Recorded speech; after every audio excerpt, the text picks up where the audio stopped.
Chapter 751, Help. 751, Help. Lumion had always assumed that the catacombs administrator, marked with light brown age spots, had been assimilated by the catacombs themselves, becoming part of this peculiar place, and would over time become more corpse-like, losing all semblance of life and forever sleeping within an upright, decaying coffin. Yet here he was, able to leave the massive tomb chamber that housed the Samaritan women's spring, still carrying a burning white candle. Taking turns guarding the entrance to the Samaritan women's spring, the longer you stay, the deeper the catacombs' peculiar erosion takes hold, making you less and less like the living until finally, you no longer need a lit white candle to prevent being consumed by the catacombs. Can one slowly recover once they rotate out? Lumion speculated as he watched the elderly catacombs administrator ascend the steps. As he drew closer and the candlelight illuminated his features, the group of students also got a clearer look at the newcomer. They recognized the uniform of the catacombs administrator, but had never met one so aged he seemed nearly decomposed.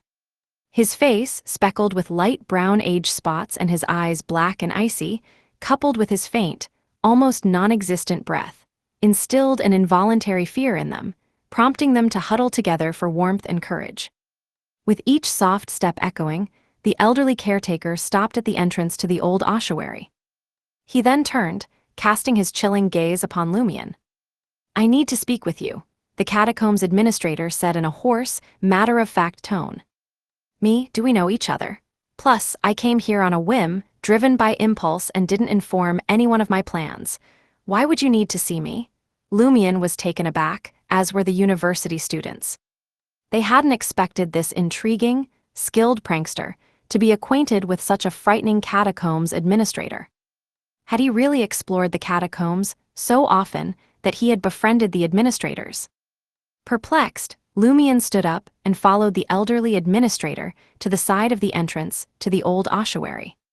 He wanted to hear what this was all about and why he was being sought out. In the dense darkness, with just a stub of a white candle making his face appear more ghastly, the emotionless caretaker said, "There's been an anomaly with a corpse on the 4th level's southwest corner. Handle it." "Me?" Lumion pointed to himself with his empty right hand. "Why are you asking me to deal with this? There are other catacombs administrators, official beyonders for this sort of thing. Why me? And you're ordering me around as if I'm a mercenary paid to handle such matters, without even discussing compensation." "Correct," the elderly administrator nodded gently. "My body and spirit are nearing decay, and I can no longer engage in combat." Lumion eyed the administrator with curiosity, probing, "Do you know me?" The deep wrinkles on the administrator's face unfolded into a strange smile. "You are one of our kind." "One of our kind," Lumion mused, a guess forming in his mind. "Deal with it now. The longer you wait, the more troublesome it becomes." The administrator turned and headed back towards the entrance to the old ossuary. "Came to stake out Harrison from Resurrection Island, not to work for you."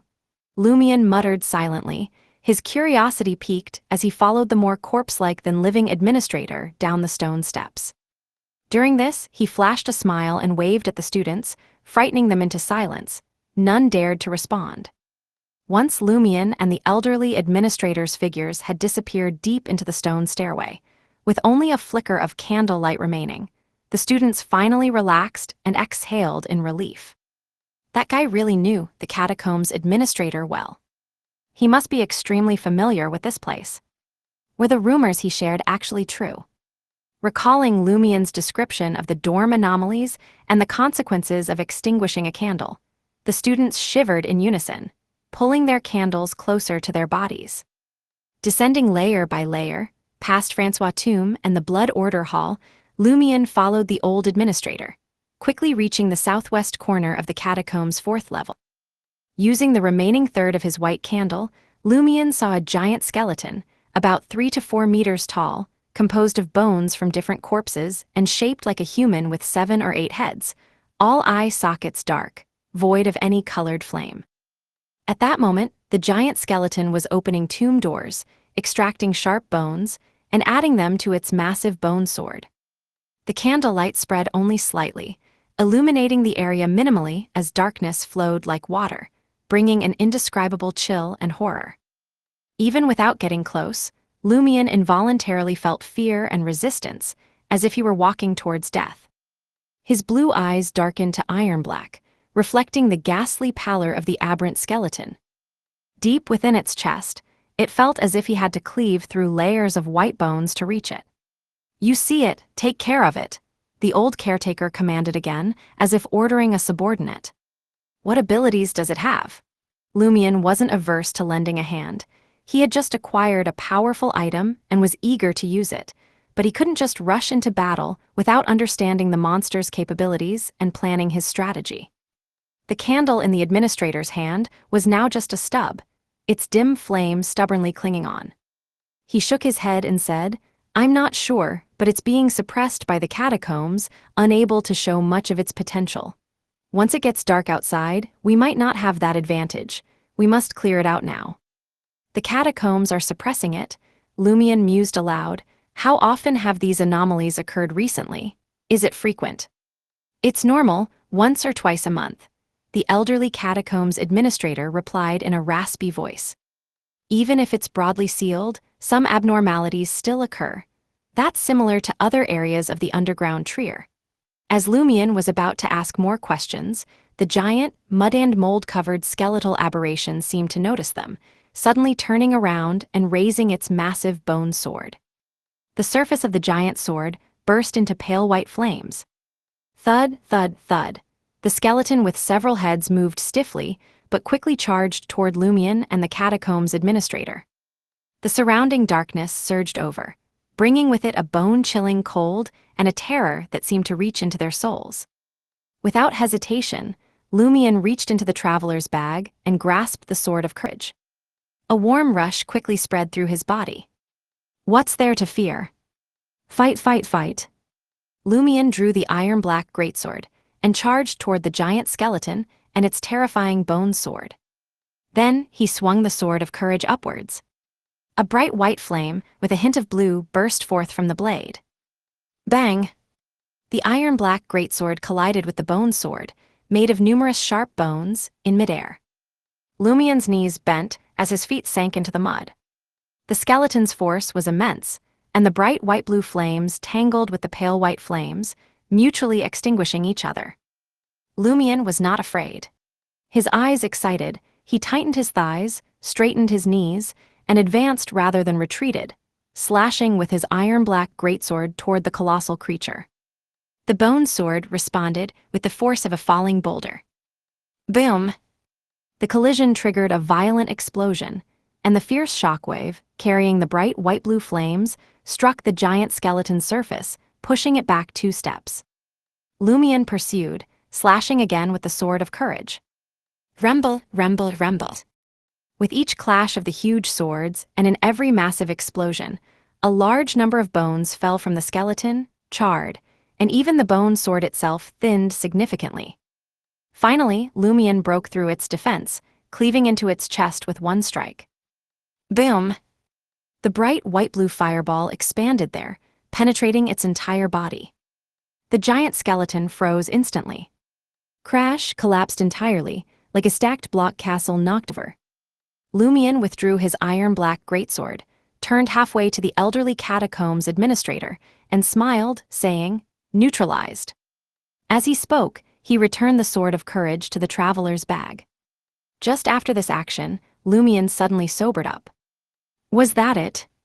Although I had planned to engage in direct combat before drawing the sword, I hadn't considered just a head-on attack. Truly the sword of courage. Hearing Lumion's words, the elderly catacombs administrator, holding the nearly extinguished white candle, slowly approached. Lumion, taking advantage of having just provided help, casually asked, "Has anyone visited the Samaritan Women's Spring in the past few months?" That was supposedly the strongest point of death energy in the entire catacombs, and Harrison might be drawn there. The elderly catacombs administrator looked at Lumion in slow motion, his voice hoarse as he said, "Extinguish the candle." "What? Extinguish the candle? Are you trying to kill me?" Lumion's first reaction was that the catacombs administrator in front of him meant him harm. Without a lit white candle here, one would be eerily erased and forgotten by all. At that moment, the candle in the administrator's hand burned down to the end, flickered once, and was completely extinguished. Darkness surged toward the old man, seemingly engulfing him in deathly silence. He did not disappear. In that instant, Lumion recalled many things, including the catacombs administrator considering him one of their own and his own guess about it. He hadn't made his final, crazy decision when the darkness around the administrator viciously spread, enveloping him. His white candle suddenly went out. Chapter 752, In the Darkness. 752, In the Darkness. Damn it. Though Lumion had toyed with the idea of taking risks, he hadn't truly made up his mind. The sudden extinguishing of his white candle prompted him to swear under his breath, instinctively preparing to activate the black mark on his shoulder and teleport out of the catacombs. At that moment, a bone-chilling cold tinged with slight pain surged through the palm of his right hand. This snap of pain brought him to his senses, thankfully without any further unpleasant changes to his body. Indeed, Lumion instantly calmed down, abandoning the idea of using his spirit world traversal ability. His suspicions were confirmed. He clenched his right hand discreetly, ensuring the prominently marked Underworld Taoist seal wasn't visible to anything lurking in the darkness. After the elderly, decaying, and clearly unwell catacombs administrator mistook him for a kindred spirit, Lumion suspected it was due to the Underworld Taoist seal. Given that the Samaritan women's spring was closely related to the Underworld Taoist, and the catacombs of Trier were likely built to contain its overflowing influence, the administrators took turns guarding the massive tomb chamber leading to the spring. Since catacombs administrators affected by anomalies could navigate the dark catacombs without a lit white candle and not disappear, theoretically, he should be able to as well, given his Underworld Taoist seal. Of course, this was extremely risky. A wrong guess could mean dying without leaving a trace, causing Lumion to hesitate despite his wild impulse. In the pure darkness, where his eyes saw nothing, Lumion felt as if he were in Trier's subterranean river, immersed in cold, damp, heavy, and silent waters. Yet he breathed easily, his body and soul strangely drawing air from the dense, dark waters, sustaining his existence. He seemed like a fish in the deep sea. The darkness, like flowing water, layered and pressed down, isolating this space from the surrounding areas and the outside world. The next moment, Lumion heard the old administrator's raspy, indifferent voice. Recently, 3 people tried to approach the spring, but I stopped them. 3 people, Lumion's spirit lifted as he asked, who were they? One time, it was a blessed of darkness and death with a hunter, the old administrator described in his own way. A blessed of darkness and death with a hunter. Isn't that Madame Hella and me? You still remember us, Lumion realized, followed by muttered criticisms. He had thought this elderly administrator, unlike the more active ones like Kendall and nearing a corpse-like state, didn't recognize people by sight, but by sensing their presence. Lumion had encountered 2 catacombs administrators guiding visitors when he arrived at the entrance to the old ossuary, and they didn't see him as one of their own. Instead, they advised him not to wander alone and always keep a white candle burning for light. Who was the third? Lumion pressed on. Was it Harrison, or Monette, the incarnation of Ammon active in these subterranean catacombs? The old catacombs administrator responded in a monotone, husky voice. An outsider, he felt similar to us but also different, so I stopped him. Similar yet different? An outsider. Lumion pondered these key descriptions and surmised it was probably Harrison from Resurrection Island. What did he look like? Lumion asked, controlling his emotions, seemingly calm. He couldn't see through the darkness, not even the outline of the old administrator, but he sensed the other was right in front of him, no more than 2 meters away. He then heard the old administrator reply, I've been an administrator for so long, I've forgotten many things. Even death itself vanishes here, let alone our memories. I can't remember what he looked like, only that he didn't resemble an Intision, nor a Lonese or Faceatian. After a brief pause, the catacombs administrator continued in his flat tone. I should go back to rest now. Lumion did not try to stop him, nor did he ask further questions. Although he hadn't heard any footsteps, nor sensed any movement ahead, a very clear thought suddenly struck him. The person has already left. He didn't look like an Intision, a Lonese, or a Phasacian, an outsider, someone who had been to the 4th level of the catacombs in recent months. Lumion replayed the catacombs administrator's responses in his mind over and over. Suddenly, he remembered something. Franca had mentioned that she encountered a man in the catacombs who she suspected came from the world of the Celestial Master, the world they had transmigrated from. Her judgment was based on the man's appearance, which closely resembled the people from that world and was distinctly different from those of the Intisians, Lonese, Phanepaterians, and Phasacians. So the person Franca met was the one the elderly administrator persuaded to leave. And that person could very well be Harrison from Resurrection Island. Resurrection Island, actually a node where 2 worlds converge. The reason the nautical chart leading to Resurrection Island is incorrect is because it lacks mystical details. Even if one reaches the designated sea area, only danger is encountered, with no sight of the goal.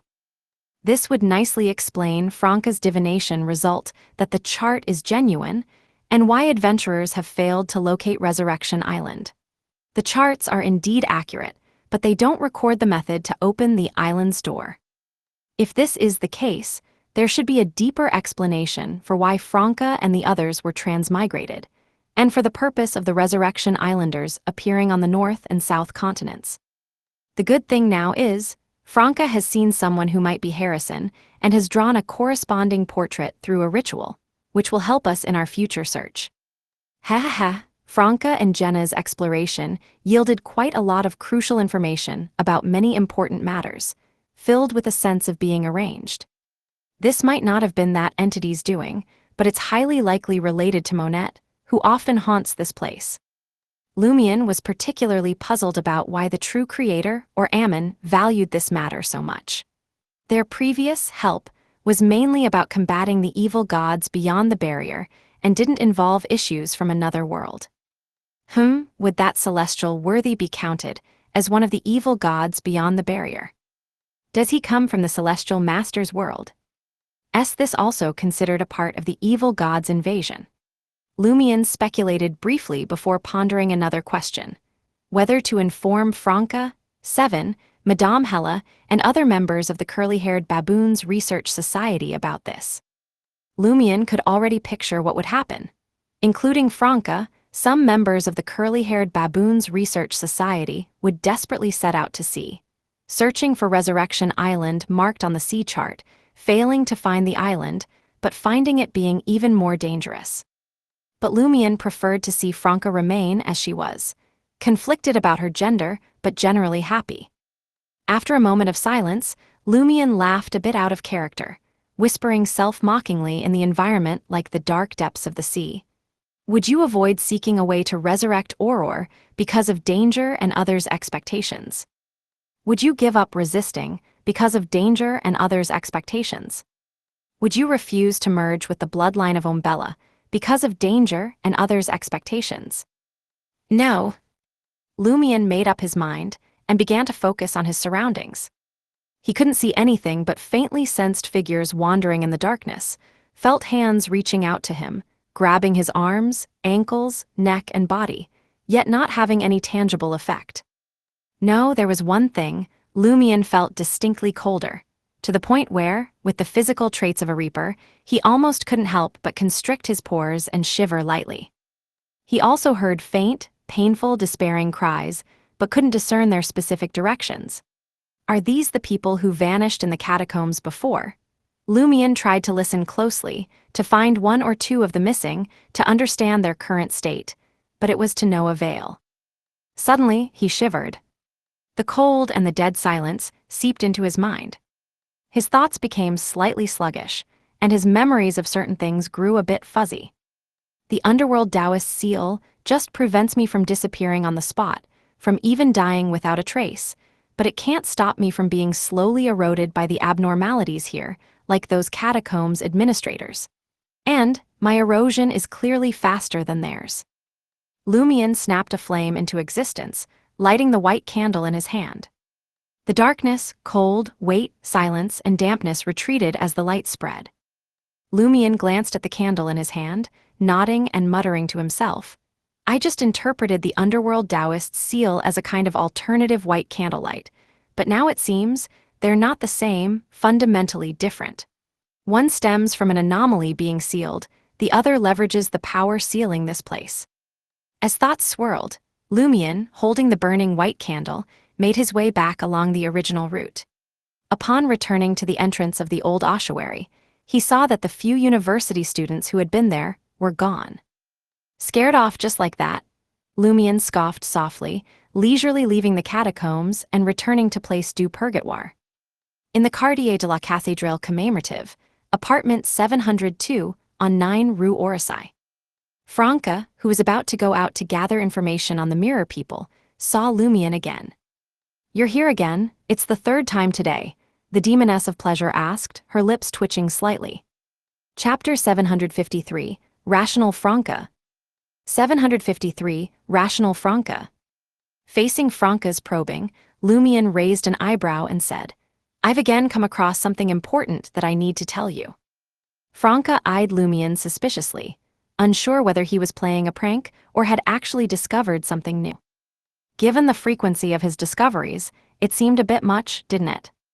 Just this morning, he had returned from the Blue Avenger, having completed an initial exploration that yielded the formula for the Demoness of Despair potion, a sword of courage equivalent to a Grade 1 sealed artifact, and especially significant corpse, wax candle, all important findings. And now he had more gains in the afternoon. Ultimately, Franca chose to believe Lumion. After all, he had proven himself a harbinger of chaos on multiple occasions. She stepped aside to let him into the living room. What's it about this time? Franca asked gravely as she closed the door. Lumion stood by the window, back to the outside, and said seriously, Do you remember Mr. Hanged Man's description of Harrison? I remember. He might appear in places closely linked to darkness, death, dusk, and decay.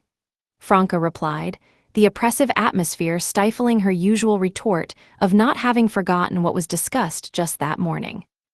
Lumion nodded and continued, I had some free time, so I went to the catacombs. I met with the administrator guarding the Samaritan Women's Spring area. He told me that recently, an outsider tried to approach the spring but was stopped by him. This outsider's features are quite different from anyone from the northern continent. Franca, initially confused, shivered instinctively and blurted out, Harrison? Was the man with the eastern features that Jenna and I met actually Harrison?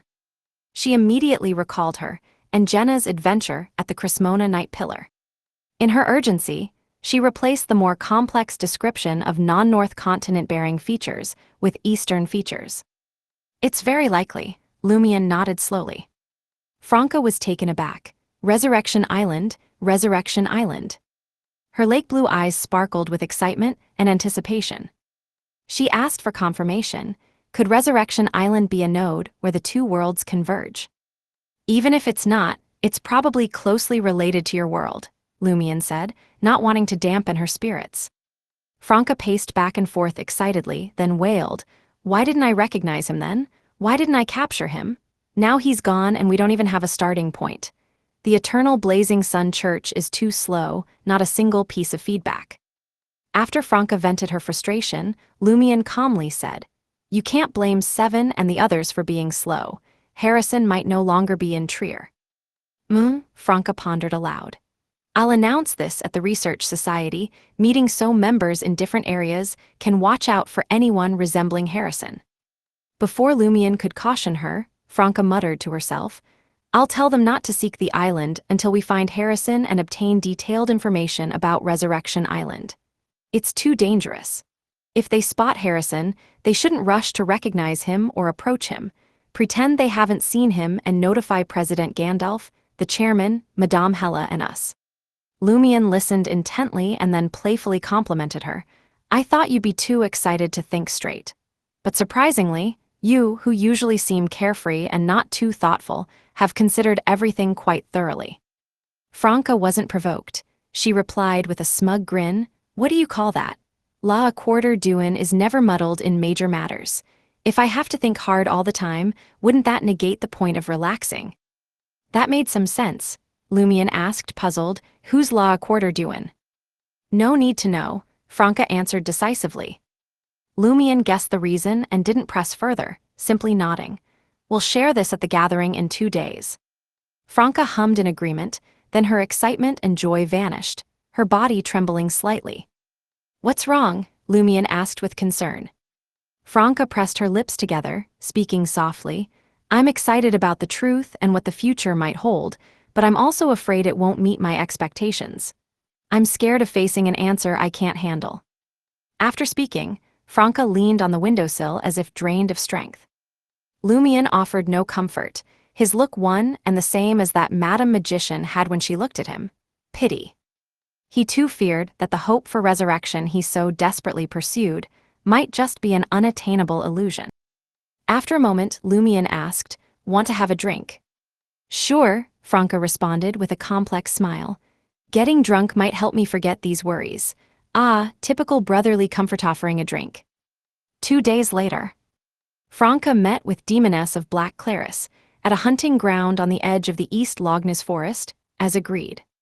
The demigod-level Demoness had swapped her usual black court gown for dark hunting attire and a black hat that covered her long hair, giving her an air of dashing elegance and freshness.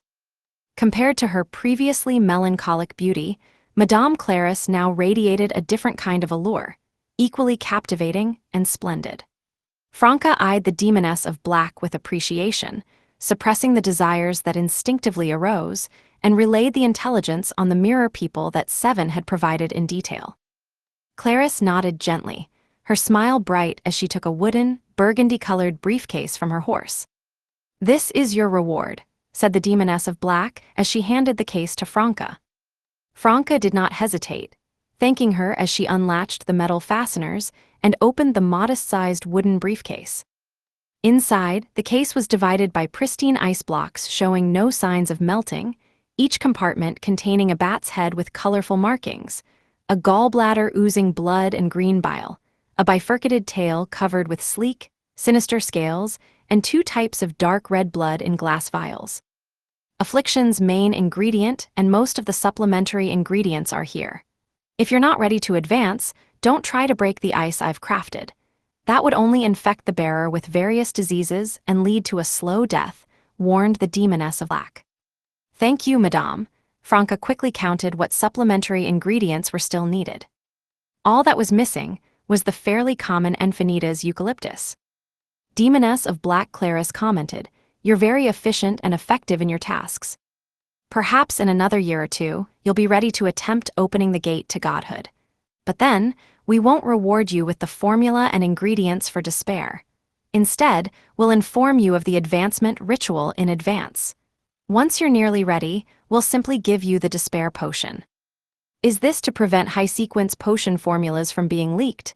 Franca asked, understanding dawning on her. The Demoness of Black nodded. Once you earn the right to have a color precede your title, you'll truly access the high-sequence potion formulas and some of the sex secrets. I also want to obtain the Demoness of Unaging potion formula from you all, but without becoming a Demoness of Unaging, I probably can't have a color precede my name. No matter, having prior knowledge of the ritual to see if it's wicked or not is sufficient. Franca didn't hide the anticipation in her expression. She then steered the conversation back to the investigation of the mirror people. Madame, to what extent should we pursue the mirror people? Is it enough to thwart their plans and eliminate those who have escaped from the special mirror world? We couldn't possibly enter that special mirror world and eradicate their leaders and their foundation while 4th Epic Trier's seal remains intact, could we? Franca was probing the Demoness sect's ultimate goal regarding the mirror people, trying to gauge the state and thoughts of the primordial Demoness. Claris looked at her and said with a refreshing smile, Let's do what we can for now. When you've advanced to Affliction, we'll tell you more. Becoming a Demoness of Affliction means entering the core circle of the Demoness sect, eligible to learn some secrets. Franca was both excited to be drawing closer to the secrets of the Demoness sect and completing tasks, and somewhat anxious.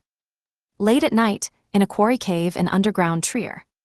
Angel Atilde, A.M.E. de Francois, dressed in a brown woolen coat and wearing a gold brooch, entered this dormant area carrying a carbide lamp. His right sleeve was rolled up, revealing a glass syringe tied around his elbow filled with a cloudy white liquid. Behind him followed 4 or 5 purifiers, each with a similar syringe on their arms.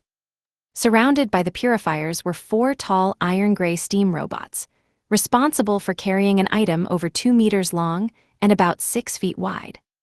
The item was covered with a red flannel cloth, hiding any details. Angel Atilde, A.M.E. stopped in the middle of the quarry, gesturing for his teammates to halt as well. The iron-gray steam robots then set the item on the ground.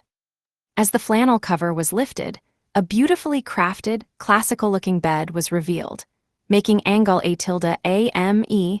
and his team feel tired and drawn to its inviting comfort, wanting to lie down for a good sleep.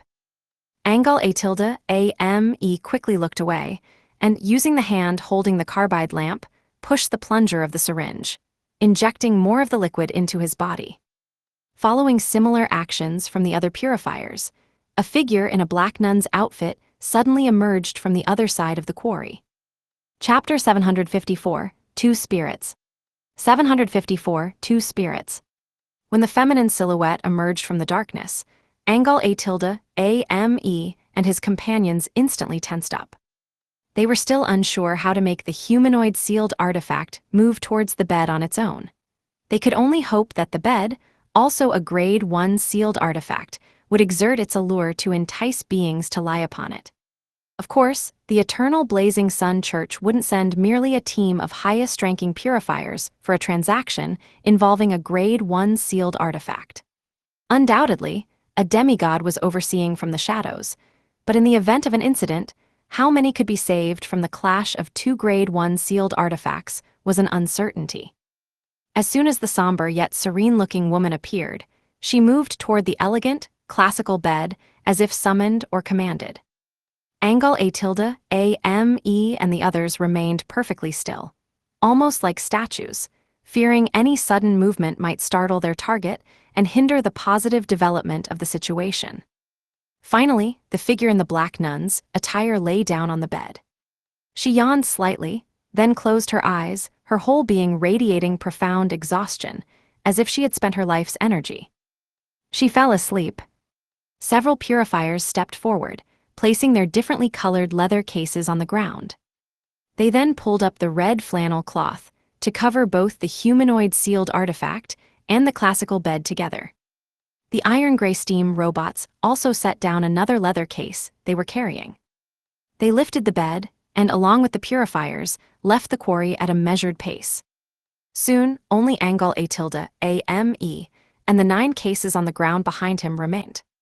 At the edge of the quarry, enveloped in deep darkness, a figure dressed in assassin's garb emerged. She did not speak to Angel Atilde, A.M.E., but moved past the purifier deacon to inspect the cases one by one. 8 of the cases were either filled with shimmering gold bars or packed with numerous gold coins, all quite heavy, making Franca's gaze seem disrupted by the gleam of gold. I've never seen so much gold in my 2 lifetimes combined. Shame it's not mine, Franca thought regretfully as she stowed the gold, valued at 1.2 million Verldor, along with the cases into her traveler's bag. Another case contained the main and supplementary ingredients for the pleasure potion, and 2 folded scrolls. After verifying everything was correct, Franca nodded to Angel Atilde, A.M.E. in a cold, businesslike tone befitting their professional relationship. You keep your promises well. I will continue to provide you with intel. Praise the sun, you are the god of deeds. Angel Atilde, A.M.E. exclaimed, spreading his arms slightly in homage, attributing all glory and success to the deity. Franca then left the quarry, continuously circling around and using her demoness powers to erase any traces, countering any potential divination or prophecy. After about 7 or 8 minutes, she met with Lumion in a secret tunnel in underground Trier and was transported away by teleportation. Inside apartment 702, at 9 Rue Orsay. Franca handed over the ingredients related to the pleasure potion, along with the leather case to Jenna, while Lumion was already seated on the armchair, engrossed in a reorganized dossier of the sealed artifact, which wasn't written in a fixed format. Number 1 to 147, original name, Claimant's Athana. This sealed artifact was born in a magistrate's family in Spam village, Zamet region of Upper Hornicis. She was sent to the Zamet cloister upon reaching adulthood and, 2 years later, entered Suhit University to study paleobiology. After graduation, she stayed on as a faculty member. Her research in paleobiology primarily focused on tracing the remnants of mythical creatures to prove their existence. At the age of 29, she abruptly resigned from her academic post and returned to her native village, where she secluded herself in her room. Over the next 2 years, her family suffered a series of misfortunes. Her father, intoxicated, fell into a cesspit at night and drowned. Her mother, overcome with grief, hanged herself. Her siblings killed each other over inheritance disputes, and her sister, who had gone home to intervene, went missing and was never found. The villagers of Spam blamed her for bringing misfortune and sought to expel her. Not long after, a strange mental plague broke out in the village. By the time the purifiers realized the issue, it was beyond redemption, and they had to purify all the infected. Further research indicated that Claimant's Athana harbored 2 spirits within her, with her soul appearing stitched together. It is believed that one spirit orchestrated the tragedies of her family and the village's infection, while the other, unable to cope, became muddle-headed yet fought back instinctively, eventually going mad. Additionally, she carried another kind of corruption, distinct from her abilities to manipulate minds and spirits. It remains unclear when this corruption first appeared, whether before her return to her hometown or after the death of her parents. Sealed 2 years and 4 months ago. She was sealed not long ago. Among all Grade 1 sealed artifacts, her number must be one of the latest, Franca remarked, having appeared behind Lumion at some point, her elbows resting on the back of the armchair as she finished reading the dossier.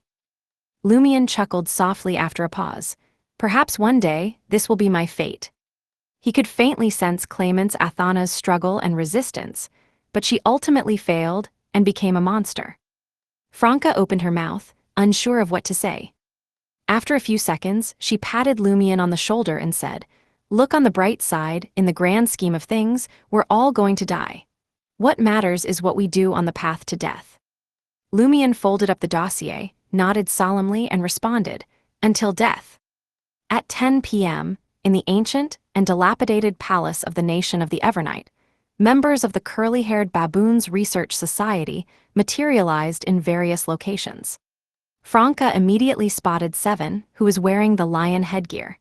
She adjusted her hood and approached, asking curiously, "We've received our reward. What's yours?" Seven, Angal Atilde, A.M.E. replied with mixed emotions, "I can now wield a Grade 1 sealed artifact with less severe adverse effects." "Wow, you're basically on reserve for demigod status," Franca exclaimed enviously. Her thoughts then turned to Lumion, who also possessed a Grade 1 sealed artifact with minor negative effects, essentially putting him in the same reserve category. Before Lumion embarked on the paths of the divine, Seven had already been a Sequence 5 Beyonder. He was just too busy to serve as vice president of the Curly-Haired Baboons Research Society, so he had never shared this with others. Thinking about it, Seven wasn't really that enviable after all. Seven glanced at Franca and said, "I used to dream of advancing to Sequence 4 and becoming a demigod, but as I handled more and more Beyonder events, I started to think that it might not be such a good thing. Sigh, fate has pushed me to this point. I can only keep moving forward." "Right," Franca replied, feeling a sense of kinship. "I have a very important announcement to make soon." "What is it?" Seven couldn't help but ask impulsively. Why is Hidden Blade involved in an important matter again? What is it this time? So far, the news she brought was crazier and more shocking one after the other. "You'll find out soon enough," Franca sighed. She then looked towards Lumion, who was now disguised as Auror, donning a warlock robe and a black hood, heading towards the Academy group's gathering place. Lumion in disguise, nodded gently at Franca. Seeing that the members of the curly-haired baboons research society had nearly all arrived, Franca walked directly to the massive stone chair. Dressed in a plain white robe and resembling a half-giant, Gandalf was nearby. He whispered, "Are you going to warn everyone about the mirror people?" "No." Franca looked at Madame Hella standing on the other side and conjured a simple megaphone from the cold air. "Ladies and gentlemen, I have an announcement to make." Franca's voice echoed through the ancient and dilapidated palace. Members like Isotope, Bear, and Cerberus of the curly-haired Baboons Research Society turned their attention towards the depth of the palace to see who was speaking. They suddenly felt uneasy. The news Hidden Blade had brought before was never good. Although she helped the curly-haired Baboons Research Society clean up its internal saboteurs and established more reliable rules, avoiding foreseeable harm, the surging tide still left every participant unnerved. As everyone ceased their discussions and looked towards her, Franca cleared her throat and started from the rumors about Resurrection Island, recounting her encounter in the catacombs of Trier with a man bearing Eastern looks in their original world. "So it's about this. There's a continuation of that incident." Seven relaxed slightly. A humming sound arose in different parts of the old palace, and members of the curly-haired Baboons Research Society couldn't help whispering among themselves. For most of them, they had already accepted reality, adapted to their current lives, and even had different pursuits. But now, someone was telling them that the matter of transmigration still had secrets. Maybe they could even go home. Franca then spoke about Harrison of Resurrection Island, involved with death and dark forces, searching for something across the northern and southern continents. But she didn't mention demon warlock Bermanet was too easy to link that to the great adventurer Louis Barry. In the sudden silence inside the palace, Franca shared her and Lumien's speculation. Resurrection Island might be a nexus where the two worlds converge. "We must find Harrison and get information about Resurrection Island from him." After speaking in one breath, Franca's gaze slowly moved from the somewhat dazed faces of the audience to Madame Hella nearby. She noticed an indescribable emotion in the dark pupils visible behind Madame Hella's black latticed veil. Chapter 755, Different Attitudes. 755, Different Attitudes. Despite Madame Hella's usual restraint and calm, there are clear emotional ripples this time. Franca thoughtfully withdrew her gaze. By then, many members of the curly-haired Baboons Research Society had regained their composure from the shock, voicing their opinions with both excitement and urgency. Someone shouted, "Hidden Blade, you can't make such assumptions so lightly." Franca roared back immediately, "Whether or not Resurrection Island is a nexus between two worlds, we still need to find Harrison. This isn't a conclusion, it's a direction for our investigation." Another person yelled, "How can we find someone just based on a name?" "I have his portrait," Franca responded instantly. As members expressed their expectations, posed questions, and sought answers, a voice, slightly out of control, shouted, "Why can't you just live peacefully in the present?" Franca looked towards the source of the sound and saw a male member known as Mole. After Mole spoke up, several members loudly said, "I don't want to risk everything for a slim hope. Why can't you give up these fantasies? I have no interest in returning to our previous world." In response to the dissenting voices, Franca wasn't surprised but internally sighed. People vary so much when you gather 100 of them. She sincerely responded, "Searching for Harrison and verifying the situation on Resurrection Island are both entirely voluntary. Those who want to uncover the truth about our transmigration can decide if it's worth the risk. Those who aren't interested can continue as before, but please don't stop others from participating." Mole and others were clearly still worried that investigating Resurrection Island might disrupt their current lives, but with Franca offering the choice of free will, they could only mutter and retreat to the fringes. Seizing the opportunity, Franca added, "For now, our investigation into Resurrection Island is limited to gathering information. Do not go looking for it, it's very dangerous. Once we obtain key information from Harrison, we'll discuss whether or not to go to the island and how to approach it. Right now, let me show you Harrison's portrait." Cheers erupted from some of the curly-haired Baboons Research Society members who had grasped the situation. Hidden Blade is awesome. Hidden Blade, I love you. Praise be to Hidden Blade. Franca chuckled and tilted her head, her worries and fears somewhat alleviated by the emotions of the crowd. She knew that these members were not without fear of the unknown results of the investigation and the potentially disappointing truths it might reveal, but they had waited too long and desired too much. Even a small glimmer of hope could temporarily relieve their pain and sorrow, releasing their excitement and joy. Franca then took a deep breath, pulled out Harrison's portrait, and affixed it to the back of the massive stone chair. "Everyone, take turns to come and take a look," Franca called out, stepping back from the area around the speckled stone chair. "Do you really think that's a nexus between two worlds?" Gandalf stopped Franca, asking fervently. Franca smiled awkwardly. "It's just a theory still." Gandalf nodded with satisfaction. "That's no problem. Make bold assumptions but verify them carefully.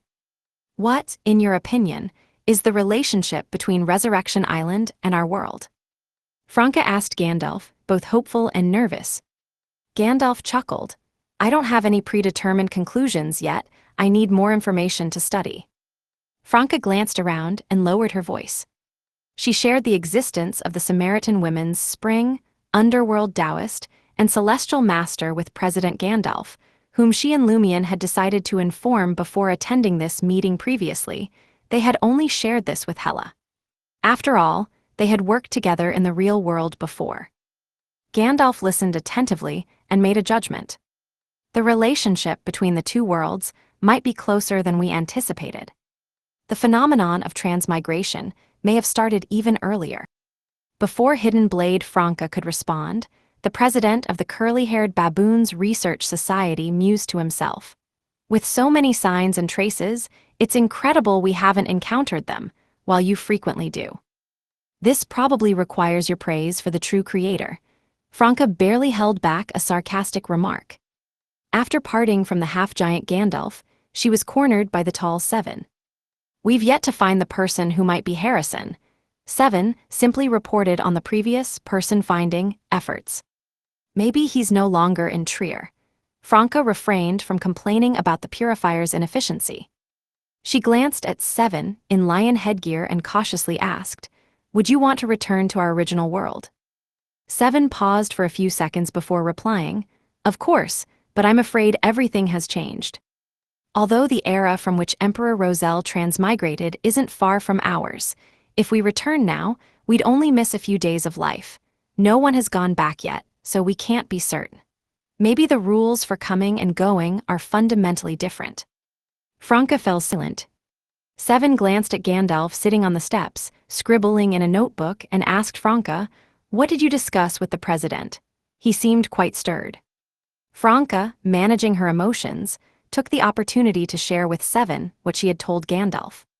Seven, Angal Atilda Ame, was stunned for a moment, then clenched his teeth and said, "Why didn't you share this information sooner? What else haven't you told us?" "I was just afraid you would really go all Seven," Franca joked, only to be met by a stern look from Seven, which made her chuckle awkwardly. "Sometimes, it's not that I don't want to share, it's either not the right time or I don't have the permission. I'm not Lumion, who has to squeeze out information like toothpaste. If I could tell, I would share everything," Franca added in her mind. Seven knew that Hidden Blade might have joined a secret organization and understood her predicament. He took a couple of deep breaths to calm himself. He mumbled to himself, "You all have found so many traces of another world beneath Trier. I can't believe the two major churches that have watched over Trier for over 1,000 years haven't discovered anything. When I become a demigod, a senior deacon, maybe I'll be allowed to look at those dossiers, right?" Franca agreed repeatedly. In the corner where the academy group gathered, professor, associate professor, principal, isotope, and others had all viewed Franca's portrait of Harrison posted on the stone chair and were eagerly discussing related matters.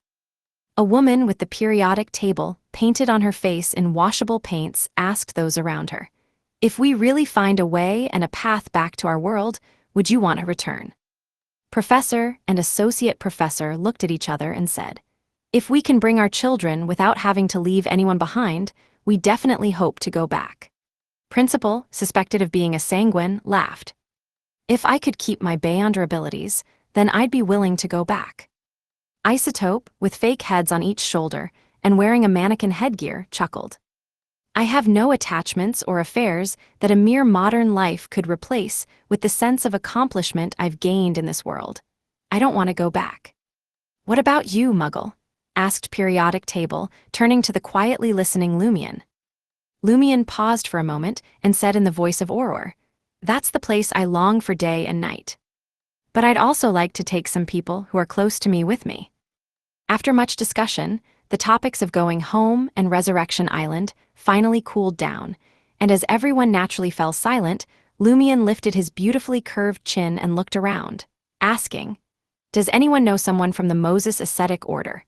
Suddenly, most members of the Academy group turned their gaze toward Muggle, observing her rosy lips and pale skin exposed outside her hoodie. Why are you asking this all of a sudden? Asked Professor wearing a butterfly bow tie. The Academy group had many warlocks and had exchanged information about the Moses Ascetic Order, so it wasn't surprising that Muggle knew about this secret organization. Lumion responded with a smile. I want to pass a message to the Moses Ascetic Order that there's a traitor among them. A traitor? Isotope and company listened, somewhat bewildered. Without giving a direct response, Lumion said, Have you heard of mirror people? According to Madame Hella's latest statement, the members of the curly-haired Baboons Research Society, who could enter the nation of the Evernight through the spell, were at most mentally disrupted or harbored corruption inside. It was unlikely that their life forms had changed without detection, so it could preliminarily be ruled out that there were any mirror people lurking here. I've heard of it, said Professor in a black half-face mask, nodding solemnly. There have been occasional incidents of original hosts being replaced by their mirror people, but why these mirror people appear is still unknown, and perhaps the official Beyonders have the relevant information. You seem to know quite a bit about the mystical world. Lumion's lips curled up with a smile. I know a mirror person named Griffith who has replaced his original host, and his host was a member of the Moses Ascetic Order. Of course, Griffith certainly isn't the name he used in the Moses Ascetic Order. Members of the Academy group remained silent, simply nodding their heads. Lumion did not continue the topic. Professor looked at her and ventured to ask, Muggle, are you still in Trier? Yes, Lumion responded with a smile. Professor looked around and said, I'm planning to organize a real-world gathering for members in Trier soon. Do you want to join? It will primarily involve our Academy group. Lumion's eyes flickered and he smiled coyly. Okay. Chapter 756, Farm Team. 756, Farm Team.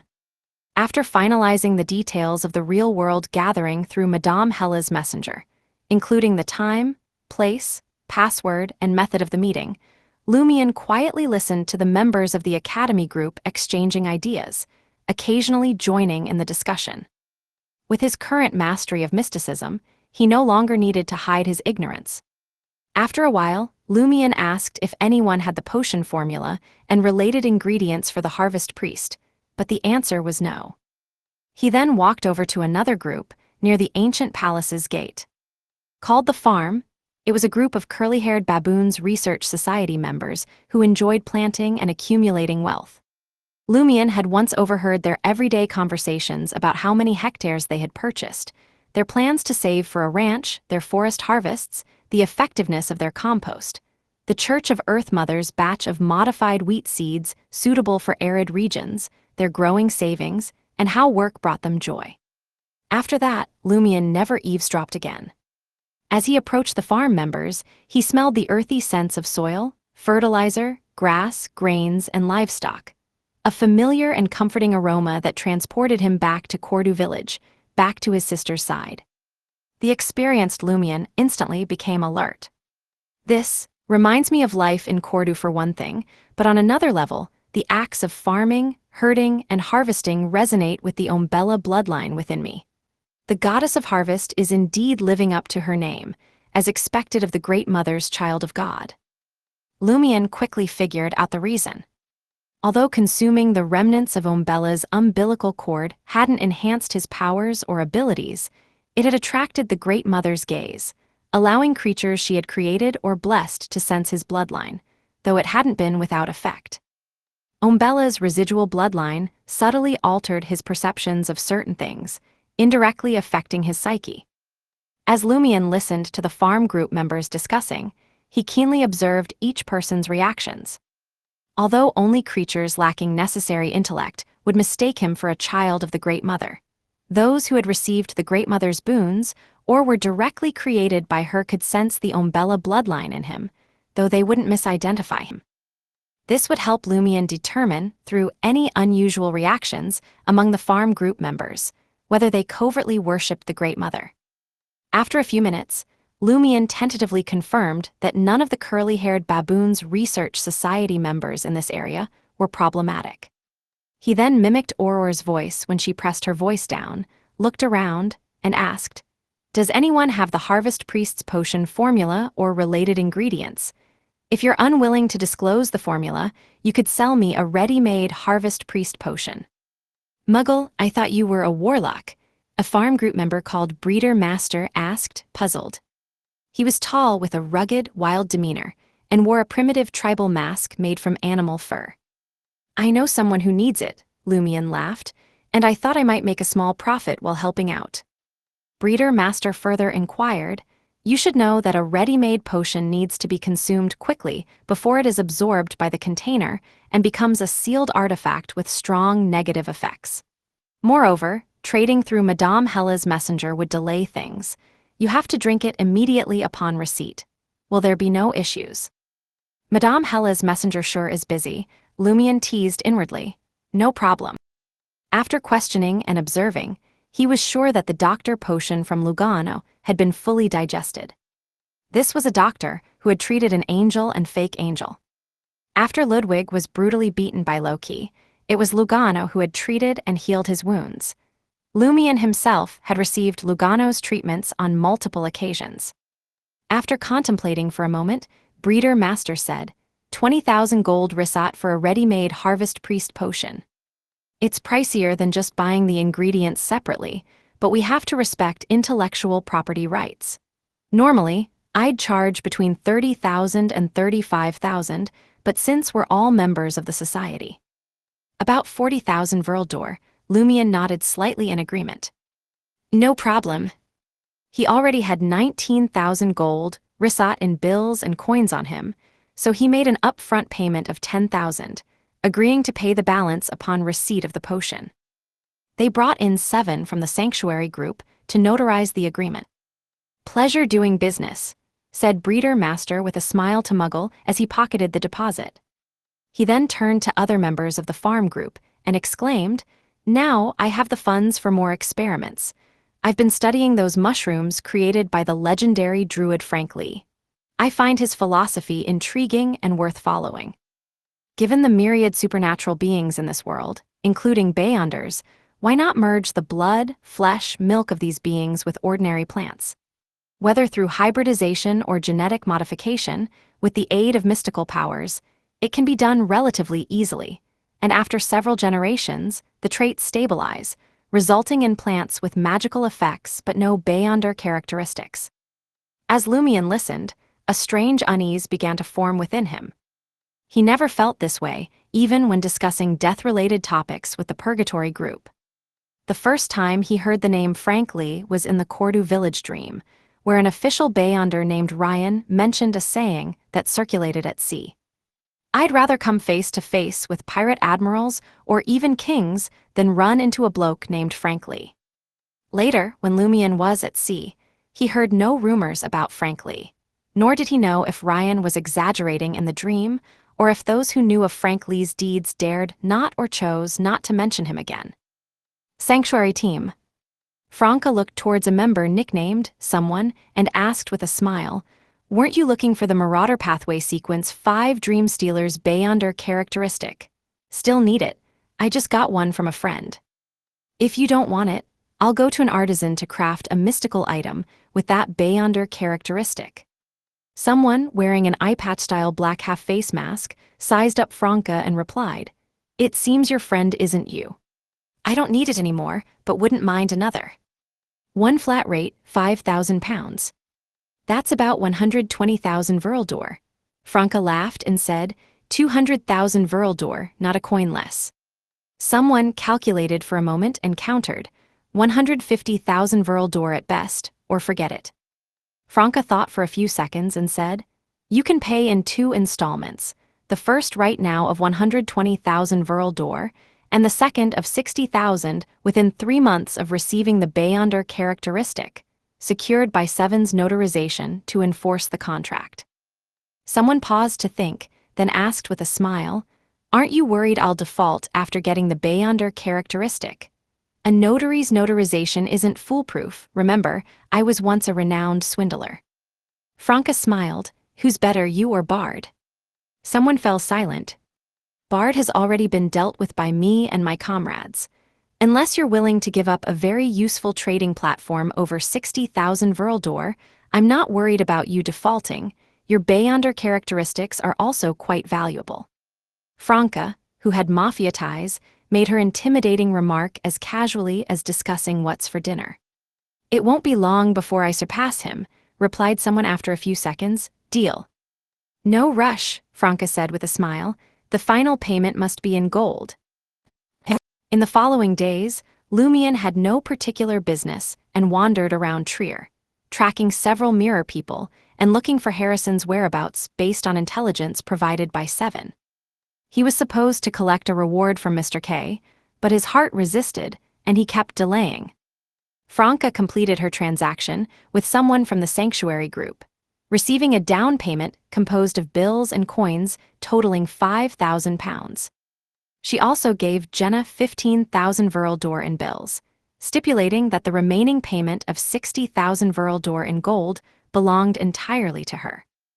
Jenna lost the Dream Stealer Beyonder characteristic, but also paid off the 45,000 Veraldor she owed Franca, now possessing 16,000 Veraldor, and gold loan pound worth 120,000 Veraldor.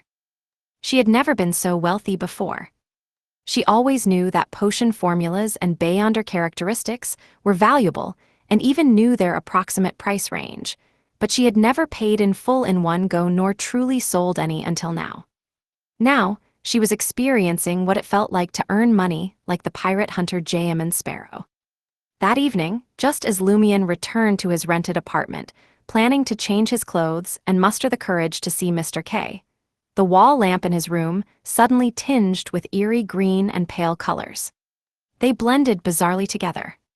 Then Lumion saw his messenger, the mummified penitent in a black clergy robe, emerge from the void. Almost simultaneously, Madame Hella's messenger, a skull made of pure silver, appeared shrouded in darkness. Shortly after, the silhouette of a doll messenger rapidly took shape. Lumion was somewhat stunned. Would the messengers fight each other? Do have 3 letters. One should be for the Harvest Priest potion, another likely a sealed artifact made from the Beyonder characteristics of Hisoka, but what about the third? Chapter 757, Harvest Priest. 757, Harvest Priest. As Penitent Baneful and the pure silver skull appeared, the doll messenger, dressed in a pale gold mini dress, instantly floated beside Lumion as if confronting the other 2 messengers. The pure silver skull set down a burlap bag on the desk from its mouth amidst the surrounding darkness, then fixed its burning pale eyes on Lumion.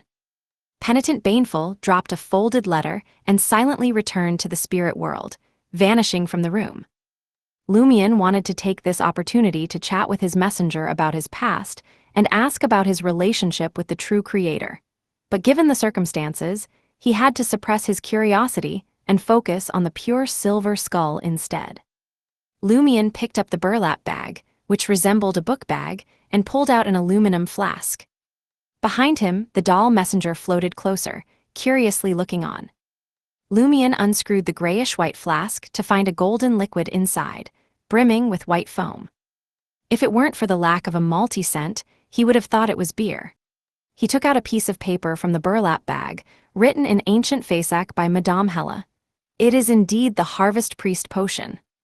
It needs to be drunk within 15 minutes, or you will end up with an alcohol flask that could bring harvests.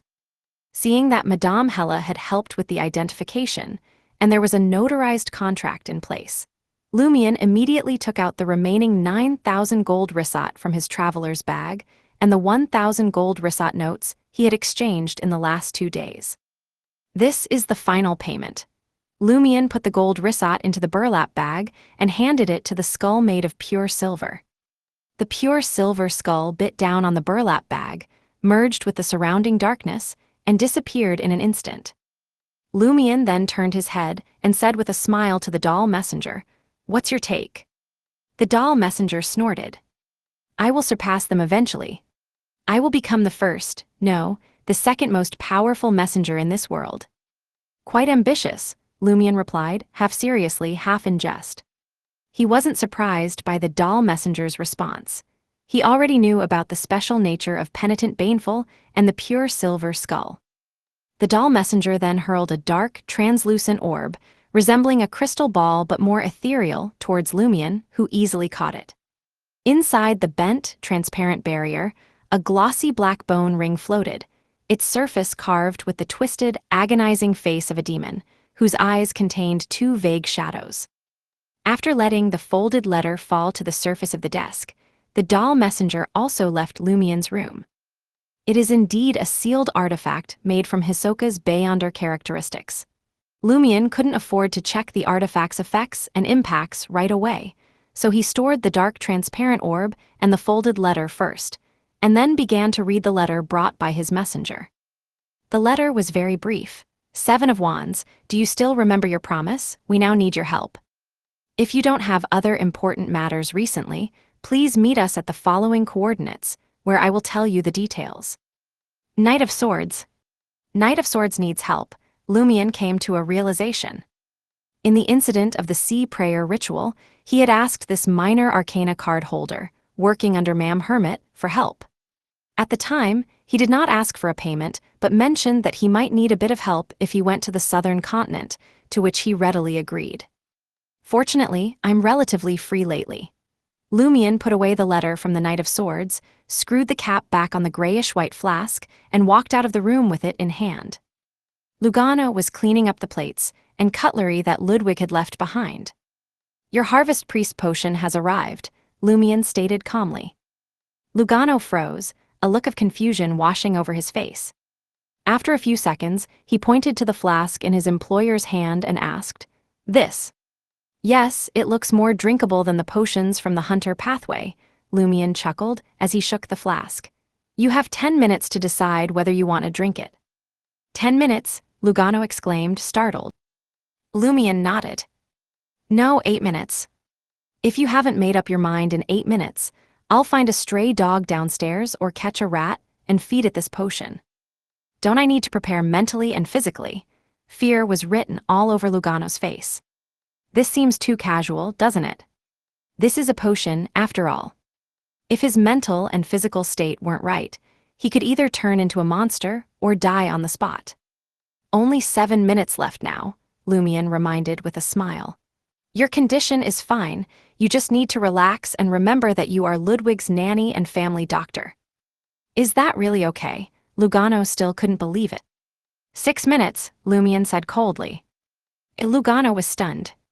How could time pass so quickly? Gritting his teeth, he replied, "All right. But I need to drink it in underground Trier." Lumion raised an eyebrow. Lugano quickly explained, "I feel that standing on the earth helps me maintain my state while drinking the potion." The earth pathway, Carrying the grayish-white flask, Lumion turned and walked out of the room. Lugano followed, pulling out a bunch of banknotes from his pocket. "This is all my savings, 15,000 Verldor. You said before, the rest would be covered by you." Lumion nodded nonchalantly and accepted the 15,000 Verldor without hesitation. He still had 86,000 Verldor, including a few coins and gold bars. Once on the street, Lumion headed directly to the nearest entrance to underground Trier. A stray dog passed by, barking as if to threaten them. Lumion chuckled and tested Lugano. "Can you understand what it's saying?" With his mind full of thoughts about the Harvest Priest potion, Lugano asked in astonishment, "Why you can understand? Do you have a mystical item from a beast tamer?" Lumion laughed to himself. "It says, I heard you're going to feed me a portion of the Harvest Priest potion. Why haven't you given it to me yet?" Lugano then realized his employer was joking. On second thought, Lugano felt like he was being mocked by his employer. He's implying that I'm a stray dog. I was indeed wondering why he hasn't given me the Harvest Priest potion yet. Once in underground Trier, Lumion expertly navigated to a deserted tunnel and tossed the grayish-white flask at Lugano. As Lugano fumbled to catch the flask, Lumion coldly reminded, 2 minutes left. Lugano took a deep breath, unscrewed the cap, and saw the potion inside that looked like beer. He began to recall how he had cared for and treated Ludwig, using this memory to slightly relax his tense spirit. After a few seconds and 2 deep breaths, Lugano raised the grayish-white flask and gulped down the potion. Lumion, who made a ball of bright white flame as a light source, silently watched, observing the various changes in Lugano's body. He had not forgotten that his servant was quite unusual. He could stay conscious during the Dream Festival. Lugano's face quickly twisted in agony, as if experiencing the pain of Ludwig biting off his arm again. Lumion saw his feet slowly sinking into the soil, the hairs on his exposed skin visibly thickening and lengthening, and his brown hair doing the same, his brown eyes losing focus. After a while, the transformation stopped, and Lugano's expression gradually eased. It went smoothly. He fits the planter pathway well. I'm not sure if this is due to his own anomalies. Lumion muttered silently, watching as Lugano's eyes slowly regained clarity and reason. He asked in a relaxed posture, "What abilities have you gained?" Although it was frowned upon in the mystical world to inquire about the details of someone's Beyonder abilities, who could be blamed because the person across from him was his servant. Lugano saw no problem with this, checking his condition while savoring the acquired mystical knowledge. "My healing capabilities have expanded. I can now cure diseases in plants and fields. I can also catalyze seeds, making them grow or reproduce faster." This divides into 2 scenarios. The first is placing both hands on the earth, which allows seeds and plants within a 30-meter radius to grow or reproduce much faster than normal, though not instantaneously complete their life cycle from gestation to returning to the land in a few seconds or minutes. The second is directly holding some seeds or plants and fully catalyzing the life contained within them. The latter scenario allows me, in a very short time, to create a large amount of vines, which can be used to entangle and control enemies. Hearing this, Lumion thoughtfully asked, "So you can only fully catalyze the life contained within plants, and it can't be used on humans?" "No," Lugano shook his head. Lumion continued, "If you encounter a creature that is essentially a plant but has intelligence, could you, by direct contact, cause all of its life to burst forth in seconds or tens of seconds, completing its entire life cycle? First, I'd need to be able to touch it." Lugano indicated that this was dangerous and not something he, not specialized in combat, could manage. He added, "Plus, I'm not sure it would have the effect you're imagining." Lumion nodded almost imperceptibly, signaling Lugano to continue. Lugano gathered his thoughts and said, "If I could obtain seeds of different mutant plants, my catalytic abilities could play a significant role in combat. I can also command plants and insects within a 30-meter radius to provide me with appropriate support, as long as it does not exceed their species limitations. However, intelligent ones won't work. I've also gained a few ritual spells, mainly for summoning rain or clearing the skies." Chapter 758, Devil's Whispers. 758, Devil's Whispers. This really leans towards the concept of harvest. If I could obtain seeds from magical plants, or be in an environment dominated by magical plants and special insects, the Harvest Priest's combative abilities using mystical means wouldn't be too bad. They might even be impressively effective. The Beyonder ability to directly catalyze plants to unleash their full life force has vast imaginative possibilities. Unfortunately, a Harvest Priest's direct combat ability is limited. If Lugano were a sealed artifact and I were to use it, things would be completely different. Amid these thoughts, Lumion looked at Lugano and asked, "Have there been any enhancements to your body?" "There are some, but not many," Lugano replied honestly. Lumion nodded and pulled out a letter from his pocket sent, along with Hisoka's sealed artifact from Madam Magician, reading it with the aid of the bright white light orb floating above his head. Temporarily named Devil's Whisper. Positive effects. 1. Devil's Arm. To minimize the negative effects and make it easy to use, the Beyonder ability of this bone ring is reduced. Originally, Devil Transformation targets the entire body. It now only affects the arm wearing Devil's Whisper. It causes the arm to swell, darken, and sprout sinister patterns, as if covered with a thick layer of armor. The flesh becomes highly elastic and resistant, minimizing damage. The arm in question becomes immune to most poisons, resistant to curses and fire to a certain degree, and significantly stronger. 2. Malice Perception.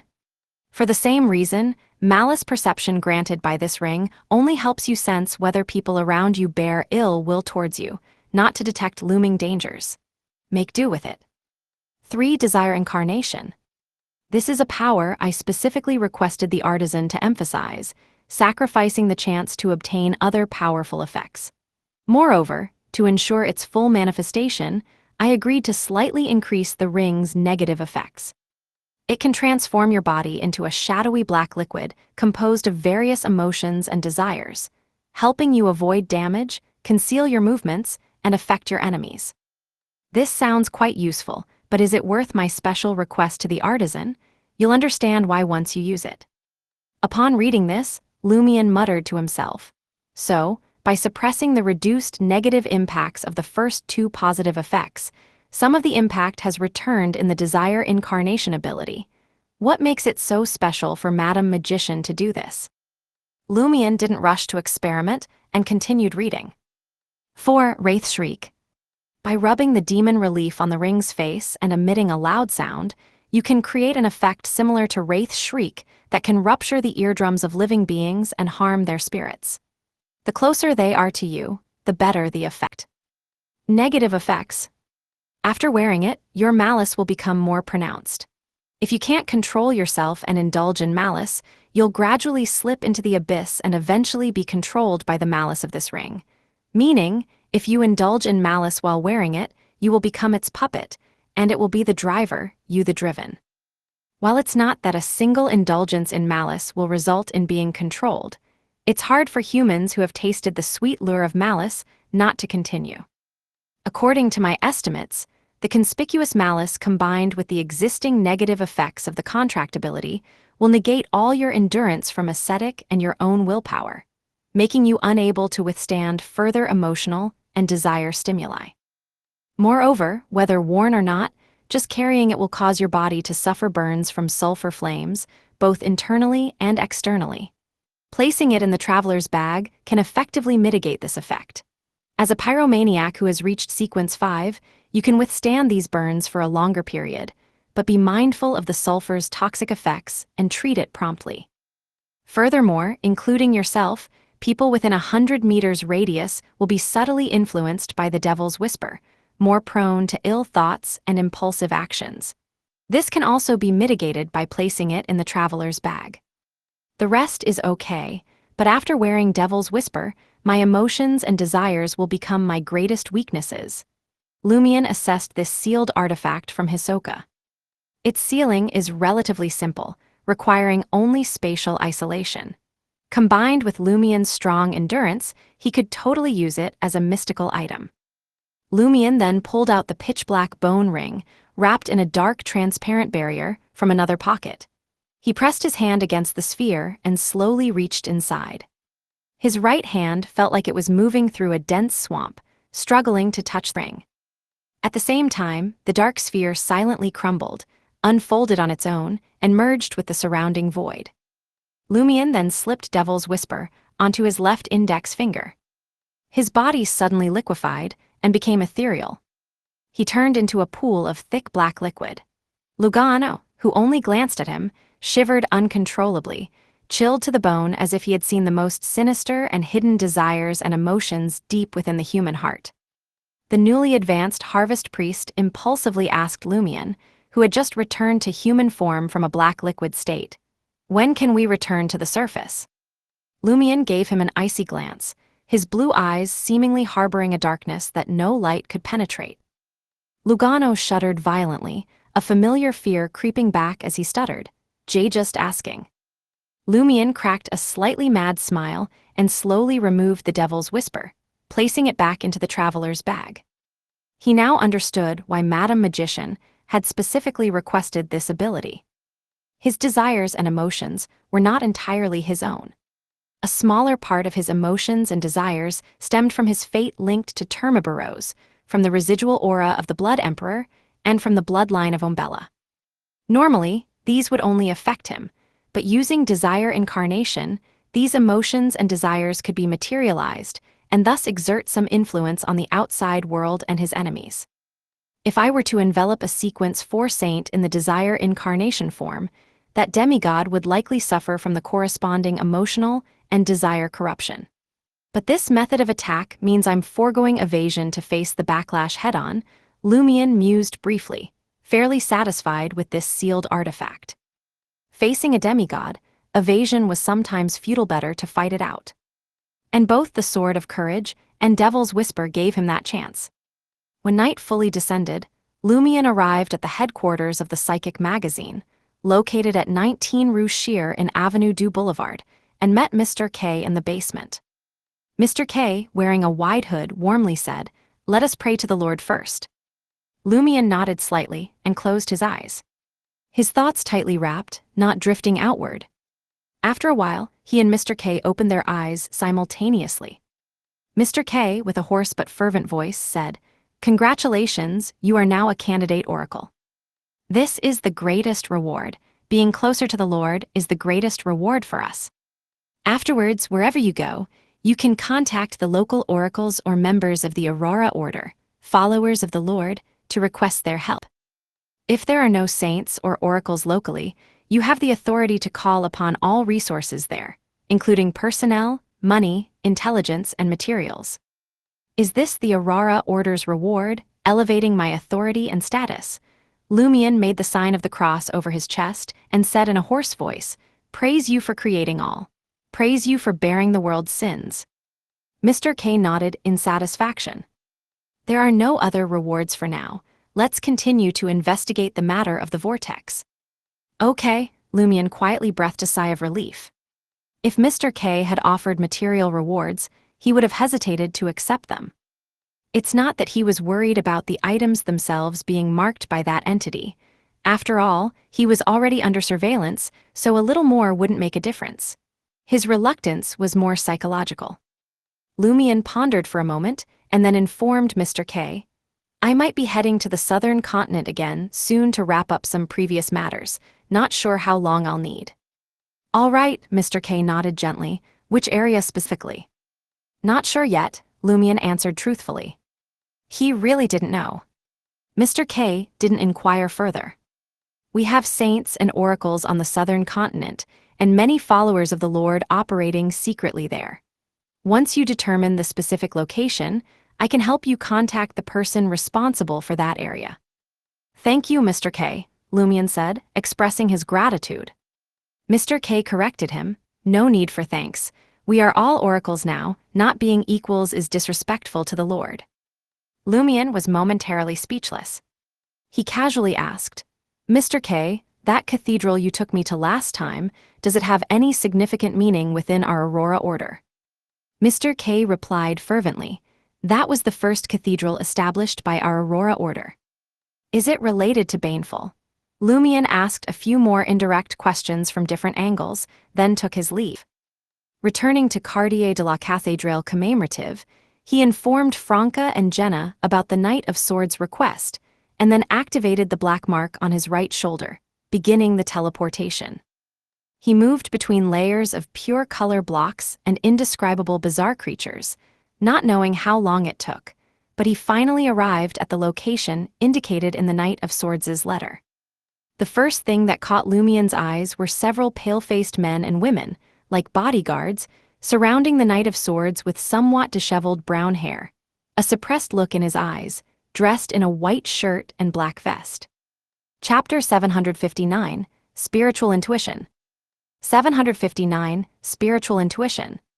Beside the Knight of Swords lay a boundless lake, its quiet crimson waters shimmering under the moonlight of the night, occasionally stirred by a breeze. Lumion couldn't help but lift his head to gaze upward, feeling the night sky, hung with a crimson moon, seemed closer and much clearer than usual. Even the stars, obscured by the moonlight, were faintly visible, dense as if forming a brilliant, vast river. A chilly wind blew past, and Lumion, dressed in a thick jacket, turned his attention back to the Knight of Swords and asked, "Aren't you cold?" Although it was summer in the southern continent, their high altitude and thin air made it feel significantly colder, especially at night, with temperatures likely below 15 degrees Celsius. Originally gazing at the Highland Lake, the Knight of Swords turned to Lumion and said, "For me, temperature has lost its meaning, and besides, the cold suits me better."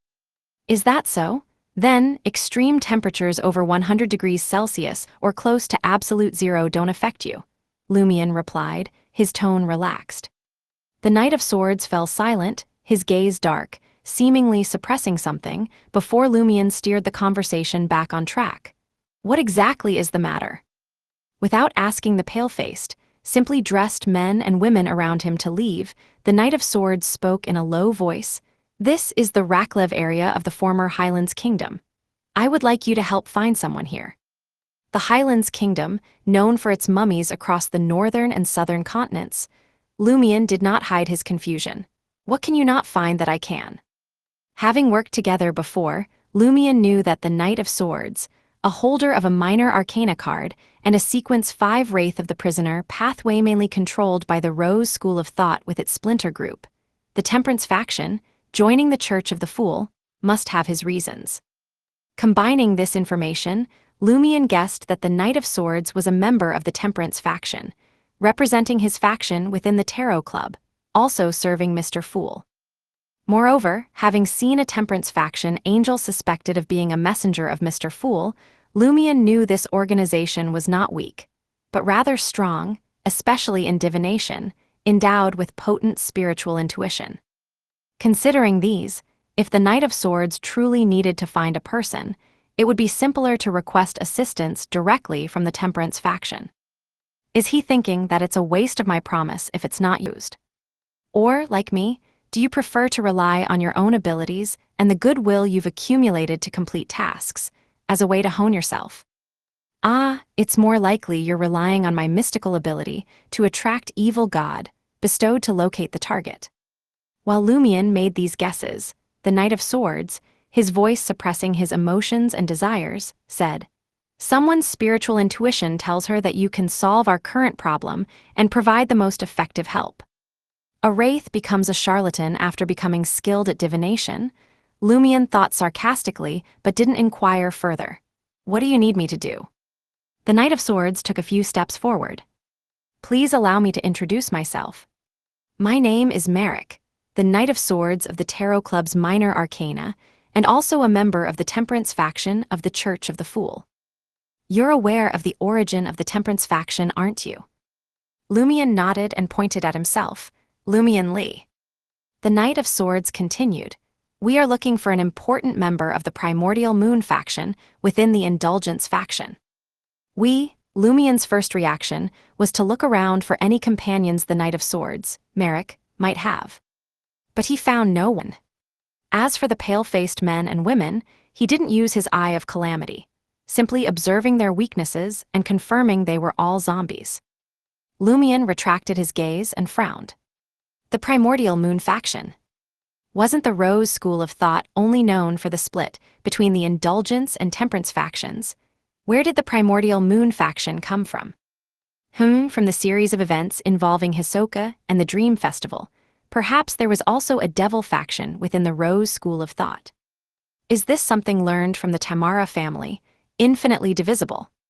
The Knight of Swords earnestly explained, the Primordial Moon faction joined the Indulgence faction later, originally a branch of the Life School of Thought. They grasped the Apothecary, which is also the Moon pathway. Later, guided by the Primordial Moon, They defected from the Life School of Thought and joined the Rose School of Thought. Life School of Thought, Lumien's head throbbed. Why does this keep getting more complicated? And which secret organization is this now? Seemingly sensing his thoughts, the Knight of Swords, Merrick, spoke succinctly. The Life School of Thought primarily follows the fate pathway and is now an ally of the Tarot Club. This matter has nothing to do with our current search. Lumien nodded, signaling the Knight of Swords to stick to the main issue. Auror once said, "Do not add unnecessarily entities. If irrelevant, best leave it be to save energy." Glancing at the pristine, boundless lake, the Knight of Swords, Merrick, said, "The member of the Primordial Moon faction we're looking for possesses a very important item. That is our target." "How are you so sure they are in, the Raklev area?" Lumien engaged more seriously now. The Knight of Swords paused for a few seconds before responding. "Two incidents here and some residual traces point to him, but we haven't found him yet. Meanwhile, another event occurred that proves he's still here, possibly right in Raklev City." "Is he from the apothecary pathway?" Lumien asked cautiously. The Knight of Swords gave a slight nod. "Yes." "Which evil god is their primordial moon?" Lumien didn't rush to ask about the incidents and the traces left behind. The Knight of Swords' expression turned grave for a moment. "It's likely an incarnation of the Great Mother, sometimes also known as the Mother Tree of Desire." "The Great Mother?" Lumien's eyelids twitched. "Has the primordial moon's important follower received a boon from the primordial moon, or should I say, the Great Mother?" "Possibly," the Knight of Swords wasn't too certain. "A follower of the Great Mother receiving her blessing would mean they could sense my child of God lineage within a certain distance." The Knight of Swords hadn't thought of asking for my help before. I had only recently received the lineage of Umbella, and his companion then had a strong spiritual intuition. Are they trying to lure out the target using my child of God lineage? Lumien's understanding of the situation became instantly clear. That person's spiritual intuition is spot on. The Knight of Swords regained his composure. That person is named Oxido, a sequence 4 shaman king of the apothecary pathway, a demigod. Don't worry, we will discreetly provide you with protection. While speaking, the minor arcana card holder bent down to pick up an oil painting from the ground, depicting a handsome young man in his 20s, his skin pale as if he hadn't been exposed to sunlight for a long time, with deep features and slightly curly black hair cascading to his shoulders. "This is a portrait of Oxido," the Knight of Swords briefly introduced. "If there's a boon, the target's current appearance and gender might be uncertain." Lumien pondered aloud. "Tell me about the incidents that occurred in the Raklev area and the significant traces left behind." The Knight of Swords pulled out a stack of papers from under his vest and handed them to Lumien, saying, "We first heard from some merchants about several occurrences of a full moon in Raklev City at times it shouldn't appear. At the edge of Lake Dalsh, we discovered a buried ritual site where dozens of humans had become nourishment for the earth. Their abdomens had been torn open, and it seemed something had crawled out, but no related traces were found at the scene." Hearing this, Lumien suddenly recalled several scenes he had seen in Madame Pualis's castle. He grimaced as he asked, "Were these humans both men and women?" "Yes," the Knight of Swords seemed to anticipate his question and added proactively, "the males' abdomens were also torn open." He then pointed to the stack of papers in Lumien's hands. "More detailed information is in the documents." Lumien hummed in acknowledgement, pondering for a moment. "I might need my companions to assist me. Can you protect them too?" "No problem, as long as you all stay within 5 kilometers of each other," the Knight of Swords assured. Lumien smiled. "Then I'll go back first to study the materials and make some preparations." In the Quartier de la Cathédrale commémorative, apartment 702 on 9 Rue Orsay. After listening to the Knight of Swords' request, Franca scratched her head, puzzled. "Forget the risk of searching for a demigod for a moment. I think you alone should be able to handle it. There's limited help we can provide, as we don't have the lineage of Umbella."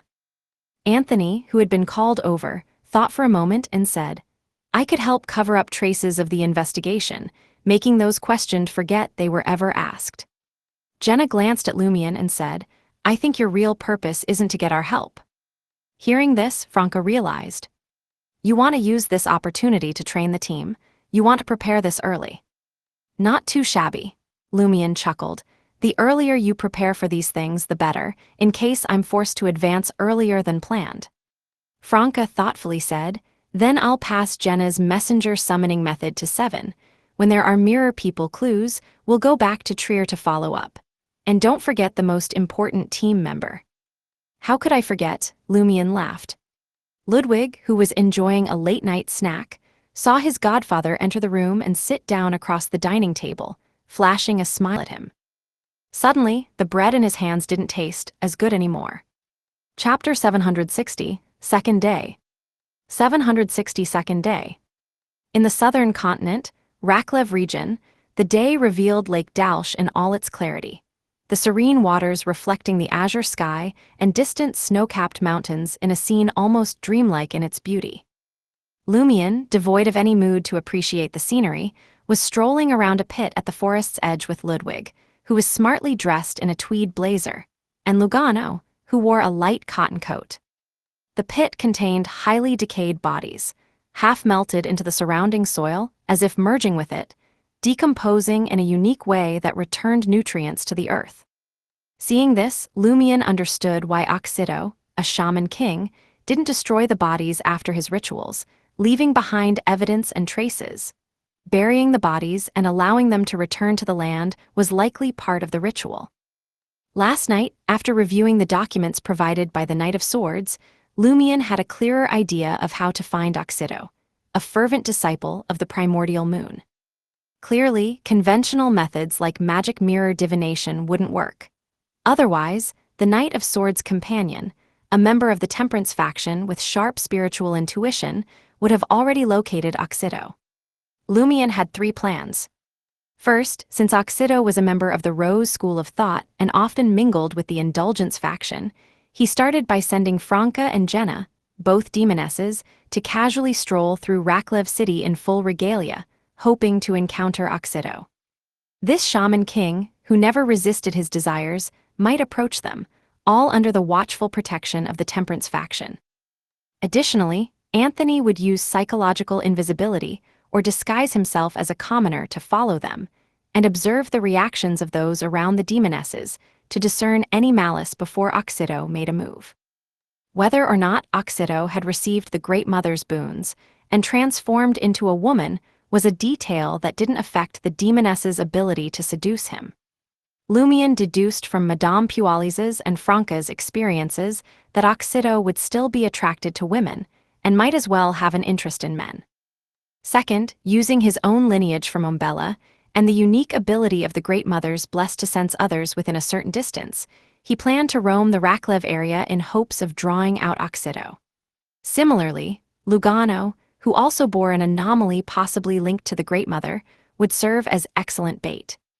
Third, he considered revisiting the sites Oxido had been before to see what could be eaten. Pinching his nose, Lumion carefully inspected the traces around and inside the pit along with the numerous bodies for a while, then turned his head to ask Ludwig, "Is it dirty?" "Very dirty," Ludwig nodded emphatically. "Dirty from the Great Mother," Lumion pressed further. Ludwig hummed affirmatively, his expression filled with conflict. Unsurprisingly, he heard his godfather ask, "Is it edible?" At this question, Lugano couldn't help but gag, while the usually stoic Knight of Swords, Merrick, slightly raised his eyebrows. Ludwig replied reluctantly, "Yes." "Can you sense the child born from these corpses after eating?" Lumion further inquired. Based on his experience, these bodies had likely been impregnated during the ritual, carrying rapidly growing clawed bird-like creatures in their wombs, which then tore through their parents' abdomens, absorbing the remnants and emerging on their own. From a mysticism standpoint, whether voluntarily or forcibly, the clawed bird-like creatures and the corpses shared a deep blood connection, making it easy to trace one from the other or even cast curses across distances. However, according to the Knight of Swords documents, divinations utilizing this blood connection had been fruitless, as if the creatures that had emerged from these corpses had vanished from this world. This could be due to a high-ranking individual casting, a counter-divination, or a change in the creature's state. Lumien's only hope was that Ludwig might glean different information by consuming the flesh. Ludwig, with a sullen face, said, "You can extract a bit of the bloodline from the corpses through a certain cooking method. While this won't allow me to sense the child's position and condition from a great distance, I should be able to detect its presence within a 30-meter radius." Okay, Lumien felt the results were better than expected. Then he watched as Ludwig squatted down and used a child's silver knife and fork to separate a piece of half-melted, half-rotten flesh from one of the corpses. The flowing yellow pus and the grotesque state of the flesh made Lugano turn away, looking out towards Lake Dalsh and Raklev City on the other side of the water. Ludwig then had Lumien retrieve a cast-iron skillet, a stand, wheat flour, liqueur, various spices, and a chunk of solidified lard from the traveler's bag. Lumien took on the role of the chef's assistant, mainly responsible for starting the fire. Ludwig first melted the lard, then added a bit of liqueur and some spices, frying them until the mixture was richly aromatic. Next, he wrapped the rotten flesh in wheat flour and tossed it into the skillet, frying it in the deeply colored, fragrant lard. The odors of fragrance and foul mingled together, gradually spreading. Finally, Ludwig finished cooking and forked up the fried, golden-brown flour-coated meatball, stuffing it into his mouth. He chewed, tears seemingly welling up in his eyes, looking pitiful as if wronged. "You didn't complain when you ate Loki raw," Lumien joked. Ludwig muttered as he spoke, "Rotten doesn't taste good, and there's no spirituality in it." After swallowing the fried meatball that looked rather appealing, Ludwig continued thoughtfully as he savored it. "The deceased's birthday is on the second day of every year." "Is there something special about that?" Lumien asked. Stuffing candy into his mouth, Ludwig responded offhandedly, "In myths, on the first day, the oldest one created the world. On the second, the Great Mother was born." "I've never heard of such a myth," Lugano murmured to himself, puzzled with his back to Ludwig. Lumien, deep in thought, shifted his gaze to another body. Their birthdays couldn't all be on the second day of each year, could they? "I remember that the new year for many tribes on the southern continent isn't the same as on the northern continent. It's not necessarily January 1st. So, which day is the second day, and which calendar are we using?" Ludwig, with candy in his mouth, said, "Any would do, as long as it's the second day of the new year according to the calendar one believes in." Purely symbolic, then, Lumien turned towards the Knight of Swords. "Have you confirmed the identities and birthdays of these bodies?" Raklev in the Star Highlands was a relatively prosperous area with a significant population, similar to the city of White Rapis, where Lumien had been before. It was one of the ancient Highlands Kingdom's support points, ruling over the entire Star Highlands. This area was known for its rich mines, but interestingly, all mining sites were far from Lake Dalsh, preserving the sanctity of this highland lake in the hearts of its people. In the past, the Star Highlands were primarily a battleground between the Intis Republic and the Fasak Empire. After the war a few years ago, the Fasak Empire's influence waned, and the Lone Kingdom began to extend its reach. Even the Evernight Goddess Church of Lone Kingdom seemed to be spreading its teachings in this area, a fact Lumien had heard about while in Rapis. And throughout the Star Highlands, the city atop the mines, Raklev, had the largest Lonese population. Knight of Swords Merrick nodded slowly and said, "We've confirmed 90% of the bodies. Their birthdays, according to the Northern Continent's calendar, are mostly on January 2nd. For the rest, using local calendars, their birthdays also fall on the second day of the new year. For those whose identities remain uncertain, they seem to be foreigners who may have come here either voluntarily or involuntarily.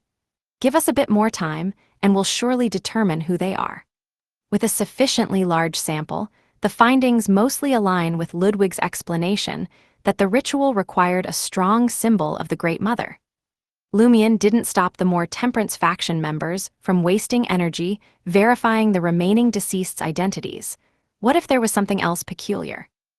Looking across the lake at Raklev City, Lumien said, "Let's head back to the city now and walk around. Let's see which of the three are more effective on Bella's bloodline, the anomaly of the Earth pathway, or the blood connection with the bird-clawed babies." Walking towards the city, made of numerous gray and white stone houses, along the shimmering lake as blue as the sky, Lumion suddenly had a thought. He asked the quiet Knight of Swords walking beside him, in the Rose school of thought, was Oxito in charge of the Raklev area? Not previously, and now it's uncertain, replied the Knight of Swords succinctly. Lumion nodded, musing to himself. If he isn't in charge of Raklev and merely initiated a ritual here on a whim, he should have left after it ended. Why is he still here? Does he have a deeper purpose in the Raklev area? Or perhaps the Rose School of Thought is planning something for this place. The Knight of Swords paused for a few seconds before responding. We suspect there might be a deeper purpose. Pausing momentarily, he added, before the Highlands Kingdom was established, many areas of the Star Highlands worshipped death, and Raklev was one of the places most influenced by this belief. Even today, some local customs still carry remnants of this death worship. As they spoke, the 3 adults and 1 child arrived outside Raklev City. Raklev, compared to the refined city of White Rapis, the architecture here was much more rugged. Although there were people in dark red robes and bright dresses, most wore more durable canvas work clothes. Before even reaching the city gates, Lumion could already sense the hustle and bustle. Chapter 761, The Blessings Festival. 761, The Blessings Festival. Beside a segment of the old city wall, now merely a relic for admiration, Lumion's gaze passed between the tall and short gray-white stone buildings and landed on a majestic temple standing near the mountain range. It towered 30 meters high, made up of several turrets, reminiscent of an ancient war fortress left over from bygone eras. At this moment, influenced by both the mountains and the clouds, the near-noon sunlight cast a dim hue, cloaking the grand temple in a dusk-like veil. Is that a temple of the god of combat? Lumion didn't turn his head as he asked the Knight of Swords beside him.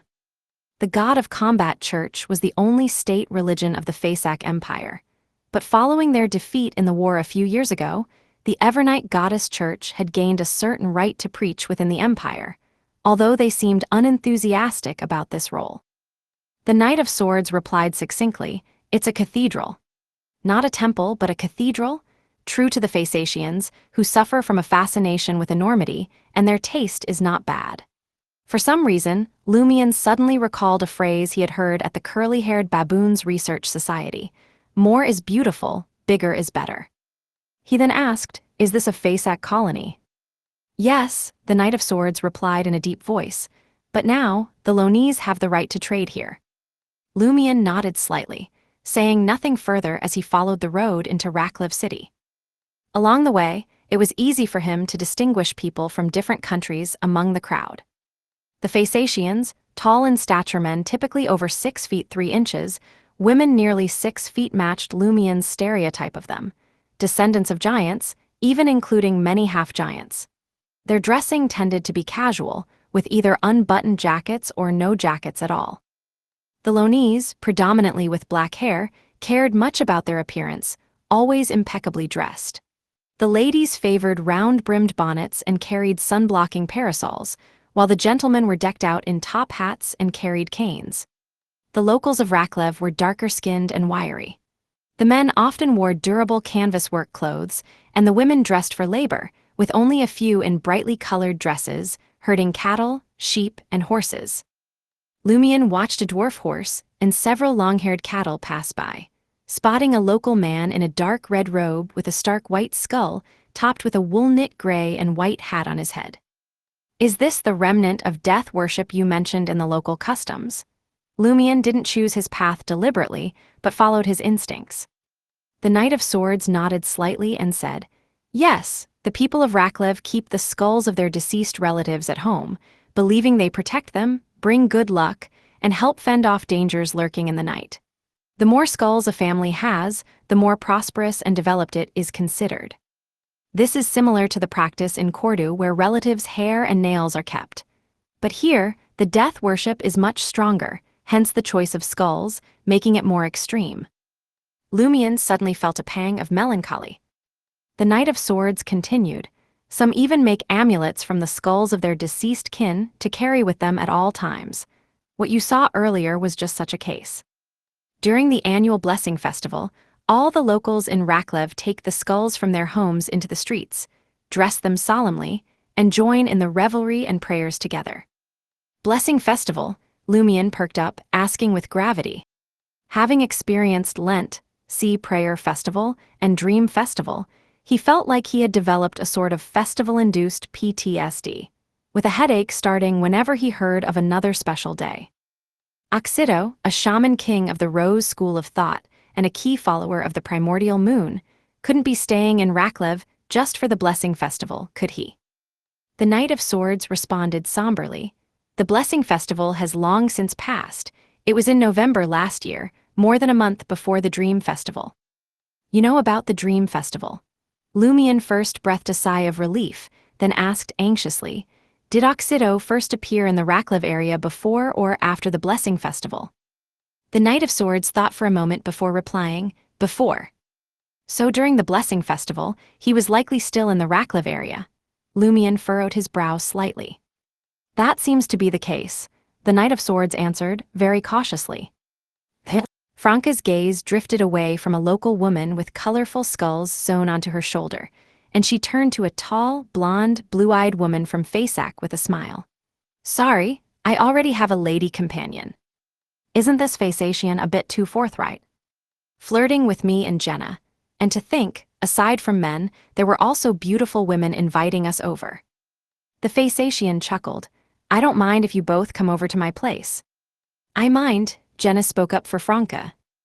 They had been wandering around Raklev City for nearly 2 hours. Although Franca hadn't actively unleashed the demoness of pleasure's charm to avoid suspicion of fishing purposefully, their carefully styled demoness appearance alone, in terms of looks, demeanor, and figure, was enough to draw plenty of attention. Here, the Faceatians were bold and direct, both men and women, while the Lonese were conservative and reserved, only daring to approach after finding a good reason. The locals mostly just watched from a distance, quietly following, with a few gathering the courage to speak up, but only in the guise of offering guidance. All right then. The female Faceation, a bit taller than Franca, waved her hand in disappointment and turned to enter a nearby cafe.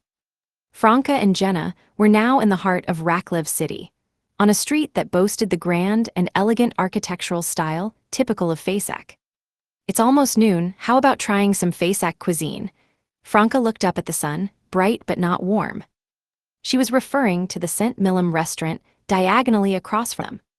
St. Millum was the capital of the Faceac Empire, and naming a restaurant after it seemed an attempt to offer an authentic experience. Sure, Jenna nodded gently. As the two demonesses stepped into the grand and intricately decorated restaurant, Anthony sat down on a bench across the street and quietly started on his lunch. A corn tortilla wrapped around beef and lamb, seasoned with various spices. Lumion walked with Ludwig and Lugano until they reached the temple-like Holy Lake Cathedral. But once they truly entered the city, the Knight of Swords, Merrick, disappeared. However, Lumion's instincts told him that this minor arcana card holder was still nearby. Feeling anything unusual, Lumion inquired of Ludwig. No, Ludwig shook his head. Lumion then turned to Lugano. What about you? Me, Lugano looked baffled. Isn't it Ludwig's job to locate people? What does this have to do with me? Do you sense anything unusual? Lumion calmly repeated the question. For some reason, Lugano felt that his employer had become more approachable lately, so he honestly replied, no. Gurgle, gurgle, a strange noise sounded next to both him and Lumion. Both turned their gaze to Ludwig. Touching his stomach, Ludwig looked eager and said, it's time for lunch. All right, Lumion agreed readily. His philosophy was to never let a child go hungry, especially since the starving child might resort to cannibalism. He looked around and pointed towards a bustling street to the northwest of Holy Lake Square. There seemed to be quite a few restaurants there. This time, Ludwig didn't need Lugano's hand-holding. He scampered ahead with short strides, while Lumion followed at a leisurely pace, and Lugano trailed close behind. The street bore a very typical Faceac characteristic, complete with trees and benches, resembling a streetscape in the northern continent countries. Lumian glanced around briefly and pointed with his chin to St. Millum restaurant not far away. Let's try some Fasak cuisine. Okay, Ludwig wiped his mouth.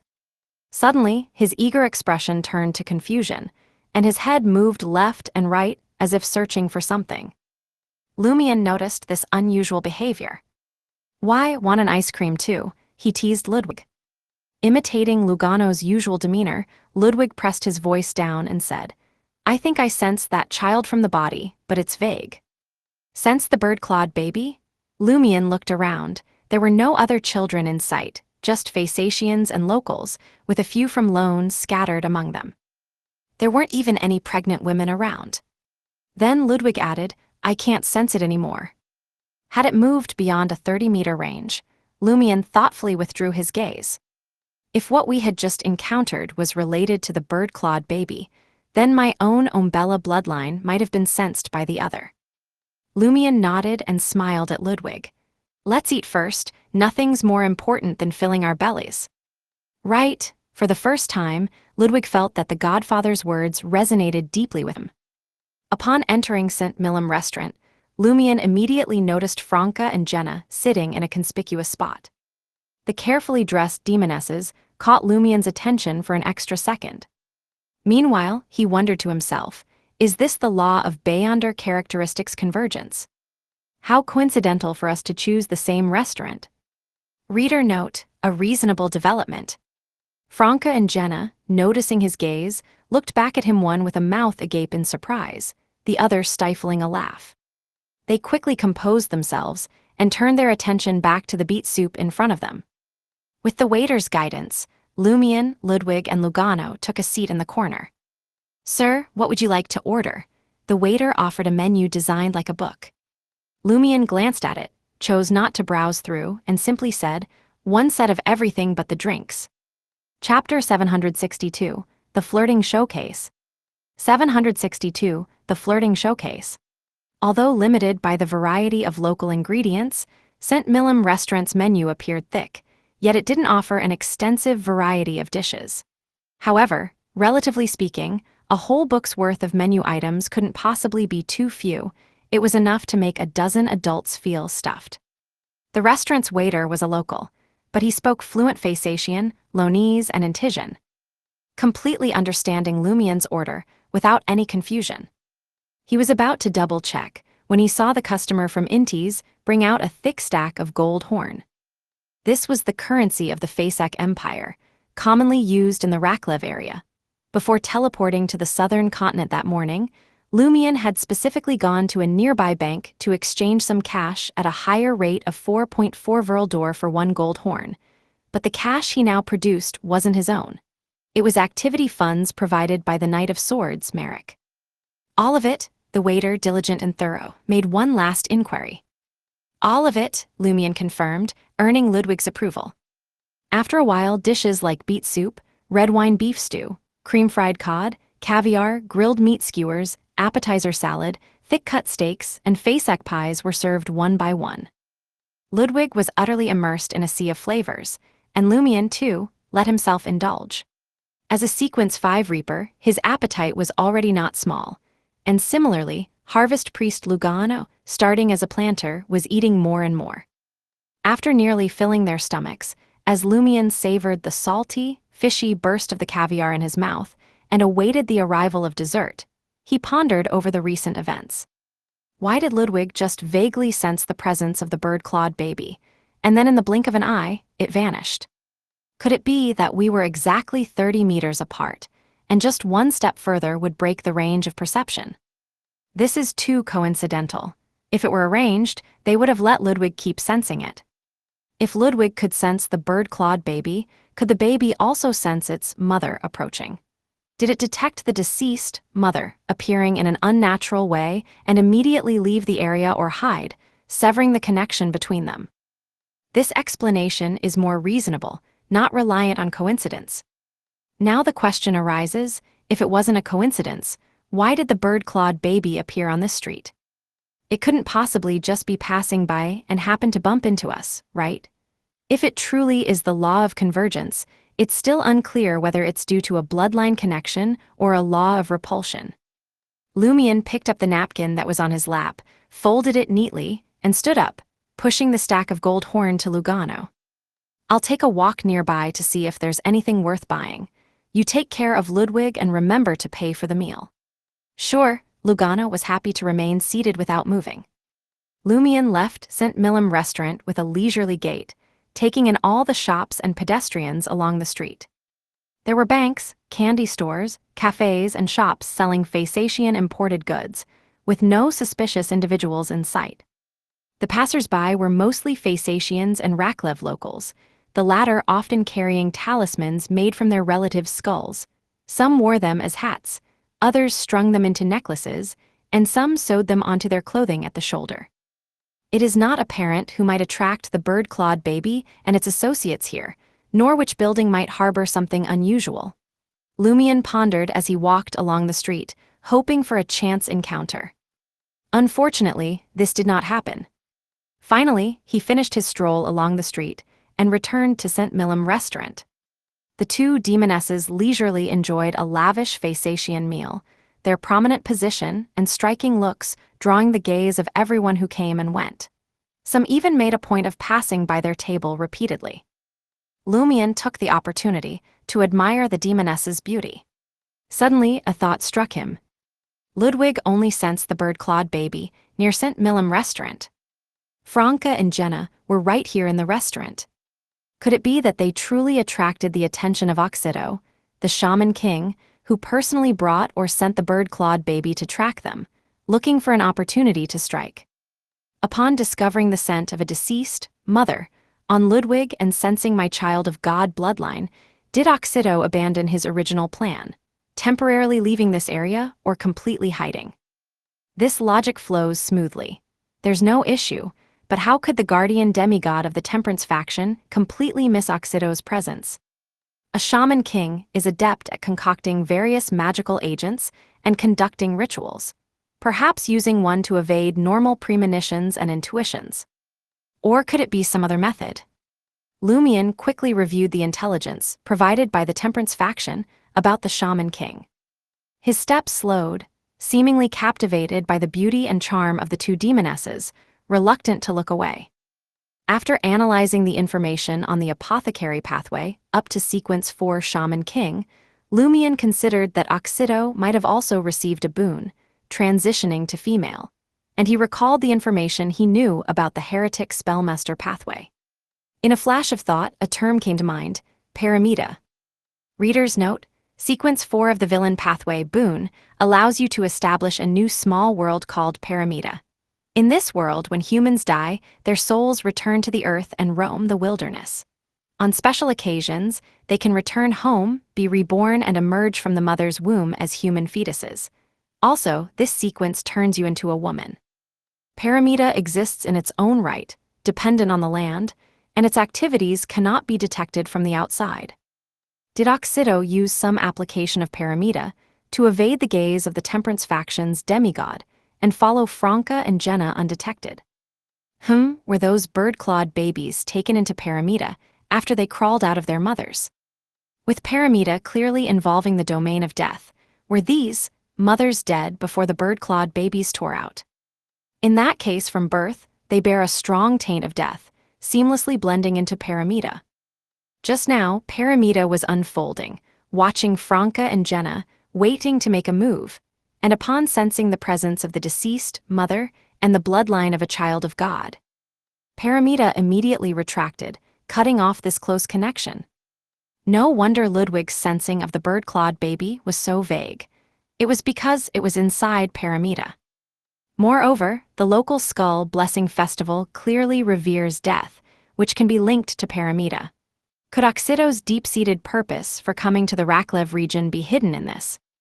With his speculation, Lumion approached Franca and Jenna's table with a genuine smile and politely asked in Intision like any real Intision would do. "May I have the honor of sitting here for a few minutes, beautiful ladies?" Franca replied in amusement, "Are you also from Intis?" She knew Lumion's approach wasn't simply to chat her up. He must have another purpose, so she played along very cooperatively. "Yes, which is why I felt a connection as soon as I saw you. Lumian fully utilized the pickup lines he'd learned from everyday life in Trier. At a nearby table, several men who were covertly listening and thought simultaneously. Damn Intisians. Curse those Intisian playboys. Jenna's response was natural, tinged with a hint of wariness and surprise. Are you here in Raklev for travel or business? As she spoke, Jenna signaled the waiter, who brought over a chair for Lumian beside their table.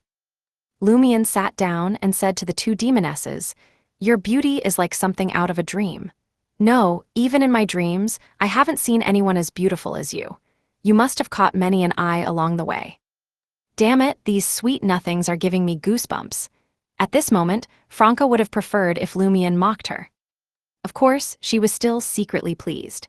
After all, she had heard from Brown Sauron that every demoness who had transitioned from male would have a bit of narcissism, fond of and proud of her feminine self. Jenna felt both discomfort and amusement, much like encountering a pretentious drunkard while playing a witch. Her acting was good, she showed no oddity and smiled mockingly. "Really, would you dare to look into my eyes and say that again?"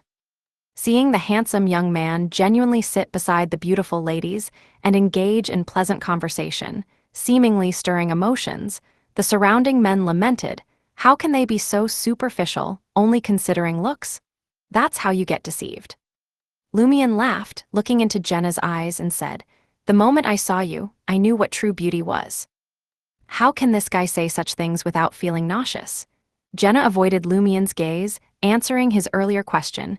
You know, some gazes make one feel uncomfortable. Any gaze more peculiar than others? Lumian asked with a smile. Franca, understanding what he was probing for, shook her head. No. Lumian nodded pensively. The weather here is rather cold. Did you feel something similar earlier? Franca recalled for a moment, pursed her lips, and said, "It started a bit on Chapin Street and lasted until just before the beet soup was served. The soup was warm and made us no longer feel cold. Paramita that involves the realm of death made the surroundings feel a bit colder." Lumian said with a smile to Franca, "Perhaps that's the lack of a reliable man's warmth." Franca's face twitched, and she communicated with Lumian using her eyes and lips. "Please, no more playing the playboy." As the three conversed, the image of a woman wearing a petite black cap and light golden bun appeared faintly on the surface of a gold leaf mirror embedded in the wall. She rested her chin in her hand, her gaze occasionally focused on Lumian and Jenna, then shifting between Lumian and Franca and assessing Franca and Jenna. Chapter 763, Folklore Origins. 763, Folklore Origins. Lumian kept his promise and sat at the table with the two demonesses for only a few minutes before politely taking his leave, leaving the nearby men somewhat perplexed and puzzled. Shouldn't he have seized the opportunity to pursue further? Could this be the advanced technique of an Intisian playboy and dandyist? Walking back to his own table, Lumian saw waiters carrying a towering stack of plates, their faces a mix of confusion, shock, and fear as they walked away. All the dishes on the menu had really been devoured. The look in their eyes towards Ludwig and Lugano was as if they were staring at monsters who had crawled out of the abyss. If you knew that 2/3 of those dishes and mains were consumed by Ludwig, and Lugano and I only shared the remaining third, you'd be even more scared, worried you might be eaten too. Well, that worry would be justified. Lumian muttered silently as he sat down. Before him, Ludwig and Lugano, there was now a slice of apple cake and a cup of richly flavored ice cream. Ludwig's face was unmasked in satisfaction, the most fulfilled he had felt in a long time. This was not only because the Faceatian meals were generous in portion and tasty, but also because it didn't hurt Lumian to spend someone else's money. Lumian pushed his slice of apple cake towards Ludwig and appeared to concentrate as he scooped up the milky ice cream with a spoon and placed it in his mouth. As he savored the melting frost and the spreading taste of milk, he whispered to himself, "Have any of you noticed anything unusual around 2 of cups and 7 of cups?" After a brief silence, a faint, ethereal voice echoed in Lumian's ear. It was from the Knight of Swords Merrick. "We did notice something from Chapin Street until you approached St. Millum restaurant, but only a slight abnormality was detected, and we couldn't pinpoint its origin. This matches Franca's description and my speculation, confirming each other. The Temperance faction's demigod is unable to catch Oxido even though they have started tracking Franca and Jenna. Can we only wait for Oxido to make a move? Lumion thought for a few seconds and pulled out a pair of non-prescription, plain gold-rimmed glasses for disguise from his traveler's bag, placing them on his nose. He immediately saw the image of the Knight of Swords, dressed in a shirt and vest highlighted in the lenses, then disappearing. The voice of Merrick became clearer. We occasionally find such slight abnormalities and corresponding traces too, and that is also one of the main reasons we are sure that Oxido is still in the Raklev area. Can Paramita alone achieve this, managing to move undetected under the nose of a demigod with strong spiritual intuition? Lumion, lacking a deep understanding of Paramita, could only speculate based on his past experiences. He had entered Paramita more than once. In Cordu, whether in reality or in dreams, he had entered Paramita several times. But at that time, without high-level forces involved, he couldn't judge the normal state of Paramita and whether it could deceive a demigod's senses and intuition when it unfolded. In Trier, during the Tree of Shadow catastrophe, he was involuntarily drawn into Lady Moon's Paramita, which effectively isolated the inside from the outside, preventing Trier's demigods from detecting the growth of the Tree of Shadow and the fighting in that area. It was only through Franca's use of the Judgment card and the unique properties of Madame Judgment that they managed to establish a connection with the outside world, allowing the Tarot Club's demigods to pinpoint and descend into Paramita. At that time, the demigods of Trier were far from Rue anarchy, unaware of anything hidden there, which could be understood and accepted. Memories flashed through Lumion's mind, and he always felt that Paramita could not reach the current extent. When Paramita closed, it was normal that the Temperance faction's demigod couldn't sense it even if nearby. But how could it remain undetected after unfolding right under the nose of the Temperance faction's demigod? Is it that powerful? I think even Lady Moon's Paramita couldn't achieve that, only capable of masking activities and protecting itself through distance from being detected. Lumion turned his gaze to the window, seeing two locals among the passers-by. One had a human skull painted purple hanging on his chest, and the other tied a bleached white human skull on top of his head. Death worship. Paramita. Perhaps Shaman King Oxido has developed a special aspect of his Paramita in the Raklev area, which allows him to unfold it in front of a demigod without being detected, at least until there's substantial interaction. Lumion speculated, piecing together Madame Pualis's plan to use the folklore of Cordu to enhance her own Paramita. Lumion took another spoonful of milky ice cream and lowered his voice again. Tell me more about the origins and circumstances of the Skull Blessing Festival. Knight of Swords Merrick replied clearly in his ear. It dates back to the fall of Death, when the situation on the southern continent fundamentally changed. The fall of Death caused disturbances in the underworld, leaving most spirits unable to sense or enter it, forced instead to wander its periphery, between the spirit world and the real world. As a result, when sentient beings die, they are very likely to become undead, wraiths, or evil spirits, a grave threat to the living, leading to one disaster after another. The response of the northern continent nations has been church-sanctioned purification combined with compulsory cremation. Here, the Eternal Blazing Sun Church and the God of Combat Church have had notable success with purification, making cremation unnecessary for those who have been purified. Hearing this, Lumion truly understood and appreciated the various measures taken before and after death, including consoling the dying, purifying the dead, encouraging cremation, and rewarding the discovery of deceased vagrants. The origins of all these practices was the fall of Death and the subsequent anomalies in the underworld. No wonder the old bones in the lower layers of the underground tombs are still bones, not ashes. During the fourth epoch, the underworld hadn't yet been disturbed, and the spirits had a place to return to. Some mysticism knowledge suggests that bodies are prone to transform at the end of the fourth epoch during the Pale Disaster, caused by Death's invasion of the northern continent. Indeed, it is the legacy of the Pale Disaster, Death perished during that disaster, leading to the anomaly in the Underworld. Lumion suddenly realized, gaining a deeper understanding of certain mysticism knowledge. The Knight of Swords continued. The same issues arose on the southern continent, but the Balam Empire, home to many Beyonders following the death pathway, swiftly devised several solutions that quelled the undead outbreaks in certain areas without resorting to mandatory cremation, thus restoring normalcy. In other regions, however, due to ongoing independence efforts from countries like Hagenti, Paz, and the Highlands, faith in death began to wane, leading to a period of rampant undead plagues and a power vacuum. The people in these areas had no choice but to fend for themselves. Lumion nodded slightly. Is the Skull Blessing Festival a solution for the Raklev area? The Skull Blessing Festival is just one manifestation, explained the Knight of Swords simply. According to records left by the Highlands Kingdom, it appears that the people of Raklev, with the help of a former official from the Balam Empire, established a mini-state for the spirits, allowing the dead to enter and rest there without emerging again. However, this isn't the Underworld. It cannot truly offer rest, nor can it completely bind the spirits. They just have to gradually fade away. The annual Skull Blessing Festival is a day for the spirits to emerge, revel, and be liberated.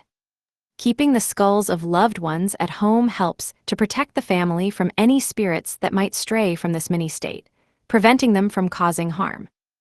In essence, they created a rudimentary, localized version of the Underworld for spirits to return to. A place to return to. The concept of Paramita is similar, where souls return to the earth and wander the wilderness. Moreover, in Paramita, spirits can return home on special days to enjoy the joy of reunion, much like the Raklev area's Skull Blessing Festival. The only difference is that here, the spirits have no path to rebirth, they can only slowly fade away. Lumion compared the local state for the deceased to Paramita and grasped something subtle. He recalled something Louis Lund once relayed from Madame Pualis. What's been established is merely a small, caricature Paramita, a part of the complete Paramita. Lumion inhaled sharply, muttering under his breath. Could Oxido be planning to merge this local spirit realm into his own Paramita, to make it more complete? Has he? No, she already partially succeeded, which is why you haven't detected her. Knight of Swords Merrick paused for a moment before responding. It's a possibility. After a brief pause, he added proactively, we also haven't seen that spirit realm. Seen, Lumion was initially startled, but then understood what the Knight of Swords meant. The prisoner pathway could directly turn into wraiths, and they should have been able to see the spirit realm, but they found nothing in Raklev this time. Lumion didn't respond, but considered another issue. If Oxido has indeed begun to merge with that mini-spirit realm, she essentially becomes a local version of death, and she must have sensed the Umbella bloodline in me. What would her reaction be? Instant anger, or seeing it as something to be exploited? Why didn't she act directly? Right, she also used the bird-clawed monster baby to discover that Ludwig nearby had the aura of a corpse, mother, adding up to what clearly looked like bait, obviously a trap. That's why she, accustomed to indulgence, held back. What she needs to do now is seek assistance. With that thought, Lumion removed his glasses and abruptly stood up. Chapter 764. There's always a corruption that can be used. 764. There's always a corruption that can be used. Lumion took off his glasses and whispered, the target should have noticed something unusual about me, but Ludwig is right beside me, giving off the mother aura from that corpse. With both of these factors together, the target will surely be highly suspicious and may seek assistance. Be prepared. If it were just the Umbella bloodline alone, Oxido might think it was merely the law of convergence at work, bringing the blasphemer of the child of God into her presence. Similarly, if it were just the mother aura from the corpse, she might become wary or suspect that the corpse's return to the earth had contaminated the local water, leading to the corruption of certain individuals. But put together, anyone who could sense these would immediately see there was a big problem. This couldn't just be a coincidence, there was clearly a dangerous trap. Knight of Swords Merrick's voice seemed to come from farther away. We're already ready. Sensing the hidden danger and preparing even before I thought through everything and issued a reminder. They have strong spiritual intuition and rich experience. Lumion mused as he noticed Lugano, startled by his movements and deep voice, also standing up.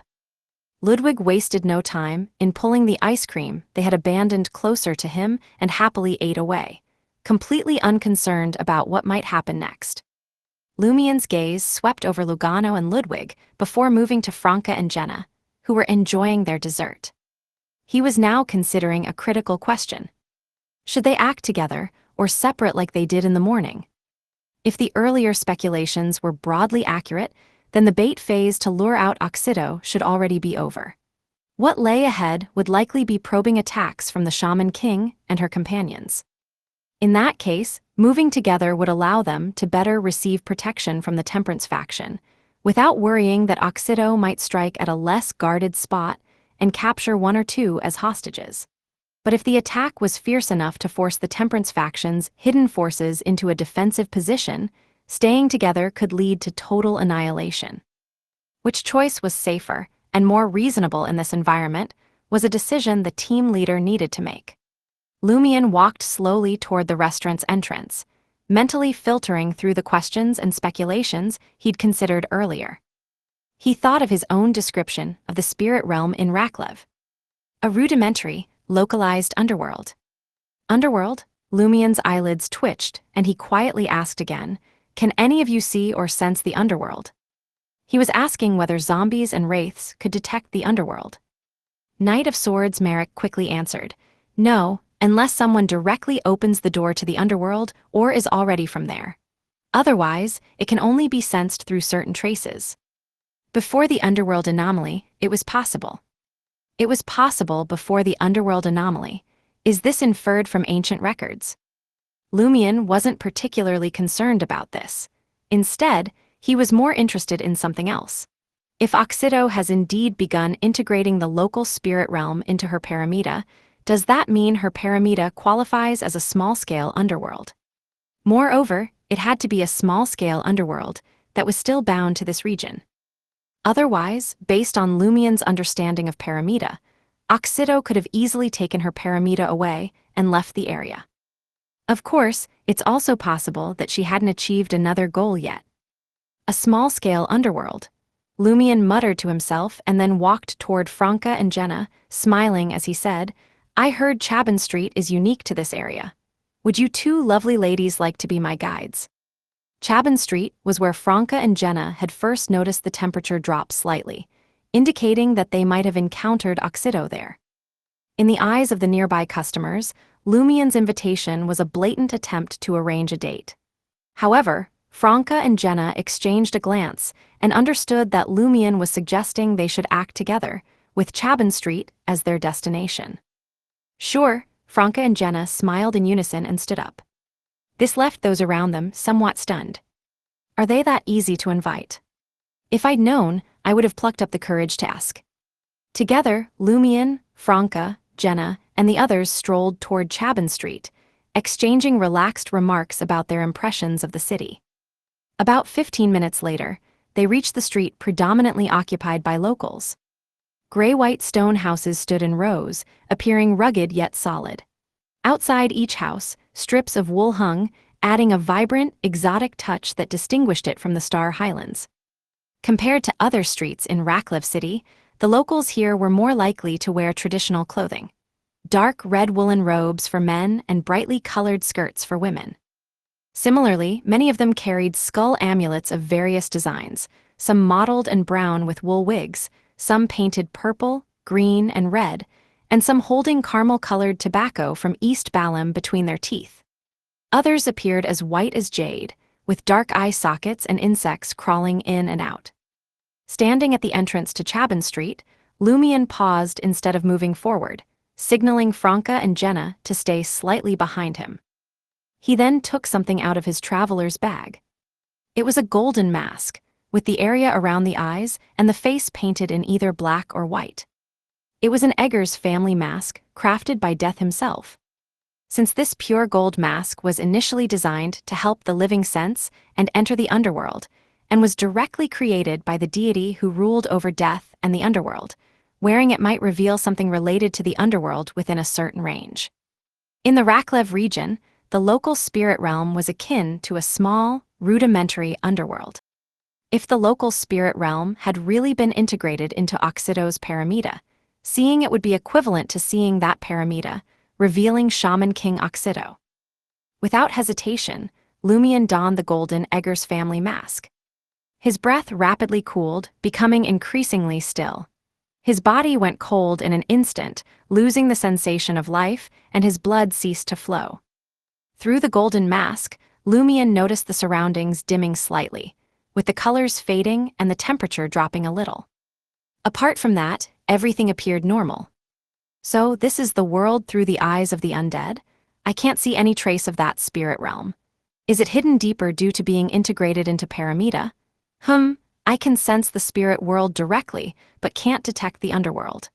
No wonder one has to wait for an opportunity to enter the underworld instead of simply locating it and teleporting there after wearing the Eggers family mask. Lumion muttered silently, not giving up on his original theory, and tried to stimulate the lingering aura of the Blood Emperor.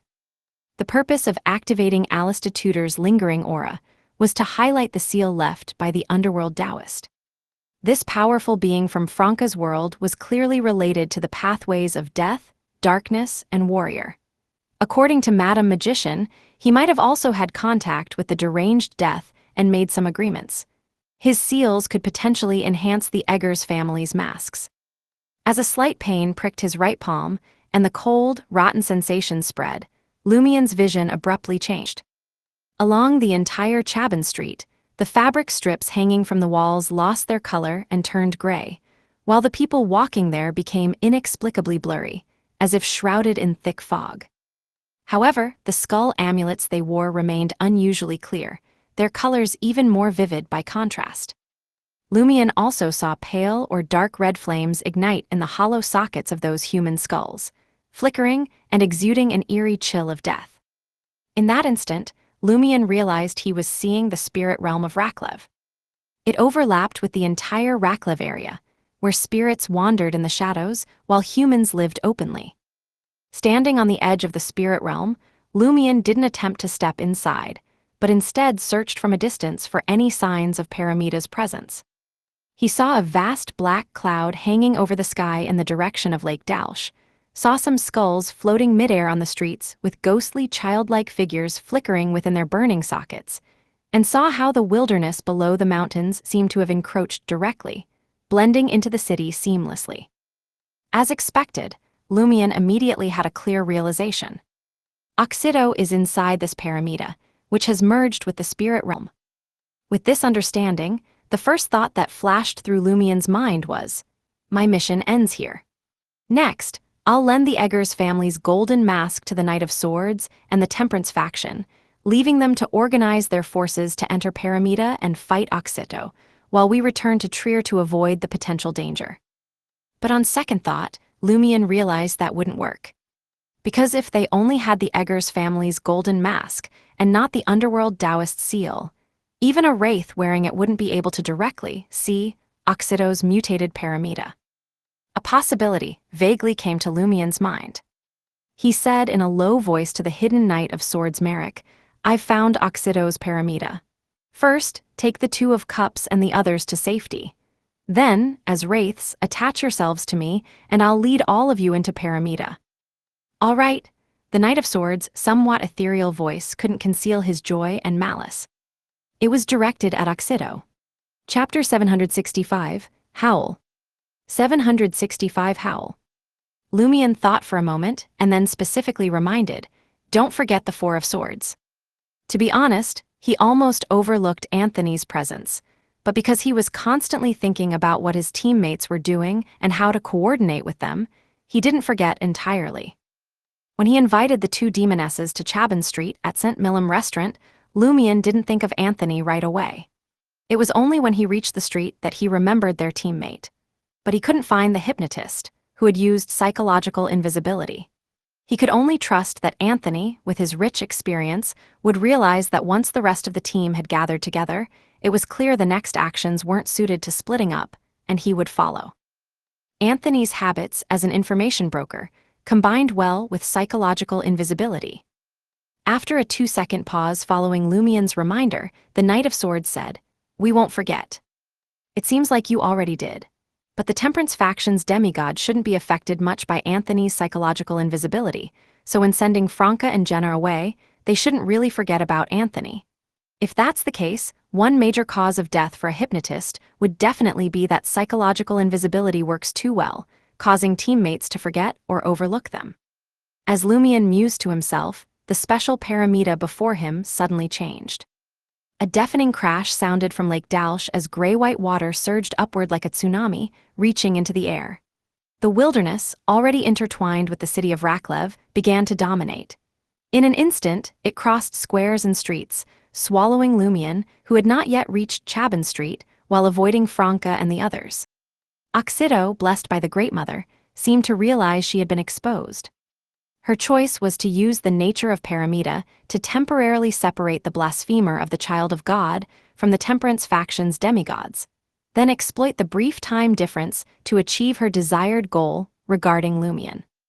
Almost simultaneously, Lumien, wearing the Eggers family's golden mask and transformed into an undead, felt his body grow heavier, as if cold masses had taken residence inside him.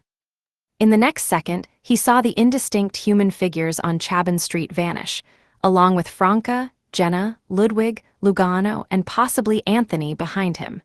It was as if they were in two separate worlds.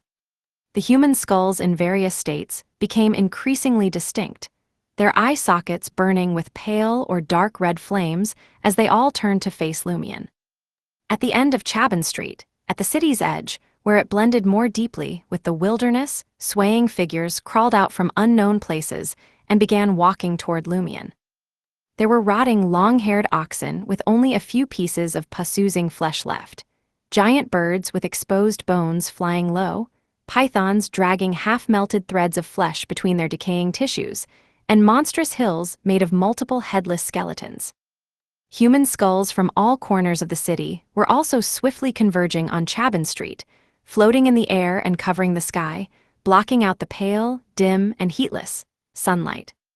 Lumien appeared stunned, as if he had encountered something terrifying, or was like an undead creature facing a higher-ranked and more terrifying kindred spirit. For a brief moment, he stood frozen, unable to move. Just then, a wretched howl, filled with pain, echoed from Lake Dalsh. The terrifying and piercing sound was like a high-speed spinning drill that bored directly into Lumien's soul. His vision went dark, and he lost consciousness. When Lumien regained his thoughts and awareness of his body, he found himself midway along Chabin Street, accompanied by the Knight of Swords Merrick, who had appeared at some point, dressed in a black vest and white shirt. All around him, crystalline cold had frozen human skulls of varying states in midair, on the ground, and on the surfaces of gray-white stone buildings.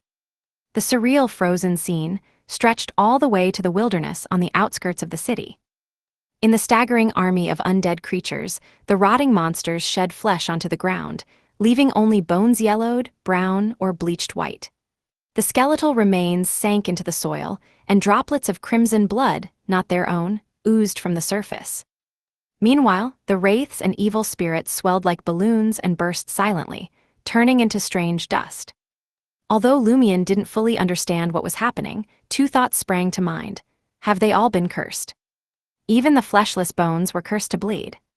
With that thought, Lumien couldn't help but raise his right hand and wipe his nose. He immediately noticed some blackened bloodstains on the back of his hand. This came from within his body, blood that had long since stopped flowing. In the banshee's wail just now, not only was his soul wounded, but his undead body seemed to have suffered physical damage too. Some capillaries had ruptured, causing the blackened blood to seep out. Terrifying, Lumien had roughly figured out what had just happened. Oxido screamed from a distance, using the banshee's howl enhanced by paramita, and instantly lost consciousness. Did the Temperance faction's demigods attach themselves to me as wraiths before paramita expanded, pulling me into paramita right away? Then, they took over my body and used their abilities to deal with the swarming army of human skulls and undead.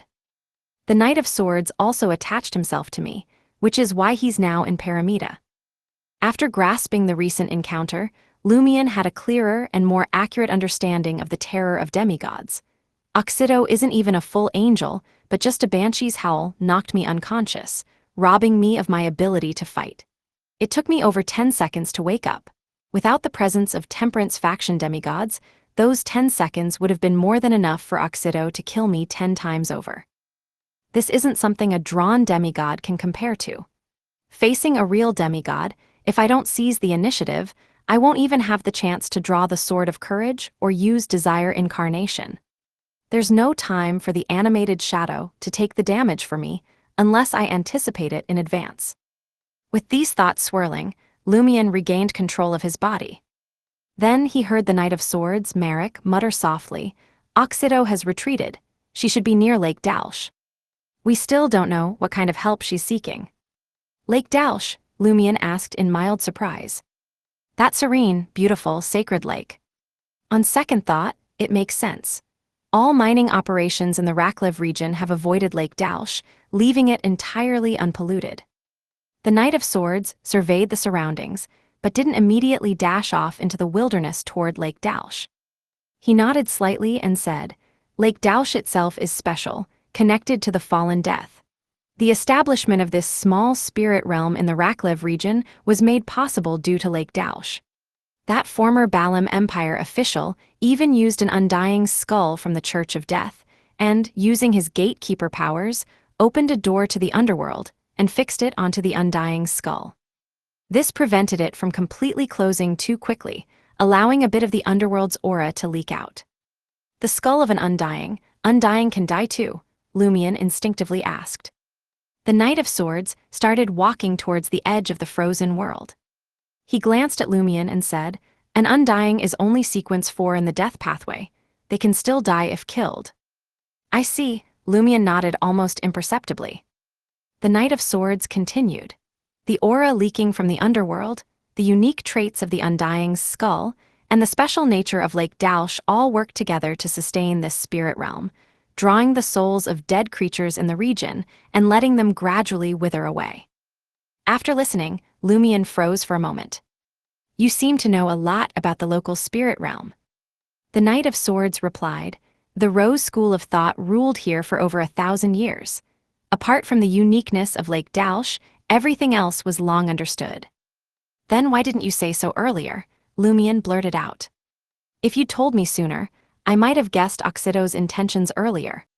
We didn't initially connect Oxido to the spirit realm, so that intelligence wasn't included in the information," explained the Knight of Swords. "After that, I answered whenever you asked, but didn't elaborate. Speaking is also a desire that requires temperance." Lumion suddenly understood how Franca felt every time she heard him say, "I'll have to start with the events at the Samaritan Women's Spring, where Madame Hella and won." While talking, he and Merrick reached the edge of the city, where the frozen world met the desolate wilderness. Lumion instinctively glanced at the thick layer of ice encasing the gray-white buildings. Using the reflective surface, he was astonished to see a blurry figure in each of his eyes. One wore a small black bonnet and a court dress of the same color. The other had no head and was dressed in a dark, intricately patterned, sinister gown. Lumion then noticed translucent ringed insects crawling in and out of his mouth, yet he felt nothing. At the entrance to Chabon Street, Franca, Jenna, and the others felt a sudden chill engulf them and saw Lumion vanish before their eyes.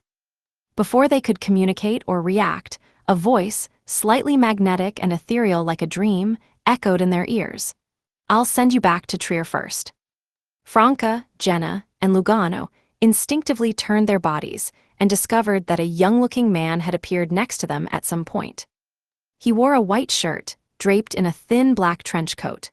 With black hair and green eyes, he had a knight-like, handsome quality and wore a pair of red gloves on both hands. Chapter 766, Early Labor. 766, Early Labor. Gazing at the young man wearing red gloves, Franca cautiously asked, "Who might you be?" She wasn't about to trust a stranger, just because of what he said unless influenced by some beyonder power. 2 of Cups, 7 of Cups. "You don't need to be involved in what's coming next," said the young man in red gloves directly, calling Franca and Jenna by their minor arcana names. His voice carried the natural authority of someone used to leading many people, instilling a faint sense of fear in Franca and the others. "He knows our Tarot Club code names. A member of the Tarot Club, one of the Knight of Swords helpers. His outfit looks like those red gloves from the Church of Evernight Goddess." As Franca pondered, she didn't sense any warning from her spiritual intuition. Before she could respond, the young man in red gloves pulled out a tarot card. The card's front depicted a goddess pouring holy water under a sky full of stars. Major Arcana, the Star. "So it's Mr. Star." Franca and Jenna hesitated no longer and nodded in unison, saying, "Okay." Lugano stood there, a bit dazed. Why did he take out a card? "I think I've heard of something like this, but I can't remember." Almost simultaneously, Anthony appeared out of nowhere and squeezed in beside Franca and Jenna. Franca was startled for a moment, muttering to herself, "I really did forget about you." Mr. Star didn't say much more. He opened his mouth slightly. In an instant, Franca and the others were enveloped by a vast, invisible spirit, and then they ascended into the layered, colorful spirit world, like they were traveling in a hot air balloon. Along the city's periphery, covered in crystalline ice, Lumion, wearing the Eggers family's golden mask, withdrew his gaze.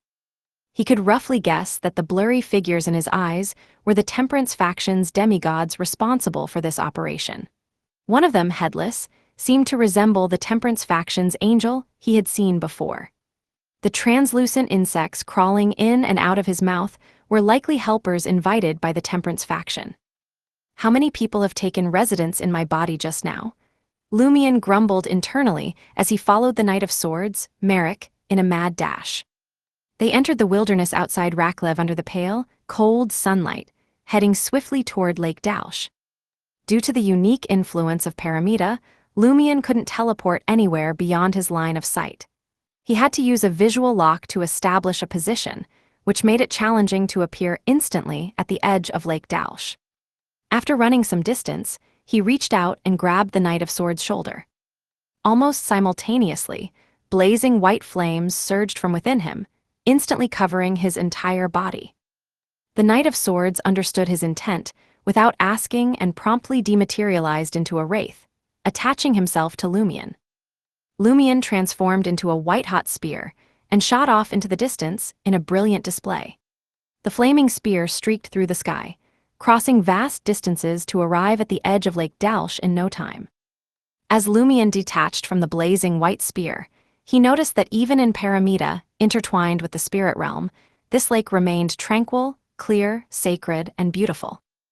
In the dim surroundings, the gray-white water seemed weightless, stretching upwards like a giant curtain, perhaps drawn to some high-altitude entity. In front of the water curtain, countless human skulls formed a mountainous head. Among the skulls of various colors, one stood out the most. It was at the very top, crystal clear as if carved from crystal, and significantly larger than a normal human skull. Instead of pale or dark red flames, the eye sockets of this crystal skull reflected a mysterious, intricately patterned, ancient bronze door. The door was slightly ajar, revealing endless darkness within. In that darkness were countless indescribable eyes, staring out yet unable to emerge. Along the edges of the bronze door, strange, grotesque, and sometimes revolting hands grasped the frame as if trying to squeeze through but unable to. They only managed to scratch out piercing noises that seemed to tear at the human eardrum. Many spirits and human skulls were drawn to this place, gradually becoming part of the massive head. Is that crystal skull the undying skull used back then? Is the bronze door in its eye sockets the Death Sequence 5's gatekeeper's door to the Underworld? A Sequence 5 can't keep the Underworld door open for long, so they used the undying skull and the unique properties of Lake Dalsh to fix it. But where has Oxido, the Shaman King, gone? As this thought crossed Lumion's mind, he saw the countless human skulls forming the massive head in the air open and close their bony teeth, speaking in unison in various voices. "Why couldn't you give me a little more time? If I can't have it, I'll destroy this place," and see how many of you can survive the calamity of this collapsing pyramida. And I have already abandoned this place, and left the Raklev region using my prior preparations. Amid the sharp, hoarse, old, and deep laughter of the human skulls, Lumion felt the massive shadow in the sky descend toward his head. Cracks appeared in the ground below, growing deeper and revealing a dark void. All the skulls, including the crystal one, developed tiny cracks, seemingly ready to shatter completely in no time. At that moment, Lumion felt a chill leave his body, and all the skulls stopped cracking as if temporarily held back by an invisible external force. This also halted the process of Paramida's collapse and destruction. Although it didn't reverse, it wasn't going to happen immediately. Is this the Temperance faction's demigod or their invited helper using their ability? It seems Oxido really escaped. After testing the waters with the Banshee's Howl, she decisively abandoned this Paramida, clearly stronger than other Madams, and used her prior arrangements and the unique properties of this place to escape before the Temperance faction could act. A series of thoughts flashed through Lumion's mind as he took in the scene before him. An ancient voice suddenly echoed in his ears. Don't just listen to what Oxido says. In my experience, anyone who leaves behind so many words before running away is either already insane or trying to cover up something. Oxido did indeed flee here decisively before we locked onto her and planned to destroy this Paramida, but why would she tell us her objectives? Purely to vent her emotions. That may be one reason, but there should be a more important one. She wants us to focus on the collapse and destruction of this Paramida and overlook something else. Lumion hadn't entirely dismissed his doubts after Oxido's proclamations through those human skulls, but such behavior wasn't unusual for the Indulgence faction of the Rose School of Thought. Those accustomed to indulgence were always eager to express their emotions. The ancient voice finally said, "Time will provide us the answer." As soon as these words fell, Lumion saw the insects with translucent rings flying out. Suddenly, everything around him slowed down. A grayish-white fog settled over everything Lumion saw, making it all look surreal. Soon after, everything projected on the foggy curtain started to rewind. The human skulls were no longer cracked in countless places, the ground returned to smoothness, and the thick shadows receded into the sky.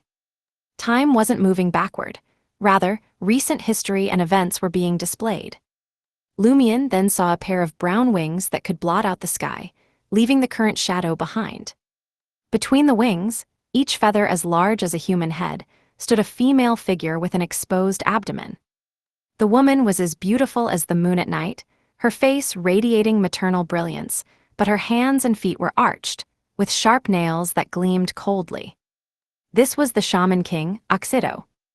Having seen her male form, Lumion recognized her instantly. Her features were softer now, and her facial details were more delicate. Her belly was swollen, stretched taut with black veins visible on the surface. The skin was so thin that it was almost transparent, revealing the merging forms of numerous bird-clawed monster infants inside. She stuffed all those corpse-born bird-clawed infants into her belly. What kind of monster is she nurturing? No wonder the bloodline connection didn't work directly, only indirectly within a certain range. As Lumion came to this realization, Oxido reached for her belly in the scene from the past. With a tearing sound, she ripped her abdomen open, blood pouring out. Oxido forcefully pulled out an infant slightly smaller than Ludwig. Its skin was pale, its flesh decayed, and remnants of 4 or 5 heads and 7 or 8 bird claws remained on its surface. A pure, clear membrane, seemingly from Lake Dalsh, covered the baby's body. Oxido let out a cry of agony as she threw the infant into the eye socket of the crystal skull.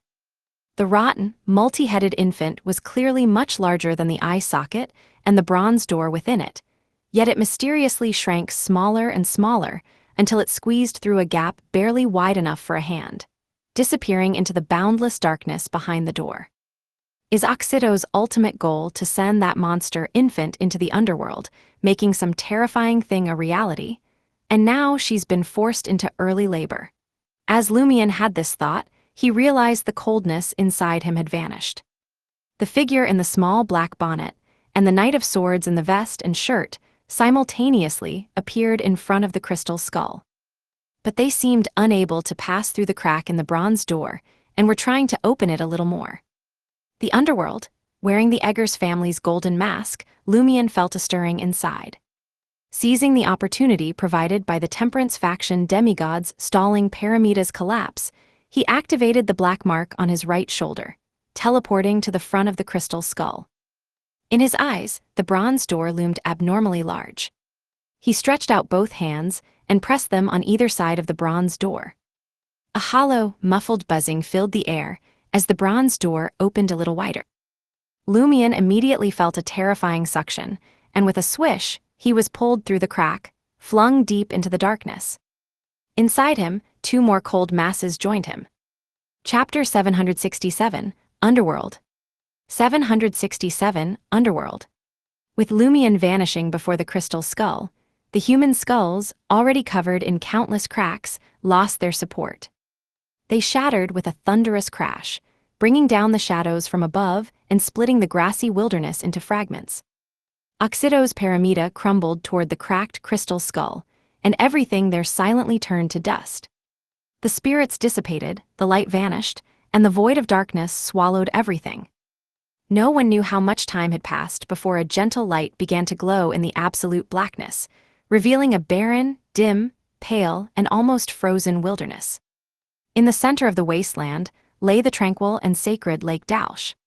The headless lady, draped in a dark black dress and carrying 4 heads, swiftly appeared beside the lake, quietly gazing at its serene, transparent surface. As soon as Lumion was pulled through the bronze door, he felt countless eyes upon him, chilling his body further and numbing him.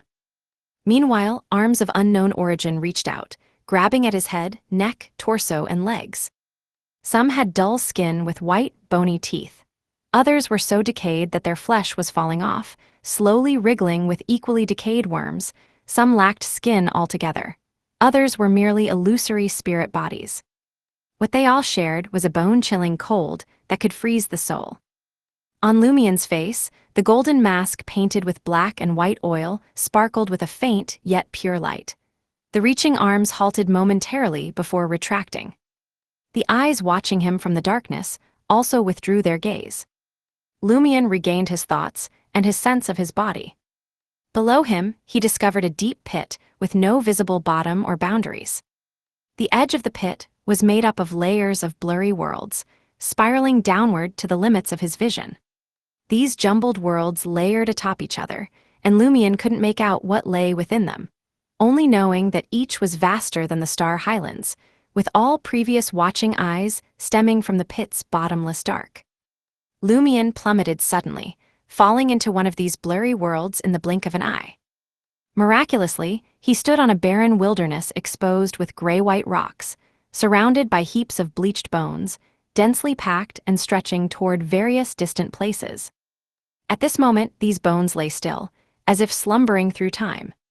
Is this the Underworld? I wonder where the abscessed hand's body part might be. Lumion looked around, muttering to himself in silence. Oculus note, it is the contracted creature that gave him the traverse the spirit world. Lumion must find its body parts or else he cannot achieve godhood. According to Fors, one of the body parts is located in the Underworld. It was the chance to enter the Underworld that had prompted him to help voluntarily, using the Eggers family's golden mask and the Underworld Taoist's seal to push open the bronze door inside the crystal skull.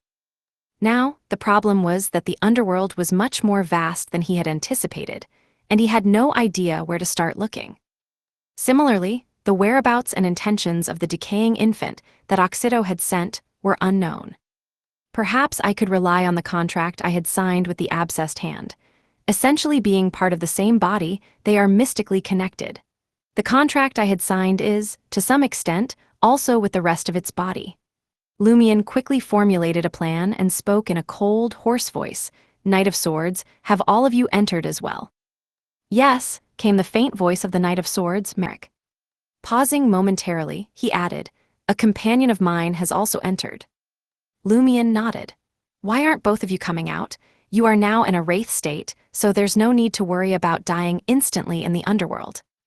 You're essentially undead beings now. What's there to fear about the Underworld's unique conditions? The Knight of Swords responded, but we are fundamentally still living beings. If we stay in the Underworld as wraiths for too long, we won't be able to revert to human form and will forever exist as wraiths or evil spirits. By using your body, we can temporarily avoid the influence of the Underworld, emerging only when it's crucial. I see. Lumion looked up at the pale, dim sky. I also can't wear this Eggers family's mask for too long. We have about 3 hours. As he spoke, Lumion tried to activate without using the black mark on his right shoulder, which was the abscessed hand's spirit world traversal ability. With this mark, he faintly sensed something at the end of the wilderness on his right calling to him. Is that the body part of the abscessed hand in the Underworld? Just as Lumion had this thought, a figure appeared ahead. It was an extremely delicate-looking young woman with an unnaturally pale complexion. Her deep blue eyes were profound and devoid of any emotional fluctuation. Her light golden hair was tied in a stern bun, adorned with a small black bonnet with a fine black veil, and she wore a complicated, exquisite black Gothic court dress. Is this the Temperance faction demigod that was attached to me earlier? Lumion recalled the 2 blurry figures he saw through the crystalline ice. One of them matched the lady before him perfectly. The Temperance faction's demigod floated in midair, slowly turned around, and then pointed in a direction, nodding at Lumion. She was pointing toward the end of the wilderness on the right. Do you mean that Oxido's prematurely born, decayed child might be over there? Lumion asked for confirmation. The lady in the black bonnet nodded gently in affirmation. She then vanished into thin air, and Lumion felt another chill inside him. It's all in that direction, huh? A coincidence? No, not a coincidence. It's more likely that something in that direction is drawing them there. Lumion turned his body, ready to teleport to the edge of his vision. As soon as Lumion started to become transparent, his body was suddenly grabbed by pale hands that appeared out of nowhere, seizing his arms. Lumion felt a paralyzing sensation throughout his body, as if his soul was being torn apart by an invisible force. This time, the faint glow from the golden mask had no effect. Lumion attempted to ignite a blazing white flame to ward off the cold, stiffness, and numbness, but he was overwhelmed by an invisible terror, trembling uncontrollably, unable to respond effectively. When he regained his clarity and composure, he found himself still standing in the same spot, but surrounding layers of bleached bones had all risen up, encircling him as if to protect him. At the same time, Lumion heard the voice of the Knight of Swords, Merrick. Once you put on the Eggers family's mask and become a pure undead being, you will also possess all the traits of an undead, one of which is being suppressed by higher beings of the death pathway, making it difficult to resist, and your body and mind willing to accept enslavement. In contrast, we wraiths, who aren't pure and can switch states freely, are less affected. Was this why I couldn't resist just now? I wonder if the Sword of Courage can counteract this effect. It theoretically should, Lumion realized with a start. Did both of you save me just now? The Knight of Swords didn't continue on this topic, but instead reminded Lumion. It seems that in the Underworld, you can teleport but not teleport freely, as that is considered a desecration of death and attracts the punishment of the Underworld. According to the mystic knowledge mentioned by Madam Magician, teleporting should be normal in the Underworld since it stems from the spirit world, but considering it as desecration of death seems a bit too strict. Typical of the oppression by higher-ranking beings of the death pathway, Lumion pondered for a few seconds, slightly bending his back. A blazing white, radiant spear of flame immediately shot forth, illuminating the pale, dim half-sky, casting towards the far reaches of the wilderness. As the white and red trail of the flame spear disappeared inch by inch, Lumion, transformed into the spear, hurled himself forward at the fastest speed he could achieve. During this process, he noticed the wilderness sloped downwards, and the destination he, the Knight of Swords, and the Temperance faction demigod aimed for was at the bottom of this hillside. After a while, the blazing white light scattered in all directions, and Lumion, now clad in a thick jacket, descended toward the ground. Ahead of him lay a wide, surreal black river, so vast he couldn't see the other side. The river flowed silently from the edge of the sky to its limits, exceptionally quiet. "Is this the river Styx?" Lumion inquired of the Temperance faction demigod within him. Responding to Lumion was still the Knight of Swords, Merrick. "It should be. It spans every layer of the underworld. Crossing it is like entering the depths of the underworld. If you hadn't stopped earlier and ended up flying above it, you would have fallen straight into the river, and no one would have been able to pull you out. Good thing the issue with teleporting just now gave me a warning. It's best to pause in uncertain environments." Lumion glanced left and right, noticing the wilderness was dotted with withered blood flowers, each concealing a multitude of corpses, bones, and shadows. "How do I cross?" Lumion sensed that the missing part of the abscessed hand's body was on the other side of the river Styx. No sooner had he asked, and before the Knight of Swords could respond, a dilapidated, gloomy black boat suddenly appeared on the shadowy river. A figure draped in fragments stood on the boat, rowing with a long oar, guiding the vessel to Lumion's side before stopping at the river's edge. Peering closely, Lumion saw that the ferryman was a severely decayed male corpse. Large portions of his body were exposed, and his eyes appeared gouged out, leaving hollow sockets entwined with thick blood vessels oozing yellow pus. "Take this boat across," Lumion asked, lowering his voice to consult the Temperance faction member inside him. Knight of Swords Merrick replied in an ethereal but slightly grave tone, "It's the only way, but be careful of the boatman. The underworld has mutated, and it could be affected too." Chapter 768, Ferryman. 768 Ferryman. Lumion nodded, his right hand naturally falling on the traveler's bag. He then walked over to the dilapidated, gloomy boat, noticing the severely decayed boatman turning aside to make way, as if signaling for him to hurry aboard. "Can you ferry me across the Styx?" Lumion asked politely in Dutanese. Given that the former death hailed from the southern continent, Lumion figured that speaking Dutanese might be more readily accepted by all parties in the underworld. After all, in an environment so rich with the stench of death that a living person couldn't last a second, using mystical languages like ancient Hermes, which could manipulate natural forces, might have unexpected effects. For instance, merely uttering the words "river Styx" could forge a strong connection with the dark, ethereal river before him, possibly causing it to whip up a massive wave and sweep him away.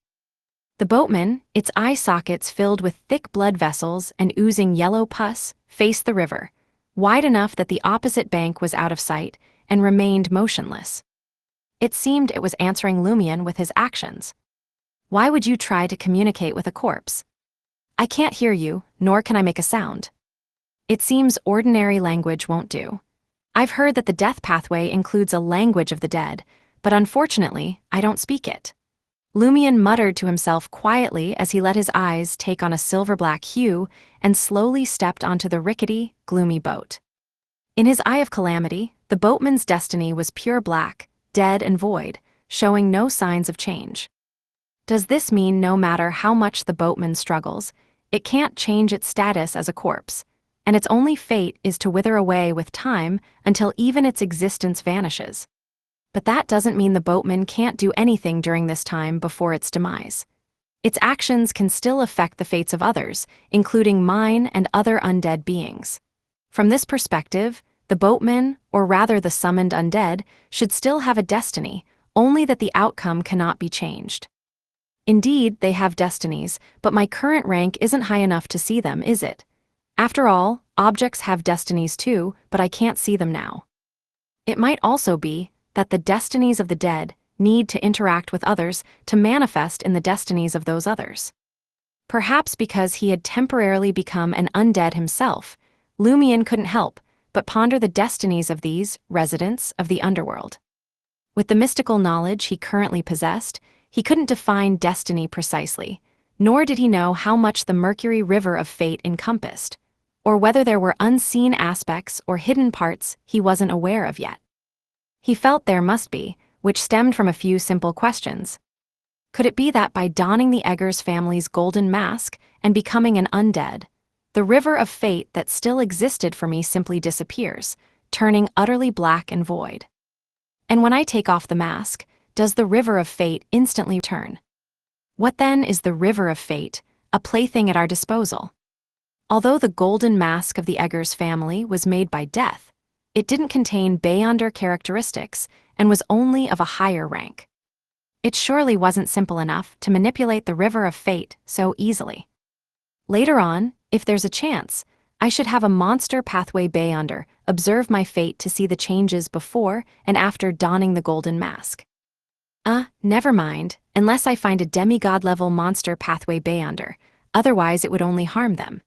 Even when I had only Mr. Fool's seal, the false angelic rank, and the residual aura of the Blood Emperor, the patrol team's machine, Kolobo from Port Pylos, was already too afraid to look at me, thinking it would bring him great danger. Now, I have also added the Underworld Taoist seal and Umbella's bloodline. Lumion positioned himself at the center of the battered boat, allowing the golden mask to turn his eyes iron black. He wanted to preemptively spot the boatman's weaknesses to prepare for any potential mishaps. At that moment, the highly decayed boatman began to row, slowly steering the dark boat towards the other side of the surreal, shadowy river. His body was entirely cloaked in dark colors, and Lumion struggled to find any sign of a vulnerable pale spot amid the black. Of course, these dark colors also meant that the boatman was completely vulnerable to sunlight and lightning. The next second, Knight of Swords Merrick's voice rang in Lumion's ears. Its weaknesses might not be here. Not here? What do you mean they're not here? Can weaknesses be separated from the person? Just as Lumion was filled with intense curiosity, he remembered several stories his sister had once told him. In those stories, a type of monster called a lick would create phylacteries and hide them in heavily protected, secret places. As long as the phylacteries were not found and destroyed, the lick would not truly die, effectively separating its fatal weakness from itself. Monoculus note. Phylactery, either of two small square leather boxes containing slips inscribed with scriptural passages, and traditionally worn on the left arm and on the head by observant Jewish men and especially adherents of Orthodox Judaism during morning weekday prayers. And in the 22 paths of the divine, such things were hardly surprising. The Knight of Swords continued, "Were you trying to discern its fate earlier? It holds a considerable rank. This is a dangerous endeavor." A considerable rank? Lumion glanced at the boatman, draped in tattered clothes and highly decayed flesh, unable to see anything particularly formidable about it. However, the fact that it could ferry across the river Styx, without sinking into it, certainly suggested something extraordinary. Lumion diverted his gaze, closely watching the boatman's every move, patiently waiting as the dilapidated boat made its way across the river Styx to the opposite shore. The battered boat rocked slowly, as if it might fall apart at any moment, taking what felt like an eternity to reach the middle of the river. Suddenly, the highly decayed boatman raised its long oar and turned toward Lumion. As the gloomy boat came to a halt, the boatman's mouth abruptly opened, splitting down to its decayed chest, its hollowed-out navel, and further down to its groin. Its body unfolded like a coat unbuttoning, stretching out to the sides, revealing no darkened organs or bones of its own, but rather a heap of half-melted, decayed limbs. Once again, Lumion felt a chill that made him shudder, daring not to harbor any thoughts of resistance. He clenched his right hand, which had been ready. He grasped the sword of courage from the traveler's bag, holding the hilt of the iron-black broadsword. Courage swiftly filled Lumion's body, prompting a manic smile on his face. What is there to fear from a mere boatman? Even if death himself stood before me, I would strike him down with my sword. Lumion drew his broadsword, now ablaze with white-blue flames, and slashed fiercely at the boatman, who was lunging at him with its skin peeled open. With a thud, the sword of courage cut through the pile of melting limbs in the boatman's stomach and struck the layer of rotting skin riddled with holes behind its chest. But the broadsword failed to split the seemingly fragile, decayed skin. As Lumion readied a second strike, when accompanied by a massive explosion, the boatman swiftly recoiled, slowly closing its open chest and abdomen. At the same time, the voice of the Knight of Swords rang in Lumion's ears. "Stop! We've got it under control." "This is our chance to finish it off," Lumion responded without hesitation. He and the Knight of Swords were communicating in Intis. The Knight of Swords paused for a second and said, I know you're not afraid of it and you could kill it, but if it dies, we can't cross the river Styx." Seeing Lumion calm down a bit, the Knight of Swords added, "Besides, killing it won't grant you any Beyonder characteristics. It's merely the skin of the true Ferryman. It seems to have been consuming other corpses, trying to regain a body but never succeeding." Lumion accepted the Knight of Swords' explanation. Having courage didn't mean being deaf to others' words. It's just selectively ignoring dangerous warnings. He then placed the Sword of Courage back among the ordinary straight swords in the traveler's bag. This time, he didn't feel the post-event fear, because this was the purpose of using the Sword of Courage. The only thing he feared was, a demigod's skin has been peeled off. What in hell happened in the underworld back then? Lumion watched as the boatman slowly and strugglefully pinched together the split skin and rotting flesh on its chest, like buttoning up a coat. Following this, the boatman plunged its long, dark, decayed oar into the surreal shadowy river Styx, moving it at an even slower pace as if resisting something. Has the demigod of the Temperance faction possessed the boatman, forcefully taking control and making it continue to row? It looks like this control is met with strong resistance. Lumion remained ready to draw the Sword of Courage again in case of any unforeseen incidents. As the gloomy boat rocked its way towards the opposite shore of the Styx, Lumion, having nothing better to do, started a conversation with the Knight of Swords. "I saw the entire underworld as a series of descending layers earlier. Crossing the Styx should just get us to the other side of this layer, so why did you say it's like entering deep into the underworld?" The Knight of Swords simply replied, "The geography of the underworld doesn't completely align with the real world. According to the many notes of the Eggers family, there are two ways to enter the depths of the underworld. The first is to descend layer by layer through the worlds encircling the Styx, which are used to punish sinners, ultimately arriving at the realm where the blessed of death reside. The second is to cross the Styx directly."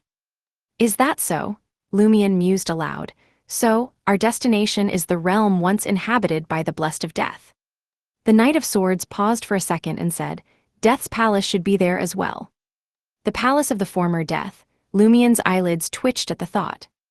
As he and the Knight of Swords alternated between silence and conversation, the boundary on the other side of the Styx finally came into view. Chapter 769, Incomplete Corpse. 769, Incomplete Corpse. Unlike the wilderness Lumion and company had passed through earlier, strewn with grayish-white rocks, the soil on this side of the river Styx was pitch black. There were no withered blood-colored flowers, no ghostly skeletons, and no decaying corpses to be seen. The sky above was no longer lit by pale, dim, cold sunlight. Instead, a rich darkness dominated this boundless world. Deep within the darkness, clusters of pale white, greenish-hued flames hung quietly in midair, spaced far apart as if serving as street lamps. Using the illumination from the nearest pale flame, Lumion quickly leaped from the gloomy boat to the shore. Once his feet hit solid ground, his heart steadied considerably. As he crossed the river Styx, the scent of death in his undead body became more intense and evident, while his spirit and consciousness, tightly protected by the Eggers family's golden mask, felt a slight chill. Following that, a sinister coldness pervaded his body. But the highly decayed boatman, with its hollow eyes, simply reinserted its long oar back into the river's current. It made no new move to attack Lumion. It seemed incapable of attacking targets on the shore. Watching the gloomy boat and the boatman, now facing away from him, slowly drift away, Lumion mused, "Not going to finish it off. With its rank, that decayed human skin would match your messenger quite well." This referred to the Knight of Swords' messenger, the half-fairy, a spirit being missing the outer half of her body, meaning she was precisely lacking human skin, while the boatman was just the peeled skin of a demigod from the death pathway. The Knight of Swords was silent for a few seconds, letting his voice echo in Lumion's ears. "She only lacks her own skin." This reply was curt and restrained, yet Lumion almost heard the Knight of Swords roar. "Don't just find any skin for my messenger to wear." Pausing for a second, the Knight of Swords continued, "We might need to return across the river Styx, and we don't know how many Ferrymen are left there." A need to return across the Styx. Lumion then pondered a very serious and important question. After dealing with Oxido's child, how do we leave the underworld? Clearly, this was not something that could be solved by teleportation. Our allies in the outside world should be seeking help from the Death Pathways Sequence 5 Gatekeeper or a corresponding demigod, which might necessitate our return to the peripheral areas of the underworld we were in before, to access the bronze doors of the underworld. Lumion nodded, following a vague sensation brought on by the black mark on his right shoulder, and took a step forward. He didn't ask the Knight of Swords and the Temperance faction demigod if he was veering off the path to find Oxido's child. If he were wrong, they would inform him. Reaching the nearest pale flame, Lumion realized it truly served as a street lamp. It was crafted from gold, shaped like a kneeling figure with hands bound behind its back, its head tilted back and torso bent outward. A dark, sinister wick protruded from the statue's mouth, coated in a layer of pale yellow translucent grease. The pale white flame burned quietly, seemingly for thousands of years without a hint of extinguishing. From this human-shaped lamp onward, the ground was covered with dark, cracked stone slabs. Lumion could imagine just how solemn the path to Death's palace must have been. Oculus, note, not sure why the official translation has used the word solemn twice here. He walked along the path, which was inexplicably cracked and shattered, quickly but cautiously heading deeper into the darkness, towards the place suspected to hold the abscessed hand's body part. The path also presented a slightly downward trajectory. This reminded Lumion of Hotel Orella he had once stayed in, recalling the words spoken by Ivoldsta. A descendant of Deathmany believed that the true hell and the origin of death lay deep underground, so one had to continually descend, delving deeper and deeper. This is reflected in the underworld too. After walking for a while, Lumion suddenly conjured a large, blazing white flame in his hand. The bright light quickly dispelled the darkness further away, allowing Lumion to clearly see the surroundings. Mausoleum-style buildings were either completely collapsed or half-fallen, deathly quiet, with no bones or bodies. These buildings varied in color, not just black, but also pale white, golden, dark red, and sinister green. Did the blessed of death once live in these houses? Lumion asked the Knight of Swords, who was well-versed in the history of the southern continent and the legends of the underworld. The Knight of Swords replied succinctly, "I don't know," he then added. "Only by finding a creature that entered and exited the underworld before the fall of death can we be sure." All right, Lumion didn't press further and quickened his pace. This was because he felt that the body part of the abscessed hand was not far ahead. His right hand went back into the traveler's bag, ready to draw the sword of courage at any moment. As for the Devil's Whispers ring, he didn't plan to wear it yet. He didn't think becoming undead would immunize him against the malevolent effects unleashed by that sealed artifact. Undead beings could harbor malice too. After all, undead beings such as wraiths and evil spirits were formed around the core of their own obsessions and residual malice. Moreover, Lumion's spirit and consciousness were still protected by the golden mask of the Eggers family, remaining in a living state. After a quick jog, guided by the pale white flame of the human-shaped street lamps and the blazing white orb above, Lumion discovered a grand structure along the side of the cracked stone slabs. It appeared to be a cathedral, entirely black and about 50 to 60 meters tall, but its upper half had already collapsed into the lower part. Lumion concentrated, listening intently, and heard faint, strange sounds emanating from the grand but ruined cathedral. It was as if someone was using a blunt sword to slice through flesh and saw through bones, causing a headache to the listener. "I have another matter to resolve inside this cathedral." Lumion finally disclosed his intent to the Knight of Swords and the Temperance faction demigod. He then firmly added, "It should be quick." He remembered what Madame Magician had said. The true danger of the abscessed hand would only manifest once all its parts were assembled, and currently, 2 parts were still in the city of exiles Morora, so there was no need to worry about that. The enemy he might face next could be the undead being creating the sound just heard. All right, the Knight of Swords did not inquire about the specifics. "Thank you," Lumion responded sincerely. The Knight of Swords and the Temperance faction demigod neither objected nor disengaged from Lumien's body, indicating their tacit approval to provide the necessary assistance when needed. Lumien extinguished the blazing white orb hovering above his head to avoid provoking the undead within the dilapidated cathedral. He transformed into a shadow, blending into the areas not illuminated by the pale white flames, and silently infiltrated the building whose upper half had entirely collapsed inward. From the shadows, Lumien saw columns thrust into the ground, a dome shattered into pieces, and a bird statue broken in half. After winding through the ruins for a while, Lumien's path brightened suddenly.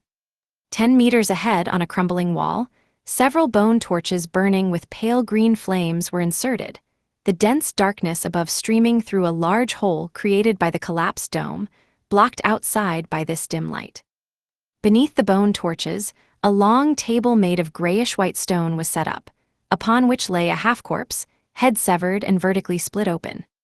The corpse wore no clothes, its body bluish-black and swollen with decay, oozing yellowish-red pus everywhere. It appeared significantly larger than a normal human, unclear whether it was a half-giant in life or merely bloated by post-mortem gases. Lumien recognized it instantly. This was the body of the abscessed hand. It comprised the left half, including one hand and one foot. In front of the abscessed hand's corpse stood a towering figure, about 4 meters tall. The figure's skin was pitch black, etched with numerous sinister patterns, most of which had decayed, exposing bare, ghostly white bones or appearing as half-melted, viscous tissue. At that moment, this figure, bent over, was slowly cutting into the half-corpse of the abscessed hand with an even larger pale white leg bone, likely from another unknown source. Lumien noticed 2 curved, tattered black goat horns growing from the figure's head, its profile resembling a fusion of human and goat features, becoming increasingly terrifying the longer he looked. An undead being transformed from a beyonder of the devil pathway after death.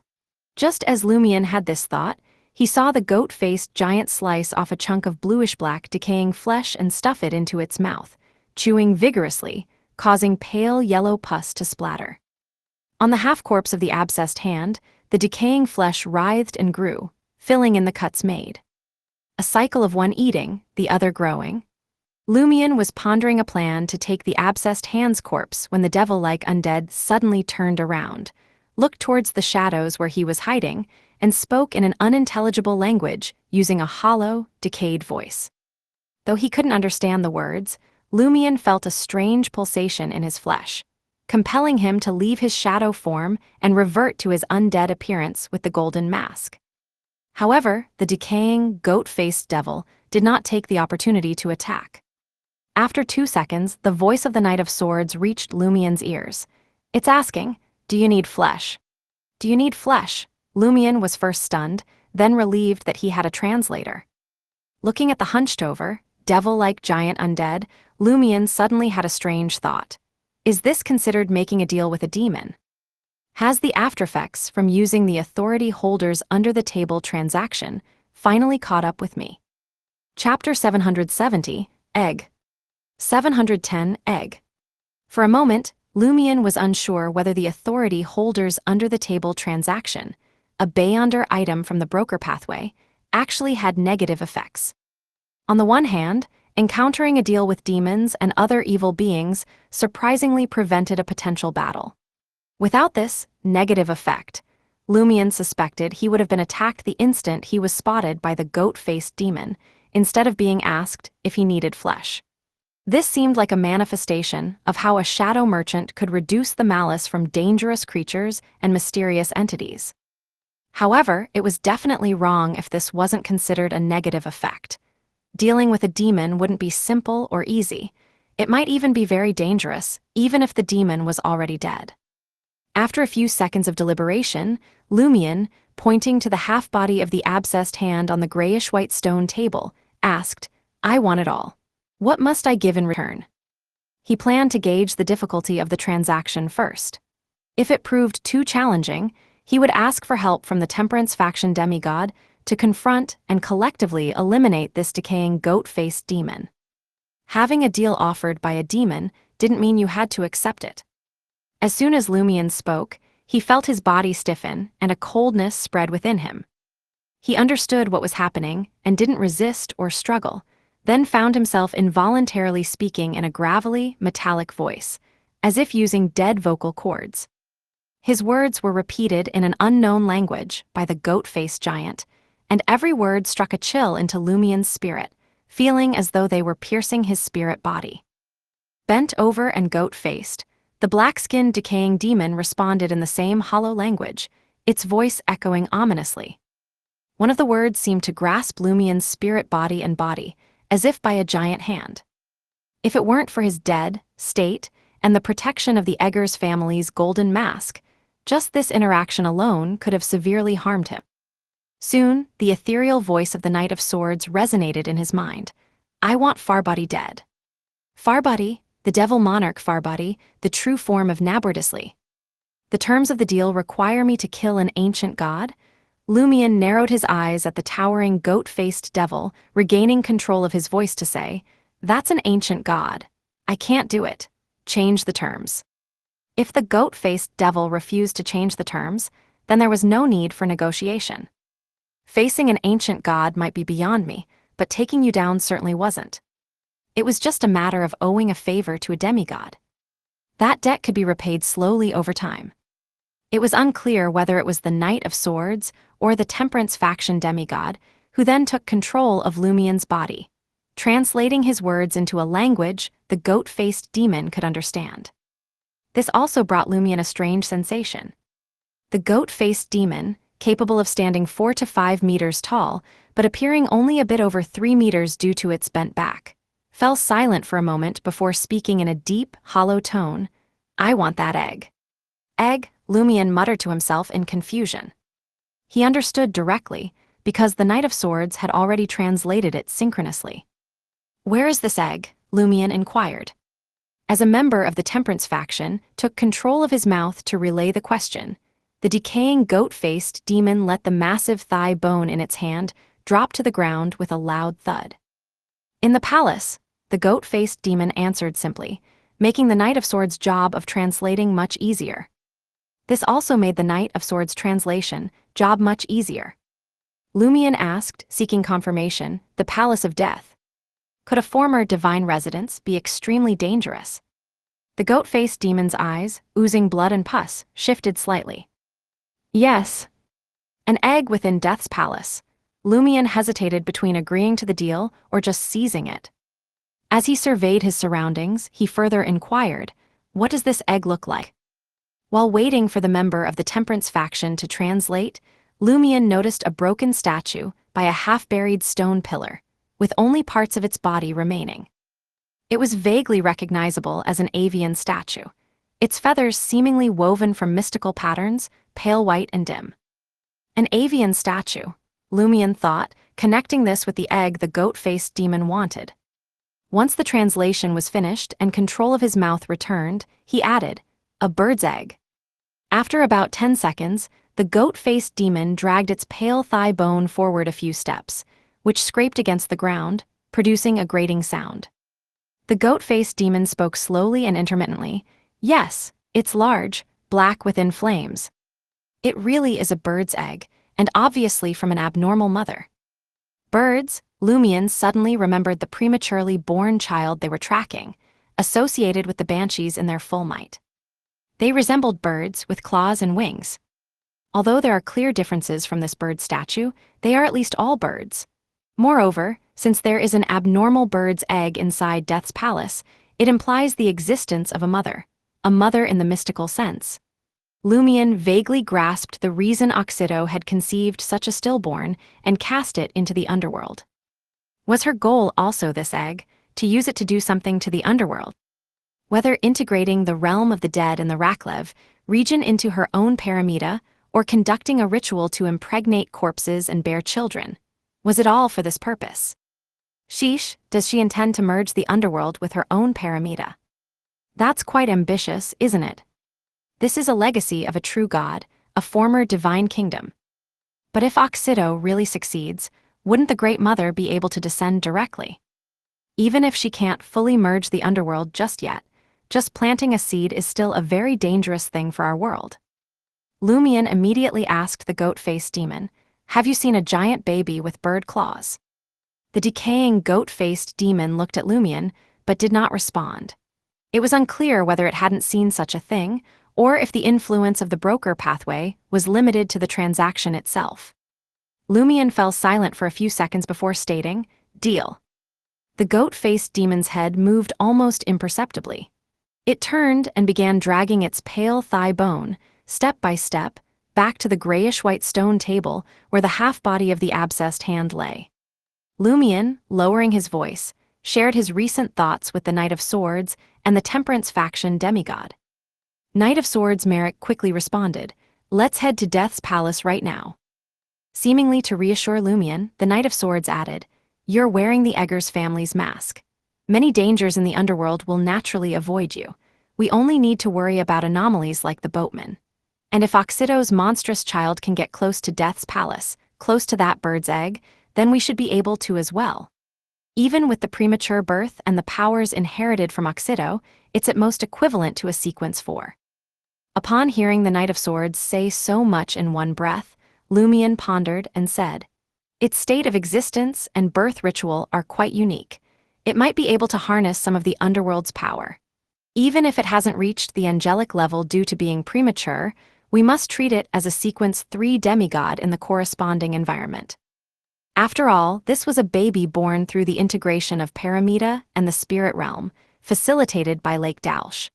And this baby had undergone gestation within a corpse, birth post-mortem, and then returned to its original form through a process of mutation and integration.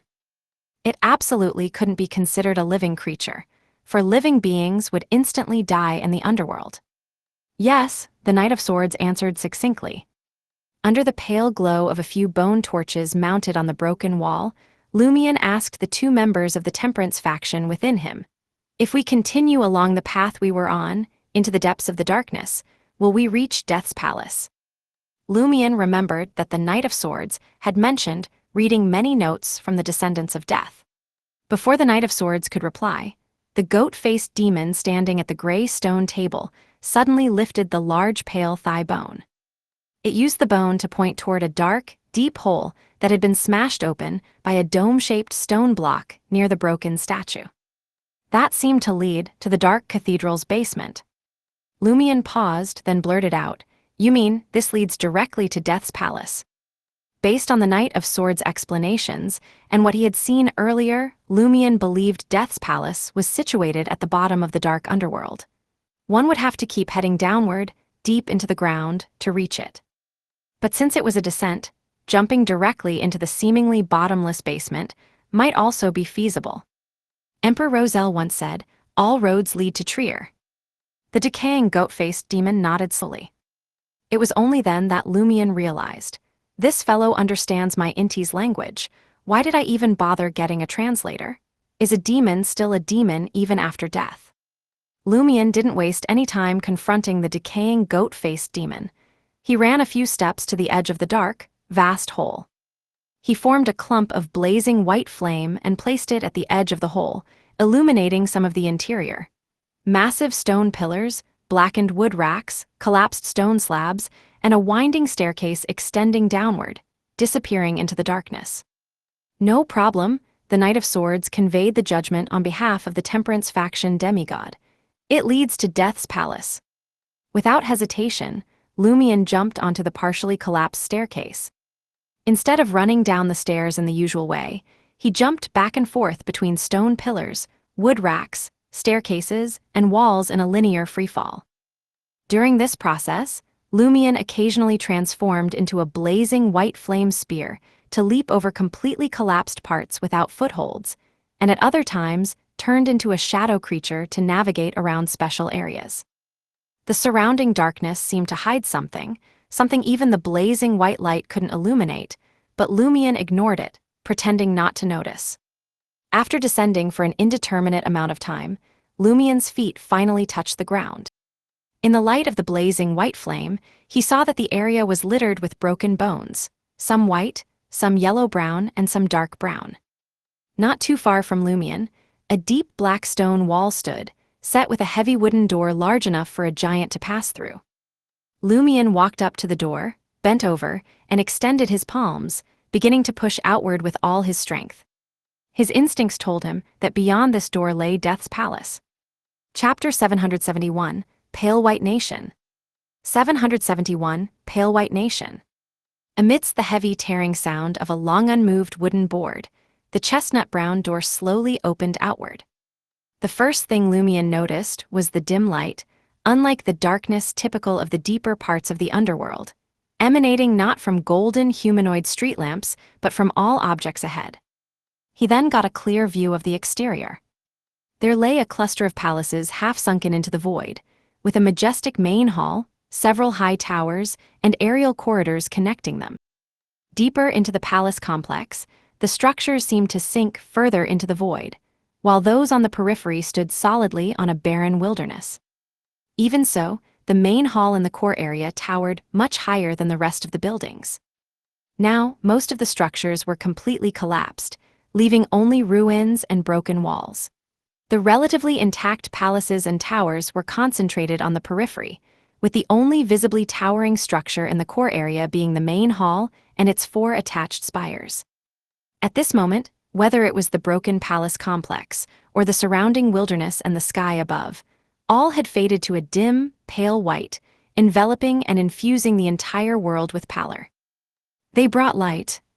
This pale white world still retained a few other colors: gold, embedded on the surfaces of buildings, and the black at the bottom of the palace complex representing the void.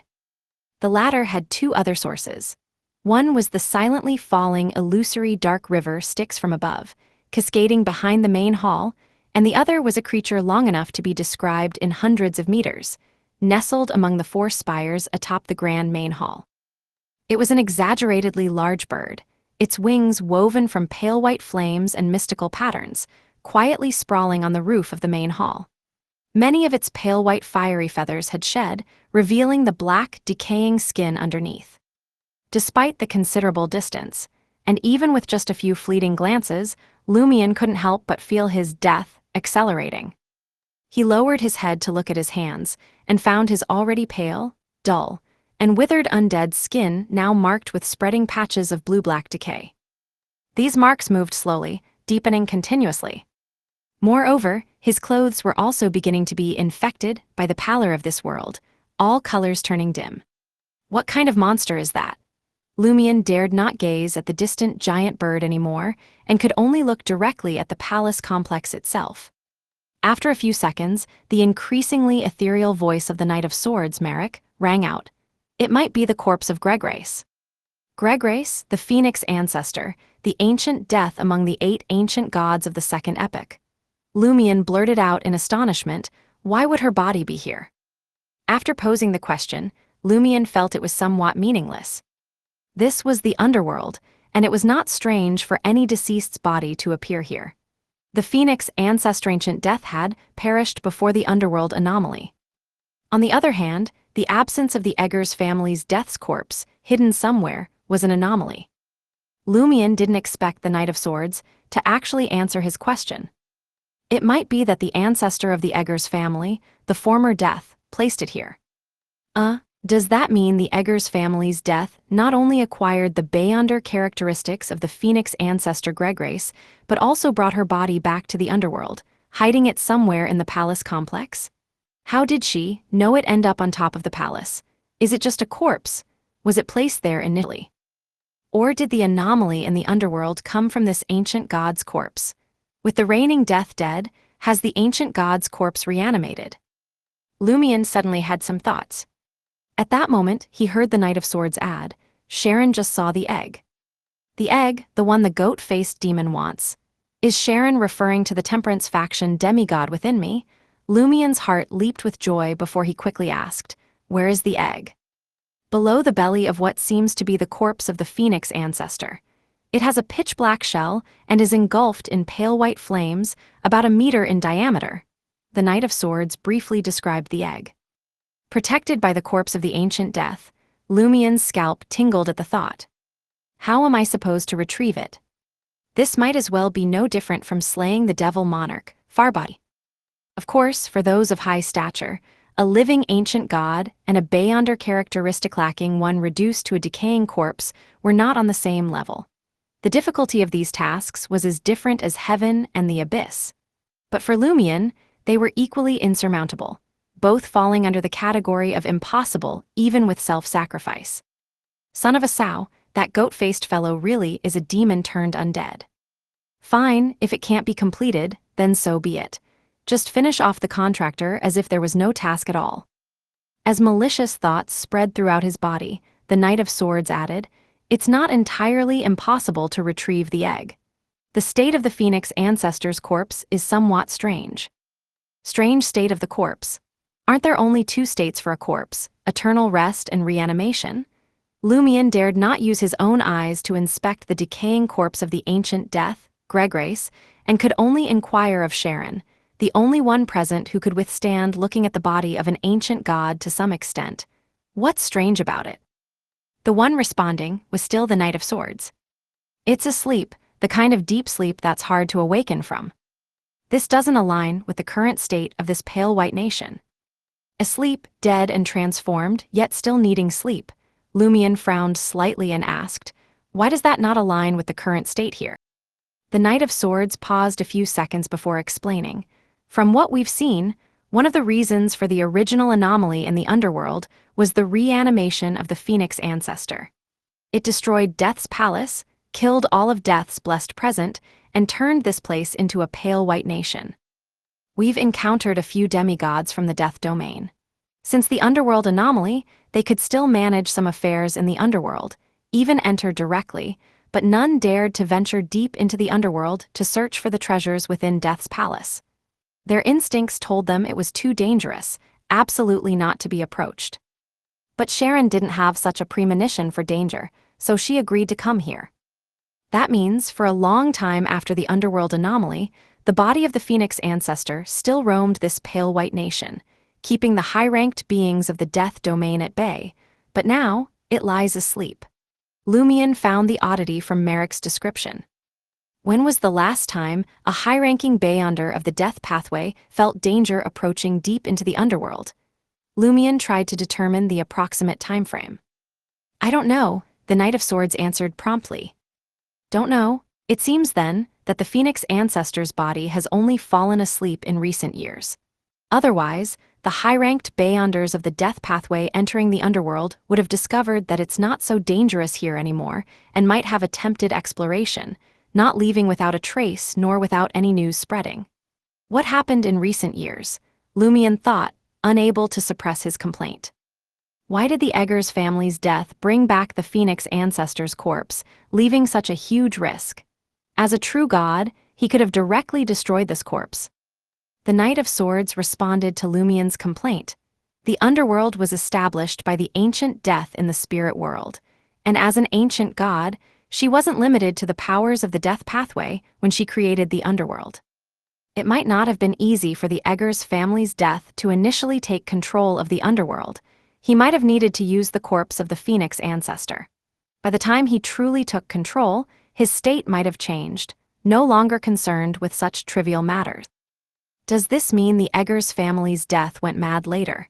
The Underworld wasn't naturally formed, it was created by the ancient Death, Greggrace. Such a powerful ancient god, no wonder she could have undergone reanimation. Lumion reflected inwardly. The Knight of Swords, sensing his sigh, simply said, "It said that even among those mad ancient gods, the Phoenix ancestor, Greggrace, was particularly fond of stirring things up, much like the Blood Emperor Alistair Tudor of the Fourth Epic. Now that you put it that way, I can understand perfectly." Lumion's gaze continuously shifted among the pale sky, the wilderness, and the collapsed palace complex, pondering whether to seize the opportunity of the ancient god's corpse being asleep to steal the enormous black egg burning with pale white flames. Suddenly, he spotted a figure still capable of movement. It was a creature with a human head, but the body of a giant bird. The creature's limbs were bent, with nails that flickered with a cold light. Its back sported wings covered in half pale white, half chestnut brown feathers. The development of its head seemed incomplete, resembling several infant heads slowly merging together. "Oxido's premature child, it's indeed here." Lumion recognized the creature's identity. That was the target he and the members of the Temperance faction had been tracking. At that moment, Oxido's monstrous child was flapping its wings, continuously circling and stealthily drawing closer to the sleeping ancient god's corpse. Its target appeared to be the enormous black egg pressed beneath the corpse. "We must stop it. Sharon will handle cursing and controlling it, and will take care of the attack." The voice of the Knight of Swords echoed in Lumion's mind. "Okay." This time, Lumion didn't hesitate and sprinted out from the base of the pitch-black cathedral. As soon as he stepped into that pale white nation, his entire being was dyed pale white, devoid of any additional colors. This caused him to shiver both body and soul, wanting nothing more than to kneel down on the ground, lying prostrate and motionless. Silently, Lumion drew the Sword of Courage. The blade, now color-eroded by the pale whiteness, suddenly ignited with a bright white flame tinged with blue. Chapter 772, Curse. 772 Curse. Filled with the courage to battle against the heavens and to strike at true gods, Lumion stood straight and tall, unflinchingly facing the ruined palaces within the pale white nation. Just then, his eyelids dropped uncontrollably, shielding his eyes. Almost simultaneously, the voice of the Knight of Swords resonated once more in his ear. "Our target is Oxido's child, not the ancient god's corpse." This was to prevent Lumion from looking directly across the pale white wilderness at the corpse of the ancient death god. "There's nothing to fear," Lumion quickly responded. His voice, once it left his mouth, was also infected by the pallor governing this world, becoming weak, hollow, and devoid of emotion.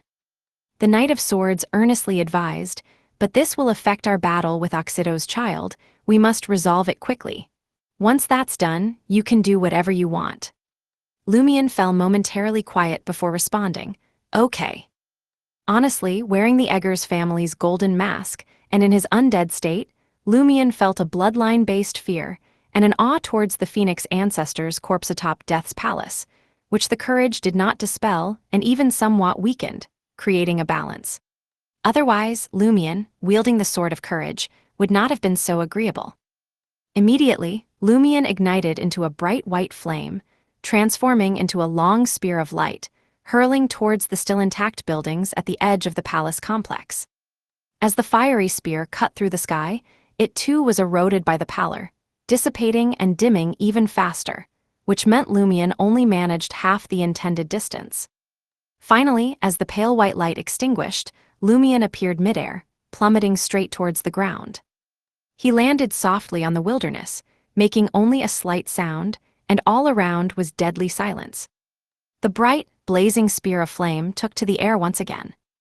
After repeating this 5 times, Lumion finally reached a high tower adorned with numerous golden patterns and stood at its top, with the figure of Oxido's monstrous child becoming clearer in his sight. Although the other did not display the potentially incomplete mythical creature form, merely seeing the bent human limbs, a head formed from several merged infant heads, and wings stretching from the torso with half pale white, half chestnut brown feathers, Lumion felt dizzy, accompanied by spasmodic pain. Additionally, something inside him seemed to be calling, slowly gathering towards his abdomen. It was the bloodline of Umbella. Lumion felt no fear from this. Wasn't this inevitable? In the next instant, 2 figures materialized before him. One figure wore a black Gothic-style court dress, complete with a matching petite bonnet and her light golden hair neatly bundled up. The other, slightly disheveled, donned a traditional black vest over a white shirt. Temperance faction, demigod Sharon, and a member of the Temperance faction, the holder of the Knight of Swords Minor Arcana Tarot card, Merrick. As they approached their primary target, they finally detached from Lumion's body, ready to battle. Indeed, both Sharon and Merrick bore colors derived from the impressions left by Lumion, not truly manifested, appearing pale white and dim. Moreover, their bodies were transparent and ghostly, in a state of wraiths. If not so, they would have instantly died, becoming real undead creatures devoid of consciousness. The monstrous child of Oxido, hovering close to the belly of the ancient death god's corpse, sensed the proximity of Lumion and the others. From a distance of 2 or 3 kilometers, it half-turned its body and looked over with its 12 clustered eyes. Lumion immediately felt the protective essence of his mind and consciousness, shielded by the Eggers family's golden mask, along with the life force deep within, showing signs of disintegration. In his eyes, the Temperance faction demigod, named Sharon, using the reflective mirror effect of the pure gold surface, flickered twice between the crumbling palace and the high tower, coming within 300 to 400 meters of the Phoenix ancestor's corpse. She opened her mouth towards Oxido's child and emitted a piercing scream. This was Lumion's first time hearing Sharon's voice. Eroded by the pallor during its journey of over 2,000 meters, the sound reached Lumion's ears as a faint echo, almost like an illusion. Oxido's child didn't see it that way. The feathers on its wings, half pale white, half chestnut brown, rapidly fell off. One by one, the eyes on its face burst open, the flesh on its uncovered body festering down to the bone, as if struck by a potent curse. Seeing this, Lumion, fearless, transformed once again into the fiery spear of flame and hurled himself at the creature. Meanwhile, the Knight of Swords flickered forward on various reflective surfaces. Oxido's child let out a mournful howl. Though distant and further muted by the dense pallor within Death's palace, the sound was soft when it reached Lumion, yet it still made him dizzy for a moment, a bloody stench of decay filling his nostrils, involuntarily causing him to revert from his fiery spear form. With this howl, Oxido's monstrous child morphed into a writhing, twisted, huge pale white bud. The exploded eyeballs, festering flesh, and fallen feathers were all absorbed into the bud. In a blink, the bud blossomed, sopping wet, and produced 2 children. One was intertwined in pitch black and dark red, its sores festering rapidly until it stilled, turned pale, and fell to the ground. The other was an unscathed, massive bird-clawed monstrosity. Through this transformation, Oxido's monstrous child shed the curse and was reborn. But Sharon seized the moment, her figure reflected within its clustered 12 eyes. Oxido's monstrous child froze midair, just a few dozen meters from the Death's main hall where the Phoenix ancestor's corpse lay. In its 12 gleaming beautiful eyes, the figure of Sharon, wearing her petite bonnet, flickered in and out of view, soon illuminated by intense, bright white light. A flamboyant spear of flame shot forth, striking an ancient, partially collapsed tower nearby. As the light dispersed, Lumion, single-handedly wielding the Sword of Courage, appeared. He did not hesitate or feel fear.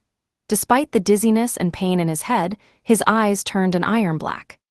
This iron-black shade emerged only to be eroded by the pallor, harmonizing completely with this nation. This did not impede Lumion's observation of his target's weaknesses, though all he saw was pallor. Compelled, Lumion relied on his hunter-kin senses to detect weaknesses, picking the most appealing and battle-raging spot among those pale hues.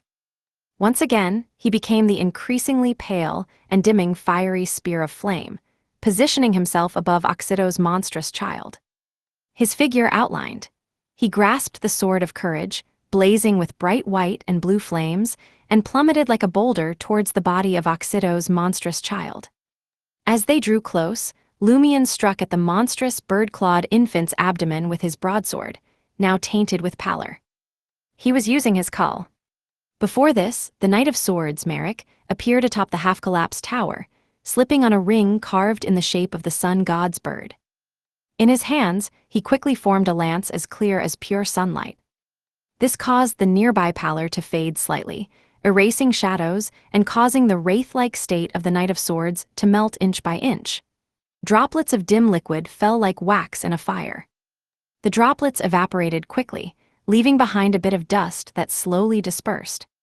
Enduring the melting of his right side, Merrick's expression twisted into one of madness as he hurled the lance of sunlight towards Oxido's monstrous child. Considering that Oxido was a shaman king of the moon pathway, the Temperance faction had prepared a sun pathway sealed artifact in advance, which unexpectedly proved useful at this time. This sealed artifact, both in effect and trait, would bring significant harm to the wraiths.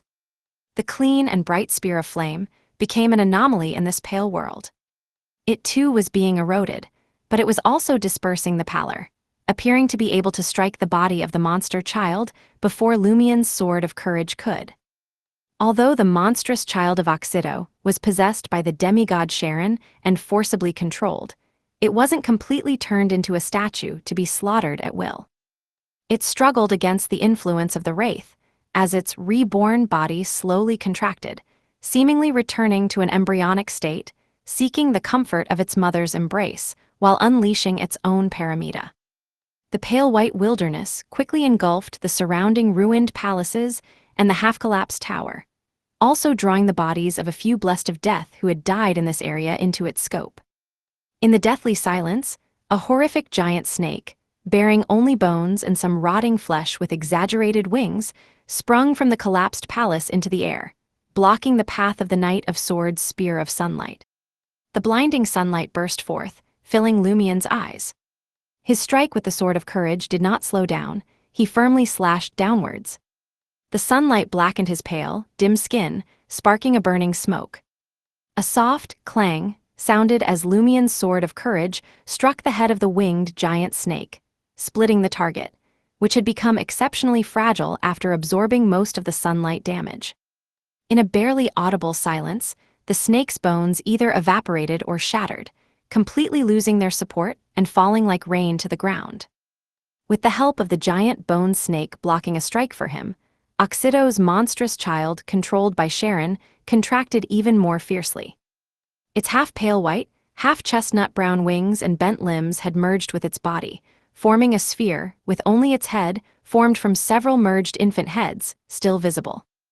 Its paramita then encompassed the entire main Hall of Death and the corpse of the Phoenix ancestor. Chapter 773, Cries. 773, Cries. The pale white light quickly engulfed the bird-clawed infant's paramita, rendering the spread-out wilderness dull and indistinguishable from the surrounding ruined palaces, towers, and corridors. This paramita lost the features distinguishing the interior from the exterior, effectively withering and dying. As the bone serpent collapsed, Lumien fell straight down, landing amidst the broken walls and debris scattered across the wilderness. With a forceful bend of his waist and a forward flip, he landed firmly, not relying on his burning white spear form to avoid the damage from such a fall. In this pale white nation, even the rules of the world seemed corrupted. Falling from 50 meters felt no different than jumping from a 5-meter building. At this moment, the monstrous child of Oxido retracted its head into the pale white flesh sphere, forcing the Temperance faction demigod Sharon to detach and hover in midair. In the area near the main Hall of Death, 5 or 6 terrifying undead creatures, influenced by paramita, shakily rose to their feet. Among them were 2 giant serpents with feathered wings and hairy corpses, a bloated, rotten giant, a humanoid mountain of white bones, and a woman with hair like thick snakes and a face 2/3 decayed. Each of these risen dead, summoned by the bird-clawed infant, exerted immense pressure on Knight of Swords Merrick. As a sequence 5 of the prisoner pathway, he knew he couldn't control these corpses. Attempting to wake them would only result in his own immediate dismemberment. The undead, immense and horrifying, locked onto the Temperance faction demigod Sharon, but their movements were sluggish, as if hindered by an unseen force, unable to attack immediately. Sharon, too, could control corpses and command the dead, and she was a true demigod with a higher rank than the premature bird-clawed infant. Sharon's divided focus to influence the former blessed of death gave Oxido's monstrous child a chance for rebirth. The pale white flesh sphere bloomed like a flower, revealing a giant baby cleansed by pure water, while the sphere itself withered rapidly, turning pale and decaying as it fell to the ground. Just as the giant baby spread its half-pale, half-chestnut wings, Sharon abandoned her control over the corpses. In her pale white eyes, the floating bird-clawed infant was reflected. She opened her mouth and let out a scream that seemed to come from the depths of her soul. The giant baby froze, instantly transforming into a lamb covered in pale fur. Unable to fly or use any Beyonder abilities, it plummeted towards the ground, towards Lumien, who stood with the sword of courage. Transfiguration curse. Without the monstrous child's support, Paramita began to collapse. The risen dead lost the foundation of their existence, gradually halting their movements and toppling over in the ruins. The lamb covered in pale white fur seemed corrupted from within. As it fell, its skin split, sprouting half pale, half chestnut feathers, and its belly swelled, as if nurturing new life. No creature could escape the fate of being corrupted and nurturing new life, not even an ordinary lamb. This was a trait of the Madame pathway, and the Transfiguration curse could not strip corresponding Beyonders of these traits. Sharon never expected to resolve Oxido's premature child with just the Transfiguration curse. Seizing the opportunity, she let her pale white figure reflect in the mutated lamb's eyes. The lamb's swelling belly began to slow, and the mutation caused by the corruption became less rapid. It continued to plummet towards the ground. Lumion, standing on the ground, looked up with a smile, raising the blue-hued, blazing white sword of courage. As the lamb entered his attack range, a spear of pure, intense sunlight shot from the half-collapsed tower. Knight of Swords Merrick, enduring significant pain and damage, once again projected the spear that illuminated the pale white world. This time, the bird-clawed infant, still in lamb form, could not evade or find a helper to block the spear. It could only watch as the golden spear of sunlight pierced its abdomen and exploded. At this moment, as the scorching white sunlight engulfed the target, Sharon used Lumion's eyes and the pure gold in the nearby ruins to mirror jump away from the bright, sunlit, and fading pale area.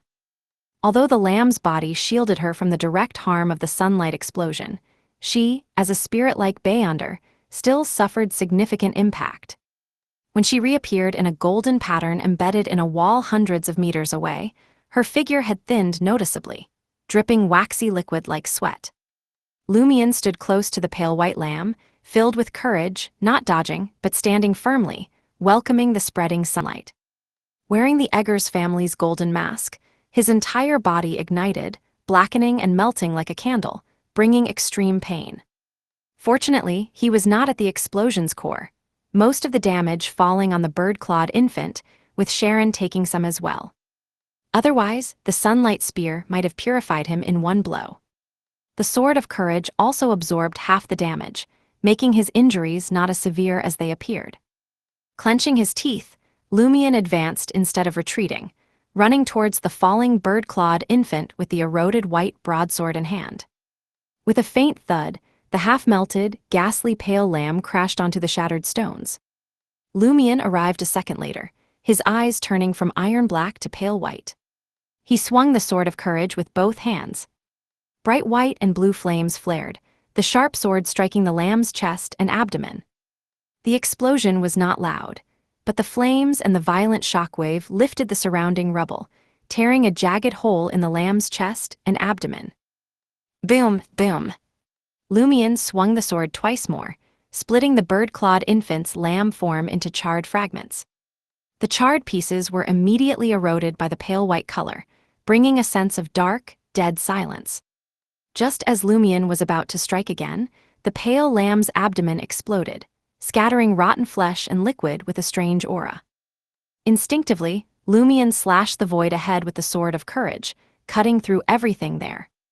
Boom, bright white flames and a violent shockwave formed a solid wall, blocking the rotten flesh and evil liquid. As the pale lamb's abdomen exploded, a small, phantom figure with bird claws and wings, covered in a layer of pure water, flew out, heading straight for the black bird egg beneath the ancient death's corpse. This time, the bird-clawed infant, reduced to a phantom, was no longer cautious, no longer circling. Knight of Swords Merrick could not throw the spear of sunlight again, as it would cause his severely injured body to dissolve in the light. Instead, he opened his arms, summoning a divine pillar of clean flame from the sky, aiming at the phantom heading for the main hall of death. The bird-clawed infant's figure first disappeared, then reappeared, evading the divine pillar's attack, but was immediately locked by Sharon's pale white eyes. Sharon transformed into a dim, stiff doll, encasing herself in layers of ice. Simultaneously, layers of crystalline ice emerged around the bird-clawed infant, briefly fixing it in place, preventing its disappearance or progress. The bird-clawed infant raised its head, letting out a howling wail within the ice cage. The ice cage silently shattered, The bird-clawed infant's body, covered in clear, pure water, splashed towards the ancient death's corpse, forming droplets of faint golden liquid. These droplets, drawn by an unseen force, converged into a river, carrying the bird-clawed infant towards the black bird egg burning with pale white flames.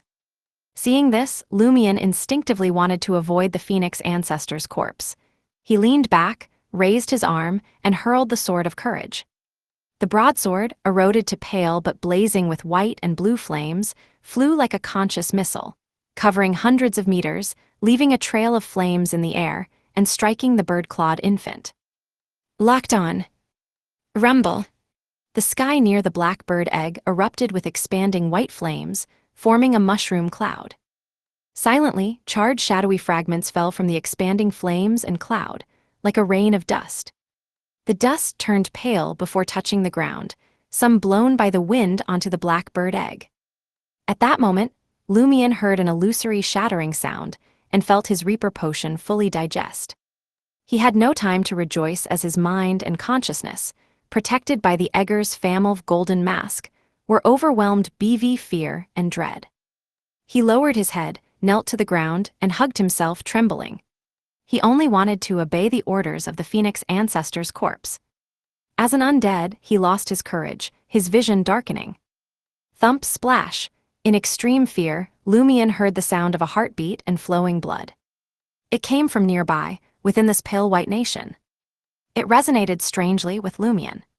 Faintly, Lumion heard a mournful cry, "Child. My child." "Who is your child? Who are you?" Lumion instinctively wondered. The mournful cry continued. "My child, where are you?"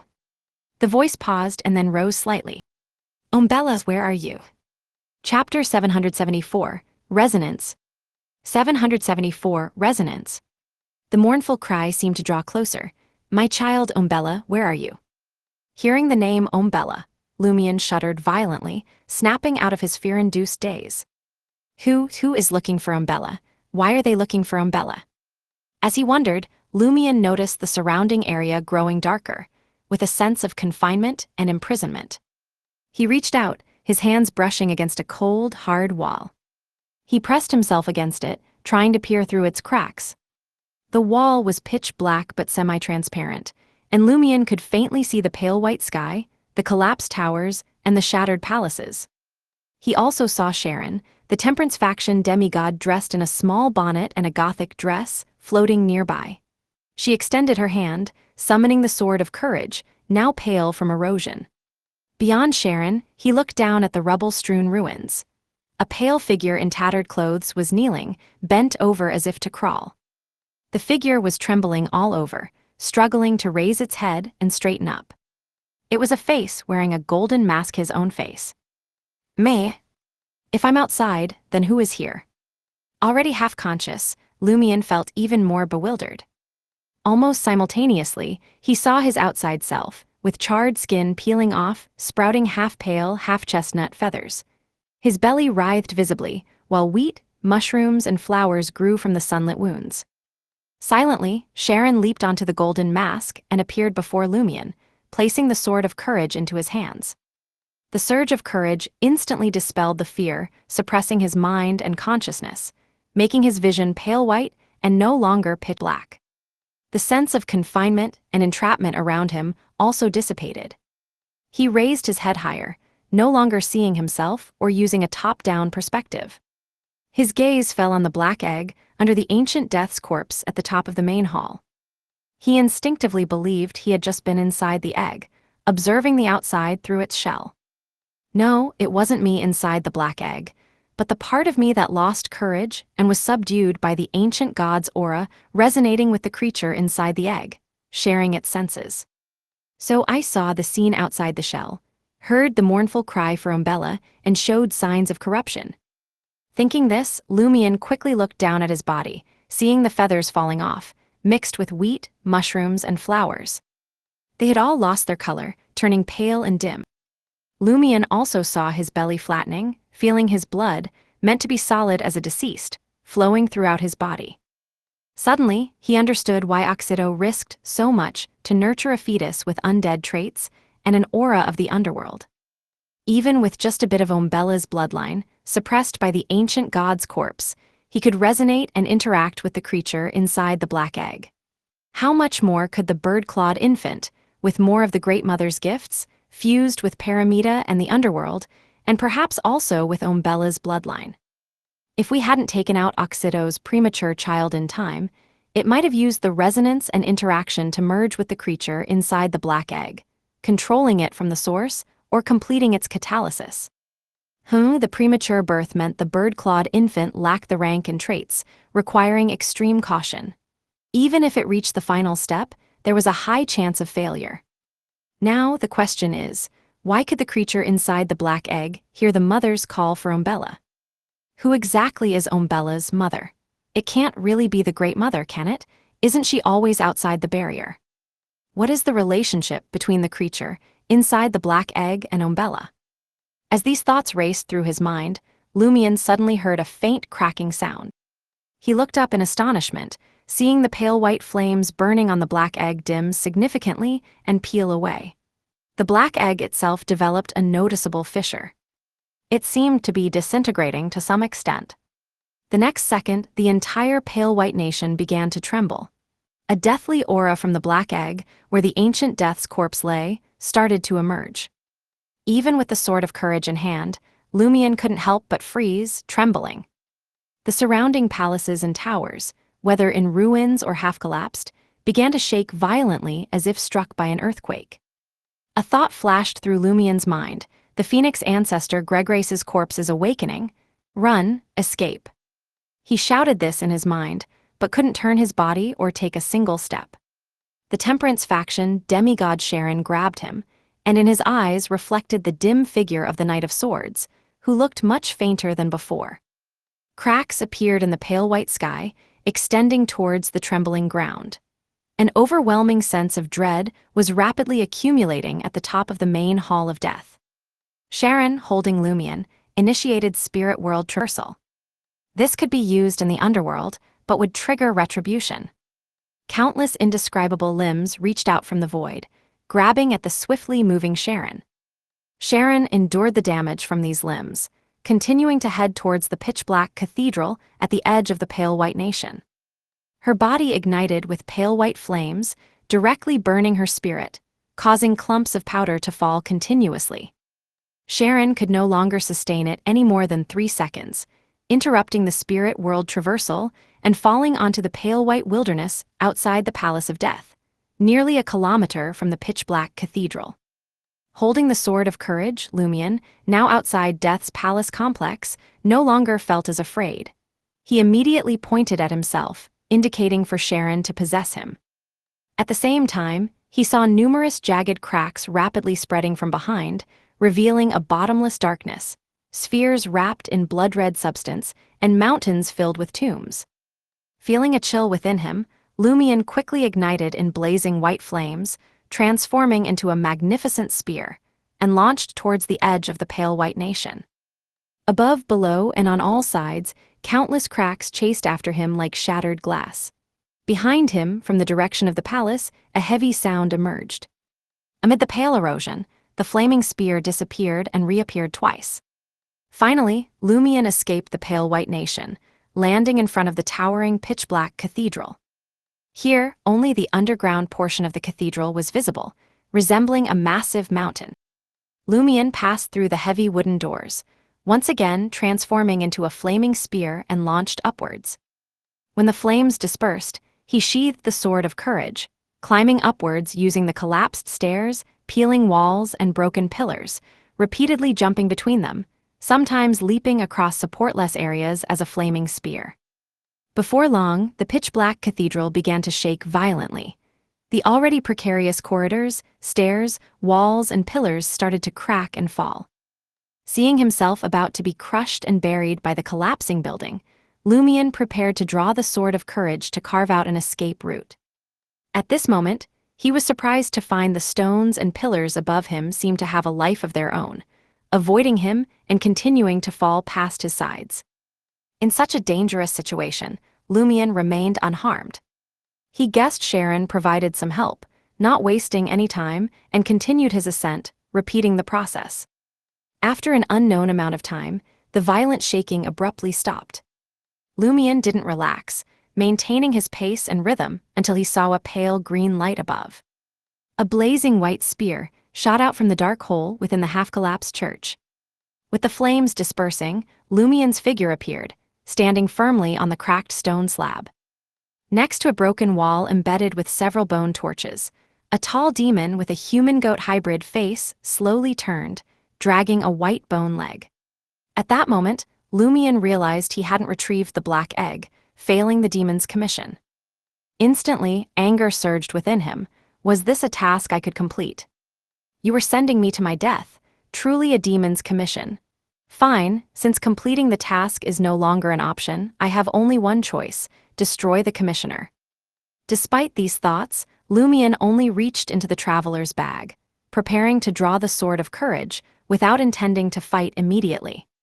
He was concerned that the ancient death's corpse's awakening would cause mutations to spread here, preferring to leave the depths of the underworld as soon as possible, especially given the unknown strength of the goat-faced demon. Hunched over, the goat-faced demon staggered in front of Lumion. It stared at Lumion silently before speaking in a hollow, decayed voice. This time it used Dutinese. You've taken that egg for yourself. Before it finished speaking, the goat-faced demon straightened its 4 or 5 meter tall body and swung the white bone leg at Lumion. Chapter 775, Cunning. 775 Cunning. As the goat-faced devil approached and stared at him, Lumion's hand was already gripping the hilt of the sword of courage. When the white bone leg came crashing down, he swiftly drew the iron-black sword, burning with a bright white and blue flame, and met the attack head-on. Clang! The clash echoed loudly, and Lumion's palm split open, spilling blackened, coagulated blood. The immense force from the goat-faced demon's strike made him lose his grip on the sword of courage, sending him flying and crashing into a pile of rubble. The goat-faced demon stepped over the fallen sword in 2 strides, standing before Lumion and raising the bone leg again. Suddenly, in its blood and pus-filled eyes, the figure of Sharon, the Temperance faction demigod, appeared. Its raised hands froze in midair. Seeing the goat-faced demon's movements slow down as if struggling against something, Lumion ignited with white flames, transforming into a spear and darting past the high-ranking undead to where the sword of courage had fallen. Perhaps because the goat-faced demon wasn't an undead created by the death pathway, its intimidating effect on Lumion was weak. It lacked the ability to enslave his body and mind, allowing Lumion to muster the courage to fight back. While retrieving the iron-black broadsword, Lumion released the spirituality he had accumulated using his ascetic ability. At the same time, his eyes turned iron-black, reflecting the many colors on the goat-faced demon. He quickly found a patch of pallor, took 2 steps towards the goat-faced demon, and leaped high. In midair, Lumion adjusted his posture, gripping the sword of courage with both hands and descending towards the slow-moving demon, still battling Sharon. This time, he used the sword of courage's cull ability. His spirituality surged into the iron-black broadsword, causing the bright white and blue flames to flare up and then condense inward. With a heavy thud, Lumion landed on the demon's back, stabbing the sword of courage into the junction of its neck and body. The blade sliced into the decayed flesh like butter. As pus splattered, the flames on the broadsword poured into the goat-faced demon's body. Boom, a muffled explosion echoed, and Sharon quickly withdrew from the demon's body. The demon disintegrated into a puddle of sticky black liquid, condensed from evil thoughts. The liquid, scattered by the expanding flames and shockwaves, swiftly flowed into the dark hole leading to the pale white nation, seemingly to reassemble itself. Holding the sword of courage, Lumion felt his released spirituality deplete by 2/3. He wanted to chase and fight the demon again, but felt his body stiffen and his soul trapped in an invisible cage. Retrieve your target item first. The faint voice of the Knight of Swords echoed in his ears. Right, Lumion agreed with the Knight of Swords' reasoning. I don't fear the goat-faced demon. I can totally grab the abscessed hand's body before it reassembles. He transformed into a burning white spear, darting to the bone torches. To better move the abscessed hand's body, he temporarily stashed the Sword of Courage in the traveler's bag. Moments later, Lumion felt a pang of fear. I only have a third of my spirituality left, yet I was thinking of a life-or-death fight with the demon. And Sharon is clearly in poor condition. Now isn't the time for that. Shouldn't I grab the target item and leave the collapsing cathedral before the demon reassembles? Thankfully, the Knight of Swords acted as a valve for my courage, and found a convincing reason. Without hesitation, Lumion grasped the abscessed hand's half-body, trying to lift it. It was extremely heavy, like metal. Fortunately, Lumion was now a sequence 5 Beyonder, from a pathway known for their strength. During this process, Lumion worried the body might suddenly reanimate and deliver a fatal blow. However, the abscessed hand's half-body, after enduring years of cutting by the goat-faced demon, seemed lifeless with no abnormal reaction. Lumion placed the half-corpse into the traveler's bag, relieved to see it sink inside. Living flesh couldn't be stored in the traveler's bag, and the abscessed hand's body had shown self-healing traits earlier. Lumion had thought if he couldn't store it, he'd carry it or have the Knight of Swords or Sharon possess it to make it move. With the body stored, Lumion heard creaking sounds from the dark hole. He immediately transformed into a blazing spear, darting out of the half-collapsed pitch-black cathedral. With a swoosh, the white flames left a burning trail in the dark, spreading quickly into the distance. Without the pale white nation's erosion, Lumion flew far in one breath. Under the golden humanoid lamplights, he repeatedly transformed into a blazing spear, finally reaching the shadowy river Styx. He saw the gloomy, tattered boat reappear, slowly approaching as the boatman rowed. Lumion waited anxiously, not daring to fly onto the boat as a spear. According to the Knight of Swords Merrick, doing so would make him sink into the river's depths, never to be saved. Behind him, pale green flames burned quietly, sometimes swaying with the ground's tremors, sometimes shaking with some vibrations. Lumion tensed, feeling an increasing danger, unsure if it was from the ancient death's corpse awakening or the goat-faced demon's pursuit. He looked at the slow-moving boat, using a hunter's method to calm his emotions. He chuckled and spoke to the Knight of Swords Merrick within him. I thought the goat-faced demon was powerful, just below the ancient gods, holding a grudge against the devil monarch and desiring the egg beneath the ancient death's corpse. But now, it seems it's just at the saint level, with only a corpse left, lacking Beyonder characteristics. The Knight of Swords didn't respond. Lumion continued. The goat-faced demon's initial request to kill the devil monarch was likely a bluff, making us more likely to accept the second condition, thinking it reasonable. If Oxido's premature child hadn't interfered, we might have stolen the egg, only to face the ancient death's wrath, unrelated to the goat-faced demon. It also used the request to kill the devil monarch to build its image, making us think it was formidable, of high rank, preventing us from attacking it or abandoning the egg task. What a cunning demon! Lumion then remembered the demon's accusation. You've taken that egg for yourself. When did I take the egg? It's still under the Phoenix ancestor's corpse. I only resonated with the creature inside, hearing and seeing what it did. Did the demon mistake this resonance for me taking and breaking the egg? As an undead, even if it was a saint-level demon in life, it might have little brain left, acting on its cunning demonic instinct. As Lumion pondered, the tattered boat finally reached the shore. He jumped aboard, standing behind the boatman.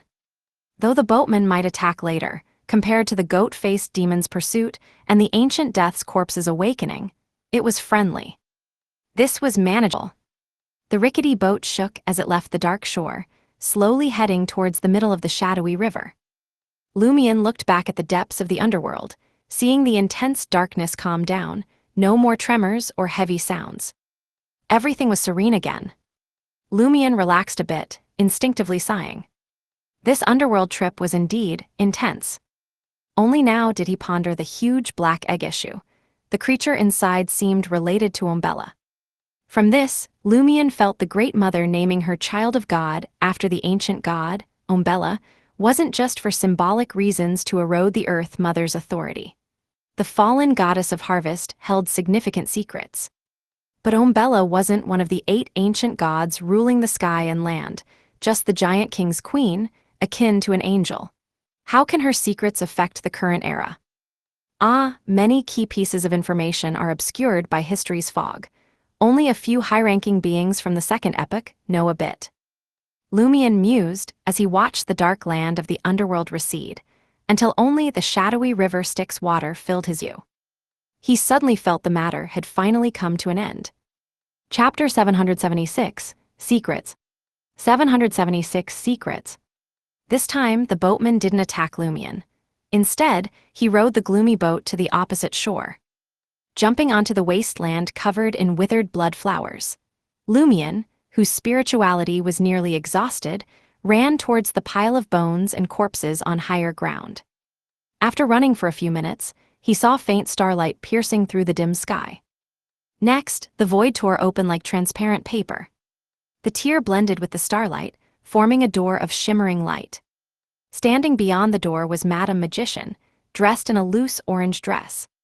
Madame Magician did not enter the underworld, but floated in the void outside the door, smiling at Lumion and the others. Madame Magician? Lumion had expected another demigod from the Temperance faction, bringing a Beyonder of the Death Pathway to open the door to the underworld to fetch him, Sharon, and Merrick. But it was the Major Arcana card holder, Madame Magician. She can find the underworld. She can tear through its barrier and create a door. Suppressing his curiosity, Lumion took a running start and jumped through the starlit door. He felt a wave of dizziness, and his vision darkened before he saw the clear, pure Lake Dalsh and felt the thin air of the highlands. He reflexively removed the golden mask of the Eggers family from his face to avoid becoming a true undead from wearing it too long. During this, the figures of Sharon and the Knight of Swords Merrick appeared beside him. "Thank you," the Knight of Swords politely addressed Madame Magician.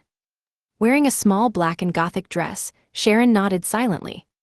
"It's only right," Madame Magician replied with a smile. "It's a pity we couldn't catch Oxido.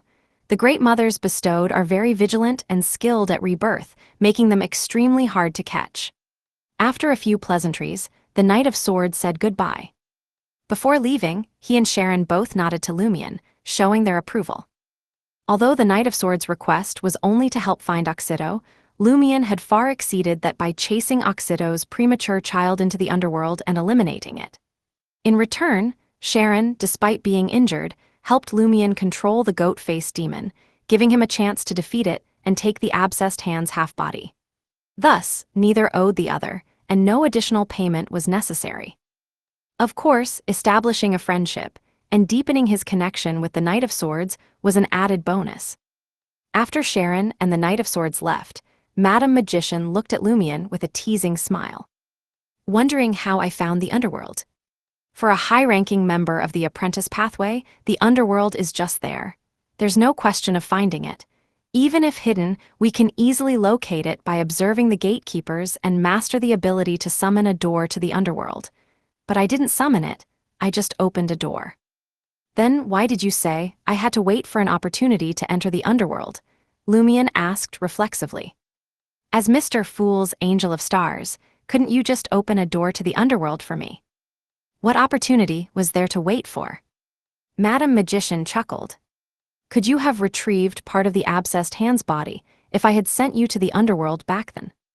"No," Lumion answered softly.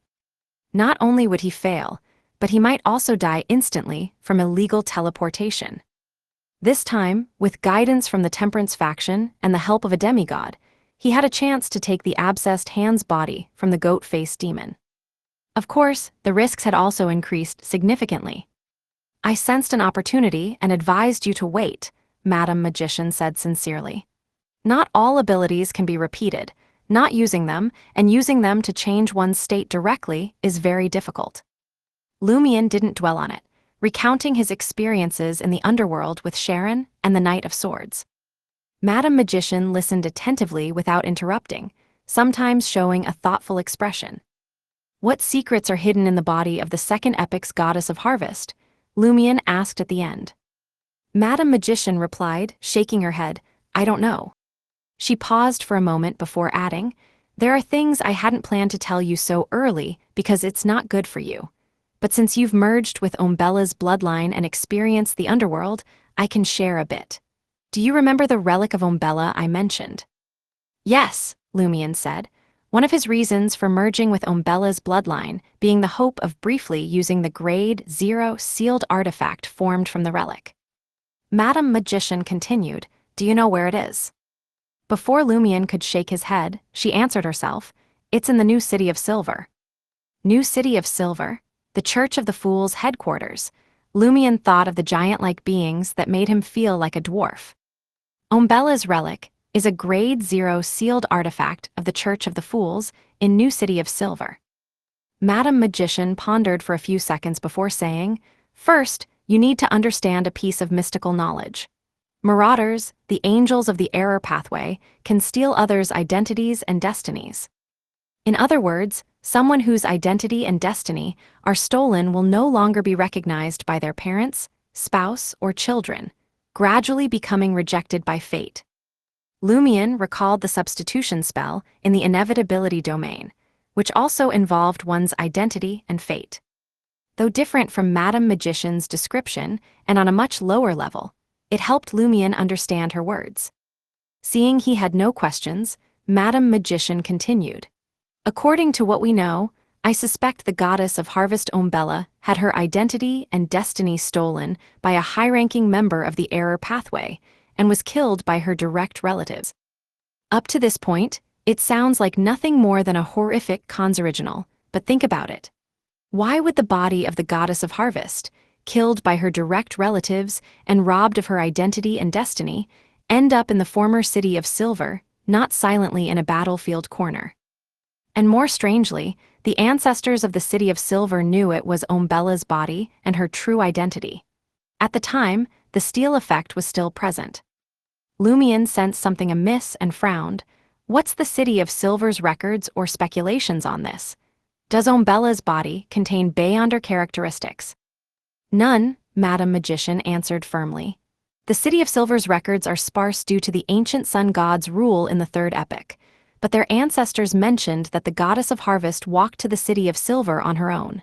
Ha. Strange, right? You'll understand more when you can temporarily use that Grade 0 sealed artifact. Now is not the time.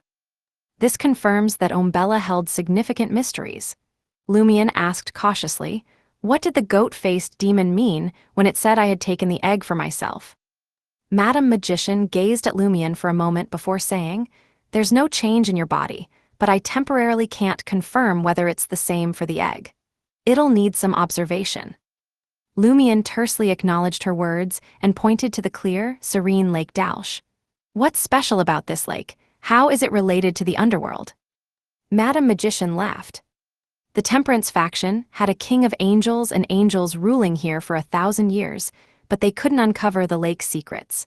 Why would I find out in a short time? Even the direct descendants of the Eggers family don't know why Lake Dalsh is special. From your Underworld trip, it seems the lake's uniqueness predates the Eggers' ancestor becoming death. Related to the ancient death, Phoenix ancestor Gregrace, Lumion inferred from Madam Magician's words. Thinking of the huge black egg beneath the ancient death's corpse, he found this explanation plausible for why Oxido wanted the bird-clawed creature to be born with Lake Dalsh's help. Perhaps, Madam Magician replied uncertainly. Lumion was silent for a few seconds before changing the topic. Madam Magician, now that we have part of the abscessed hand's body, I want to go to Lenberg soon to find the City of Exiles, Morora. You're feeling a sense of urgency, rather impatient as well, Madam Magician remarked. Relax for a few days, calm your mind, then go. We'll follow up on the Vortex matter. Your companions will investigate the Mirror people. You probably can't take your companions into the City of Exiles. Also, focus on learning languages. After dealing with the City of Exiles, prepare your team for the advancement. All right, Lumion agreed, feeling he needed to adjust his state. Trier, Quartier de la Cathédrale commémorative, apartment 702, 9 Rue Orsay. Lumion reunited with Franca, Jenna, and Anthony. After recounting his experiences in the Underworld, Franca said with genuine emotion, so that's what the Underworld is like. The River Styx really exists. Then she frowned immediately. You've fully digested your Reaper potion, but I'm still a bit short on my pleasure. In this digestion, Lumion credited 80% to Madame Sharon, 10% to the Knight of Swords, and only 10% to himself. Without pride, and after some thought, he said to Franca, "Maybe I can help you quickly digest pleasure." Huh? Franca raised an eyebrow while Jenna looked puzzled. Lumion smiled and explained, "I've accumulated fate fragments from Morin Avigny's lust outburst. If we find a powerful Beyonder to take this fate, wouldn't it allow you to digest pleasure significantly?" Pirate admirals out at sea would be perfect for this. Chapter 777, Traitor. 777, Traitor. Franca was dumbfounded. Is that even possible? This can be recycled. It's not like it's water. I've already digested a lot of my pleasure potion because of Morin Avigny. Why not? Lumion said with a smile. It's like wanting a powerful target to experience pleasure, but needing my help to get close enough. Pleasure doesn't have to be one-on-one, otherwise Brown's Sauron's female orgies wouldn't make sense. What we're doing is like dealing with Morin Avigny while also affecting another target. But Franca had to admit that Lumion had a point, and it was possible, but it felt like exploiting a loophole, like using a bug in a game. At the same time, Franca complained to herself about Lumion. Have you been reading too many illegal books or watching too many orgies? How can you talk about one-to-many so naturally? Also, borrowing your help for other things is fine, but when it comes to pleasure, this description is just too strange. Under the watchful eyes of Anthony and the still somewhat puzzled Jenna, Lumion turned to Franca and asked, "Let's imagine a scenario. You're experiencing pleasure with someone, and another person passes by and sees the scene, getting strongly aroused and experiencing pleasure themselves. Would that help you digest your pleasure potion?" Yes, Franca answered with some certainty. Based on her experience, pleasure didn't have to involve direct contact or a fixed method. As long as it met the basic condition of the target experiencing pleasure because of her, it worked. It was even better if it left the target deeply immersed and unable to extricate themselves. Realizing this, Franca suddenly paused. If this were my world before I transmigrated over, as long as one could abandon decency, shame, and morality, digesting the pleasure potion would be incredibly easy. After the preparations, it might only take a few days or even hours to fully digest it. Lumion responded with a smile. What's the fundamental difference between the scenario I described and transferring Morin Avigny's fate fragment to a pirate admiral, causing a lust outburst? None, Franca was convinced. She then sighed and said, "You're really good at exploiting bugs." "What's a bug here?" Jenna asked, confused. Lumion, having heard this strange word from his sister Auror, helped explain.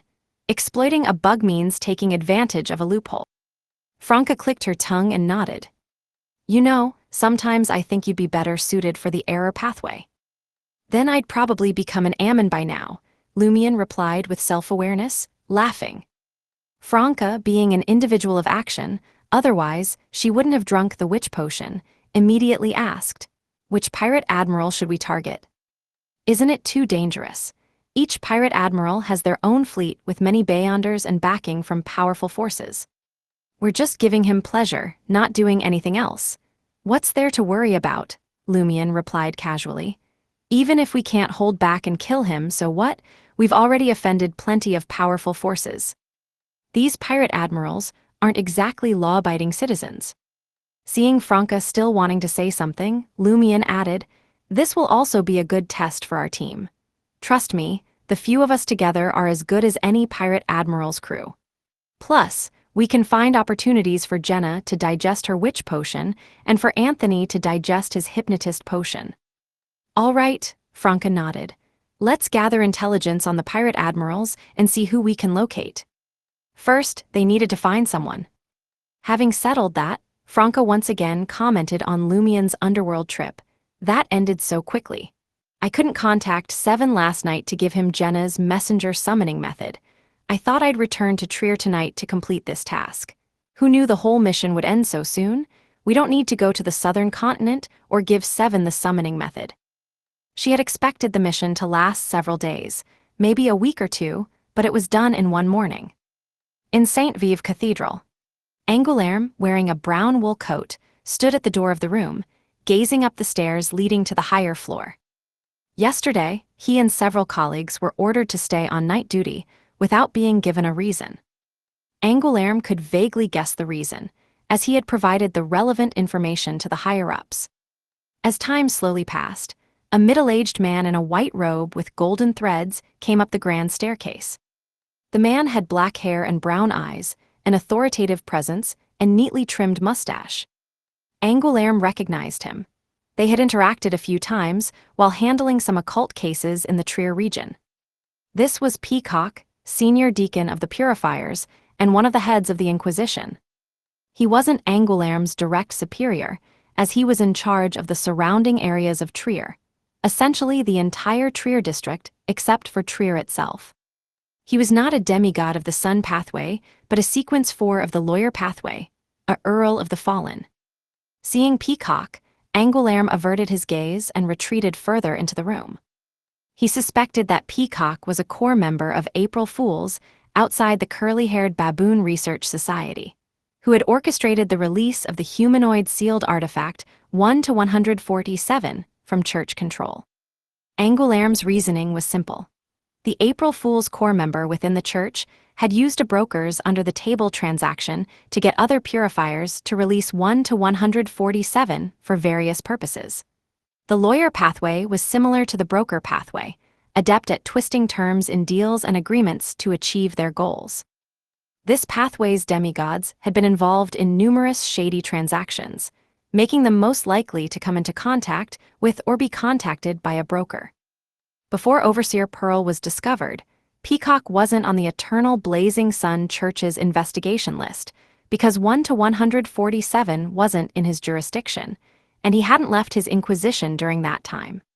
Despite knowing the location and information of most Grade 1 sealed artifacts as a senior deacon, he wasn't suspected. Today, Peacock was at St. Vive Cathedral for a meeting. The official reason was to discuss disrupting the Mirror People's plans and eliminating these hidden rats. The demigods of the Trier district needed to meet face-to-face to finalize their strategy. After Peacock's figure in the white robe with golden threads disappeared up the stairs, Angoulême slowly exhaled and became more vigilant about what might happen.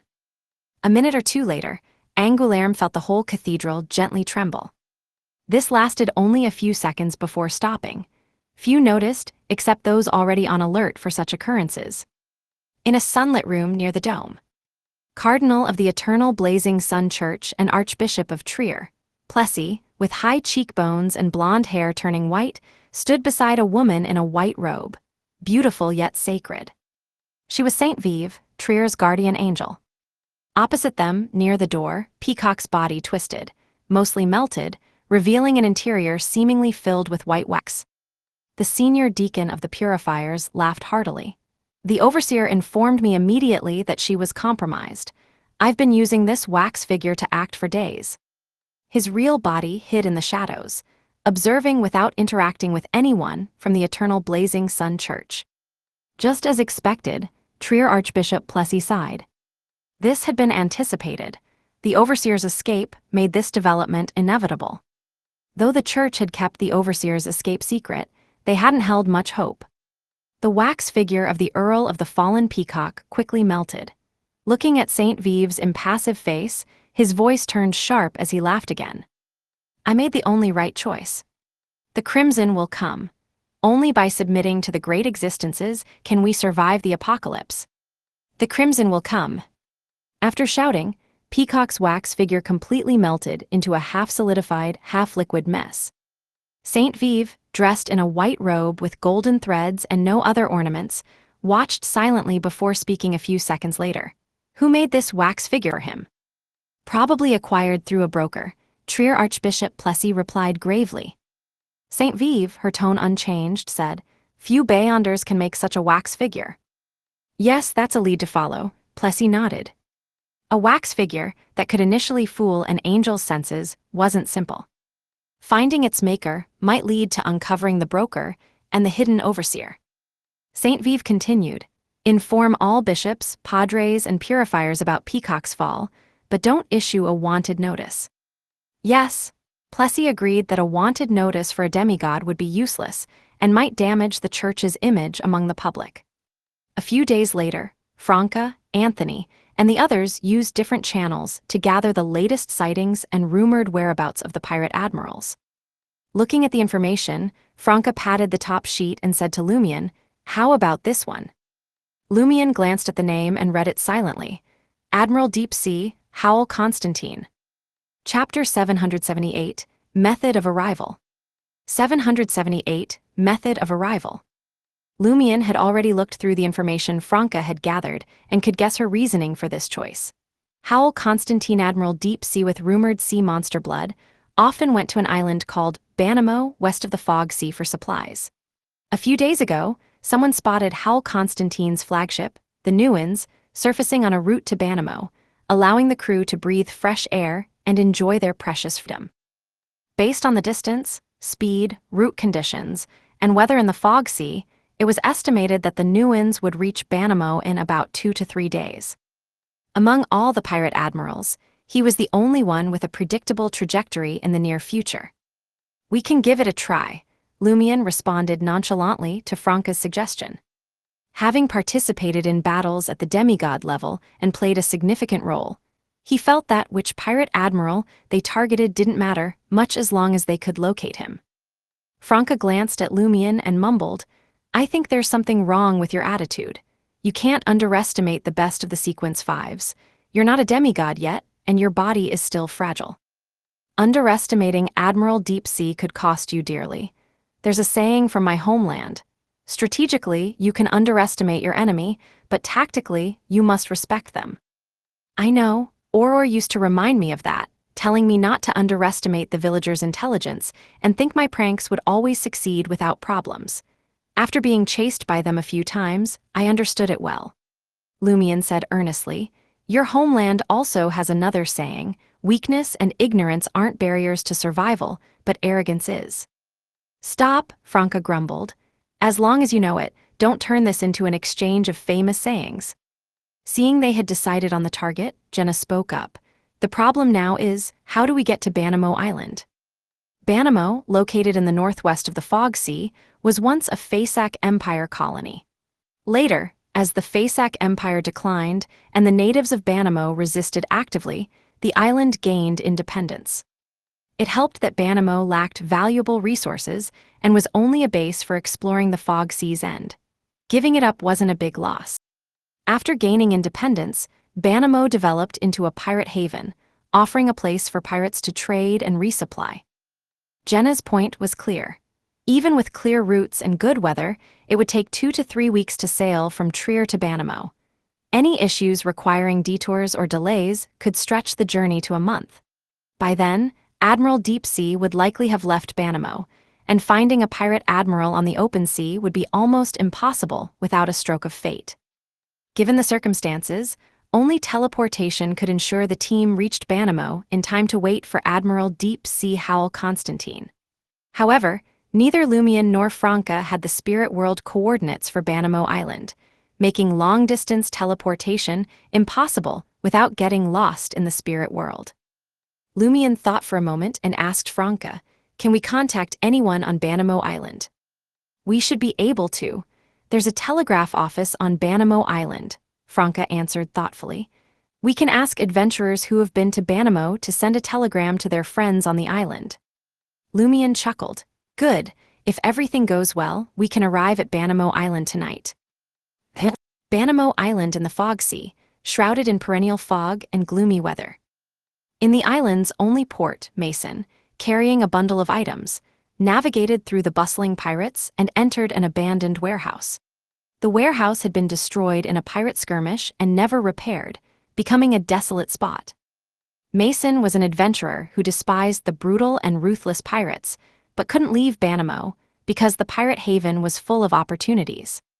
Even if he didn't hunt down solitary, bounty-carrying pirates, he could wait for pirate feuds to end and take the remaining goods from the losers. This was how he became a Beyonder, now a Sequence 8 pugilist.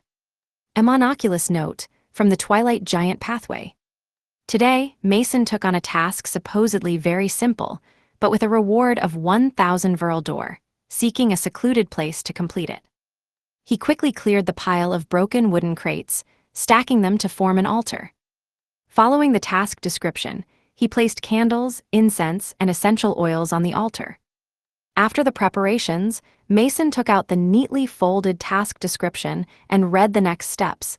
The most challenging part of this task is the necessary knowledge, including basic ancient Hermes and proficient Hermes. If you don't meet these conditions, don't take the commission. Fortunately, I learned some ancient Hermes and enough Hermes from other adventurers. Mason felt lucky for his past decision when taking this task. It wasn't that he was more studious than other adventurers, but the items he had previously acquired involved Hermes. To understand their true value, he had paid an adventurer proficient in Hermes to teach him for a while. After quickly reading the second half of the task description, Mason assessed the potential dangers and felt confident it wouldn't be a big problem. He then arduously created a wall of spirituality, lit the candles, dripped the incense, and took 2 steps back, chanting in ancient Hermes, I. This was one of the few words he knew in ancient Hermes. He then switched to Hermes. I summon in my name. A creature wandering above the world, the penitent who awakens from the flames of pain, a messenger that belongs solely to Lumian Lee. As Mason finished, the candle flames surged, turning a deep green, almost black. In the firelight, a tall figure in a black clergyman's robe emerged. Mason took a step back in fear at the sight. The figure's exposed parts seemed long scorched by flames, with blackened flesh and skin clinging to the bones. Its eye sockets were dark, burning with deep-colored flames, and its body was oozing a viscous black fluid like water. It looked like an undead creature. Mason had seen similar beings in Banamo Port, as some pirates were adept at communicating with corpses. However, the summoned penitent made Mason instinctively fearful, sensing it was fundamentally different from ordinary undead. Even the pirate admirals who had visited Banamo Port hadn't given Mason this feeling. Seeing the dried corpse in a black clergyman's robe looking at him, Mason shakily handed over the letter. His task was to deliver a letter to someone named Lumian Lee. The blackened, burning corpse messenger took the letter and disappeared into the dark green candlelight. The abandoned warehouse returned to normal. Mason wiped his cold sweat and muttered to himself, "This seems more complicated than I thought. I've heard of people being lured into special rituals, summoning evil gods or devils, destroying themselves and their towns. Was that what just happened? Is a catastrophe coming to Banamo Port? Is Lumian Lee the true name of an evil god or demon?" One Mason had previously seen that the ritual only summoned a messenger, unrelated to evil gods or demons. As a Sequence 8 Beyonder, he had taken the risk, but the messenger made him uneasy. Muttering to himself, Mason cleaned up the items on the altar. Suddenly, he stopped and frowned.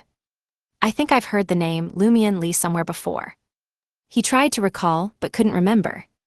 Before leaving the abandoned warehouse, Mason glanced back at the makeshift altar, seeing shadows shifting within the broken crates. His heart tightened. Pretending he hadn't seen anything, Mason quickly left the warehouse. In Trier, within Quartier de la Cathédrale commemorative, in the apartment rented by Franca and Jenna, Lumian saw Penitent Baneful step out of the void and hand him a letter. He didn't even open it, knowing it contained only blank paper. He asked his messenger, "Can you deliver a reply to the sender?" "I can," Penitent Baneful answered in a low voice. Lumian smiled and pointed to himself. "Lam the reply." In the foggy Banamo Port, Lumian leaned against the outer wall of the abandoned warehouse, watching the sender walk out with a fearful expression and quickly leave. He smiled, took a golden straw hat from the traveler's backpack, looked at it for a moment, and put it back. Having the famous adventurer Louis Barry appear here would arouse unnecessary suspicion, and might cause Admiral Deep Sea Howl Constantine to change his destination and avoid Banamo Port. Lumian straightened up, tightened his thick jacket, and walked slowly along the streets of Banamo Port, his hands in his pockets. He planned to take a look around before returning to fetch Franca and the others. Trier late at night. Angle A tilde, AME, arrived at the agreed-upon empty house to retrieve emergency contact information from Hidden Blade. He quickly found the note and read its contents. In case of emergency, summon my friend's messenger. Rabbit-shaped spirit that wanders about the unfounded, a runner who pursues knowledge, a messenger that belongs solely to the Seven of Cups. Seven of Cups, from the Tarot Club, Hidden Blade, your friend is you, right? Angle A tilde AME muttered to himself. He felt he understood why Hidden Blade always had so many troublesome matters. Chapter 779, Pirate Haven. 779, Pirate Haven. Banamo Port. As Lumion strolled along the streets, he couldn't shake the feeling that he had arrived in Backland, the capital of the Lone Kingdom. Although he had never been there, the foggy sky and damp, cold environment mirrored Trier's newspapers and magazines' mockery of Backland. Of course, the architectural style here was distinctly different from Backland's. There were two main types. One was large yet not crude, with typical Faceac characteristics, and the other was a mix of stone and wood, simple and rough, often crowded together without any clear planning. Most of the people on the streets were dressed like typical pirates, with short knives strapped to their waists and guns tucked into their belts, not bothering to conceal their weapons. In contrast, the locals with dark brown skin always wore smiles, their faces full of deference. Lumion fully understood the mindset of the natives. After all, angering a pirate could result in being dragged into a corner and killed, or having someone sneak into their home at night to murder them. The killer would then sail away on their pirate ship without a care. The current rulers of Banamo Island were trying to recruit pirates and adventurers to maintain order, and hoped the great pirates would agree on a pirate code to regulate behavior in the port. However, these measures had limited effectiveness. This was because seasoned pirates couldn't suddenly start obeying laws and strict rules, even if they became sheriffs or police officers. Moreover, there wasn't a strong enough force on the island to keep them in check. As a result, it was common for sheriffs to break the law and accept bribes to shield criminals. The pirate code, agreed upon by the great pirates, wasn't mandatory.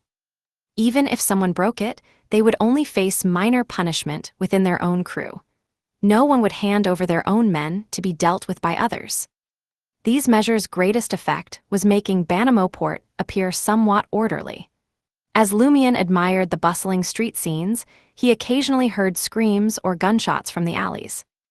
This place is perfect for a hunter, he thought, genuinely appreciating it. When two groups of pirates started a brawl in the middle of the street, Lumion had a sudden idea. A Iard-scale plague for a Demoness of Despair advancement ritual could work here. But I would need to develop medicine to prevent infection or severe illness, and secretly distribute it to the locals. The only problem is that there aren't 30,000 pirates here. However, there are quite a few Beyonders among them. Infecting them and causing them suffering and despair should significantly reduce the number needed for the ritual. As Lumion watched the pirate brawl with interest, he pondered the feasibility of holding the Demoness of Despair ritual in Banamo Port. When the fight was almost over, the sheriffs finally arrived, dispersing the two groups and symbolically arresting a few people. They were just waiting for the respective pirate crews to pay the fines. As for the grievances between the two groups, the sheriffs didn't care. If they wanted revenge, they would have to settle it out at sea. Meanwhile, adventurers and locals quietly dragged away some of the pirate corpses left on the street. Lumion felt like applauding this kind of order. Taking advantage of the remaining daylight and the sun filtering through the fog, he continued his leisurely stroll through Banamo Port. Passing a stone house with a small square, he saw a dozen or so people gathered, mostly locals.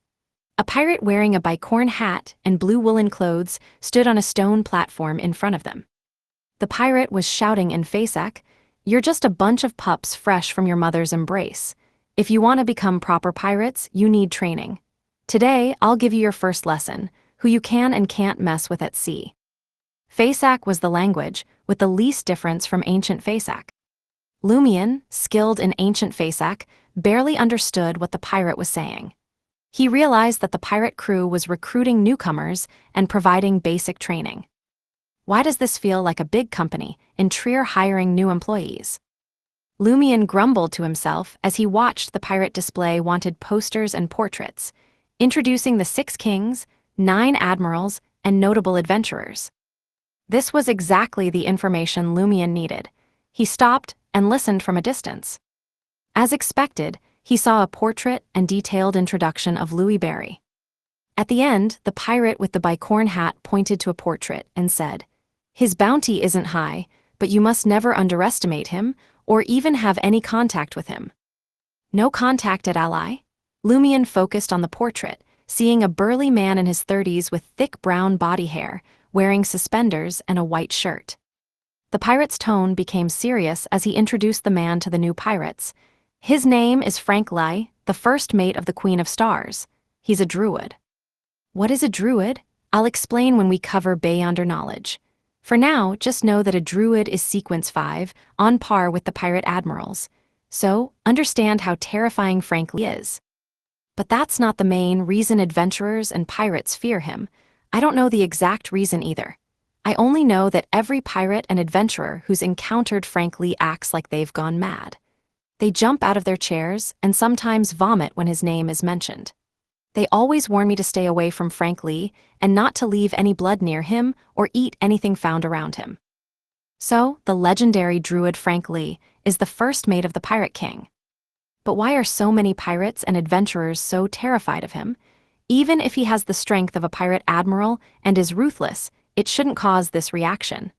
Lumion silently mused as he listened to the pirate's introduction. He was curious about what made Frank Lai so special. After watching the pirate cruise recruitment, Lumion headed to the nearby carnival bar. He pushed through the unapologetically pirate crowd and sat on a high stool at the bar, ordering a Lanty proof. The common language in Banamo port was Fasak, but pirates spoke various languages and few were multilingual. Those who spoke Fasak formed one circle, those who spoke Intijan another, and so on. Lumion chose the carnival bar because all its signage was in Intijan.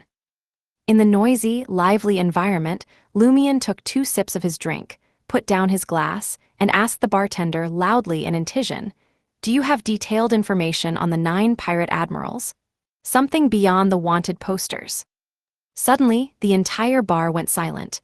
Every pirate turned to look at Lumion at the bar. It became so quiet that the sound of someone swallowing could be heard. The bartender's expression turned awkward and amused. He asked Lumion, "Are you an adventurer?" An adventurer coming to a pirate bar to ask for detailed information on the pirate admirals. Lumion didn't answer the bartender. He half-turned to look at the staring pirates. Around him, one by one, crimson-white fireballs began to form and float in the air. Lumion smiled, raising his chin slightly. "Even though your bounties are low and I don't want to bother, if anyone wants to give me money voluntarily, I won't mind accepting it." The pirates' expressions changed, but Lumion's gaze remained steady. He scanned their faces and sneered. "Anyone want to try?" Silence. The entire carnival bar remained silent. Everyone could feel the danger in those crimson-white fireballs. Lumion stopped provoking them, pointing to a chair a few meters behind him. "Don't appear behind me. Don't think about using the crowd to get close and assassinate me. If anyone crosses that chair, I'll kill them." After speaking, Lumion turned back, smiling at the bartender amid the fireballs. "Now you can answer my question." Seeing this adventurer not introduce himself or boast about his exploits, but show absolute confidence and a nonchalant attitude toward killing, the bartender forced a smile. "We know about the same as the wanted posters. If you want more hidden details, ask the enemies of the pirate admirals. Emperor Roselle once said the person who knows you best is your enemy." "Tell me about each pirate admiral's enemies," Lumion said, taking another sip of his Lanty proof. In the bar, the pirates resumed their conversations, while some quietly left, seemingly to find help upon seeing the adventurer easily maintain the fireballs. Lumion didn't stop them or even look their way. When the bartender finished, Lumion had a general understanding of who Admiral Deep Sea Howl Constantine's enemies were. This pirate admiral with sea monster blood was usually low-key and mysterious. Besides doing pirate work in a bloody and brutal manner, he rarely clashed with other pirate admirals or major forces. However, the former Vice Admiral Dusk, now the King of Dusk, Bulatov Ivan, suspected Howl Constantine's 2 submarine ships came from a legendary sea treasure, the Lost Newans. He targeted Admiral Deep Sea, seeking information on the Newans, leading to multiple conflicts. When Bulatov became a king over the seas, Admiral Deep Sea Howl Constantine had no choice but to avoid this powerhouse and his fleet. Chapter 780, Primary Job. 780 Primary Job. Lumion listened to the bartender recount the rivalries and grudges of the pirate admirals, while the pirates behind him grew increasingly restless. They were all hoping someone would make the first move, either by shooting or stabbing the arrogant adventurer, so they could all rush him at once. But the threat of those crimson-white fireballs deterred them. They looked at each other, but no one dared cross the chair Lumion had designated. They figured anyone, this brazen had to be pretty strong, and the carnival bar was low tier, with no high-profile pirates around. They could only hope those who had left would return with someone more formidable. After about 10 minutes, one of the pirates who had left pushed open the heavy wooden door. Behind him was a middle-aged man wearing a tricorn hat and dressed in dark blue. The pirates in the bar immediately straightened up, holding their breath. The noisy, lively atmosphere quickly returned to silence. Some of them recognized the man, knowing him as Captain Flying Hadmack of the Rosemary, a well-known pirate just below the pirate admirals, active on the 5 seas for over a decade. The pirate who opened the door flashed a flattering smile and pointed at Lumion's back. "Captain, that's the adventurer I mentioned. He dared to provoke all the pirates in Banamo port." Hadmack, with his thick, dark hair and imposing presence, stared at Lumion's back for a few seconds. He paused before asking, "How long has he been maintaining those fireballs?" "I don't know. They were there when I left the bar, but he might not have kept them up the whole time," the pirate replied. He grabbed a young pirate sitting by the door, pointing at Lumion and growling, "How long has he been keeping those fireballs up?" The young pirate, a bit flustered, glanced at the old clock on the wall and stammered, almost 15 minutes. 15 minutes? Flying Hadmack's eyelid twitched, and he suddenly looked like he remembered something important. He immediately cursed at his sailor. "Did you forget about our important deal at the docks? Bastard, is your brain filled with nothing but booze, women, and pride?" Cursing, Flying Haddock turned and walked out of the carnival bar. His sailor, though dumbfounded, instinctively followed him. The captain is always right. The carnival bar remained quiet as Lumion finished his lanty-proof and stood up. With those crimson-white fireballs still floating around him, he swept his gaze over the pirates once more. Then he smiled, raised his right hand, brought his index and middle fingers to his lips and blew softly. It was like he was blowing away the smoke from a gun after shooting everyone in the bar. As the pirate's eyes and expressions shifted, Lumion leisurely walked towards the door with his hands in his pockets. One by one, the pirates instinctively moved out of his way. Some felt aggrieved, some ground their teeth, and others consoled themselves with thoughts like, "It's not fear. Those fireballs are just too blinding." Lumion seemed utterly unafraid of being ambushed as he walked out of the carnival bar, almost like he was receiving their admiration and welcome. Late at night, in an inconspicuous hotel room in Banamo port. Leaning back in his chair, Lumion said to Franca, "Disguise yourself and spread the word that an unknown adventurer has been provoking all the pirates, claiming they're cowards with no real strength, and that he could crush any pirate's head under his boot." Franca's mouth twitched slightly. "Fishing again? You're quite the expert at this." Lumion chuckled in response. "According to the information we've gathered, Admiral Deep Sea prefers to stay out of the public eye because of his sea monster bloodline.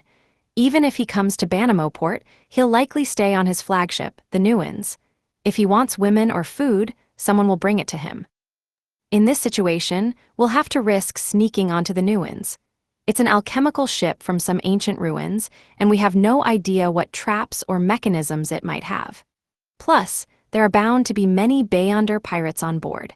As a hunter, we should avoid fighting on someone else's turf. I deliberately provoked the pirates in Banamo port because I know no pirate admirals are here right now. I have enough confidence to handle the other notable pirates. They should soon figure this out too.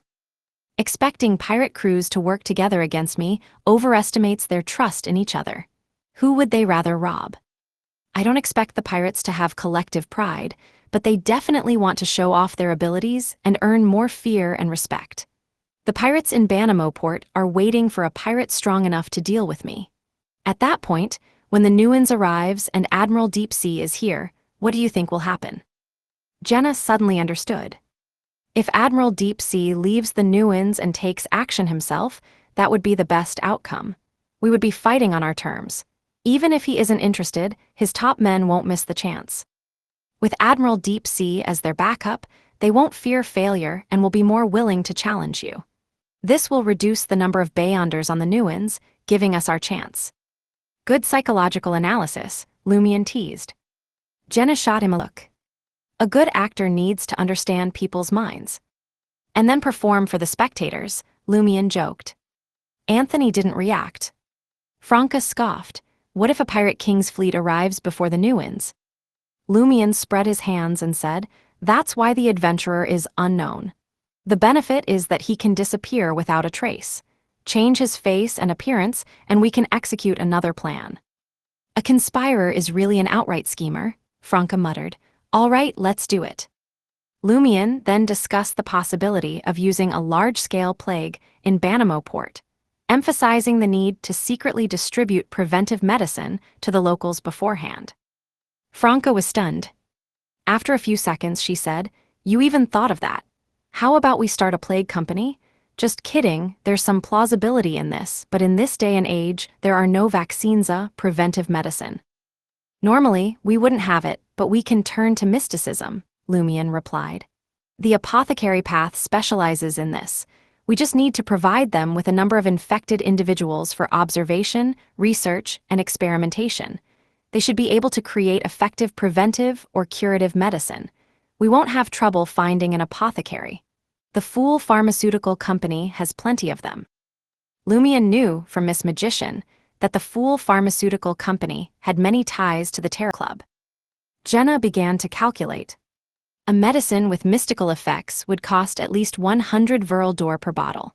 There are probably over 10,000 non-pirate residents in Banamo port. We'd need to prepare at least 1 million Veraldor. We can't expect the apothecaries from the Fool Pharmaceutical Company to work for free or cover the material costs. 1 million Veraldor wasn't a small sum. Even a sequence 5 Beyonder characteristic only cost around 200,000 Veraldor. 1 million Veraldor to become a demigod is a good deal, Lumion suddenly laughed. 1 million Veraldor is just an Admiral Deep Sea. Even if we can't kill him, his top men are valuable too. Franca sighed and replied, you're starting to sound a bit like Jayaman Sparrow. But while Jayaman Sparrow treated pirates as his piggy bank, only targeting high bounty ones, you're aiming to eradicate them completely. A plague like that would likely affect thousands, if not tens of thousands, of pirates. Before Lumion could respond, Franca self-mockingly laughed. Poor Admiral Deep Sea. Just sitting on his flagship doing nothing, and suddenly he's our target.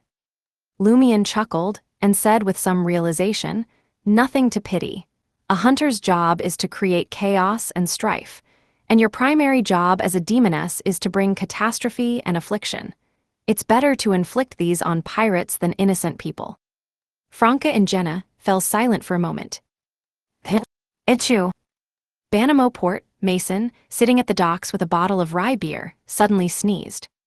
He immediately thought of the messenger summoning ritual he had completed that afternoon and the unsettling messenger it had summoned, muttering to himself. Could that sneeze be some kind of spirituality warning? Am I really going to be the protagonist of some occult event, the fool who makes a mistake and attracts an evil god or devil? Did the ritual I performed bring some kind of catastrophe to Banamo port? Have hidden dangers and problems started quietly spreading in the shadows? Gulping down a large swig of beer, Mason tried to reassure himself that he was just scaring himself. From afternoon until now, there had been no signs of calamity or reports of strange phenomena. It was just a messenger summoning. It should be fine. Chapter 781, Individual Missions. 780, 1 individual missions. 2 days later, at a quiet spot on the docks of Banamo Port, Jenna, dressed in a black outfit that looked like a cross between a dress and a robe, gazed out over the blue ocean shrouded in a thin fog. Her task was to monitor the docks and be the first to spot Admiral Deep Sea's flagship, the Newens. Of course, this was just one of her responsibilities. The most critical part was to ensure no Pirate King's fleet arrived at Banamo Port before the Newens. If that happened, she had to quickly inform Lumion so the unknown adventurer could disappear. Jenna paced back and forth or found a spot to sit, patiently waiting for her target. Suddenly, she saw a colossal shape break the surface of the water, emerging from the depths. The massive object was jet black and metallic, with seawater cascading off its surface. It resembled an elongated, inflated spindle with a thin, curved metal tube extending from its top like a snail's eye stalk. In the next moment, the metal tube retracted, and the upper half of the behemoth split open, unfolding outward to reveal a broad deck, numerous cannons, and hundreds of pirates. Masts and sails were raised. Jenna was momentarily mesmerized. Though Lumion had described how Bone Splitter Basil's black octopus submerged, surfaced, and unfolded, seeing it in person was stunning. There was a strong sense of mechanical beauty. Moreover, the behemoth was no smaller than the latest steam-powered ocean liners, vastly superior to traditional sailing pirate ships. Jenna didn't need further confirmation to know this was Admiral Deep Sea Howl Constantine's flagship, the Newens. She quickly deduced that the Newens had arrived alone, without the black octopus. Since Vice Admiral Dusk Bulatov Ivan became the King of Dusk, other ships in Admiral Deep Sea's fleet rarely traveled with the flagship. The Newens and the black octopus could submerge and travel secretly, which other ships couldn't do. Forcing them to follow would only expose Howl Constantine's movements. This was one reason Franca had targeted Admiral Deep Sea. What a beautiful piece of alchemical machinery, Jenna thought, staring at the Newens. Her father had been a worker, and his appreciation for machinery had deeply influenced her and her brother Julian. With Trier full of all sorts of useful and odd machines, Julian had almost given up his faith in the eternal blazing sun in his youth to join the god of steam and machinery's church. Jenna withdrew her gaze and walked away from the dock, somewhat worried about something else. Her brother Julian would return to Trier in just over a month after his exchange studies. She didn't want him to continue living in this dangerous city built on a caldera. She wanted Julian to settle in a place with strong official forces but not as dangerous as Trier. Port La Sour, where he was currently staying, or another similar town would be ideal. Jenna knew she couldn't persuade Julian. He would worry about her unless she found a reliable person to marry. Besides, Julian had grown up in Trier and it offered him more opportunities. How could he leave his hometown? I need to find a way, something temporary to convince him. Permanent relocation is something Julian would never accept. As Franca said, maybe try for 3 years, then another 3. Jenna didn't consider having Anthony directly hypnotize Julian. Just then, 2 drunken pirates stumbled onto the dock and spotted Jenna in her hooded, dress-like outfit. They looked her up and down for a few seconds, exchanged glances, and blocked her path. "Hey lady, name your price. If you don't want to, we'll just decide for ourselves." As they spoke, the pirates reached out to grab Jenna. In Banamo Port, this wasn't uncommon. Local women either worked as streetwalkers in protected places like bars or stayed home to avoid attracting pirates. The best outcome would be the arrival of the sheriff and receive compensation, and the worst would be being killed on the spot by pirates unwilling to pay, their bodies thrown into the sea or taken aboard a ship and sold elsewhere. Before the pirates could touch her, they suddenly found themselves engulfed in silent, evil black flames. They felt a surge of fear and pain, sobering up instantly, and turned to flee in terror. As they ran, they screamed, "Witch! Witch!" Jenna felt a bit of her witch potion digest from their fear and pain. She watched them weaken under the black flames, collapsing and dying as they ran. Jenna then faced a dilemma. Should I maintain the mysterious and evil image of a witch or follow my instincts, and take the money from their corpses? In a bar in Banamo Port, Anthony sat on a bar stool with a mug of beer, listening to a pirate across from him boast. His task for the past 2 days had been to blend in with the pirates, monitor, and guide the public opinion.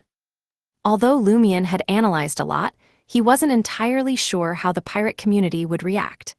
Human nature was unpredictable, and among so many pirates, it was normal for some to act in ways that defied logic. A conspirer couldn't predict events with certainty, like a high-ranked seer, prophet, or spectator. They needed to prepare extra measures to ensure things went as planned and not fall apart at the first deviation. So, Anthony frequented the pirates' favorite bars, making as many friends as possible to understand their reactions to the unknown adventurer's provocations. He identified voices that could significantly influence the outcome and used his hypnotist abilities to quietly guide and change the attitudes of a few influential pirates, ensuring the public opinion matched Lumion's goals. This large-scale, covert guidance helped Anthony digest a good portion of his hypnotist potion. It involved actual hypnosis and seemed to indirectly guide the collective psyche of the pirates in Banamo Port. Gulping down golden beer, the pirate beside Anthony admired his new friend. To him, this new friend was not only amiable, but also a good listener among pirates, not interrupting to show off during others' stories. Holy Lord of Storms, it's rare to meet a pirate like this. I finally got to finish my story. The pirate Stillwell praised the god in his heart and asked Anthony, interested in joining our crew. Anthony smiled and replied, I don't think I'm skilled enough to be one of you. Haha, Stillwell laughed proudly. Anthony glanced around and lowered his voice. Have you heard about the unknown adventurer? Stillwell's smile vanished instantly. Yeah, I heard. There's so many pirate captains here, but none have taught that adventurer a lesson. What are they waiting for? This is their chance to gain more fame. They might even become the 10th pirate admiral. In his rant, Stillwell never mentioned challenging the arrogant adventurer himself. Suddenly, a commotion erupted in the bar. What's happening? Stillwell picked up his beer and mumbled, heading towards the table. After a while, he returned to the bar, excitedly telling Anthony, Admiral Deepsea is in Banamo. Admiral Deepsea is here. Anthony looked delighted. Yes, someone will teach that bastard a lesson. Stillwell sat back on his stool, enthusiastically. That's a pirate admiral. Every pirate admiral earned their title through real battles, not just boasting. They could kill all the adventurers here if they wanted to. When Stillwell finished, Anthony echoed, I'm already looking forward to it. Gulp, Stillwell picked up his beer mug again and took a sip. He boasted, I thought Admiral Deepsea would come to end the humiliation caused by those so-called notable pirates. Why do you say that? Anthony asked curiously. Stillwell glanced at him, you don't know. Anthony smiled and explained, although I'm from Intes, our boss often intercepts ships in the Berserk Sea and rarely comes to the Fog Sea. That explains it. Stillwell nodded understandingly. He lowered his voice. We suspect Admiral Deepsea comes to Banamo Port every year to find that legendary treasure. Treasure, the Lost Newins. Anthony acted like a genuine pirate. The Lost Newins was one of the most famous treasure legends on the 5 seas, rumored to be at the bottom of a certain part of the Fog Sea. It was said to be the site of an ancient civilization of intelligent beings, long destroyed. Strange items often appeared in the area, all pointing to the ancient Newins. Yes, Stillwell nodded emphatically. Think about it. Admiral Deepsea's flagship was found in some ruins and named the Newins. Anyone would suspect those ruins are the Lost Newins. Besides, the area where the Newins supposedly sank isn't far from here. Chapter 782, Clamor. 782 Clamor. Banamo Port, Carnival Bar. Adventurer Mason had donned the loose pants and thick jacket favored by pirates. He looked toward the unknown adventurer drinking strong liquor with his back to him, feeling a constant tension. He wasn't worried about being hurt, but was anxious about when this kind of life would end. Pirates were never reasonable. They would always vent their anger on others. After no one stepped up to respond to the arrogant, unknown adventurer, many pirates tried to take their anger out on other adventurers in Banamo Port. Frequent adventurers in Banamo Port were used to a life of hiding. They would never openly identify as adventurers, disguising themselves as other professions instead. Otherwise, bodies would be found in alleys or floating near the docks. In this pirate-dominated port, being an adventurer was clearly a dangerous and elusive profession. People like Mason had regular identities to disguise themselves, sometimes even joining pirate crews to help gather supplies while stationed in Banamo port. Taking on commissions wouldn't expose an adventurer's identity because many pirates also took jobs for rewards. For example, if they killed a rival pirate, they could collect a bounty through connections. Who wouldn't want that? Pirates approached tasks differently from adventurers. They would first identify the mission issuer and decide if they could kill the client directly. Some adventurers would naturally turn into bandits in lawless areas. Mason had recently lost his job at a trading company. With his distinct, non-native features, he had to dress as a pirate to avoid trouble. His thoughts drifted to a corner of the carnival bar near the window. The walls were charred, the glass cracked, and overturned tables and chairs lay amidst two charred bodies that had been burning for a long time. These were two pirates.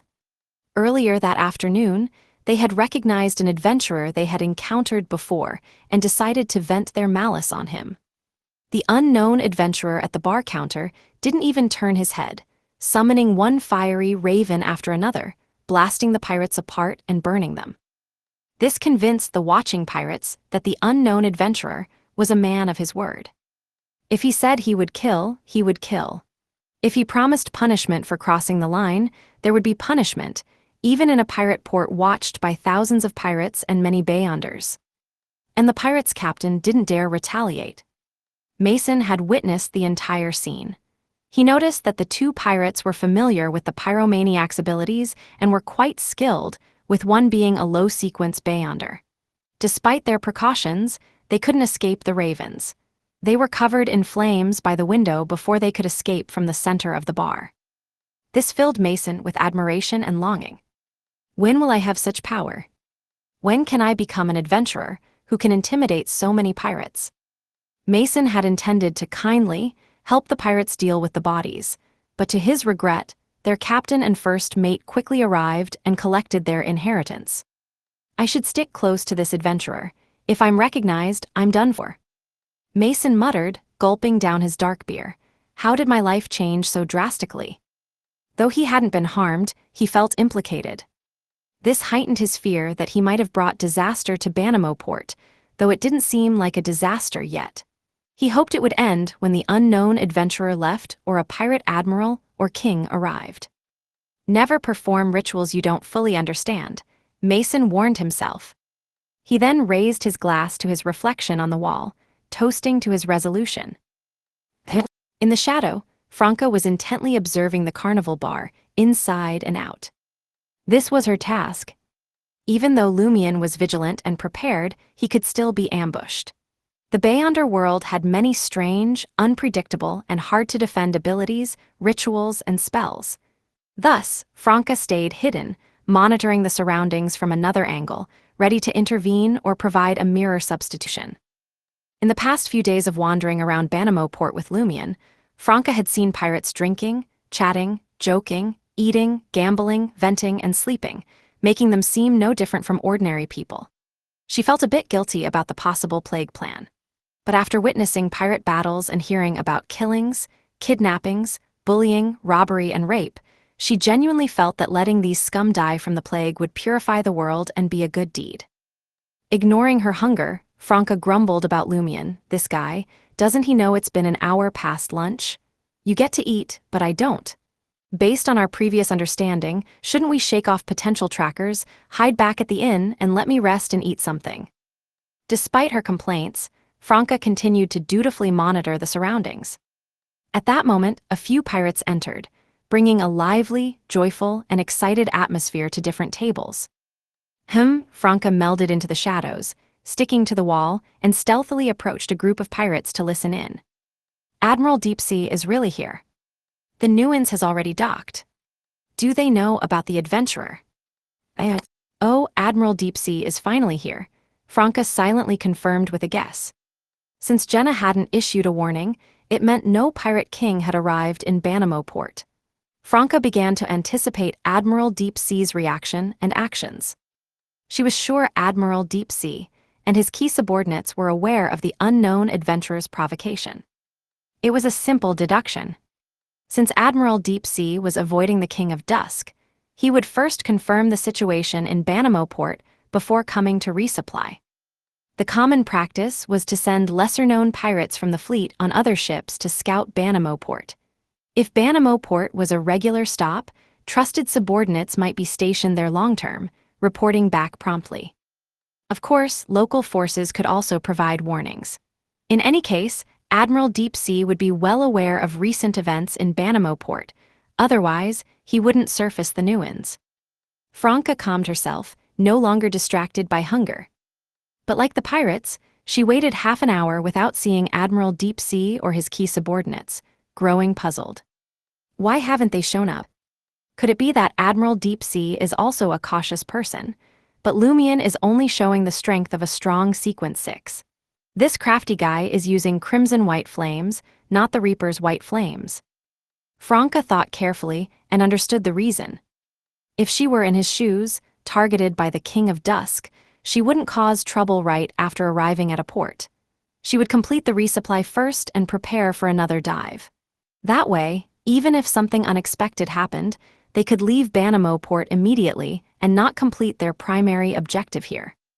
Also, Lumion, the unknown adventurer, had been in Banamo port for 2 or 3 days. He didn't seem to be hunting bounties of lesser-known pirates, as if he were waiting for something. This could make people suspicious of his true intentions. Admiral Deep Sea would naturally be cautious. Phew, Franca sighed silently. Her gaze continued to sweep across the carnival bar, wary of any surprises. In the process, her eyes inevitably swept over Lumion, noticing her companion's slight smile and good mood, holding a cup of amber-colored lantiproof mixed with something unknown. Lumion played with his glass, using his hunter's exceptional hearing to roughly understand why the pirates were suddenly excited and anxious. His target had arrived. Lumion wasn't surprised since he already knew Jenna had come by earlier and left a note under his hand, concealed by shadows. Knowing Admiral Deep Sea wouldn't come looking for him immediately, Lumion remained calm, acting unaware of the commotion behind him. He glanced at the bartender, trying to control his expression, and smiled. "The wind is quite noisy today," Lumion said. The bartender didn't know how to respond, forcing a stiff smile. "True." Lumion said nothing more, feeling his emotions and state change. To be honest, he felt a bit nervous about facing a pirate admiral with his fleet, but it also made his blood boil slightly. He had never been one to shy away from challenges. Since becoming a hunter, he had tasted the allure of challenges even more. With that thought, Lumion raised his cup of Lumion to his lips, tilted his head back, and drank it all in one go. Chapter 783, Boarding the Ship. 783, Boarding the Ship. Banamo port near the docks. Jenna hid in the shadows, watching Anthony mingle with the crowd, blending in with the pirates. She didn't deliberately track the famous pirates who arrived on the Nuans when it docked. On the one hand, she feared being discovered, which would alert Admiral Deep Sea to a Grand Khan's original awaiting him at Banamo port. On the other hand, she didn't need to follow them to know the whereabouts of the Nuans' first mate, second mate, and bosun. The pirates in Banamo port were eagerly anticipating Admiral Deep Sea or his capable subordinates to teach the unknown adventurer a lesson. Naturally, they kept an eye on these individuals and shared information with their companions and friends. In other words, with so much attention on the situation, most of the pirates in Banamo port had become unofficial reporters. Admiral Deep Sea's key subordinates couldn't go anywhere without being noticed and widely discussed. If they used stealth abilities or invisibility, they might avoid the curious eyes spread throughout Banamo port. However, they were currently gathering supplies, which meant they couldn't hide the large quantities of goods. Thus, information flowed swiftly into Anthony's ears. Great Shark is at Firth Trading Company. Ship Destroyer is heading towards the Carnival Bar. Holy Lord of Storms, those guys are meeting at Blackstone Square. They're one street away from the carnival bar. They've stopped for now, discussing something. They seem to be heading to Old Dante's for large barrels of pale ale. Anthony sensed the commotion among the pirates, watching them leave the current street and head towards the carnival bar. He stood up as well to avoid standing out. During this, he gave Jenna's hidden shadow a look. Jenna understood immediately, using the shadows along the street to slip through the growing crowd towards the carnival bar. Lumion sipped the freshly poured amber-colored Lantiproof, nodding to himself. He then looked at the bartender behind the counter, smiling as he said, "You might want to move the valuable liquor and items out of here for now. It's probably best if no one stays inside." The bartender froze for a few seconds before responding hastily, "All right." No one wanted to alert Lumion by passing on messages that might affect the plan, but he guessed something was brewing from the pirates gathering outside the bar. He was both excited and nervous, knowing the impending conflict would take place in the carnival bar, where he was. Watching the bartender instruct the waiters to move valuable items out the back door, Lumion pulled out a blank sketchbook and an ink pen, casually sketching as he asked, "How much is your bar worth, including this 2-story building?" The bartender was stunned again. What does this mean? Is he implying the bar might get destroyed in the upcoming conflict, collapsing the whole building? Recalling the powerful crimson-white fireballs, the bartender grew even more anxious, forcing a smile as he said, "Are you offering compensation? You decide or let the loser pay. This building is a simple structure built by locals. It's definitely cheap. Your bar caters to low-level pirates, so the furniture and decor are all the cheapest kind." Lumion continued his assessment without looking up, still sketching in the blank book. "Yes, that's right," the bartender nodded quickly, agreeing. Lumion looked up, shaking his head with a smile. "Whatever I say, you agree. It's making things difficult for me." The bartender closed his mouth, unsure how to respond. Lumion lowered his head again. "How about 2,000 Vril d'Or?" "Okay." The bartender used a different word, not even trying to bargain.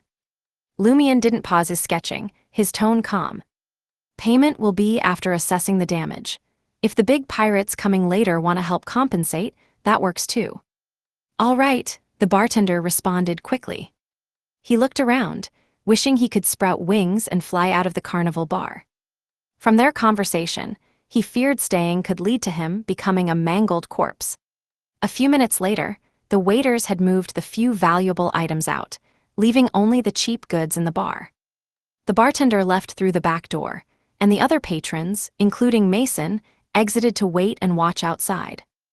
They didn't dare stay in this anticipated battlefield. This was the lesson of experience. Lumion sketched for a while, then put down his pen and slowly sipped the remaining Lantiproof. A few minutes later, Franca sneaked into the shadows near the bar and whispered, "Admiral Deep Sea didn't come, but his first mate, Great Shark, and others are almost here. They'll be here in about 2 minutes." Lumion picked up the ink pen again and continued sketching in the book. He chuckled and said, "Remember to prepare the 2,000 Vril d'Or compensation, and when we get back, return the 1,000 Vril d'Or bounty for summoning the messenger." Franca was a bit surprised. Lumion chuckled and said, "All of this is to help you digest pleasure. You should cover all expenses, including consumed Beyonder items." "No problem." Franca wasn't resisting, she was just surprised Lumion brought it up suddenly. She watched Lumion finish his sketch on the blank page, curious as she asked, "Why not just take out the pride armor, disguise it as a person with a robe, and have it sit in this chair facing away from the incoming pirates?" With Lumion present, the pride armor couldn't be used, so it might as well serve some purpose by being placed here. "Do you really want this building destroyed?" Lumion chuckled.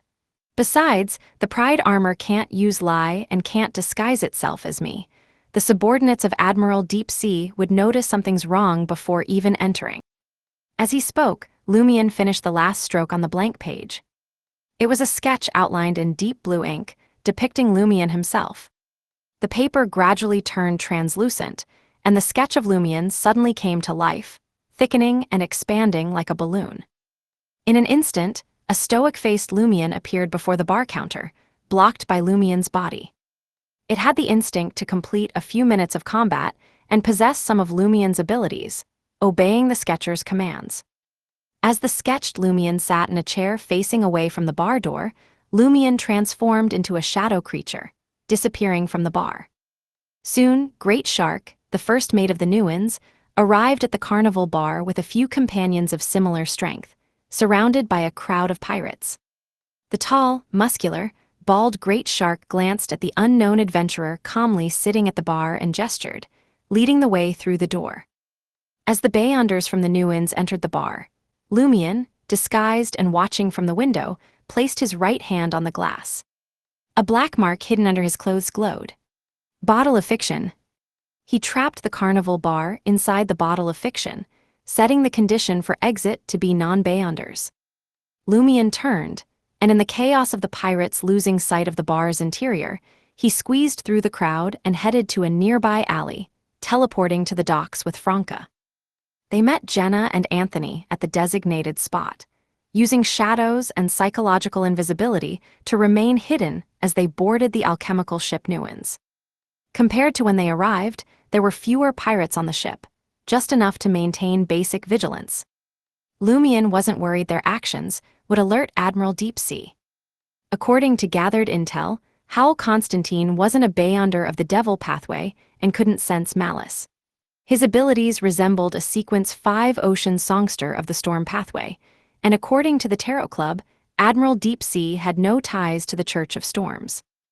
Thus, Lumien had Jenna confirm if the Black Octopus had followed the Nuins to Banamo Port. The Black Octopus's captain, Bone Splitter Basil, was a devil. Considering the changing situation at the carnival bar might alert Admiral Deepsea, Lumien and his team didn't waste time, swiftly sneaking into the ship's hold. Within a minute, they found a lone pirate in a corridor room. Franca checked the surrounding mechanical devices for alarms, then whispered to shadow form Lumien, "It's showtime." Lumien immediately slipped into the room, moving behind the lone pirate and emerging, giving a harumph. 2 flashes of white light, and the pirate fell unconscious. Anthony entered the room quickly, beginning hypnosis. Jenna and Franca guarded the door from the shadows, soon hearing friendly conversation inside. "Where's the Admiral?" "In the captain's cabin." The Admiral must have a powerful backer to be one of the most famous pirates, right? "I don't know, but the Admiral is indeed mysterious."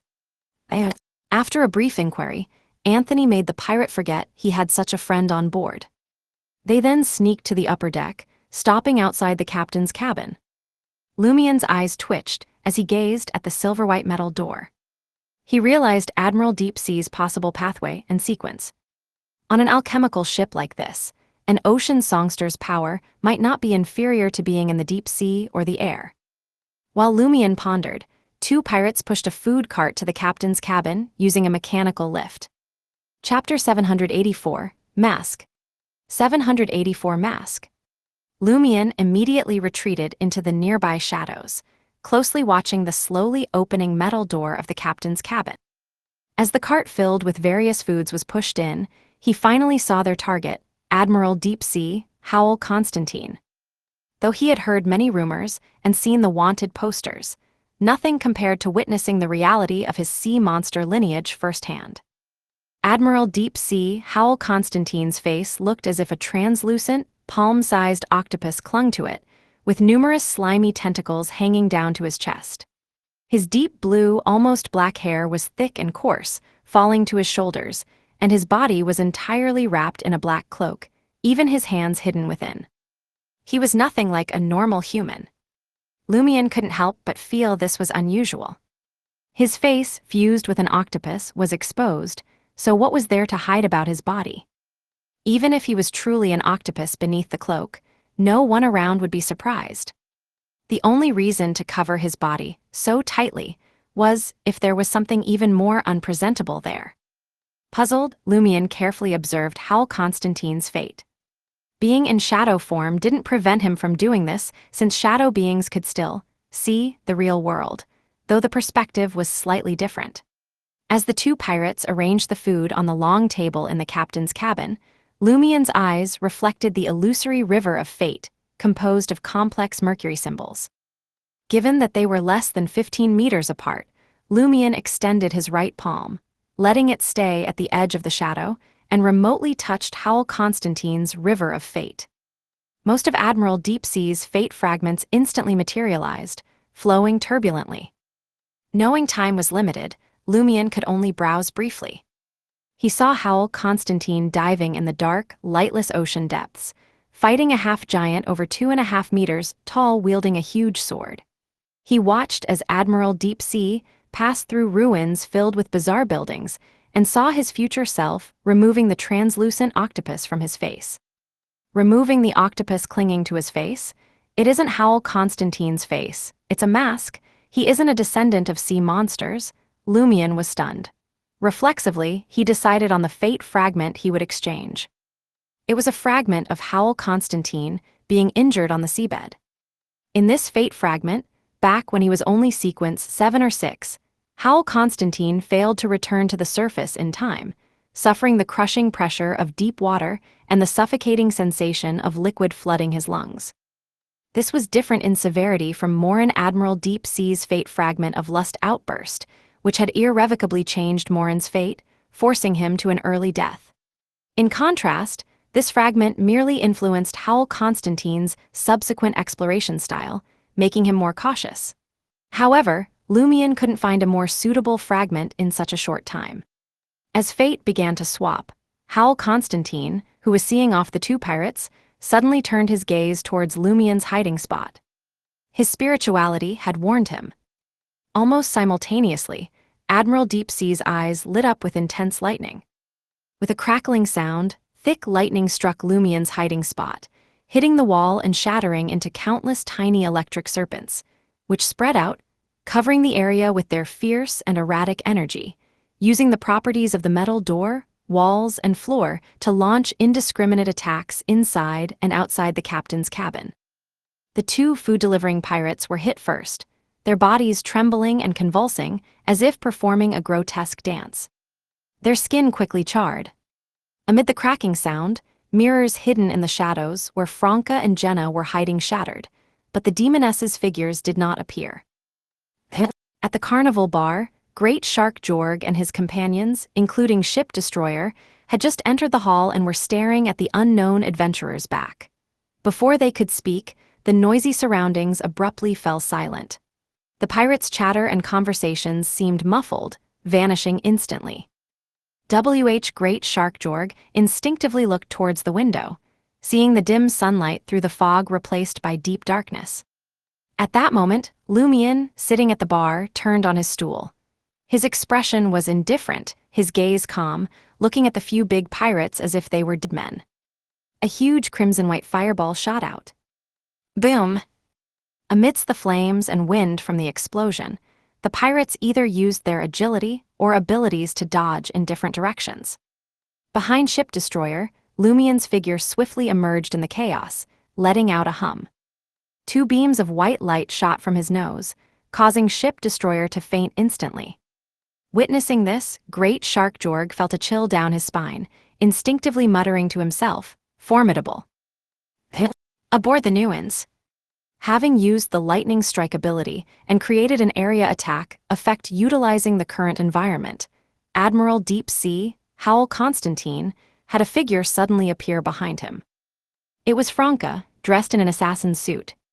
Franca gripped an almost invisible triangular spike in her right hand while raising her left palm, with an iron-black spiked ring targeting Howl Constantine.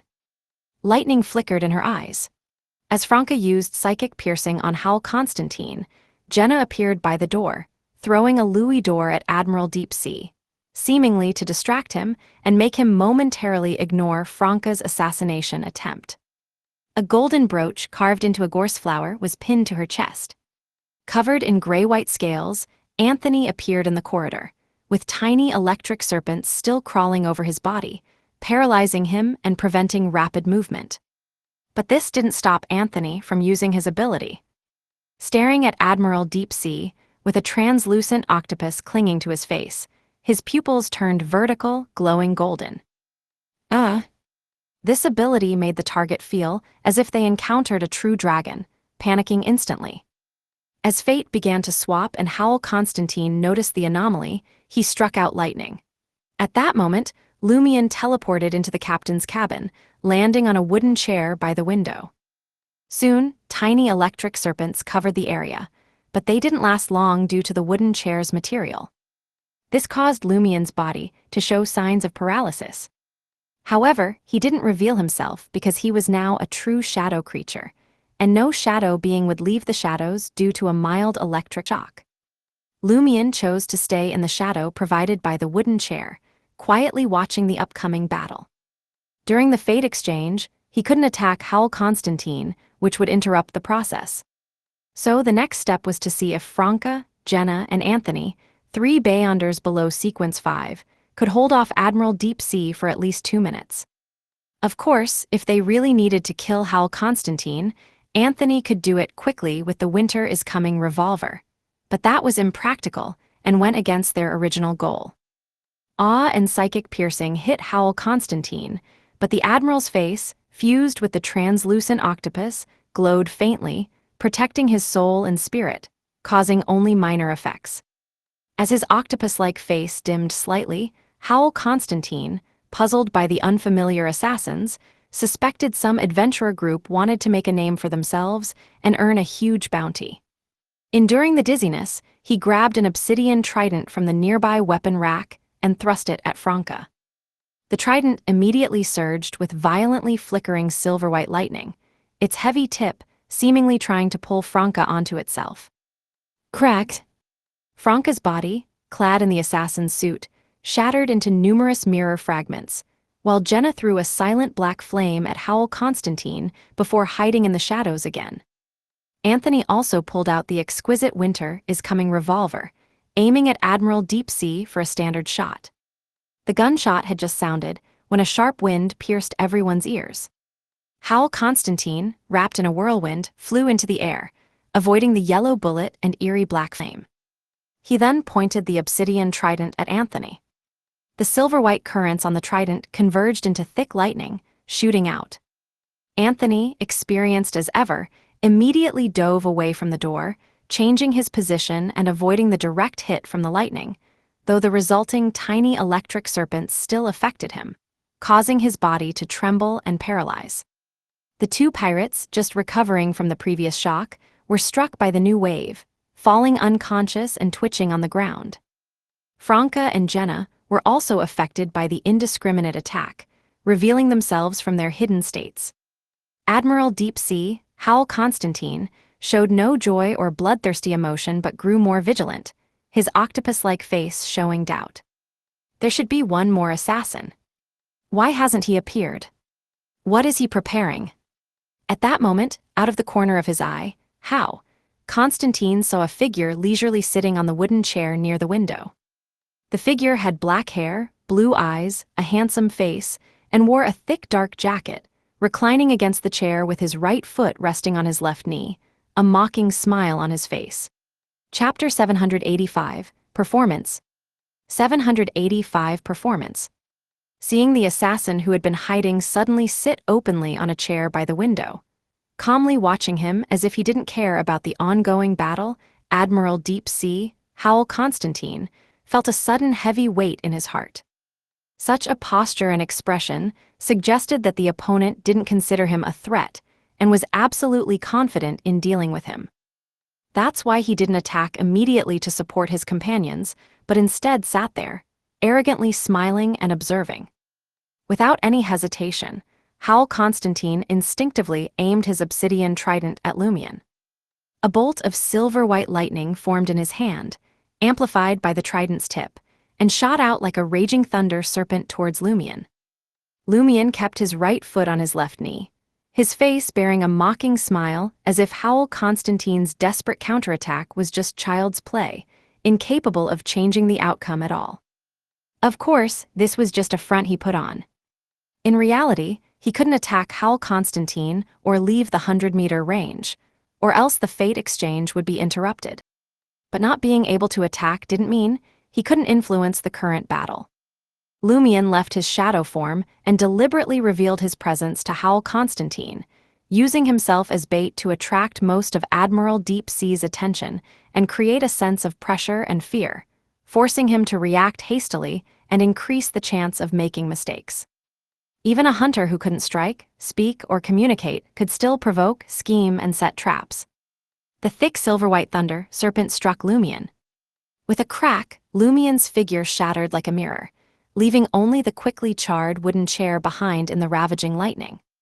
He disappeared again, and the thunder serpent, constrained by the chair's material, didn't dissipate much. This made Howl Constantine anxious, considering whether to break through the window and dive into the sea. Underwater, he feared no beyonder below demigod level. Even many saints couldn't dive into the depths to fight him. Just then, he felt his limbs and body being bound layer by layer, making it difficult to move or turn the obsidian trident quickly. The bindings tightened rapidly. Taking advantage of Lumion drawing away most of Howl Constantine's attention and caution, Franca had set up the spider silk of a demoness of pleasure, entangling Admiral Deep Sea layer by layer. Faced with this restricted situation, Howl Constantine stopped and let the translucent octopus on his face glow with dawn-like brilliance. The light suddenly exploded into countless fragments, sweeping through the captain's cabin like a storm. The long table with food shattered into pieces, the metal walls were marked with deep scratches, and Franca and Jenna's figures shattered into countless mirror fragments again, while the invisible spider silk broke inch by inch, unable to restrain Howl Constantine any longer. In the corridor, away from the captain's cabin door, Anthony was unaffected by the light storm, as was Lumion outlined beside him. Lumion placed his hand on the metal sliding door of the staircase, using his contractual ability. He enclosed the area within the bottle of fiction, with the entry and exit condition being female. This effectively blocked any rescue attempts by the pirates, preventing interference in their battle. Except for teams with female captains, most pirate ships had very few female beyonders, if any at all. The non-beyonder women on board were merely ship prostitutes, incapable of becoming regular pirates.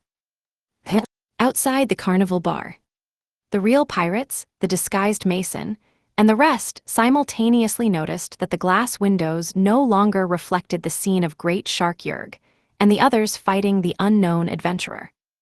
The glass appeared dim, showing the bar's interior with no bartender or customers. "What happened?" a pirate asked loudly, uncertainly. "What ability was used?" Similar questions echoed. They all suspected the unknown adventurer was behind the changes, as Great Shark and his crew wouldn't hide their fight. They would want to showcase their strength to more pirates. Within the bottle of fiction, Great Shark Yerg, wearing black gloves, was surrounded by signs of explosions and charred marks. He had timely distorted the unknown adventurer's attack intent, avoiding injury in the recent bombardment. However, his companion, Ship Destroyer, another beyonder of the Hunter pathway, had long been unconscious from a combination of beyonder powers and explosion damage. The other pirates were also scattered, none unscathed. Gazing at the unknown black-haired, blue-eyed adventurer several meters away, Great Shark Yerg cursed the teleportation ability. Just as he was about to shift positions and attempt a bribe, the handsome adventurer's figure rapidly faded like a projection and disappeared. Worried it was another teleportation, Great Shark Yerg dove to the side, turning to look behind him. Nothing happened. Yerg and the remaining pirates, suspicious and tense, maneuvered cautiously multiple times, but the adventurer never reappeared. Finally, the bald great shark began to grasp the situation. "That was just an illusion.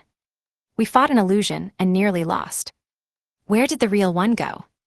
Realizing this, Great Shark Yerg blurted out, "SH*T, the Nuins." The unknown adventurer's real target was the Nuins and the Admiral. Yerg and the others grew anxious, but were trapped in the bottle of fiction, unable to get out. After trying several methods and abilities without success, they resorted to violent disassembly. Aboard the Nuins. As the light storm began to subside, Jenna quickly appeared behind Admiral Deep Sea, in a blind spot created by his own body. Then, using all her strength, she stabbed a dagger covered in silent black flames into Howl Constantine's back. Although he couldn't turn or redirect the trident in time, Howl Constantine remained unfazed. From his cloak emerged a silver-white lightning bolt that struck Jenna at a speed too fast to dodge.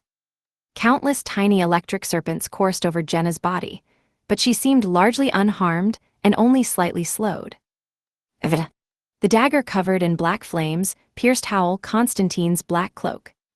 At the beginning of the fight, Jenna had thrown a louis d'or at Howl Constantine, not to seek luck, but to activate the decency brooch, completing a bribe that significantly weakened his attacks, defenses, and controls against her for a while.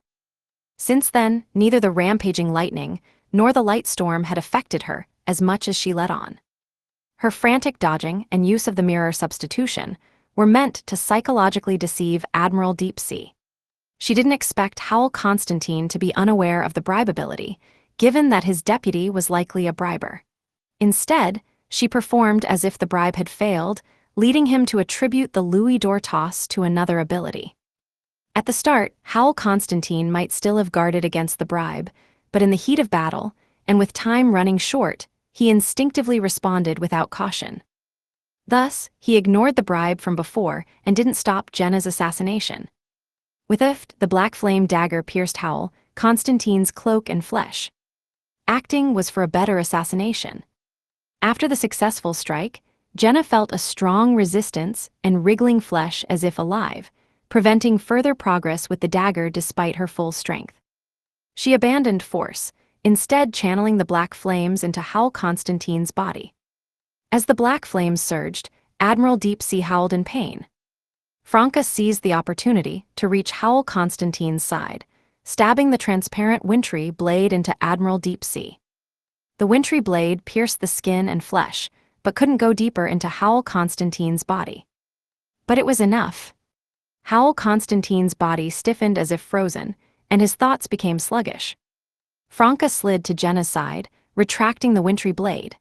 Simultaneously, she flipped out a compact mirror with her left hand, reflecting Howl Constantine's body. Then, with her right hand, she smeared black flames on the mirror's surface. Demoness curse. Black flames erupted from Howl Constantine's body, burning it but not touching the octopus on his face. Howl Constantine let out a pained shriek, breaking free from the stiffness and mental fog, slamming the obsidian trident onto the metal floor. Blinding lightning burst forth.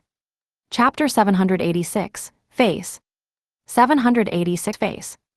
Arcs of silver lightning shot from the obsidian trident, turning the entire captain's cabin into a hell of electricity. Despite having bribed Howl Constantine and weakened his attacks, Jenna didn't dare risk her fragile body against the powerful lightning at such close range. She and Franca shattered into pieces amid the dancing arcs, reflecting the blinding light. Their figures reappeared at the cabin door, where lightning still raged. Franca didn't hesitate. She grabbed Jenna's arm and activated the last gem on her 7-stone bracelet before the paralysis set in. Blink!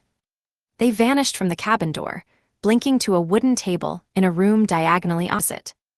During this process, Franca and Jenna saw metal panels sliding open on the cabin ceiling, revealing several dark holes.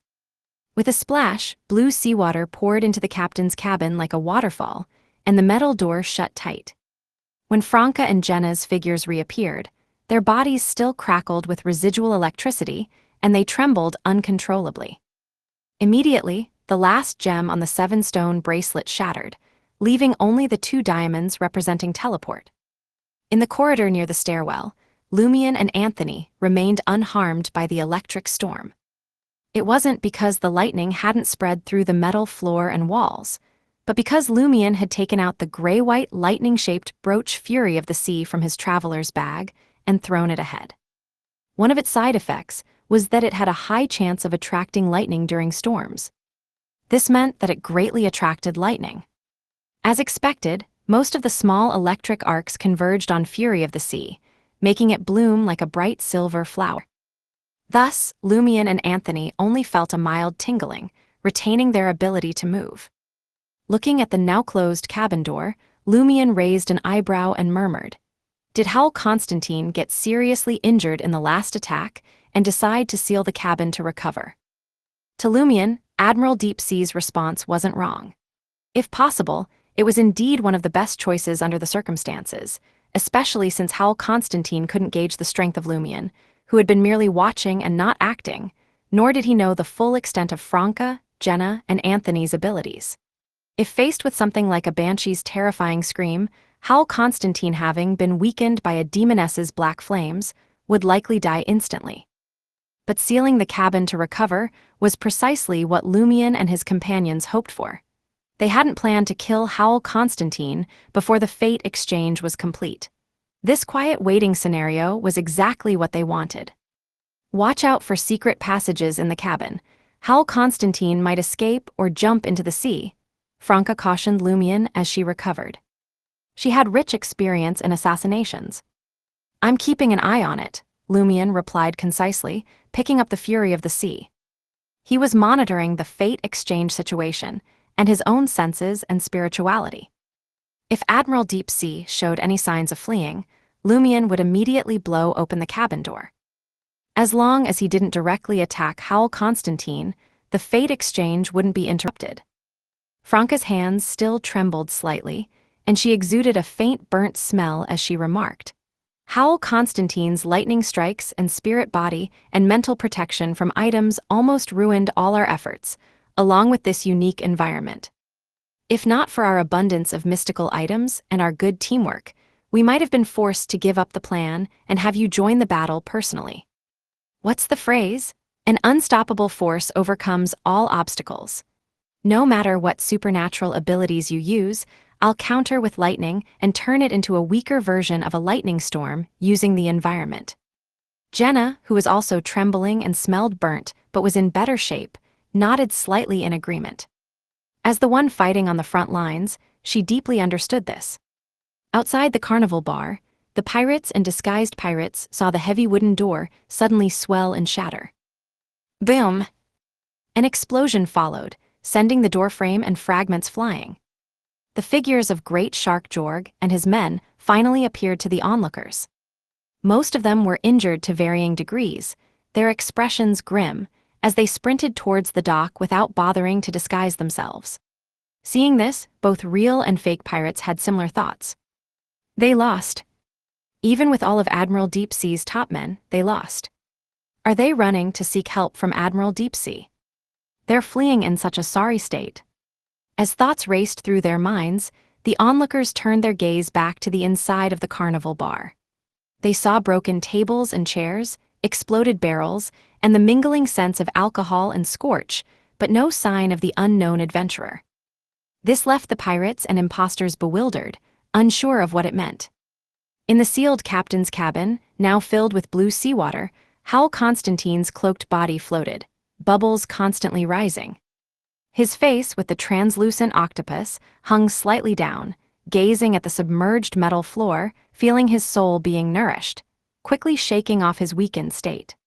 After several seconds, Howl Constantine slowly but steadily raised his head, looking at the closed metal door. Outside, Lumion turned to Franca and said, "It's almost done. Stand by the door and show your face." If Howl Constantine sees the real face of a demoness of pleasure, he might feel extreme pleasure, which will help with the digestion. This is so weird, Franca muttered as she moved to stand opposite the captain's cabin door, leaning against the metal wall. She pulled down her hood, revealing her radiant and beautiful face. She wanted to strike a pose, but couldn't bring herself to do it under everyone's eyes. Lumion, calculating the progress, walked to the door of the captain's cabin and placed his hands on the metal. White-hot flames instantly gathered, compressing layer by layer into the metal door. Rumble! The metal door rapidly caved inwards and then exploded. With a splash, the blue seawater gushed out, momentarily driven back by the explosion's shockwave. Howl Constantine's figure emerged before Lumion, Franca, and the others, a hopeful smile playing on his lips. Taking advantage of the respite, he had activated the Nguyen's defense system. He was ready to fight the four assassins with the help of this alchemical ship. In that state, he was confident he could hold his own against even a demigod for a while. This was the main reason he hadn't jumped into the sea when the cabin door closed. Suddenly, he saw an exceptionally beautiful face, and a figure despite partially covered by leather armor, that radiated allure. He was momentarily stunned. At that moment, Howl Constantine's mind buzzed, going blank. That emptiness was immediately filled with extreme pleasure, which erupted, seemingly shattering his soul and scattering it in all directions. He froze in place, his blood staining the blue seawater that hadn't yet flowed out of the cabin. Tears streamed from his eyes, mixing with the seawater. They were tears of pain and tears of joy. Silently, the translucent octopus fell from Howl Constantine's face, revealing his true visage. It was a handsome face, but the features were not deep, rather soft. Seeing this, Franca's heart suddenly raced. This face bore a striking resemblance to the man she had encountered in the Trier catacombs, Harrison, who was suspected to be from Resurrection Island. Not in detailed appearance, but in style. It was an Eastern-style face, but not purely so, more like a mixed heritage. Stunned, Franca heard an illusory sound of something shattering, and felt the complete digestion of the pleasure potion. She saw an illusory starry sky, filled with twinkling stars. Lumion was about to kill the severely injured Howl Constantine when he suddenly sensed the environment becoming extremely dangerous. He heard the mechanical sounds of the entire Nuen's mechanism activating. It was like a killing machine awakening. Lumion didn't hesitate. He reached out, grabbing Franca and Jenna's shoulders, and lifted the bottle of fiction. Anthony stepped forward, grabbing Lumion's clothes. The four of them quickly disappeared from the corridor, outside the captain's cabin. They teleported back to the motel in Banamo Port. Soon, the pirates near the dock noticed the Nuens retract its masts and sails, sealing itself up and submerging into the sea. Great Shark Jorg and his men hadn't even reached the dock. Fleeing. Admiral Deepsea just fled. He didn't even fight the adventurer, just ran, leaving behind his first mate, second mate, and bosun. Various thoughts surged in the minds of the pirates near the dock. Chapter 787, Magic Mirror Divination's Answers. 787, Magic Mirror Divination's Answers. When Great Shark Jorg and his men arrived at the dock, the spot where the Nuens had been moored was now empty, with only the gentle ripples of blue water moving softly in the light fog. At that moment, Jorg and the other pirates stood frozen, as if they were staring at a surreal painting beyond their imagination. Soon, a deep panic gripped them. The Admiral fled on the Nuens. What do we do now? If that unknown adventurer couldn't kill the Admiral and let him escape, will he turn his attention to us for revenge? He used illusions to deal with us. He must have really come to hunt the Admiral. Their thoughts raced, and Great Shark Jorg and his men turned and ran, fleeing the dock area. They needed to find the Nuens' contacts in Banamo Port, relying on their local knowledge to find a secret place to hide and then contact Admiral Deepsea to decide their next steps. Inside the captain's cabin of the Nuens, Howl Constantine, having donned his translucent octopus mask again, stared at the nearly lightless, swaying seawater outside the thick glass window, feeling his internal and external wounds gradually healing with the help of medicinal potions. He couldn't help but recall his recent encounter. Though it was extremely painful, it brought him an unprecedented pleasure, leaving his soul almost completely blank. The joy it gave him far surpassed that of the women brought to the ship, making him want to experience it again despite his strong will. Phew, Howl Constantine exhaled, grateful that he had activated the Nuens' defense system in time. Otherwise, under the influence of that extreme pleasure, he would have been easily killed in the next second.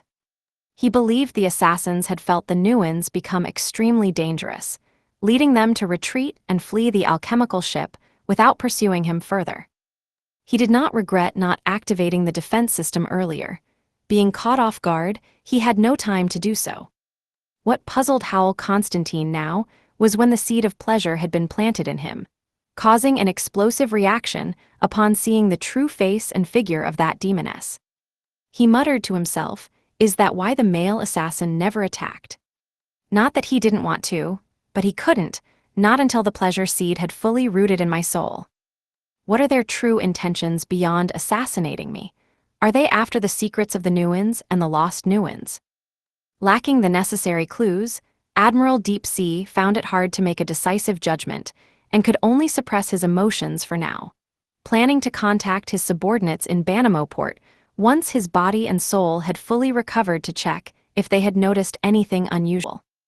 Instinctively, he reviewed the recent events, trying to find investigative details. But removing the true intentions of the assassins made the whole affair seem like a deliberate setup by two demonesses and their companions to give him an ultimate pleasure, with the near-death experience being a normal part of it. In this world, many have died from pleasure without being attacked. Reflecting on this, Howl Constantine noticed a shiny gold louis d'or at the cabin door. It was left by the two demonesses. Staring at the water at the doorstep and the gold coin, which had clearly been treated to prevent tracking, Howl Constantine suddenly had a ridiculous thought and fell into an indescribable silence. In the motel room, rented by Lumion and Company in Banamoport, Jenna quickly removed the Scotch broom-like decency brooch and submerged it in the aluminum military flask Lumion had given her. Almost simultaneously, Jenna felt the eyes of Lumion, Franca, and Anthony change significantly. Their gazes now held undisguised disgust, aversion, and malice. Jenna had felt malice from some people in the bars and dance halls of Trier's Rue Pasteur, but it was often mixed with desire and longing, unlike the pure hatred and loathing now directed at her.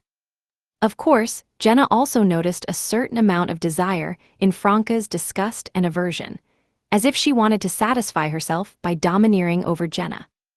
Lumion, though his expression remained relatively normal, had a change in his eyes, reflecting an ascetic's endurance.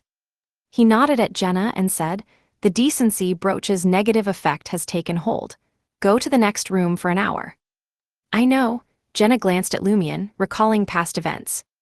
Back then, she had been tasked with protecting Lumion under the negative effect of the decency brooch, and she had felt the urge to beat him up.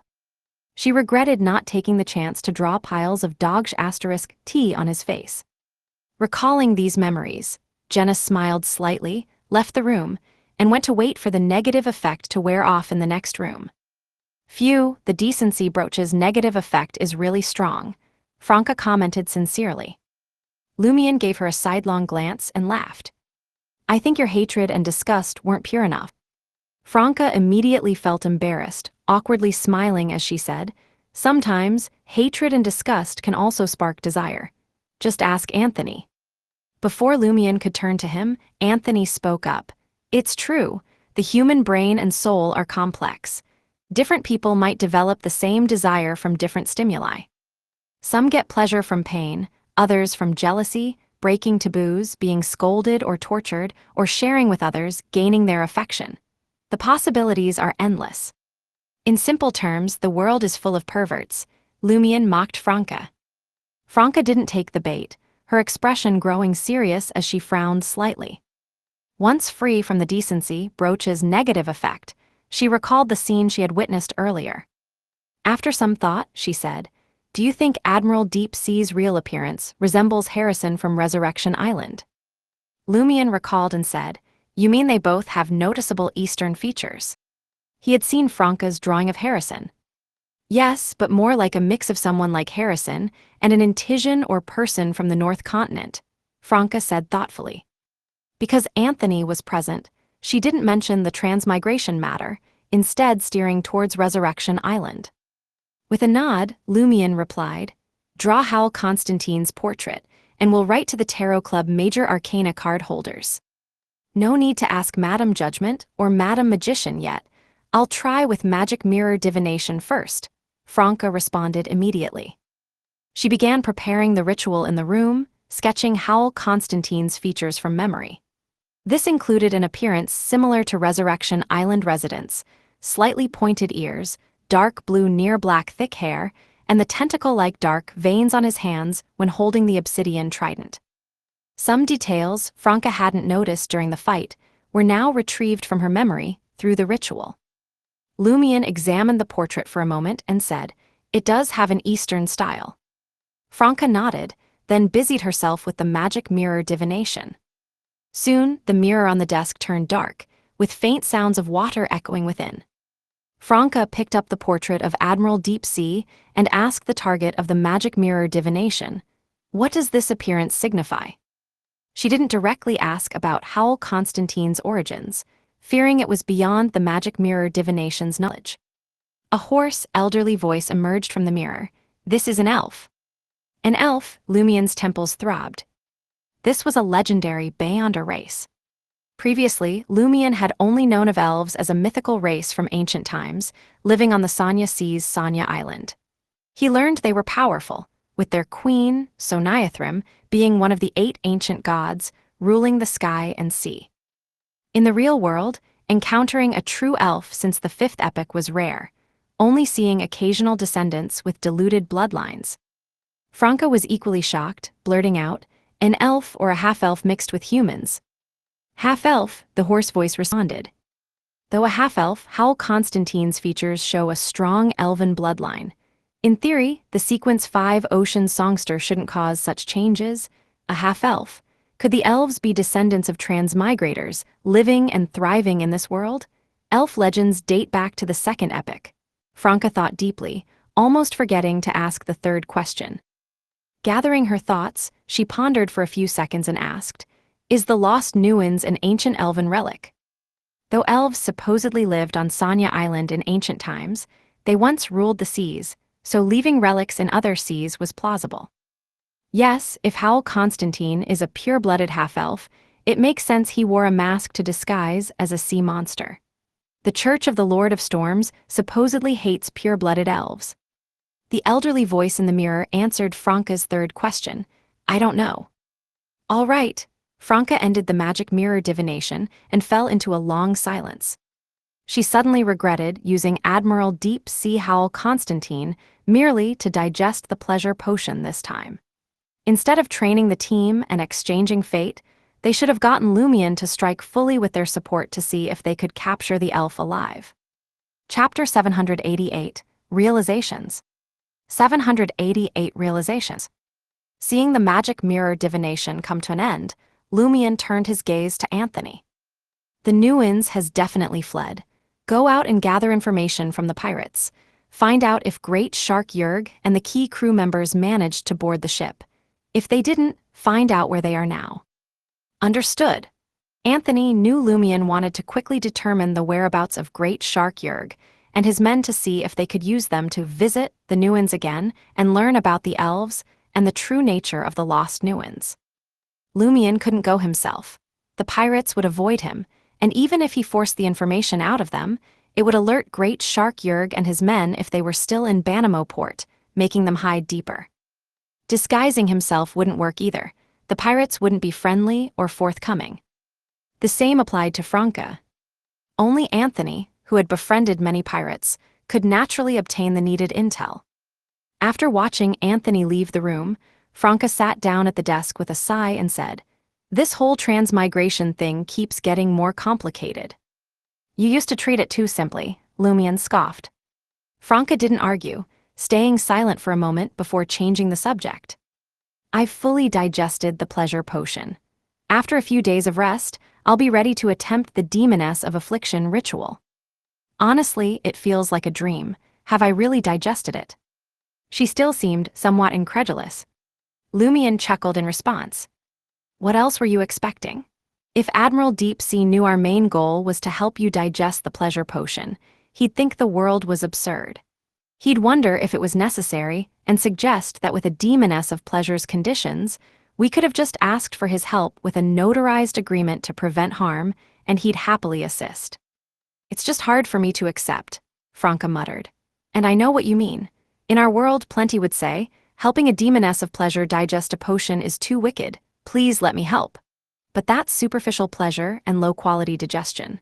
Real pleasure comes from experiencing it in pain and sinking into it. Targeting people like Morin Avigny and Howl Constantine aligns more with the essence of the Demoness path." Lumien was just joking and didn't continue the topic. Franca was silent for a while, then looked at Lumien and carefully said, "About your plan to spread a plague among the pirates in Banamo port, I don't think it's viable." "Why?" Lumien raised an eyebrow, amused. Franca straightened, her gaze unwavering. I don't think we can completely separate the guilty pirates from innocent bystanders. The plague would inevitably affect the latter, causing them to die in despair. Lumion chuckled. It was just a concept, a direction. We can refine the plan to address those concerns, and if it's not feasible, we can abandon it. We can't limit our thinking right from the start. For example, by then, I might be a demigod and find a high-level replacement for the bottle of fiction, capable of containing all of Banamoport with conditions allowing only pirates to enter or exit. No, Franca shook her head. There are adventurers who moonlight as pirates, and many of them haven't committed crimes deserving death. Lumion smiled and sighed. Then we'll collaborate with the Aurora Order, or find a Sequence 5 artifact from the Broker Path to identify guilty targets. Franca seriously thought for a moment. That won't work either. We have our own crimes. Many adventurers have killed pirates. Does that count as guilty? Lumion was momentarily speechless, then laughed. You really are suited for switching to Provoker. I was just raising examples, my point being that a plan shouldn't be dismissed outright. We need to analyze its feasibility and consider future changes. Okay, Franca expressed her opinion and sighed quietly. After some thought, she decided to speak frankly to Lumion. Since discovering the Vortex plan, you've become more aggressive, like when you first came to Trier. Or is it the devil's whispers from Hisoka that's constantly stirring your malice? The traveler's bag only mitigates its influence. It doesn't completely eliminate the negative effects.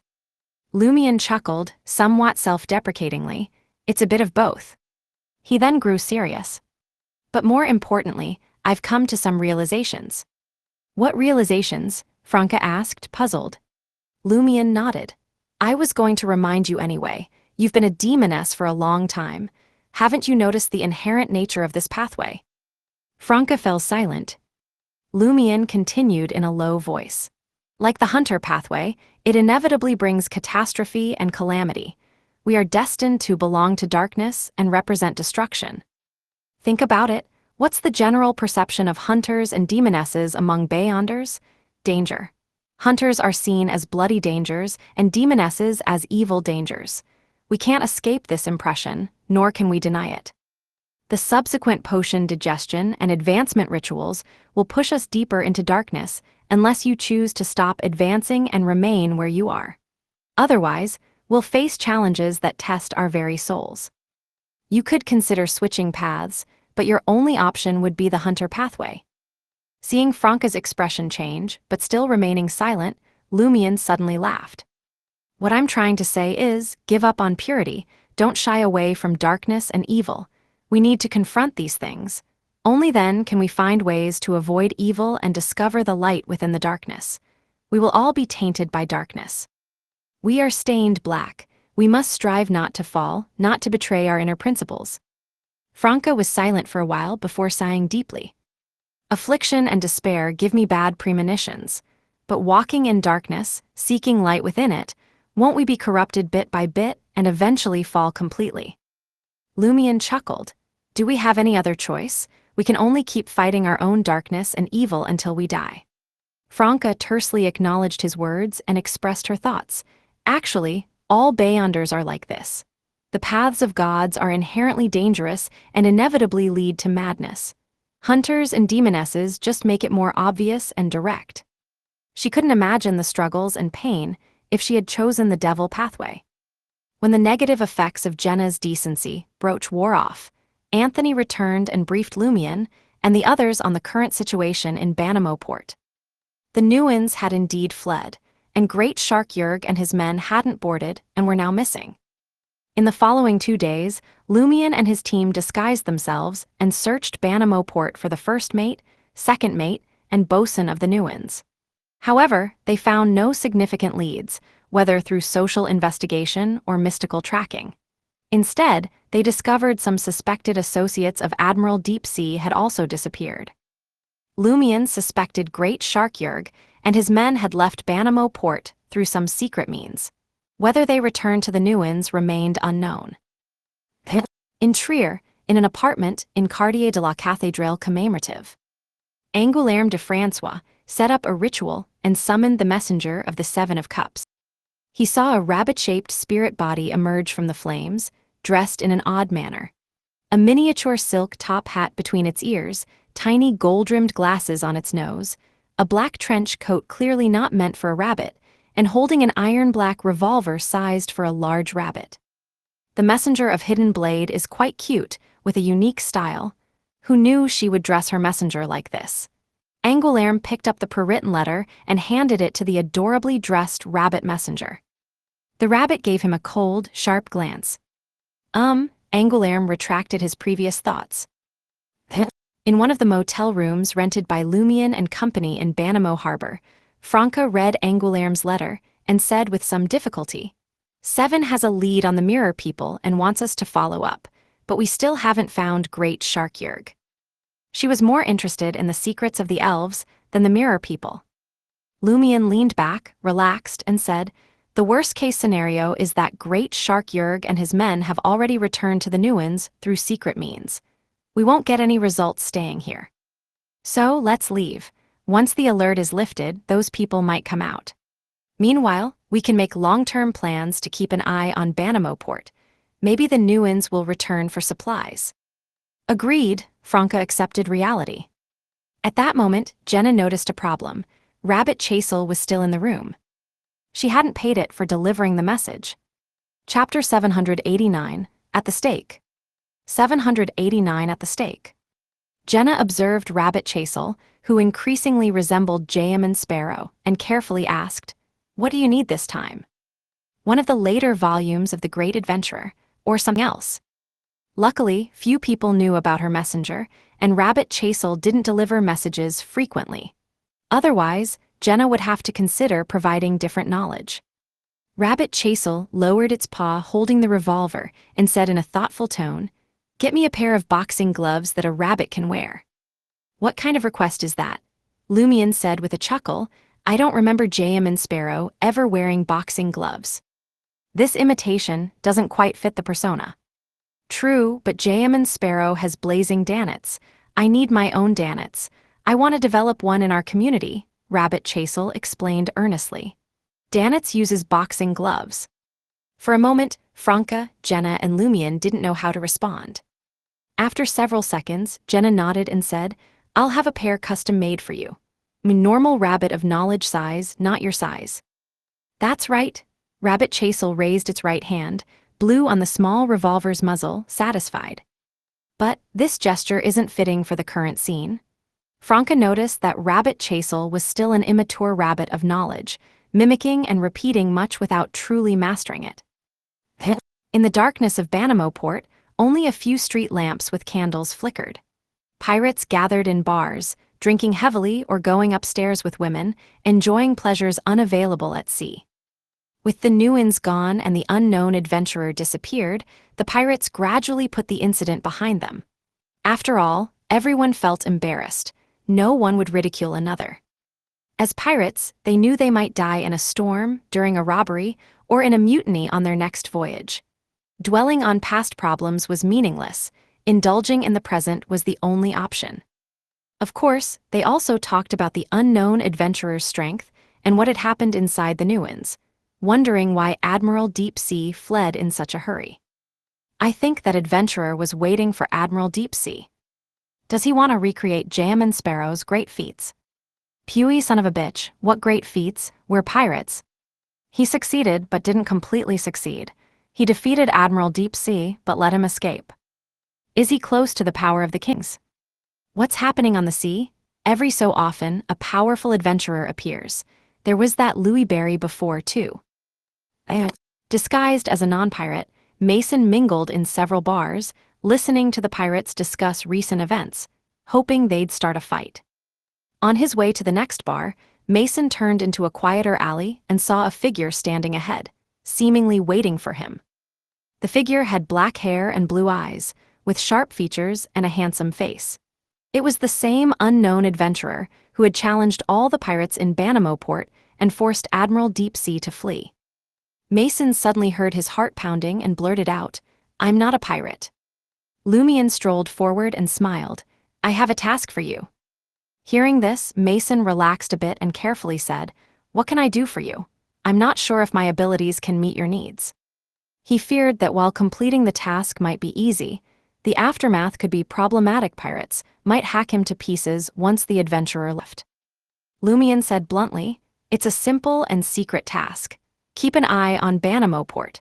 As soon as the Nuans returns or you spot Great Shark Yurg and his men, summon my messenger immediately." Hearing messenger, Mason was suddenly struck by a thought. He remembered his last task, summoning a terrifying messenger through a ritual. Unable to control his expression, Mason asked in slight terror, "Are you Lumion Lee, sir? The master of that terrifying messenger?" "Perceptive," Lumion replied, not too sincerely. Mason connected the recent events in his mind. Was the Ria-I purpose of that task to bring Lumion Lee to Banamoport? And Lumion Lee's goal was to deal with Admiral Deep Sea, Howl Constantine, for the lost Nuans. My spiritual intuition was partly correct. The ritual indeed brought something bad to Banamoport, though it didn't turn into a catastrophe. Lumion continued, "The payment is 5,000 Verl d'Or. The task is indeed simple, and I likely wouldn't be discovered by the pirates. The reward is generous. If I refused, knowing the task details might bring trouble." After weighing it for over 10 seconds, Mason said, "No problem, I think I can handle this task." Lumion nodded slightly, paid a 1,000 Verl d'Or deposit, and turned to leave the quiet alley. Watching Lumion's figure disappear into the darkness, Mason silently repeated his name, "Lumion Lee, Lumion Lee." Mason finally remembered where he had heard the name, on a wanted poster aboard a ship. The poster described Lumion Lee as a survivor of a sacrificial ritual to an evil god that destroyed a village, severely corrupted by the evil god. In Trier, in the prison district, at the Roy's Comprehensive Execution Ground. Returning to Trier for 2 days, Franca, feeling ready for the Demoness of Affliction advancement ritual, decided to proceed. Seven's lead on the Mirror People came from an Ore scholar of the Trier Cave Association. The Purifiers had planned to investigate all the association's Ore scholars, but one had mysteriously disappeared before they could visit. Recently, someone had seen her in underground Trier, suspected to be Palia, a mirror person. Franca looked at the stake and sighed sincerely. "When I became a witch, I wondered if I'd end up burned at the stake. Who knew? I have to tie myself up here." As she spoke, she took out the brown-red wooden suitcase, given by Demoness of Black Claris from the traveler's bag, and unlocked the metal clasp. Next, she retrieved a red wine glass, crushed the crystalline ice containing potion ingredients, and poured in flower-faced bat blood and human blood from a seriously ill person. Both were dark red, and when combined, they turned almost black. She then added the flower-faced bat's head, a two-tailed black snake's gallbladder and tail tip, and 10 drops of Enfinita's eucalyptus essential oil. As the ingredients were added, the dark red blood in the glass turned pitch black, with occasional nauseating green bubbles. "It's like a cup of untreated sewage," Lumion commented honestly. "Damn it, shut up." Franca grew more disgusted as she looked at the Demoness of Affliction potion. She handed the potion to Lumion and lightly jumped onto the stake, tying herself up with Jenna's help. During this, Franca muttered, "Damn, this feels so weird." She adjusted her mindset for several seconds and nodded to Lumion, "I'm ready." Lumion handed the potion to Jenna and extended his right palm. A ball of crimson-white flames flew out, landing on Franca, who immediately felt pain. Her body instinctively wanted to dodge and contract, but the ropes held her firmly. Jenna quickly jumped to her side, one hand holding the ropes and the other bringing the potion to her mouth. Franca forced herself to gulp down the pathogen-like dark green potion. Whether from the flames or the potion, her head quickly grew hot, and her mind became fuzzy from the heat. She involuntarily recalled past pleasures, including her own experiences and the feedback from her partners. At that moment, Franca was both the giver and receiver of pleasure, drowning in it from body to soul, almost dissolving like spring water. Her thoughts drifted, her will sank, and herself was lost in various intense pleasures. However, the pain accompanying those pleasures kept her slightly conscious. It was the mental resistance and spiritual conflict with Gardner Martin, the emotional gap with Jenna, as if they could never truly unite body and soul. The extreme pain from the burning flames on her body was like invisible threads pulling herself and consciousness, making her sway like a kite in a storm, not completely out of control. Swaying, Franca instinctively cursed in her mind. Damn, it hurts so much. This ritual is trying to kill me, isn't it? Cough, cough, hot smoke in my throat and lungs, so uncomfortable. Am I dying? Damn it, I can say I smell good now, like food, the scent of roasted meat. Lumion, Jenna, and Anthony stood before the stake, watching Franca's body gradually turn black and her expression twist beyond beauty. Even Lugano, ready to provide medical help, felt a bit heated, their minds wandering with certain thoughts and urges. Facing this horrifying scene, they had inappropriate desires. Fortunately, it wasn't severe and was bearable. After several more seconds, the crimson flames on Franca's body turned pitch black, then into crystalline ice shards, falling off in pieces. The shards took the charred skin with them, revealing Franca's new, tender, and glistening skin underneath. Even with his ascetic's endurance, Lumion instinctively looked away. Chapter 790, Charm. 790 Charm. Not only did Lumion avoid looking at Franca, but Jenna and Anthony also instinctively turned their heads, as if evading a temptation that could pierce their hearts. Damn it, my clothes almost got burned up. Just one step away from running around naked. Thankfully. Franca's cursing reached Lumion and the others' ears, bringing a sense of familiarity and dispelling the earlier temptations. Franca then disappeared from sight, took out a set of clothes from the traveler's bag, and changed in a nearby secluded corner. She then deactivated her invisibility, tied up her ponytail, and walked back to Lumion and the others. The beautifying effect is really impressive. Franca took out a mirror, examined herself, and poked her cheek as if testing her skin's elasticity and smoothness. Lumion chuckled and said, "Is that the only change the affliction potion brought?" Franca was about to speak when she suddenly remembered something and glanced at Lugano. Lugano immediately said, "I need to go back and prepare dinner for Ludwig." Okay, Lumion nodded. After Lugano left, Franca felt the changes in her body and spoke slowly. Enhancing appearance, figure, and charm is just one aspect, and it's the least important. No, it's not unimportant, but it has little to do with becoming stronger. No, I remember someone saying beauty is part of a woman's power, just like handsomeness is part of a man's. Anyway, you get the idea. The other changes include charm becoming an active ability instead of a passive state. As a Beyonder in the Demoness pathway, Jenna easily understood Franca's meaning. Before, you showcased your appearance, figure, and aura, naturally enchanting anyone who saw you. Now, a glance, a gesture, a word can completely charm someone. Yes, Franca said with a smile, but combined with showcasing my appearance, figure, and aura, the active charm ability will be more effective. Charmed enemies will hesitate to harm us, unable to use their full strength. Some might even give up resisting just to get closer to us. In daily interactions, if charm is used repeatedly on someone, they will truly fall in love with us over time. Franca glanced at Lumion, her eyes twinkling. She wanted to test the effect of charm and see how it compared to the endurance of an ascetic. Lumion suddenly felt Franca's lake blue eyes deepen, as if hiding countless words, and her fair, smooth skin seemed delicate enough to break with a touch. An indescribable feeling surged within Lumion, causing him to curse aloud, "Damn it. Stop experimenting with your abilities here. Charm works well if it can make an ascetic curse."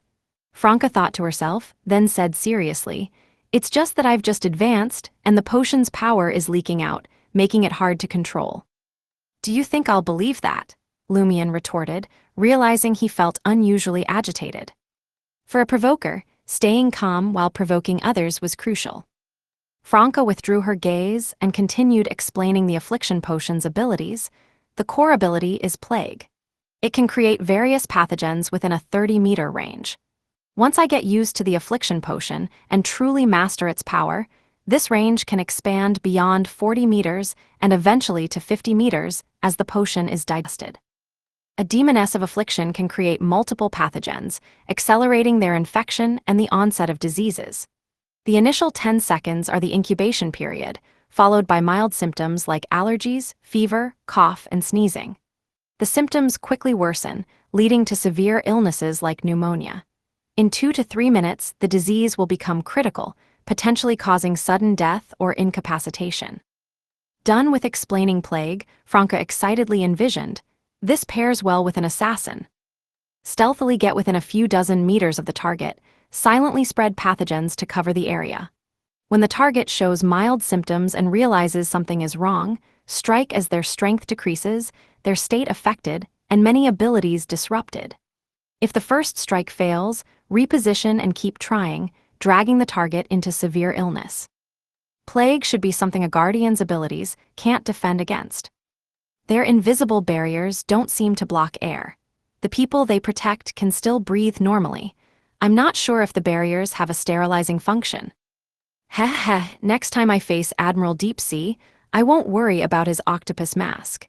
It seems to only protect the spirit and mind, maybe also making the body tougher and more resilient. It's indeed well-suited for assassination and prolonged fights, Lumion evaluated from a hunter's perspective. He pondered and asked, does the infection and onset time of plague vary based on the target's constitution? Can the pathogens you create be burned by a hunter's flames? He was recalling his battle with a bestowed from the Order of All Extinction. Of course, there's a difference. Undead creatures won't be infected unless I become a demoness of despair, Franca said introspectively. I'm not sure if the pathogens can be burned by a hunter's flames. Wanna test it? Sure, Lumion also wanted to confirm. This could be useful if he ever faced a demoness of affliction. Jenna and Anthony immediately distanced themselves, moving to the edge of the Roy's comprehensive execution ground. In the early winter night, Lumion's body suddenly ignited with brilliant white flames, spreading around and burning the air within a 7 to 8 meter radius. Franca stood over 10 meters away, her lake blue eyes deepening. As the flames crackled, time passed, and Lumion gradually felt a discomfort in his throat, as if swallowing a foreign object, making him want to cough it out. His nose also felt sore and itchy. Franca stopped the experiment and concluded, Hunter's flames can indeed kill many pathogens created by a demoness of affliction, reducing the disease's impact. It took me about a minute to give you mild symptoms. Lumion sneezed, coughed twice, and the white flames quickly dissipated. When Jenna and Anthony returned, Franca continued, a demoness's webs have also been significantly enhanced. As a demoness of pleasure, I could only roughly control them to entangle and bind targets. Now, they're like extensions of my arms, capable of more precise actions like... Franca suddenly smiled. Tickling you. As she spoke, Lumion and Jenna felt something soft and invisible tickling their waists, causing a tingling sensation. Immature, haven't you grown up? Lumion mocked, then added, but it's useful in combat. Franca withdrew the invisible webs, untied her ponytail, and let her hair fall. Her flaxen-colored hair didn't drop but floated, each strand distinct and lively. Now my hair is also a weapon, Franca proudly announced. It can pierce skin, inject black flames, and cause stiffness in the contacted area, effective in close combat. She let her hair down, tied it again, and took out a mirror. My curses are also stronger and more targeted. Before, I had to reflect the target's full image in a mirror to curse them with black flames. Now, I can reflect just a part of the body, affecting the corresponding area. My other abilities have also been enhanced, including black magic and mirror magic. Jenna listened quietly and sincerely remarked, compared to a demoness of pleasure, this is a significant improvement. After all, it's sequence 5, Franca said, feeling extremely pleased. Seeing this, Lumion nodded slightly. I won't be participating in the Mirror People investigation for now. I plan to leave for Lenberg tomorrow. To find the city of exiles, Morora. He had been studying the Lenberg language and discovered it was essentially the same as the Fainapotter Kingdom's Highlander. With some dialectal differences, Lenberg split from Fainapotter after the Battle of the Violated Oath in the 5th epic. So, having learned Highlander, Lumion quickly mastered the Lenberg language in a few days. So soon, well, you've digested the Reaper potion and need to consider advancing to demigod. Franca suddenly felt wistful. Lumian glanced outside the Roy's comprehensive execution ground and said to Franca, Jenna, and Anthony, "Take care of Ludwig for me and keep an eye on Lugano." Based on the information from 0 to 1 and Madame Magician's hints, it was best for Lumian to go to Morora alone. Initially, he considered taking Ludwig, his godson, but given his angelic nature and divinity, he might cause unnecessary changes in Morora. So, he abandoned the idea. In comparison, Termabaros, sealed by Mr. Fool, could be temporarily ignored. Theoretically, he wouldn't trigger 0 to 1. Okay, Franca and the others responded to Lumian. Chapter 791, Capture. 791 Capture. After dinner, Franca and Jenna returned to 9 Rue Orsay's apartment, 702. Finally, it worked. Franca raised her hands and stretched lazily. Next, should we find Palia the mirror person first, report to the Demoness of Black, or tell her tomorrow morning that I've become a Demoness of Affliction? She said that once I advanced to Affliction, she would share some secrets of the Demoness sect with me. Franca was curious, but also a bit fearful about knowing these secrets. Additionally, she felt that her progress in digesting the pleasure potion was much faster than expected, which might arouse the Demoness of Pleasure's suspicion. She didn't want to report anything related to Admiral Deep Sea yet. This involved the secret of the curly-haired baboons' research society's transmigration. So far, Franca and Lumian had only mentioned Admiral Deep Sea's suspected connection to elves to their respective arcana cards, and had yet to receive any response. Jenna thought for a moment and then said, "Even if you don't go to the Demoness of Black tomorrow, you should do it soon. The sooner we understand the Demoness sex secrets, the better we can plan our actions and avoid potential pitfalls." Understanding Franca's concerns, she added with a smile, "Just tell the Demoness of Black that Lumian has become a Reaper, and he helped you digest the pleasure potion." Franca was taken aback. "That's true, but the way you put it doesn't feel right." "That's exactly the kind of misunderstanding we need," Jenna replied with a soft smile. She glanced out at the night sky and said, "Finding Palia should be enough with just you and Anthony. I want to visit Julian in Port LeSueur in the next few days. We haven't seen each other for almost 2 months, and I want to gauge his intentions, see if he really plans to return to Trier." Sure, Franca understood Jenna's concerns. Jenna nodded. "I'll go home tonight, pack some things for him, and try to leave tomorrow morning. The sooner I go, the sooner I can come back." There were plenty of steam locomotives and riverboats heading to Port LeSueur, so she didn't worry about not getting a ticket on the spot. After a brief conversation, Jenna packed her luggage, took her suitcase, and left the apartment. She hadn't followed Julian's instructions to cancel the lease on the Rue Pasteur apartment while he was away for his exchange program in Port LeSueur, saving money. She still occasionally stayed there, as if she had never left. Watching Jenna leave, Franca felt a pang of disappointment and muttered, "I was hoping we could celebrate tonight." She walked slowly back to her bedroom and saw that some of Jenna's clothes and belongings had been taken away. As she looked at the now tidier and cleaner bedroom, Franca seemed to understand something. She fell silent. She felt that the affliction potion had been somewhat digested. Chug, chug, chug. A cream-colored steam train with brass patterns sped along the tracks, heading towards the capital of Lemberg, Azshara, nestled among the mountains. Lumian sat in a second-class carriage, looking around leisurely. Without coordinates for Azshara and unwilling to go through the messenger hassle again, he chose to teleport back to the Riston province, take a steam train to the border, and then smuggle himself across the mountains. With pre-exchanged Lemberg currency, knowledge of black market traders and intermediaries, Lumian easily obtained new identification and bought a ticket to Azshara. Lemberg was a small country, so he would reach his destination by the evening. As Lumian observed, he noticed that Lemberg residents favored light-colored clothes and brass accessories, each carrying a book to read quietly during the journey. Even those who conversed did so in hushed tones. At stops, passengers were eager to help elderly people or those dressed as scholars, showing heartfelt respect. No wonder this is the land of the god of knowledge and wisdom, Lumian silently mused. Lemberg was a nation of single faith without a royal family, where the Church of Knowledge exerted strong control and influence over the country. Perhaps sensing his gaze, the young man next to him, holding a book, glanced at Lumien's Lenberg travel guide and asked with a low laugh, "Are you a foreigner?" He spoke in Lenberg, then switched to Highlander, Lonese, Intijan, and Fasak. Lumien was a bit surprised. A typical Lenberg second-class passenger knew so many languages. Moreover, it felt like the man was showing off.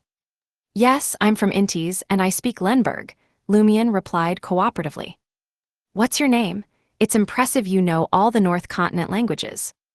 The young man adjusted his light-framed glasses and smiled. "My name is Salent, and I'm just a small company employee. Actually, once you learn one language from the North Continent, the others are easy.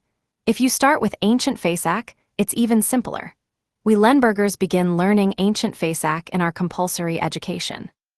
Salent's tone carried a hint of pride, almost looking down on other countries still plagued by illiteracy and people who didn't know foreign languages. "In theory, yes, otherwise I wouldn't have mastered Highlander so quickly. My Dutanese is just barely passable." Lumien didn't mind Salent's slight arrogance. The Lenbergers he met this morning all had a similar attitude. Keeping his voice low, Lumien said with a smile, "You're quite civilized, showing great respect for the elderly and scholars, and reading on the train instead of chatting or playing." Salent replied with restrained pride, "In Lenberg, knowledge is the most precious, and scholars have more knowledge. Elders, throughout their lives, accumulate a lot of experiential knowledge." Salent let out a self-deprecating laugh. "Reading is a habit from childhood and a necessity.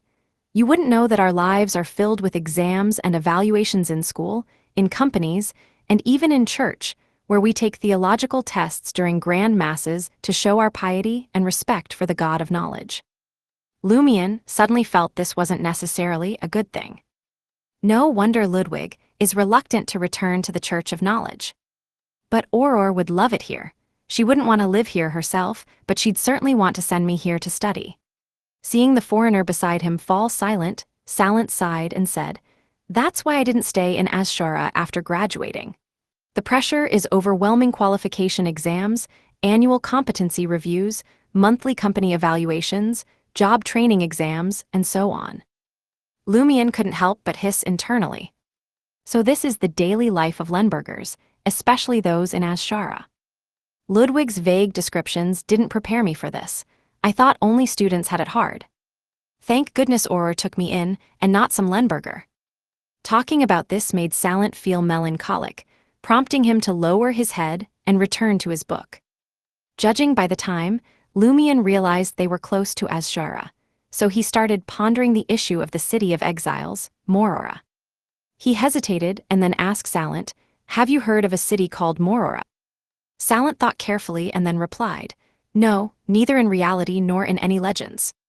Lumien gave a non-committal grunt and turned his gaze back to the quickly receding mountain scenery outside, as if their conversation was just casual small talk.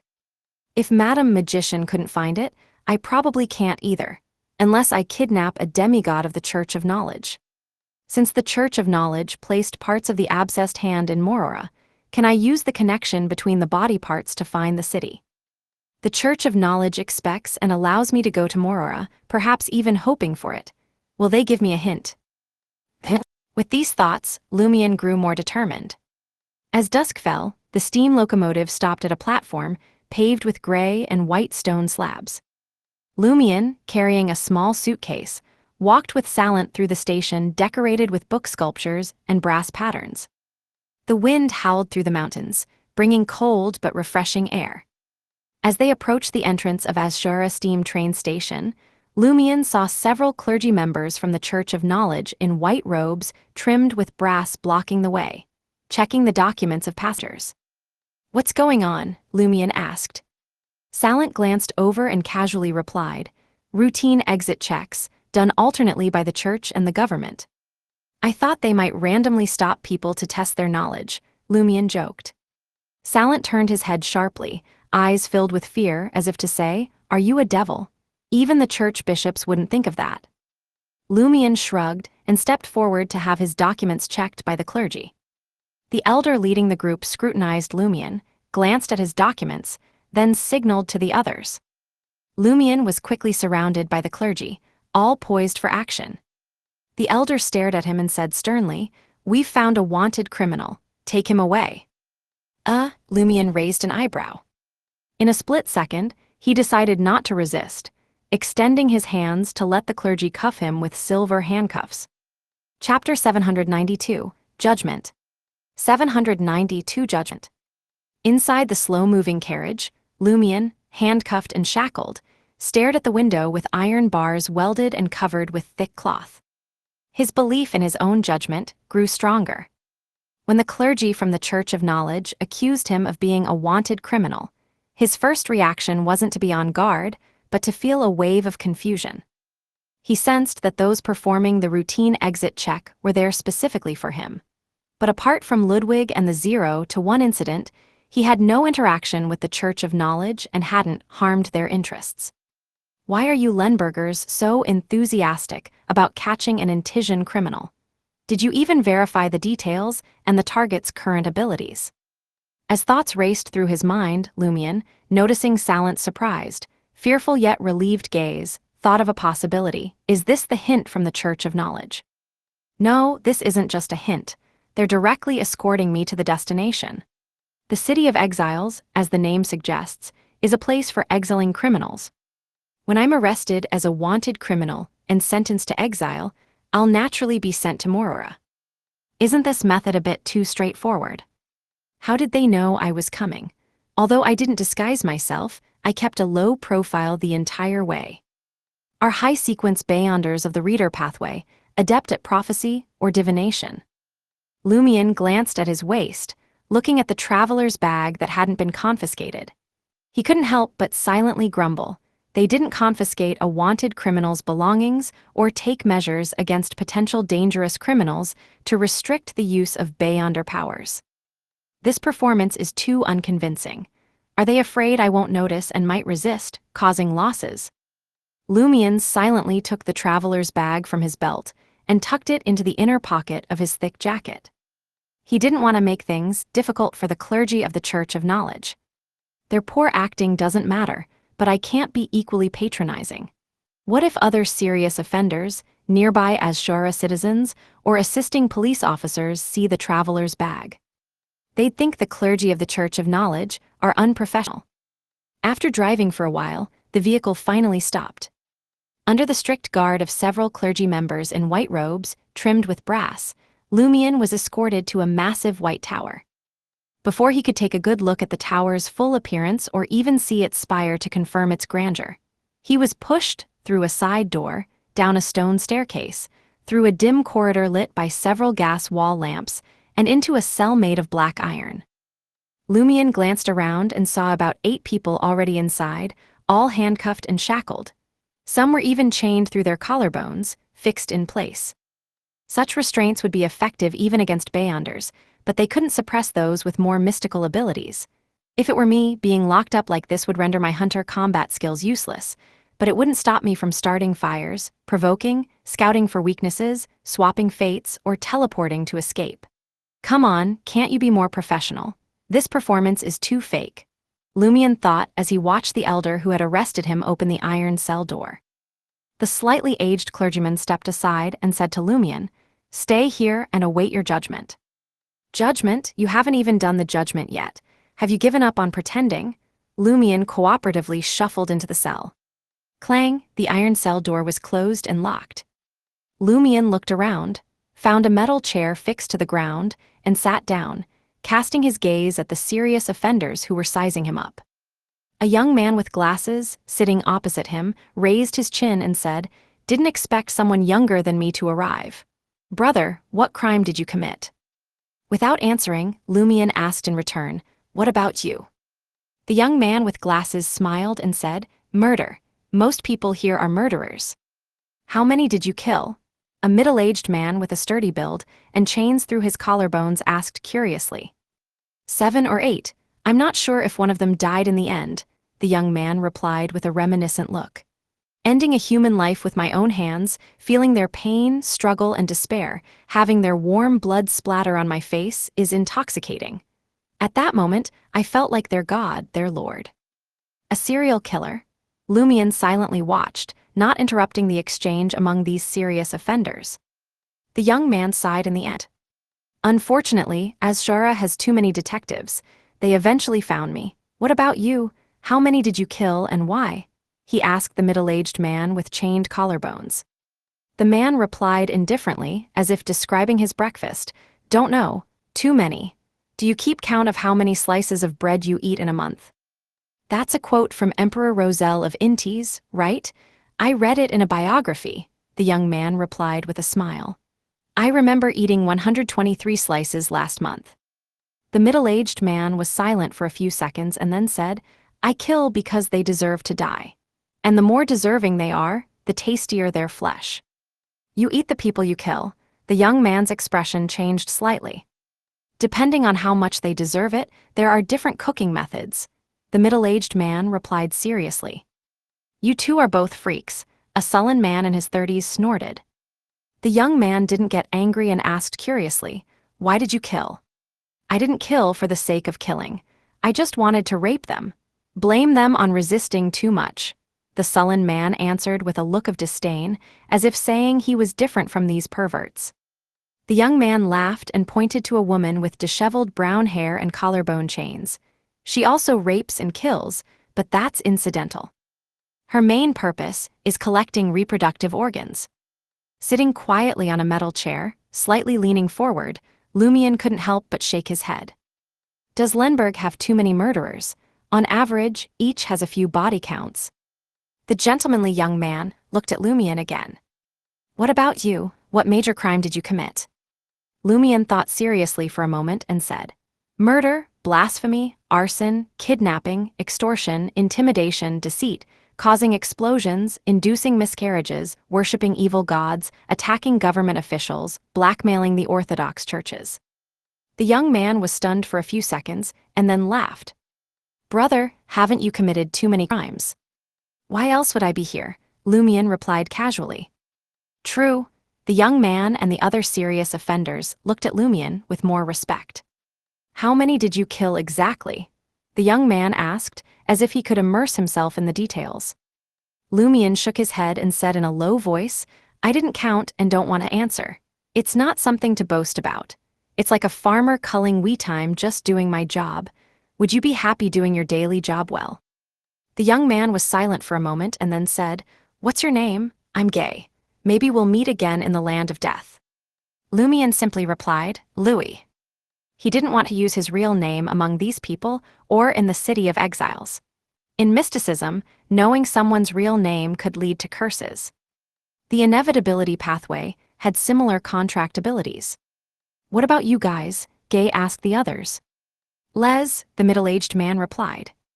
The sullen man hesitated but answered, Vijpan. Julie, said the woman with disheveled brown hair, her gaze lingering greedily on Gay and the others' crotches. After the serious offenders introduced themselves, Lumion smiled and said, I didn't expect Lenberg's security to be so bad, with so many serial killers. Right, I'm from Intes. I haven't been in Lenberg long. Gay, the most talkative, raised his handcuffed hands, adjusted his glasses, and said with a smile, Actually, it's not bad, even quite good, because Lenberg has the most and best detectives in the world. But there are still many people like us twisted personalities, combined with a lot of knowledge, easily create a batch of formidable criminals. And criminals from other countries come here, wanting to challenge Lenberg's detectives. Detectives are sequence 7 of the reader pathway, which belongs to the Church of Knowledge. There are indeed many here. Could there be real criminals and serial killers among these criminals, using the detectives for their own role play? But then again, if the detectives catch the devil pathway criminals, they can better and faster digest their own potions. Lumion thought, nodding slightly and replying with a smile, Am I one of them? You have a clear understanding of your own personality. The more knowledge you have, the more dangerous you come. Gay coughed and said, Yes, I now regret not having more knowledge. As the serious offenders alternated between silence and idle chatter, time seemed to pass without notice. Finally, the clergy from before escorted a woman to the cell. She wore a shirt with white lace flowers at the collar, a beige coat with brass trim, a dark knee-length skirt, and brown boots. Her face was oval, her light blue eyes like spring water, her nose high and straight, and her brown hair simply tied back with a bunna. Very beautiful woman. Seeing her, Vajpan's eyes lit up. "You have been judged, and I will announce the verdict," the beautiful woman said before turning and walking toward the end of the dim corridor. The other clergy opened the cell and escorted Lumion, Gay, and the others behind her. They descended stone stairs, going deeper and deeper underground, until they reached a large, double brass door. The beautiful woman with the oval face stopped and turned to face Lumion and the others, her expression serious. "Your verdict is exile, never to return." "Exile to where?" Gay asked, both surprised and confused. "Not a death sentence." The woman pointed to the brass double doors behind her. "Exile beyond these doors." As soon as she finished speaking, a chilling, indistinct sound came from behind doors. Chapter 793, More. 793 Morora. Hearing the sounds from behind the door, the faces of all the serious offenders changed, except for Lumion. Gay blurted out, "What's behind the door?" Could exile actually mean being sent to some monster to be its food? "Behind the door is a path leading to your place of exile," the beautiful woman with the oval face answered simply. "There are no monsters waiting to eat you, but it is indeed dangerous. I don't know the specifics, but there's definitely a chance for you to survive. It's much better than being hanged or shot." Gay, Les, and the others exchanged glances, then looked at the clergy in white robes trimmed with brass. They were tempted, but eventually suppressed their urge. They believed they were no match for the clergy of the Church of Knowledge, especially the beautiful woman who clearly held a higher status. Gay glanced at Lumion and saw that the wanted criminal, who claimed to have committed various serious crimes, looked calm and unafraid. "I will open the door in a moment.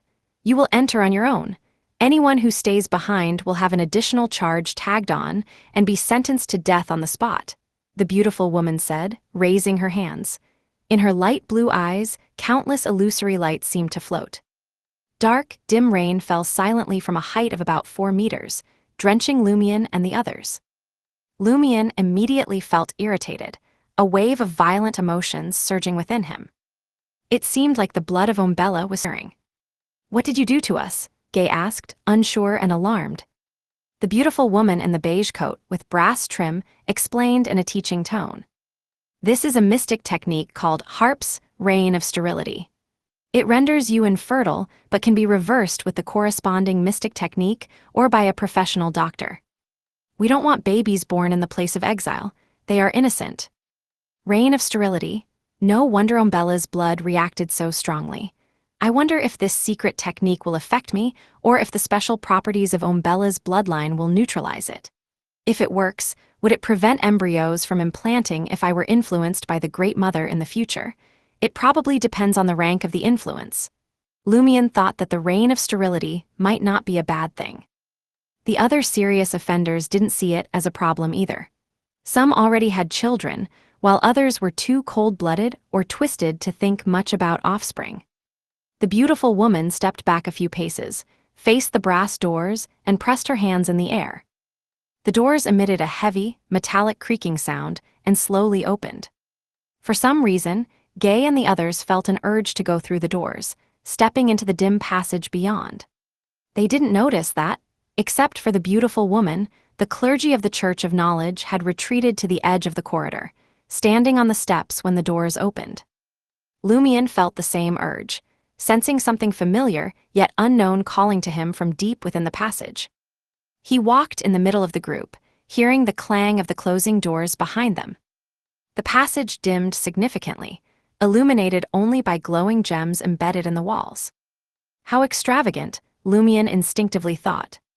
Gay glanced around and whispered, "Should we stay here and wait until there are fewer guards outside, then find a way to escape?"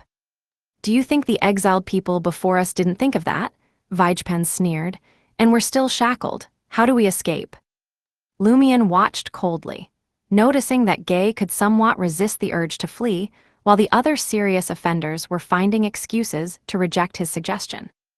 After they argued for 2 or 3 minutes, Lumion casually asked, "Do we have any food? What if the guards only have a lapse every few days?" Without waiting for Gay to answer, Lumion continued, "Actually, there is food. Each one of you is food." He turned to Les, the human chef, and asked with a smile, "How would you prepare us?" "Suitable for stewing and pickling. You need the right spices to prevent the taste from turning sour," Les replied, his face lighting up. Gay fell silent for a few seconds, then, handcuffed and shackled, began to walk slowly down the passage. Lumion followed at the same pace. They walked for what felt like 7 or 8 hours, though Lumion suspected his sense of time was distorted. During this time, no one chose to stop. It seemed like they were heading not for a city of exiles, but a land of hope. They frequently heard the indescribable terrifying sounds, prompting the human chef, Les, to comment, "It's like we're walking down a monster's long esophagus, heading for its stomach.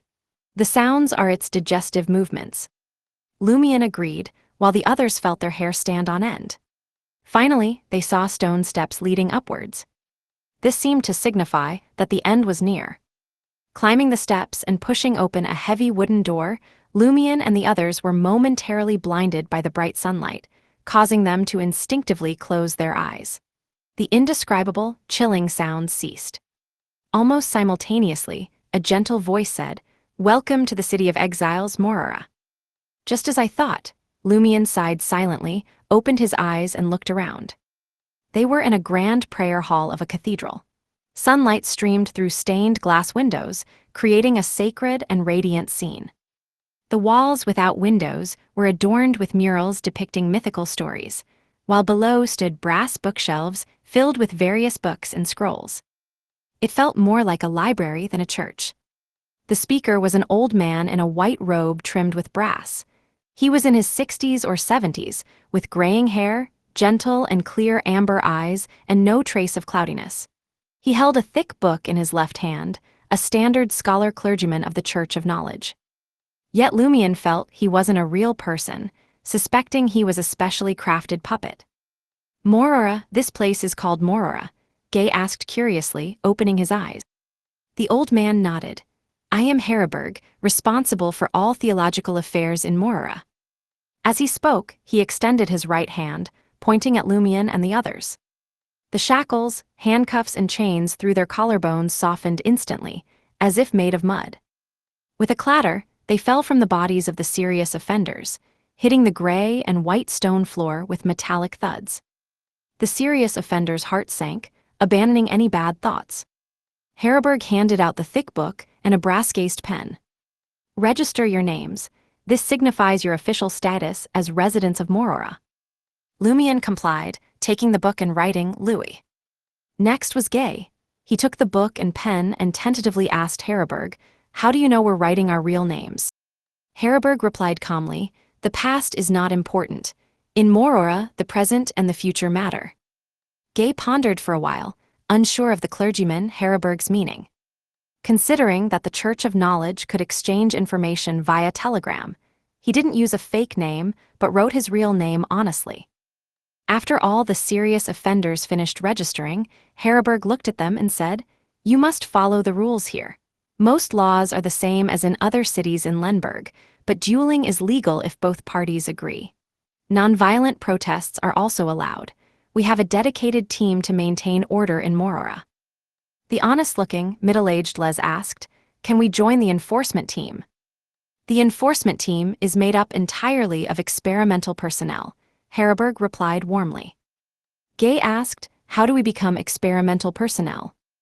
Vijpan asked grimly, "What happens if we break the law here? Jail time or death penalty?"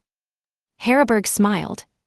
"The worst punishment for breaking the law here is becoming an experimental personnel." "Wouldn't that make us enforcers?" Gay was stunned. "Isn't that encouraging us to break the law?" Lumion recalled the term experimental personnel, frequently appearing in the 0 to 1 sealed information.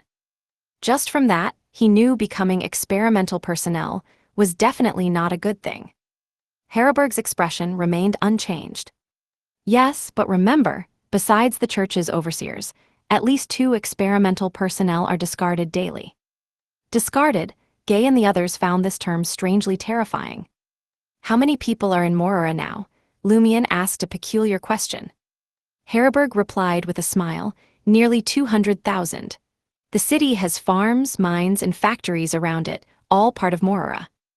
Nearly 200,000. Does Lenberg have that many serious offenders? Lumion was slightly surprised. Harroburg professionally explained. It's accumulated over generations, and we also spend money to import serious offenders from abroad. Import makes it sound like importing talent. Lumion pondered for a few seconds, not in a hurry to commit a crime, planning to apply to become experimental personnel, hoping to get close to the sealed 0 to 1. He bade farewell to Harroburg and headed for the exit of the library-like cathedral, intending to first find the 2 parts of the abscessed hand. Chapter 794, The Price of Meddling. 794, The Price of Meddling. Behind Lumion, Vijpan continued questioning Harroburg, the clergy of the Church of Knowledge. In a legal duel, can I do anything to the other party without facing punishment? Yes, Harroburg confirmed. Vijpan's eyes lit up, feeling as if he had found paradise. He excitedly swallowed. Gulp, he heard a similar sound next to him. He turned his head and saw that the sound came from a woman with long brown hair, Julie. The collector was also excited, while the human chef Les licked his lips. He was already hungry. Lumion didn't bother watching the other offenders' performances. He left the library-like cathedral and surveyed the surroundings. The buildings in this area were ancient, reminiscent of early 5th epoch styles with their heavy columns and arches, giving a sense of grandeur and simplicity. Behind the cathedral was a seemingly endless graveyard. Tombstones stood amidst the trees, with many raised graves dotting the landscape. This reminded Lumion of a line from the 0 to 1 sealed information. Place it in an underground mausoleum with a large number of soldier mannequins. Construct a cemetery with more than 1 million corpses above it. Is the underground mausoleum ceiling 0 to 1 right below? Just as Lumion withdrew his gaze, the previously sunny sky darkened. Thick clouds gathered, and the sound of thunder rumbled. The weather changes so quickly. No wonder the information mentioned Morora frequently experiencing extreme weather. Lumion sighed as he looked into the distance, seeing mountain ranges resembling giant beasts lying at the horizon, blocking anyone who might want to leave secretly. Of course, this was just a metaphor, as the residents of Morora never thought of leaving the city. Lumion felt a slight reluctance too. The underground was calling to him. We need to find a place to settle down quickly, or we'll get soaked. Gay's voice came from beside Lumion. He had also left the cathedral, and as a local of Azshara, his words were quite formal. Yeah, Lumion replied with a smile as he walked into the large square in front of the cathedral. Gay followed, glancing back and saying in surprise, "There's such a large graveyard here." A graveyard with over 1 million, even tens of millions of corpses, Lumion replied casually. Gay nodded thoughtfully. History books record a large-scale grave relocation in the early 5th epoch in the Lemberg region to address the aftermath of the Pale disaster. Was it moved here? Perhaps, Lumion said as they crossed the square. He quietly activated the black mark representing the abscessed hand, but did not actually use it. He was sensing the approximate location of the other 2 parts of the abscessed hand. To his surprise, he sensed more than 2 parts. Different directions within the City of Exiles had subtle responses. Hand Bro's body parts got dismembered, Lumion silently muttered. He chose the direction with the strongest response.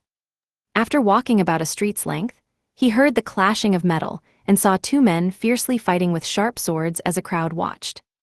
Duels with fatalities happen daily. Lumion reviewed the 0 to 1 sealed information. He didn't hurry, deciding to watch for a while. Gay did the same, seemingly assessing the strength of Morora's residents. The fight lasted 2 or 3 minutes, ending with a man in a black jacket being slashed across the chest and stomach, his intestines spilling out as he convulsed and died. A team of men and women in black robes, their expressions indifferent, appeared, silently dragging the stripped corpse away and cleaning the blood from the street, like machines following a set procedure. The onlookers dispersed. A small man in a brown-green cap, smiling kindly, walked past Lumion and Gay, glancing at them. "New here?" the small man asked warmly. "How can you tell?" Gay asked curiously. The small man laughed. "You still have that new look, not yet fully integrated into Morora." His voice suddenly turned sharp, as if possessed by something unknown. Lumion watched the small man in silence, observing his changes. The small man waved. "Haha, I'm Worms, let's have a drink sometime." As Worms walked down another street, Gay suddenly spoke to Lumion. "Don't you feel like you're missing something?" "I noticed," Lumion replied nonchalantly. "He's quick." He had only noticed his traveler's bag was about to be taken when Worms withdrew his hand. He must be a real Beyonder, a true marauder. That sudden state change was likely a performance to distract attention. "Why didn't you expose him if you noticed? Afraid of retaliation?" Gay didn't understand Lumion's reaction. "I wanted to see what he would do," Lumion replied with a smile, hands in his pockets, slowly following the route Worms had taken. Gay watched his back for a while, then decided to find a place to stay first.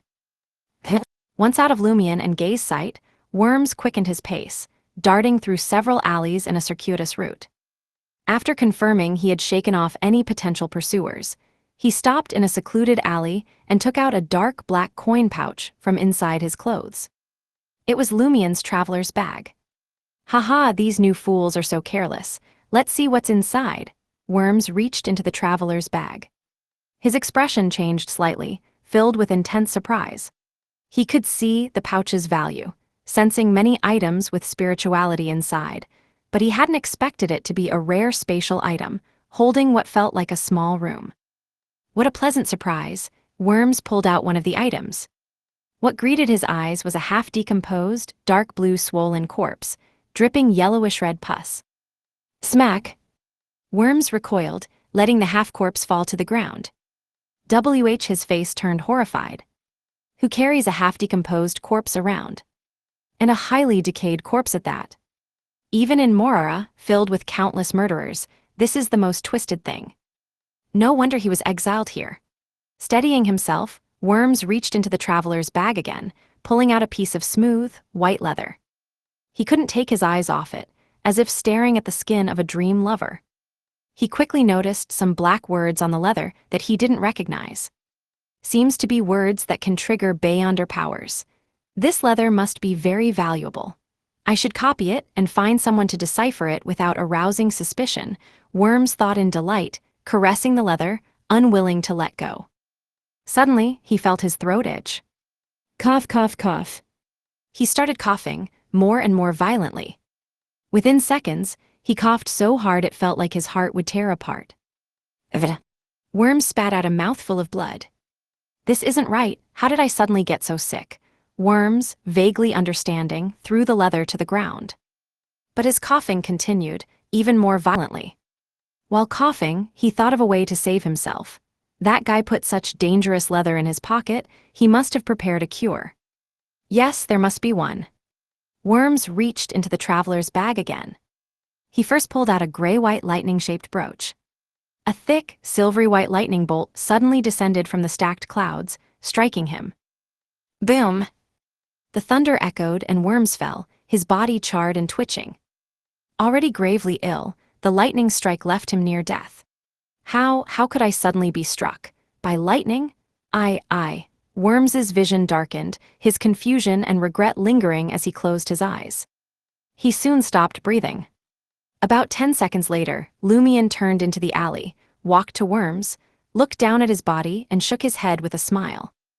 Rummaging through others' belongings is very dangerous. After a pause, Lumion regrettably sighed. "I wanted to follow you and get in touch with Mora's Beyonders. You let me down. And you didn't even get to the more dangerous items." As he spoke, Lumion picked up the traveler's bag, placing the items back inside in their compressed form. The Fury of the Sea brooch, the Demoness of Despair human leather, and the half-corpse of the abscessed hand. I guess being a generous soul is all you can do, Lumion muttered, extracting 537 Sasson gold from Worms. That was about 2863 Viril d'Or. Pocketing the generous soul's gift, Lumion waited for Worms's Beyonder characteristics to manifest. About 2 minutes later, a team of black-robed enforcers entered the alley. The leader looked at Lumion expressionlessly and said, "Did you kill him?" "No, he was struck by lightning. Maybe he did too many bad things," Lumion replied with a smile, explaining earnestly.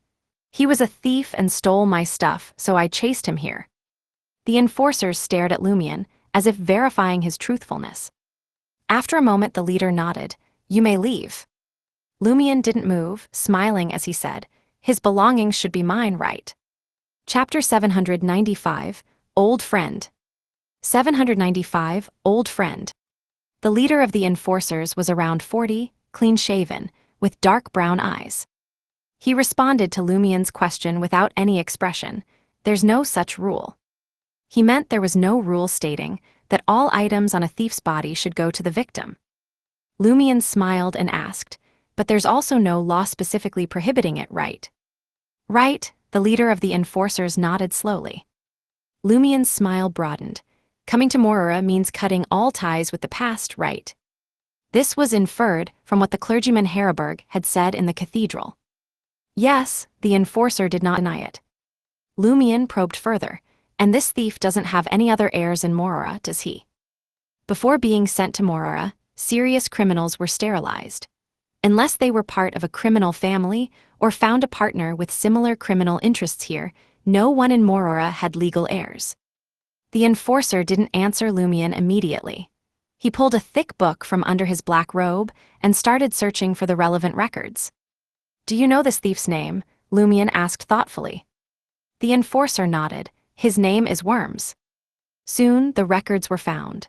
The enforcer read in a flat voice, "His parents and siblings are not in Morora, and he hasn't married here, at least not officially registered. So, according to the laws from where I come from, a thief's possessions go to the person who caught them if there are no other heirs or claimants." Lumion began to explain. "Just like in a legal duel, the victor can take the spoils." The enforcer stared at Lumion for a few seconds before saying, "Okay." He and his team stood patiently as Worms's Beyonder characteristics manifested, merging with one of his fingers, which then broke off, turning semi-transparent black. Lumion put away the Beyonder characteristics, but didn't leave immediately. Instead, he stayed, watching as the enforcers dragged away the body and cleaned the blood and scorch marks from the alley. The clouds above thickened, and lightning and thunder grew more frequent. Finally, the alley was clean and quiet, with only Lumion remaining. Lumion nodded thoughtfully, murmuring to himself. The enforcers seemed to remember the appearance and names of every Morora resident. After becoming enforcers, they are still human but not quite human anymore. He felt that the so-called enforcers, who were actually experimental personnel, acted like puppets following set procedures, lacking self-awareness and deep thinking. He had deliberately asked if Worms's belongings were his, not out of greed for the Beyonder characteristics, although that played a small part, as Beyonder characteristics were valuable. He had long figured that Worms wasn't a Sequence 7 marauder, as a Sequence 7 called cryptologist would have deciphered some of the secrets of the items in the traveler's bag and understood their dangers, not dying just after examining 3 items. Lumion even doubted Worms had reached Sequence 8 swindler, because the thief didn't seem smart enough. Lumion's questions to the enforcers were not to showcase his talent in being a negotiator or exploit loopholes, but to test the enforcer's state. And he had his answer. He felt that after becoming enforcers, these serious criminals became like the wax figures in the Sauron family's Red Swan Castle, or a combination of the Iron and Blood Cross Order Supervisor Olsen, but without the violent madness, instead exhibiting a gentle indifference. Is this the combined effect of the 0-1 corruption and Morora's sealing influence? Lumion was unsure if he would retain his self-awareness if he joined the enforcers, or end up just following Morora's rules, becoming a puppet of the City of Exiles or 0-1. This made him waver in his original plan to approach 0-1 as an enforcer. He laughed softly, asking in a low voice, "Termiboros, do you want to be Morora's puppet?" Termiboros ignored him. Whoosh! The downpour finally arrived, shrouding Morora in a mist of rain and a doomsday-like gloom. Lumion followed the shelter of the huge buildings, avoiding the rain as he headed to the place where the strongest feedback from the abscessed hand's missing parts came from. When he reached his destination, his clothes were half-soaked by the wind and rain, and the water on the street was nearly up to the steps. Lumion glanced to the side, seeing a sign by the door depicting a knife, fork, and wine glass with the words in Lenberg, "Carnivore." A bar serving food? Carnivore. Lumion pondered the bar's name, suddenly having a strange guess. The feedback indicated that parts of Hand Bro's body are scattered across Morora, but originally there were only 2 pieces. The demon with the goat face in the Underworld cut and 8 Hand Bro's rotten flesh daily, and it regenerated. This bar is called Carnivore. Could it be that one piece of Hand Bro's body was obtained by the bar's owner, saving them the cost of buying meat and using it as a substitute? Other bar owners in different cities might not do this, but in Morora, they likely would, since they were exiled here for serious crimes. The bar owner might even be a perverted butcher who killed people and sold their meat. If that's true, things will be troublesome. Who knows how many people have eaten and integrated Hand Bro's rotten flesh, and what impact that might have. Can I merge the remaining parts once I find the original 2 pieces? Lumion muttered silently for a while, then ran through the rain and pushed open the heavy wooden door of the carnivore bar. Upon arriving in Morora, after almost reassembling the abscessed hand's body, he had started referring to it as Hand Bro, half jokingly and half to show closeness, hoping it wouldn't attack him when fully restored, as there might be other dangers then. Just as he entered the bar, bringing in the rain, Lumion saw a familiar figure. That figure sat on a high stool in front of the bar, their hair tinged with red, eyebrows and eyes leaning towards brown, looking handsome yet unlikable due to their overly sharp features. Albus Medici. Lumion tensed, though his expression remained calm as he smiled and walked towards the bar. He used to think Albus Medici was mysterious and possibly involved in some cons original. Later, he learned about the existence of the Red Angel Medici, realizing this former king of angels had orchestrated a massive plot and successfully obtained the sequence 1 Beyonder characteristic of the Hunter pathway from Vermanda Sauron in 4th Epic Trier. This made Lumion associate Albus Medici with the Red Angel, suspecting Albus was the King of Angels' agent, sent to Morora to find a way to get close to 0 to 1. For Lumion, this was bad news, as Medici was close to ascending to the Red Priest's divine throne. Albus Medici noticed Lumion's gaze and turned, looking back at Lumion, who had made no effort to disguise himself beyond restoring his hair color. "What brings you here?" Lumion smiled as if meeting an old friend. Albus returned the smile. "What brings you here?" "Of course, I was captured," Lumion laughed, sitting beside Albus and tapping the bar counter. "Give me a steak, tenderloin, medium rare," he told the bartender, who looked as if he had lost his parents. "Are you mimicking me? Also being randomly captured and ordering a tenderloin steak," Albus said, one foot on the stool's footrest, the other resting on his knee. Before Lumion could respond, he relaxed and asked with a smile, "What crime did you commit?" "Murder, blasphemy, arson, causing explosions, kidnapping." Lumion repeated the crimes he had told Gay and others before, but not in the same order. He was relaxed as he asked, "What about you?" "Me?" Albus jiggled his foot resting on his knee. "Murder, arson, inciting riots, attempting to overthrow the government." "Which government?" Lumion asked in a tone of old friends reuniting. "Intis," Albus shrugged. "Don't ask me why I tried to overthrow the Intis government and ended up in this strange city in Lenberg. I don't know either." "That's such a patronizing answer." Lumion nodded in agreement. "Yeah, I didn't commit crimes in Lenberg either." As the 2 former Iron and Blood Cross Order members chatted, 2 steaks were served. Looking at the steaks on white porcelain plates, slightly bloody and with a good-looking texture, Lumion remained silent and didn't pick up his knife and fork. He sensed a connection.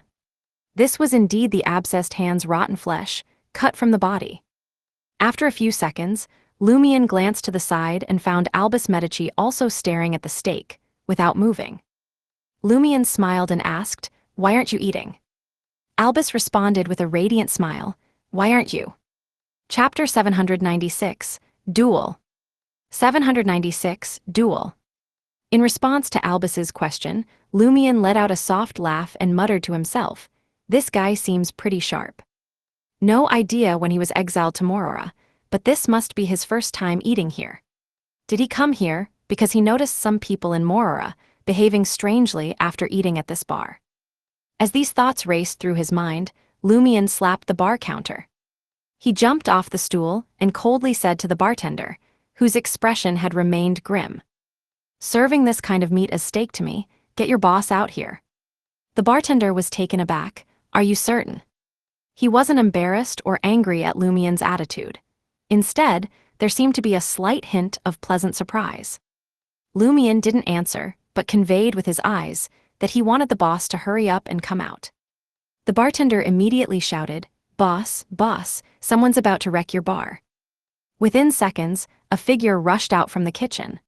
The figure had messy, fluffy hair and a very fat face, layered with flesh that made his eyes appear small, yet his body was quite standard, showing no sign of obesity. At this moment, he was wearing a white apron and holding a cleaver, glaring angrily at the two customers near the bar, shouting in Lenberg, Who's going to wreck my bar?" Lumion pointed at the steak on the white porcelain plate and sneered, "You think I can't tell what kind of meat this is?" "If I say it's steak, the fat-faced boss retorted without backing down. Lumion didn't argue further. He took out a black glove from the traveler's bag and tossed it in front of him. "I challenge you to a duel," Lumion said calmly. Throwing down a glove was a customary way to issue a duel challenge in Inties. The boss glanced at the black glove on the ground, his layers of fat shifting to reveal a light yellow beard. He was laughing. He responded to Lumion's challenge, "Okay." As soon as he spoke, he raised the cleaver and swung it down at Lumion. Lumion sidestepped the blow, but suddenly felt he couldn't use his teleportation ability. The contract ability from the abscessed hand seemed to be stripped away by some strange power. Lumion recalled Ludwig's description of the Sequence 5 depriver of the gourmet pathway, and suspected this boss Kumchef was a blessed one of this pathway. No wonder he can make hand bros rotten flesh look and smell like real steak. A bestowed not executed, but exiled to Morora.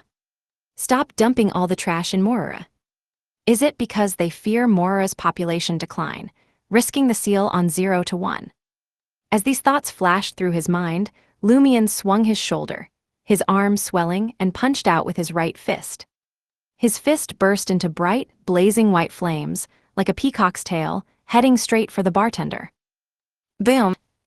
As his fist struck the side of the heavy cleaver, a violent explosion occurred. The blazing white light lit up the entire bar, the violent blast overturning nearby stools and throwing the fat-faced boss away.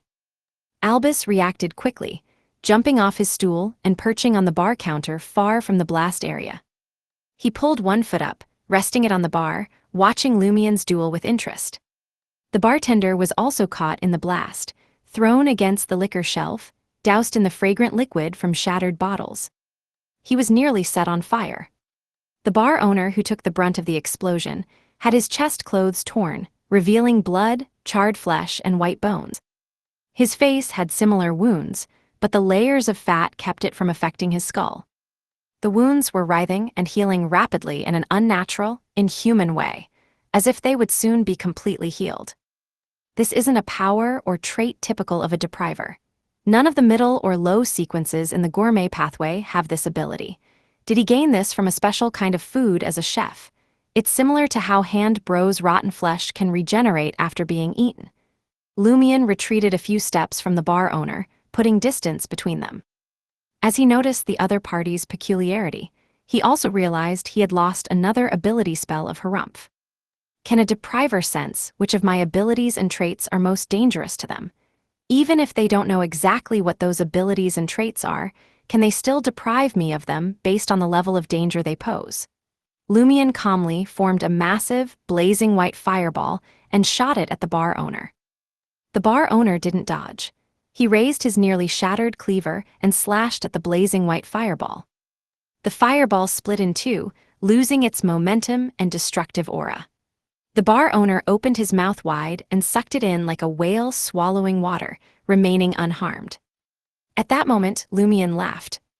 More blazing white fireballs rapidly formed around him, whistling through the air toward the bar owner. Behind him, blazing white fire crows appeared one after another, flying in wide arcs to flank the bar owner. Lumion wanted to see how many fireballs the depriver could handle, and if he could eat them all without getting overwhelmed. The bar owner's eyes narrowed, and he immediately spewed the blazing white flames from his stomach, transforming them into a torrent to meet the incoming fireballs. Seeing this, Albus flipped over the bar counter. Rumble! The fireballs exploded one after another upon contact with the flames. The counter was flattened, the liquor shelves collapsed silently, and the mixed liquor burned in a fierce blaze. The bartender, who had escaped to Albus's position, felt very fortunate he had reacted in time. Other patrons either shrank to the edges of the room or escaped the hall, showing a wealth of experience. Swoosh, swoosh, swoosh. The blazing white fire ravens, which had deliberately avoided the front, fell on the bar owner's back one after another. By then, the bar owner was covered in a semi-transparent crimson glow, like solidified moonlight. Rumble!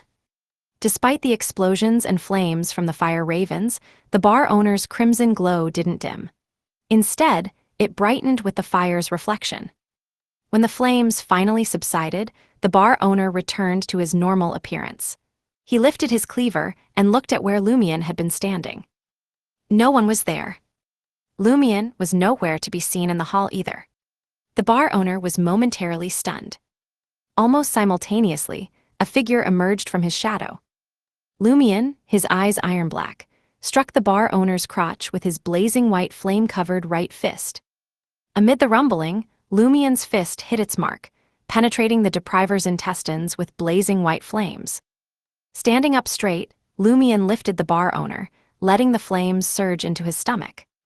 Then, Lumion withdrew his right fist and threw the bar owner to the ground.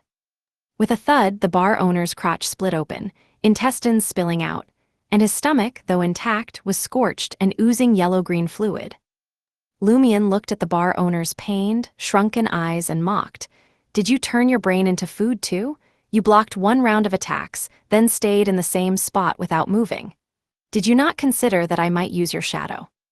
The bar owner's face twisted as he murmured, "Turning my own brain into food, is it possible?" His voice faded, and he died, lying motionless on the ground. Lumion stared at the depriver's corpse, not thinking about his opponent's response, but noting something unusual about the battle. Deprivers sure have a variety of abilities. Though each one is basic and crude, their combat applications are quite formidable. If this guy hadn't reacted so sluggishly after I vanished, I wouldn't have attacked his weak spot so easily. I might have needed to use one of the mystical items from the traveler's bag. In comparison, Worms the Marauder didn't have this problem.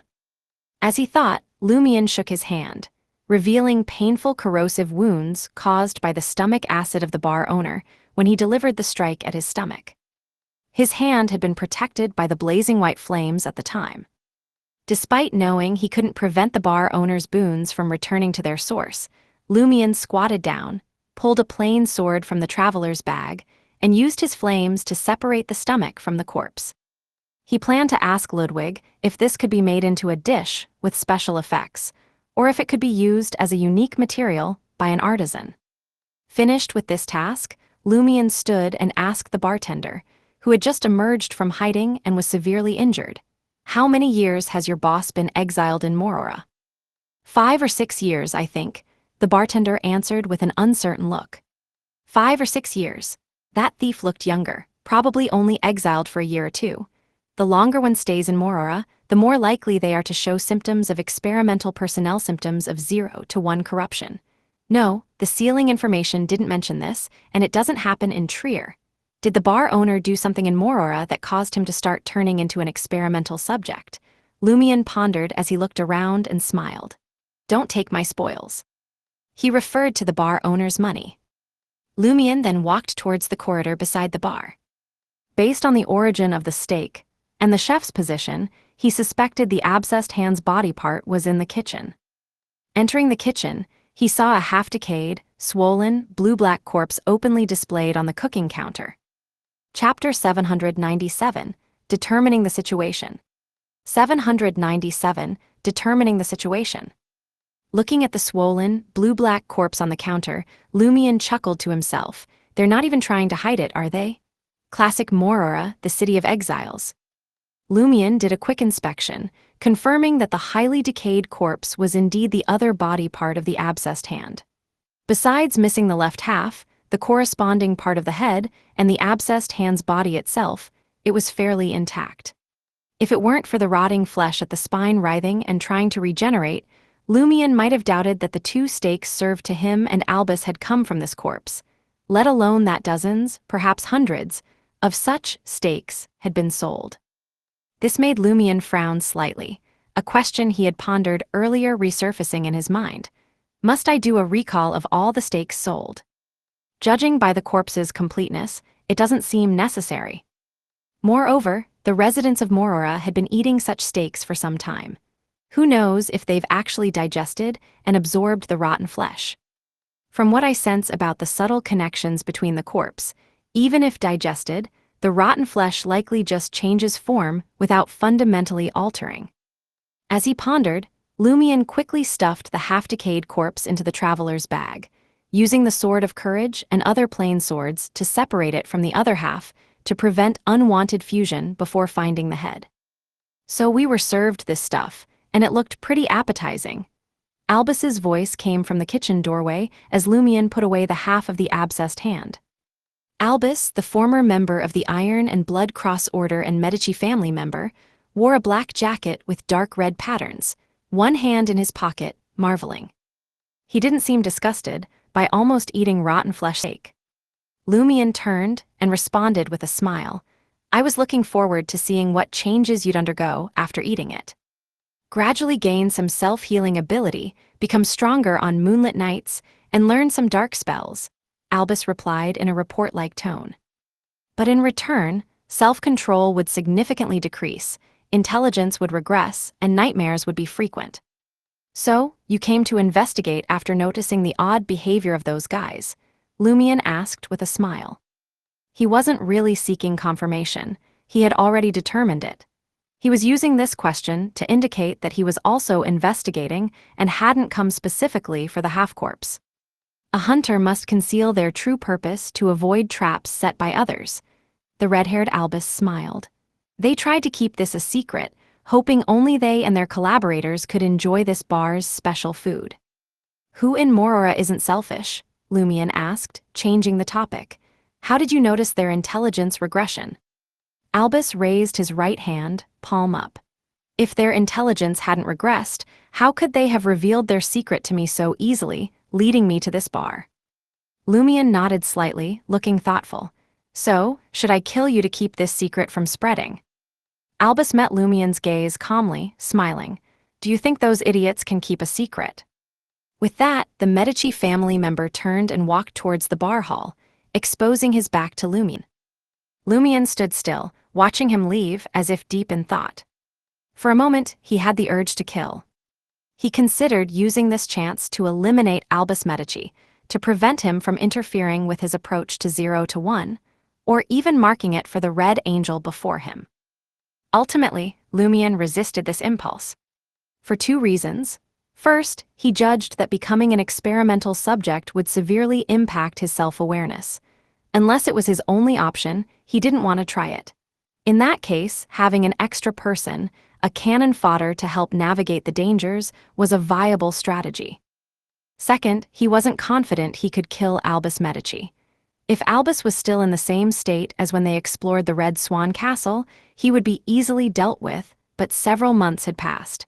He had become a Reaper and had even fully digested the corresponding potion. It was unlikely the other party hadn't made any progress. Moreover, if Albus was indeed representing the Red Angel in approaching 0 to 1, the King of Angels would likely enhance his descendant's strength, providing powerful items to ensure he was among the apex below demigods, capable of handling Morora's dangers. Lumion didn't leave the kitchen immediately. He checked around again. He was looking for any other special ingredients. The bar owner's slightly sluggish behavior made him suspect it was caused by randomly eating something in Morora, a common cause of death for Beyonders of the gourmet pathway. Unfortunately, Lumion only found ordinary ingredients like flour, butter, and milk. He then went up to the second floor of the carnivore bar, entering the depriver's bedroom. He planned to stay here as the duel winner for the time being. The bedroom was cleaner than Lumion expected. No grease stains, no cockroaches, mice, or insects. Aside from being slightly messy, it was fine. Lumion walked around the bedroom, trying to activate the black mark on his right shoulder to see if he could teleport out of Morora. He couldn't sense any of the places he had been to. As expected, I can't leave. I can only teleport within this mountainous area, but it's not like Morora residents want to leave. I wonder if Albus has such thoughts. Lumion muttered silently, taking out ritual materials from the traveler's bag. He conducted his second experiment, summoning a messenger. But neither the doll messenger nor his own messenger responded to his call. Disconnected from the spirit world? At least to some extent. As expected from a place ceiling 0 to 1, Lumion stood at the window, gazing at the dim environment and the slightly less intense rain, feeling the cold dampness seeping in. He proceeded with the third experiment according to his plan. He walked to the full-length mirror in the room, placed his right hand on it, and activated a black mark on his body. He was using the contractual ability from Bloody Jack to sense the mirror marks he had left elsewhere. In the blink of an eye, Lumion sensed 3 faint marks through the mirror. They were in Moron Avigny's study, the Blue Avenger's treasury, and Franca and Jenna's rented apartment. This meant that if Lumion could enter the mirror, he might be able to use his teleportation ability to reach the mirrors corresponding to these marks. Even if not, he should be able to exchange information with the outside world through them. Lumion was both pleasantly surprised and satisfied that his hypothesis was confirmed. Having read the 0 to 1 data, he knew its origin and its connection to 4th Epic Trier. Given the similar sealing methods, many details should also be consistent. Trier had a special mirror world, so this place likely did too. Trier had mirror people, so this place likely had them too. The experimental subjects detail, if not blindfolded, the one who leaves the mausoleum will be a monster resembling him, was evidence of the mirror people and the special mirror world's existence. Based on these premises, Lumion thought using the mirror world's abilities might establish some contact with the outside world. With this hypothesis, he borrowed the mirror cufflink from Franca, who had become a demoness of affliction. In a few days, she could use the pretext of investigating mirror people to request charms from the demoness sect that would allow her to use the mirror world for teleportation. Lumion reached into the traveler's bag and took out the glass-like cufflink. He didn't rush to confirm if it could be used to leave directly or only to transmit information, as the mirror cufflink had only 4 uses left. He'd wait for important information or urgent matters to test it. GRR. At that moment, Lumion's stomach growled with hunger. He couldn't help but gripe internally. Seriously, the Church of Knowledge is so stingy. Not even a meal or a sip of water before sending me into Morora. I'm not Ludwig, who can finish all the prison food. Muttering, Lumion descended to the first floor, intending to cook something in the kitchen and wait for the rain to stop before looking for the abscessed hand's head. By now, the bar owner's body had been taken away by the enforcers, and the bloodstains on the floor had been cleaned, but the destroyed bar counter and the hall's scorched remains hadn't been dealt with. Glass shards and wood splinters mixed with the scents of liquor and charred wood. Just as Lumion picked up the bar owner's legacy, left by the enforcer's 420, Sasson gold someone walked in from the doorway. It was the humble-looking human meat chef, Les. Les was soaked, glanced around, and asked Lumion, "Are you hiring a chef here?" The law of Beyonder characteristics convergence? Lumion suddenly laughed. "Sure, go to the kitchen and make something. I'll try it and see how it tastes." Chapter 798, Higher. 798 Higher. Les looked at Lumion with confusion and asked, "Can you make decisions for the owner here?" "Yes, because I am the owner now," Lumion replied with a smile, pointing to himself. The human meat chef, Les, was even more perplexed. Weren't we just exiled to Morora together? It had been less than an hour since they arrived.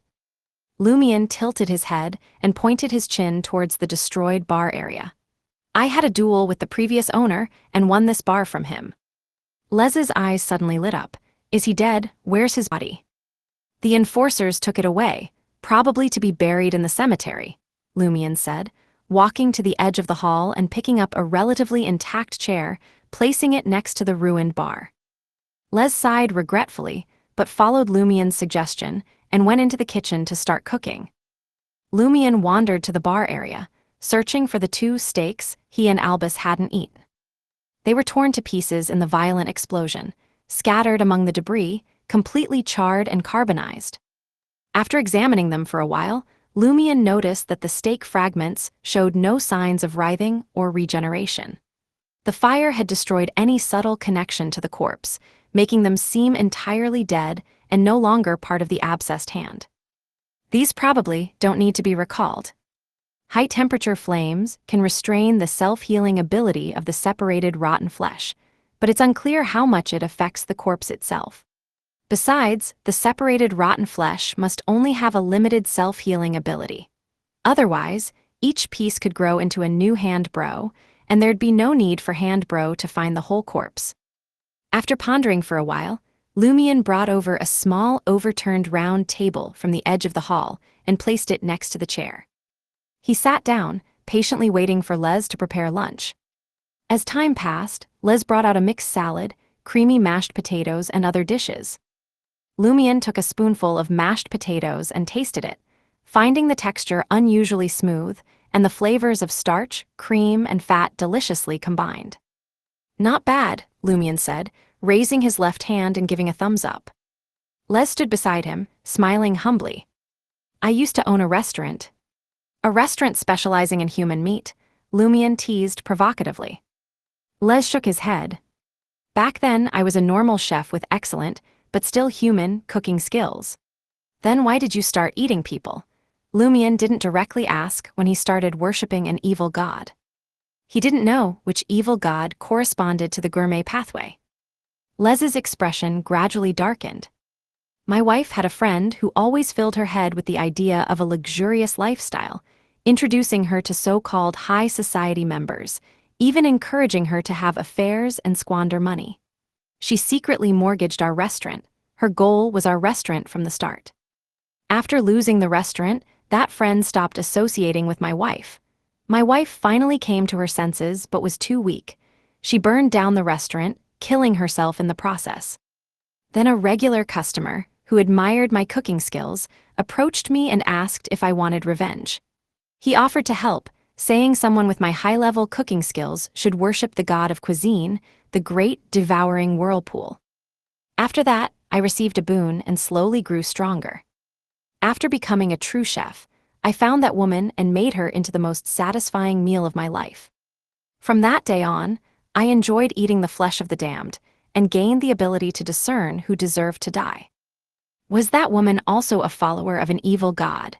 Hearing this, Lumion strongly suspected that the first person Les ate was a bestowed of the broker pathway. Perhaps Les's restaurant was part of a transaction. "Yes," Les confirmed, "she worshipped the so-called truth. When she met my wife, she was still weak." As expected, Lumion smiled. "The ability to discern who deserves to die is quite useful. When I capture a broker pathway sequence, 7 or higher, I'll leave it to Ludwig to handle." After finishing the meal Les prepared, Lumion nodded in satisfaction. "I'm willing to hire you as the chef for this bar. Let's discuss your compensation and responsibilities." "All right," Les said, assuming a listening posture. Lumion picked up a white napkin and wiped his mouth. "There's quite a bit of wine left in the cellar. Clean up the bar, rebuild it, and display the wine. After that, you'll be responsible for hiring and managing bartenders and waitstaff, as well as re-establishing contact with suppliers. That's the job of a manager, Les noted, having run a restaurant before. Lumian chuckled in response. Yes, chef and manager. The bar's revenue, after costs, will all be yours. What about you? Les had never seen such an owner. Not even wanting the money. Lumian stood up, stretching his body, and casually said, You'll be responsible for my meals, cleaning my room, and if there are special ingredients, making dishes or cocktails that give me the corresponding traits. Also, I don't eat human meat. Les stared at Lumian for a few seconds and said in a deep voice, You seem to know a lot about a chef's abilities. Lumian glanced at the now stopped rain outside and walked towards the bar's entrance, smiling. The previous owner of this bar was a depriver, but unfortunately, I deprived him of his life, so he can't share his culinary skills with you. Moreover, my godson is an angel of your pathway. Les fell silent. As Lumian was about to leave the bar, he finally spoke, I'll take good care of this bar. Lumian didn't look back, raising his right hand and waving lightly in acknowledgement. There were still some deep pools of water on the street outside, with pedestrians mainly walking on the sidewalks. The sky was now bright and sunny, as if there hadn't been a heavy rainstorm. Following the subtle connection from the contract mark, Lumian walked towards the suspected location of the abscessed hand's head. Turning a corner, he saw a drenched corpse lying under a book-engraved obelisk. It was Vajpan, the gloomy rapist-murderer who had been exiled to Morora with Lumian and others. At this moment, his hands and feet were severed at the joints, his pants stripped off, and his groin a bloody mess with the most important part missing. His eyes were wide open, frozen in pain and despair. Lost the duel, huh? Lumian murmured with a silent laugh. He almost whistled in admiration for the duel he hadn't witnessed. It must have been exciting. Whoever died deserved a toast. Looks like that collector named Julie is stronger. Both she and Vajpan had ulterior motives, no, open intentions to provoke a duel. Lumian thought Julie was likely a Beyonder. Such knife skills weren't something an ordinary person could possess. As for whether Vajpan was a Beyonder, Lumian couldn't tell for now. Even if he was, his Beyonder characteristic should have been taken. That woman is formidable, a voice suddenly said beside Lumian. A gentleman had come from the side of the small square. He wore a half-high silk hat, a white shirt, a cashmere sweater, and a woolen suit jacket, with a bow tie and a cane in hand. He looked just over 30, with a thin face and gentle blue eyes, like a well-educated upper-class person. Of course, in Morora, there were no good people, only bad people and worse people. Did you see their fight? Lumian asked casually. The gentleman smiled. They initially wanted to borrow revolvers for a duel from the restaurant over there, but the waiter told them that there were too many duels today and all the guns were borrowed, leaving only 2 long swords. That woman was very skilled. This man blocked 3 strikes before being knocked down, having his hands and feet cut off and his pants removed. So Vajpan wasn't likely a Beyonder. Lumian shifted his gaze from the corpse to the gentleman and asked with a smile, What's your name? The gentleman placed a hand on his chest and bowed. You can call me Gusain or Count. I heard you killed Worms. Worms, the thief, Lumian laughed. He was struck by lightning, nothing to do with me. If I had killed him, the enforcers would have arrested me. Gusain smiled slightly. There are ways to deceive the enforcers.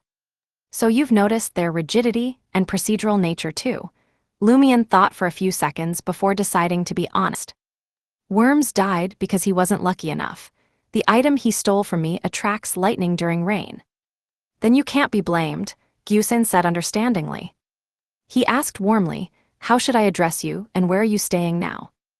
Louis, staying at the carnivore bar, Lumian replied truthfully. Gusain nodded slightly. Be wary of Bainar, the bar's owner and chef. He's dangerous and cannibalistic. Lumian smiled. He's already dead. Gusain paused for a moment before smiling. You're more interesting than I expected. I hope you bring long-lost vitality to Morora.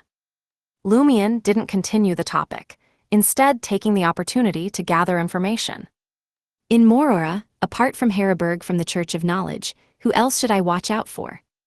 Without hesitation, Gusain replied, Wanek, the owner of Dad's agricultural company, has a monopoly on the grain supply from the surrounding farms to Morora.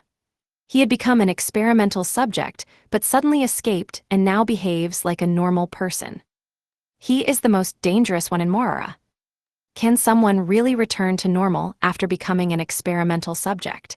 And the Church of Knowledge didn't do anything about Wanak leaving the experimental group? This is exactly what I need. Lumion thought to himself and nodded. Who is the second most dangerous person in Morora? Gyusen's smile remained unchanged as he answered, They say it's me. Chapter 799, Provocation. 799 Provocation. Lumion wasn't surprised that Gyusen indirectly referred to himself as the second most dangerous person in Morora. Instead, he smiled and asked, What have you done? I mean, what have you done in Morora? Gyusen's smile faded as he spoke seriously.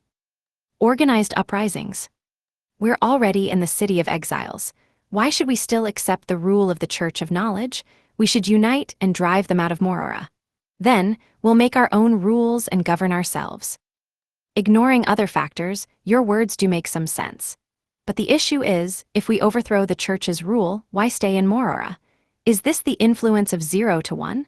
The residents of Morora never consider leaving the city. Fortunately, I have a false angel rank and all sorts of random items, so I'm only somewhat reluctant to leave, not entirely devoid of such thoughts.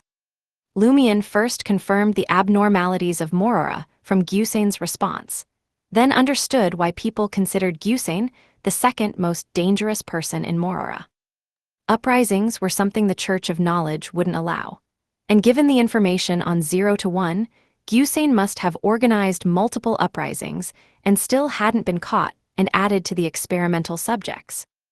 This was enough to show that this gentleman-like mature man was not simple. Seeing that Louis wasn't scared by his words and didn't show obvious resistance, Gyusen extended an invitation. Would you like to join our group? I'll think about it, Lumion replied with a smile. He really intended to consider it. This might be a way to approach 0 to 1 without becoming an experimental subject. He believed that this ragtag group, unable to resist the influence of 0 to 1, couldn't truly overthrow the Church's rule in Morora, but he needed chaos and opportunity. These exiles could die, and the Church of Knowledge personnel here seemed to be puppets.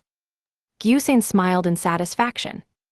Being a prisoner in this open-air prison or becoming its ruler, being perpetually oppressed or pursuing freedom, it indeed requires careful consideration. With that, Gyusen glanced at the other side of the small square and said, I must take my leave now. If you decide, hang a red cloth, the kind used to taunt bulls, at the door of the carnivore bar. With that, Gyusen removed his hat, placed a hand on his chest, and bowed. Watching him walk into a nearby alley at a leisurely pace, Lumion saw a group of black-robed enforcers hurrying from the opposite side of the small square. Did you see Gyusen just now? He looks like a gentleman with a hat, the leader asked Lumion. Lumion's smile widened, and he casually pointed to the alley Gyusen had entered. Yes, he went that way. The enforcers stared at Lumion for a couple of seconds before continuing to pursue Gyusen. Lumion raised his right hand, rubbed his chin, and murmured to himself, Gyusen sensed the enforcer's arrival in advance, but I didn't. Is that why he's managed to organize multiple uprisings without being caught? Is it his ability, an item, or the special corruption from 0 to 1? Lumion didn't linger in the small square, bidding farewell to Vijpen's corpse, and continued towards the possible location of the abscessed hand's head. After turning into another street, he suddenly had a premonition and looked towards the edge of the city of Morora. The ground shook violently, earth and stones surged up, swallowing several buildings and forming a mountain about 10 meters high. At the mountain's peak, thick dust mixed with smoke erupted, red lava flowed, emitting heat that Lumion could clearly feel even in the city center. At the same time, the screams of humans from that direction echoed far and wide. A volcanic eruption, Lumion was stunned. He had thought the volcanic eruptions described in the 0 to 1 information came from the surrounding mountains, not from within the city on flat ground. After a few seconds, the dust obscured the sky, plunging Morora back into darkness. Passers-by showed no extra reaction, merely covering their noses to block the dust, treating it as just another heavy rain. Lumion shook his head as he watched. In such living conditions, Gusane and his people hadn't thought of escaping, only planning to overthrow the church's rule and replace it. No wonder this is a Grade 0 sealed artifact. Lumion, who restored himself at 6 every morning, remained unafraid of the dust and resumed his steps. He crossed the street and arrived at a square with multiple obelisks. In the dusty environment, he moved along the buildings around the square towards his destination. Suddenly, he felt a resonance, a connection from his special powers. Lumion quickly turned and looked at the classical building made of gray-white stones beside him. At the top hung a large sign with words written in Lemberg. Dad's Agricultural Company. Below the sign, 2 glass windows suddenly opened, revealing a figure. The figure, wearing a thin white shirt with the top 2 buttons undone despite the cold winter, had hair like it was stained with fresh blood, iron-black eyes, and sharp facial features, exuding a fierce aura. No introduction was needed. Lumion identified the figure from the sign and the resonating aura. The most dangerous criminal in Morora, former experimental subject Wanak. Did the resonance just now come from the direct corruption of 0 to 1? Did the law of convergence lead to this encounter? Did Wanak escape the status of an experimental subject because he completely submitted to 0 to 1? Is he now 0 to 1's proxy in Morora? This sealed artifact, despite lacking wisdom, instinctively seeks opportunities to break free from its seal. As Lumion's thoughts raced, the suspected Wanak suddenly transformed into a blazing white flame spear, filled with destructive energy, and flew at him. Lumion's figure instantly disappeared without reappearing. He directly teleported closer to the abscessed hand's head. In his ears echoed the taunting voice of the suspected Wanak. "Coward, chicken." Lumion snorted, not turning back to fight the man. He'll first gather the abscessed hand's body. He feared the intense battle might lead to unforeseen events, making contact with 0 to 1 before he collected all the body parts, resulting in uncontrollable consequences. Moreover, the aura and the flame spear the suspected Wanak displayed suggested he might have a trace of godhood. Even if not truly Sequence 4, he had fundamentally differed from a Sequence 5 Beyonder. Demigods couldn't approach 0 to 1, but maybe pseudo-demigod proxies created by 0 to 1 weren't subject to this rule. Lumion looked ahead, finding himself in the boundless cemetery behind the Church of Knowledge, surrounded by gravestones and trees. Lumion was momentarily stunned, then felt it made sense. The bar owner Kumchef having half of the abscessed hand's body and using it was an anomaly. Normally, anyone, even a felon, encountering a rotting corpse split into multiple parts would first call the enforcers to clean up the scene. The enforcers would then bury the body in this cemetery as part of the seal. Of course, this was a normal assumption, excluding those with a penchant for corpses. Lumion moved forward, approaching the source of the subtle connection. During this, he remembered something. Madam Magician said dangerous things might happen once the abscessed hand's body is gathered. It's best to complete this step within the City of Exiles to offset the corresponding risks with the presence of 0 to 1. If I get the hand bro's head later, does that count as gathering the body? Will that cause dangerous events? Maybe I should wait a bit longer. Wait for dangerous and difficult-to-handle situations before teleporting back to gather Hand Bro's body to create unknown risks and muddy the waters. I can't face the dangers of the Hand Bro alone. Sharing is caring. Also, Madam Magician implied that the Hand Bro might break the seal and enter Morora once its body is gathered. Otherwise, how could it be considered complete? Normally, not even a messenger can be summoned, nor a contract creature. This might help me escape Morora. As Lumion pondered, he stopped at a recently filled pit without a tombstone. His contract mark told him a part of the abscessed hand's body was in this pit. Seeing the unusually fresh marks on the pit's surface, Lumion felt a tightness in his chest. He crouched down, extended his hands, and performed a directional blast. With the rumbling sound of explosions, he blew away a large amount of soil and unearthed a black wooden box from the bottom of the pit. Opening the box, Lumion saw a highly decomposed, blue-black, swollen ear and a folded white paper. Lumion unfolded the paper, seeing words written in incision. As expected, you want this raw head. But unfortunately, I got it before you went to the carnivore bar and hid it. Maybe you can ask me for it. Albus Medici. Chapter 800, New Waitress. 800 New Waitress. Lumion admitted that he felt a bit provoked. However, it was still acceptable. If his guess was right, he and Albus would eventually cross paths again regarding 0 to 1. It was better for the abscessed hand's head to be in Albus's possession than lost or hidden by some unknown person. Lumion now regretted not acting against Albus at the carnivore bar. He had hesitated and wanted to use him. At that time, it was hard to predict that Albus had already obtained the abscessed hand's head. Silently, Lumion activated the black mark representing spirit world traversal, sensing the subtle connection between himself and the abscessed hand's body parts again. He intended to use this to find Albus. The feedback is all similar, no way to distinguish which is stronger, which might be Hand Bro's head. Did Albus do something to suppress the feedback, or completely block it? Lumion slowly exhaled, taking the abscessed hand's ear from the black wooden box and placing it in his traveler's bag. He carefully examined the area around the grave, hoping to find clues to Albus's whereabouts. Unfortunately, Albus was also an experienced hunter, very adept at covering his tracks. Containing his emotions, Lumion turned back to the carnivore bar amidst the dust and clouds from the volcanic eruption. As he stepped through the door, Les, the human cook, who had found some wood to repair the shelves and bar counter, stopped working, hammer in hand, and turned to him. I hired a waitress. You can decide on that yourself, Lumion said, uninterested in the bar's operation. He only cared about getting 3 meals and free lodging under the guise of being the boss. Les ever diligent added, you know her, Julie, who came with us. The collector, Lumion almost choked on his own saliva. Why would a man hire such a collector as a waitress? Won't he feel a chill down there?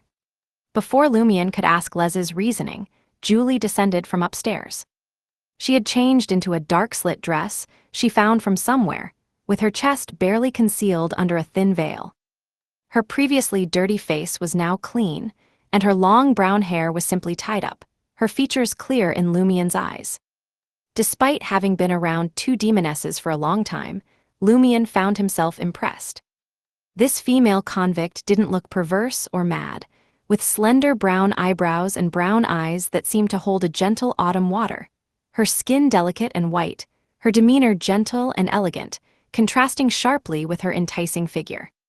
She was a uniquely beautiful woman, exuding an allure beyond normal. Like a demoness, Lumion had to admit Julie's previous disguise with dirt and loose hair was quite effective. Another case of the law of Beyonder characteristics convergence. Lumion sighed, responding to Julie's tender, affectionate gaze. Why do you want to be a waitress at my bar? I need a job to support myself. Julie smiled gently, as if they were in some city instead of Morora. Lumion suddenly changed the topic. Why do you like collecting that part of men? Julie's gentle brown eyes suddenly showed an indescribable madness. She smiled and answered with a tone of longing, I just want to reclaim what's mine. Another victim of the demoness sect, now turned perpetrator. She must have transformed from a man to a woman like Franca, but unlike Franca, she had severe psychological issues, resulting in her abnormal hobby. Lumion guessed while confirming that Julie was likely a demoness, and not a low-level one, at least a sequence 6 demoness of pleasure. Lumion then murmured, your way of digesting pleasure is to rape men, and then cut it off at the climax to make them experience the fall from heaven to hell. That fits the nature of a demoness of pleasure, but it's too direct and brutal, lacking the beauty of self-struggle. How did the Church of Knowledge send a demoness here as an ordinary rapist murderer? Was it intentional? Right, based on my current mysticism knowledge, each god's pathway top has 1 to 3 great beings holding all the sequence powers, like Mr. Fool, the celestial worthy of heaven and earth for blessings, the Great Mother, and the Mother Tree of Desire. From this perspective, the primordial demoness being adjacent to the hunter pathway trying to scheme 0 to 1 is understandable, perhaps inevitable. According to Madam Magician, 0 to 1 is the key to ascending to Red Priest and becoming the true god of the hunter pathway.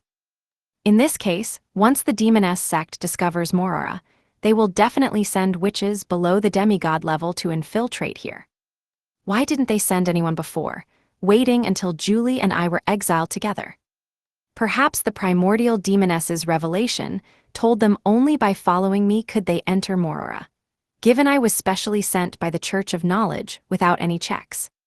No, more likely, Julie isn't the first or even the second demoness to infiltrate Morora. The previous ones didn't complete their mission and gradually lost contact with the demoness sect. If that's true, the demonesses controlling the mirror world have it easier than me, using the mirror cufflink and mirror mark to connect with the outside. Julie must have a lot of accumulated intelligence and plans. From her, I might find opportunities and ways to approach 0 to 1 and leave a mark. With these thoughts, Lumion smiled at Julie, who still had a hint of madness in her eyes. I don't care what you want to reclaim or why, but since you chose to be my bar's waitress, you must follow my rules. First, no harassing customers during business hours. Julie looked a bit aggrieved, but her eyes shone brightly, full of anticipation. What if they harass me? Les will throw them out. If they dare fight back, Les knows how to cook them and will leave you the parts you want, Lumion said casually. Or you can wait until the bar closes and find them yourself. Julie licked her lips. What's the second rule? No harassing the boss. Lumion headed for the stairs to the second floor. Les will discuss your pay. Julie seemed slightly disappointed. I wanted to see if what I lost is with you. Before Lumion could respond, she asked again, is it harassment if I invite you to view my collection? Not interested, Lumion replied curtly. He confirmed Julie's crimes weren't intentional to get exiled to Morora. She had a genuine hobby, looking gentle and beautiful but twisted and mad inside. After dark, Julie finished Les's meticulously prepared dinner and praised it. I've decided to seduce you last. Her seduction was lethal. Les seemed a bit disappointed but sincerely asked, if you're ever killed, can I have your body? Sure, Julie agreed nonchalantly, her movements graceful and smile reserved. She then looked at Lumion, blinking. Boss, the bar hasn't reopened. Can I go out tonight? That's your freedom. Lumion drank some wheat ale to suppress the sudden restlessness inside him.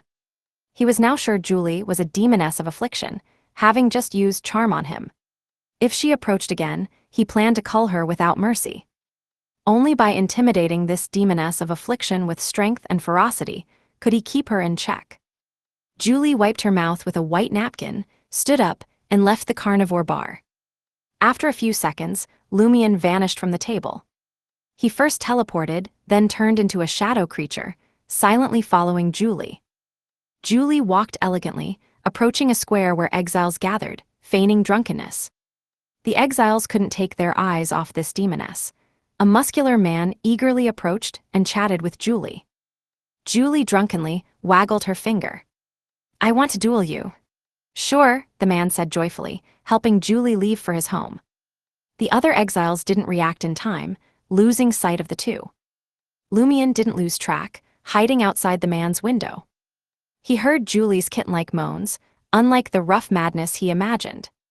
With an ascetic's endurance, Lumion showed no abnormality until the man shouted loudly, nearing climax. The next second, a piercing scream of intense pain erupted from the room. Soon, Julie emerged, face flushed, eyes bright, her beauty overwhelming. She held a bloody object, freezing it in crystal-clear ice, placing it in a small bag. Lumion continued following Julie, who didn't attempt any counter-surveillance, arriving at the large square outside the Church of Knowledge. She seemed to be waiting for something. After a while, a team of black-robed enforcers emerged from the church, led by a tall, fair-skinned, restrained, beautiful woman. Julie's eyes lit up, her face glowing with joy. She approached the enforcers excitedly, shouting at the leader, Celeste. The tall woman in the black robe glanced at Julie indifferently, asking emotionlessly, Who are you? Julie's expression froze. You've reached the end of the book.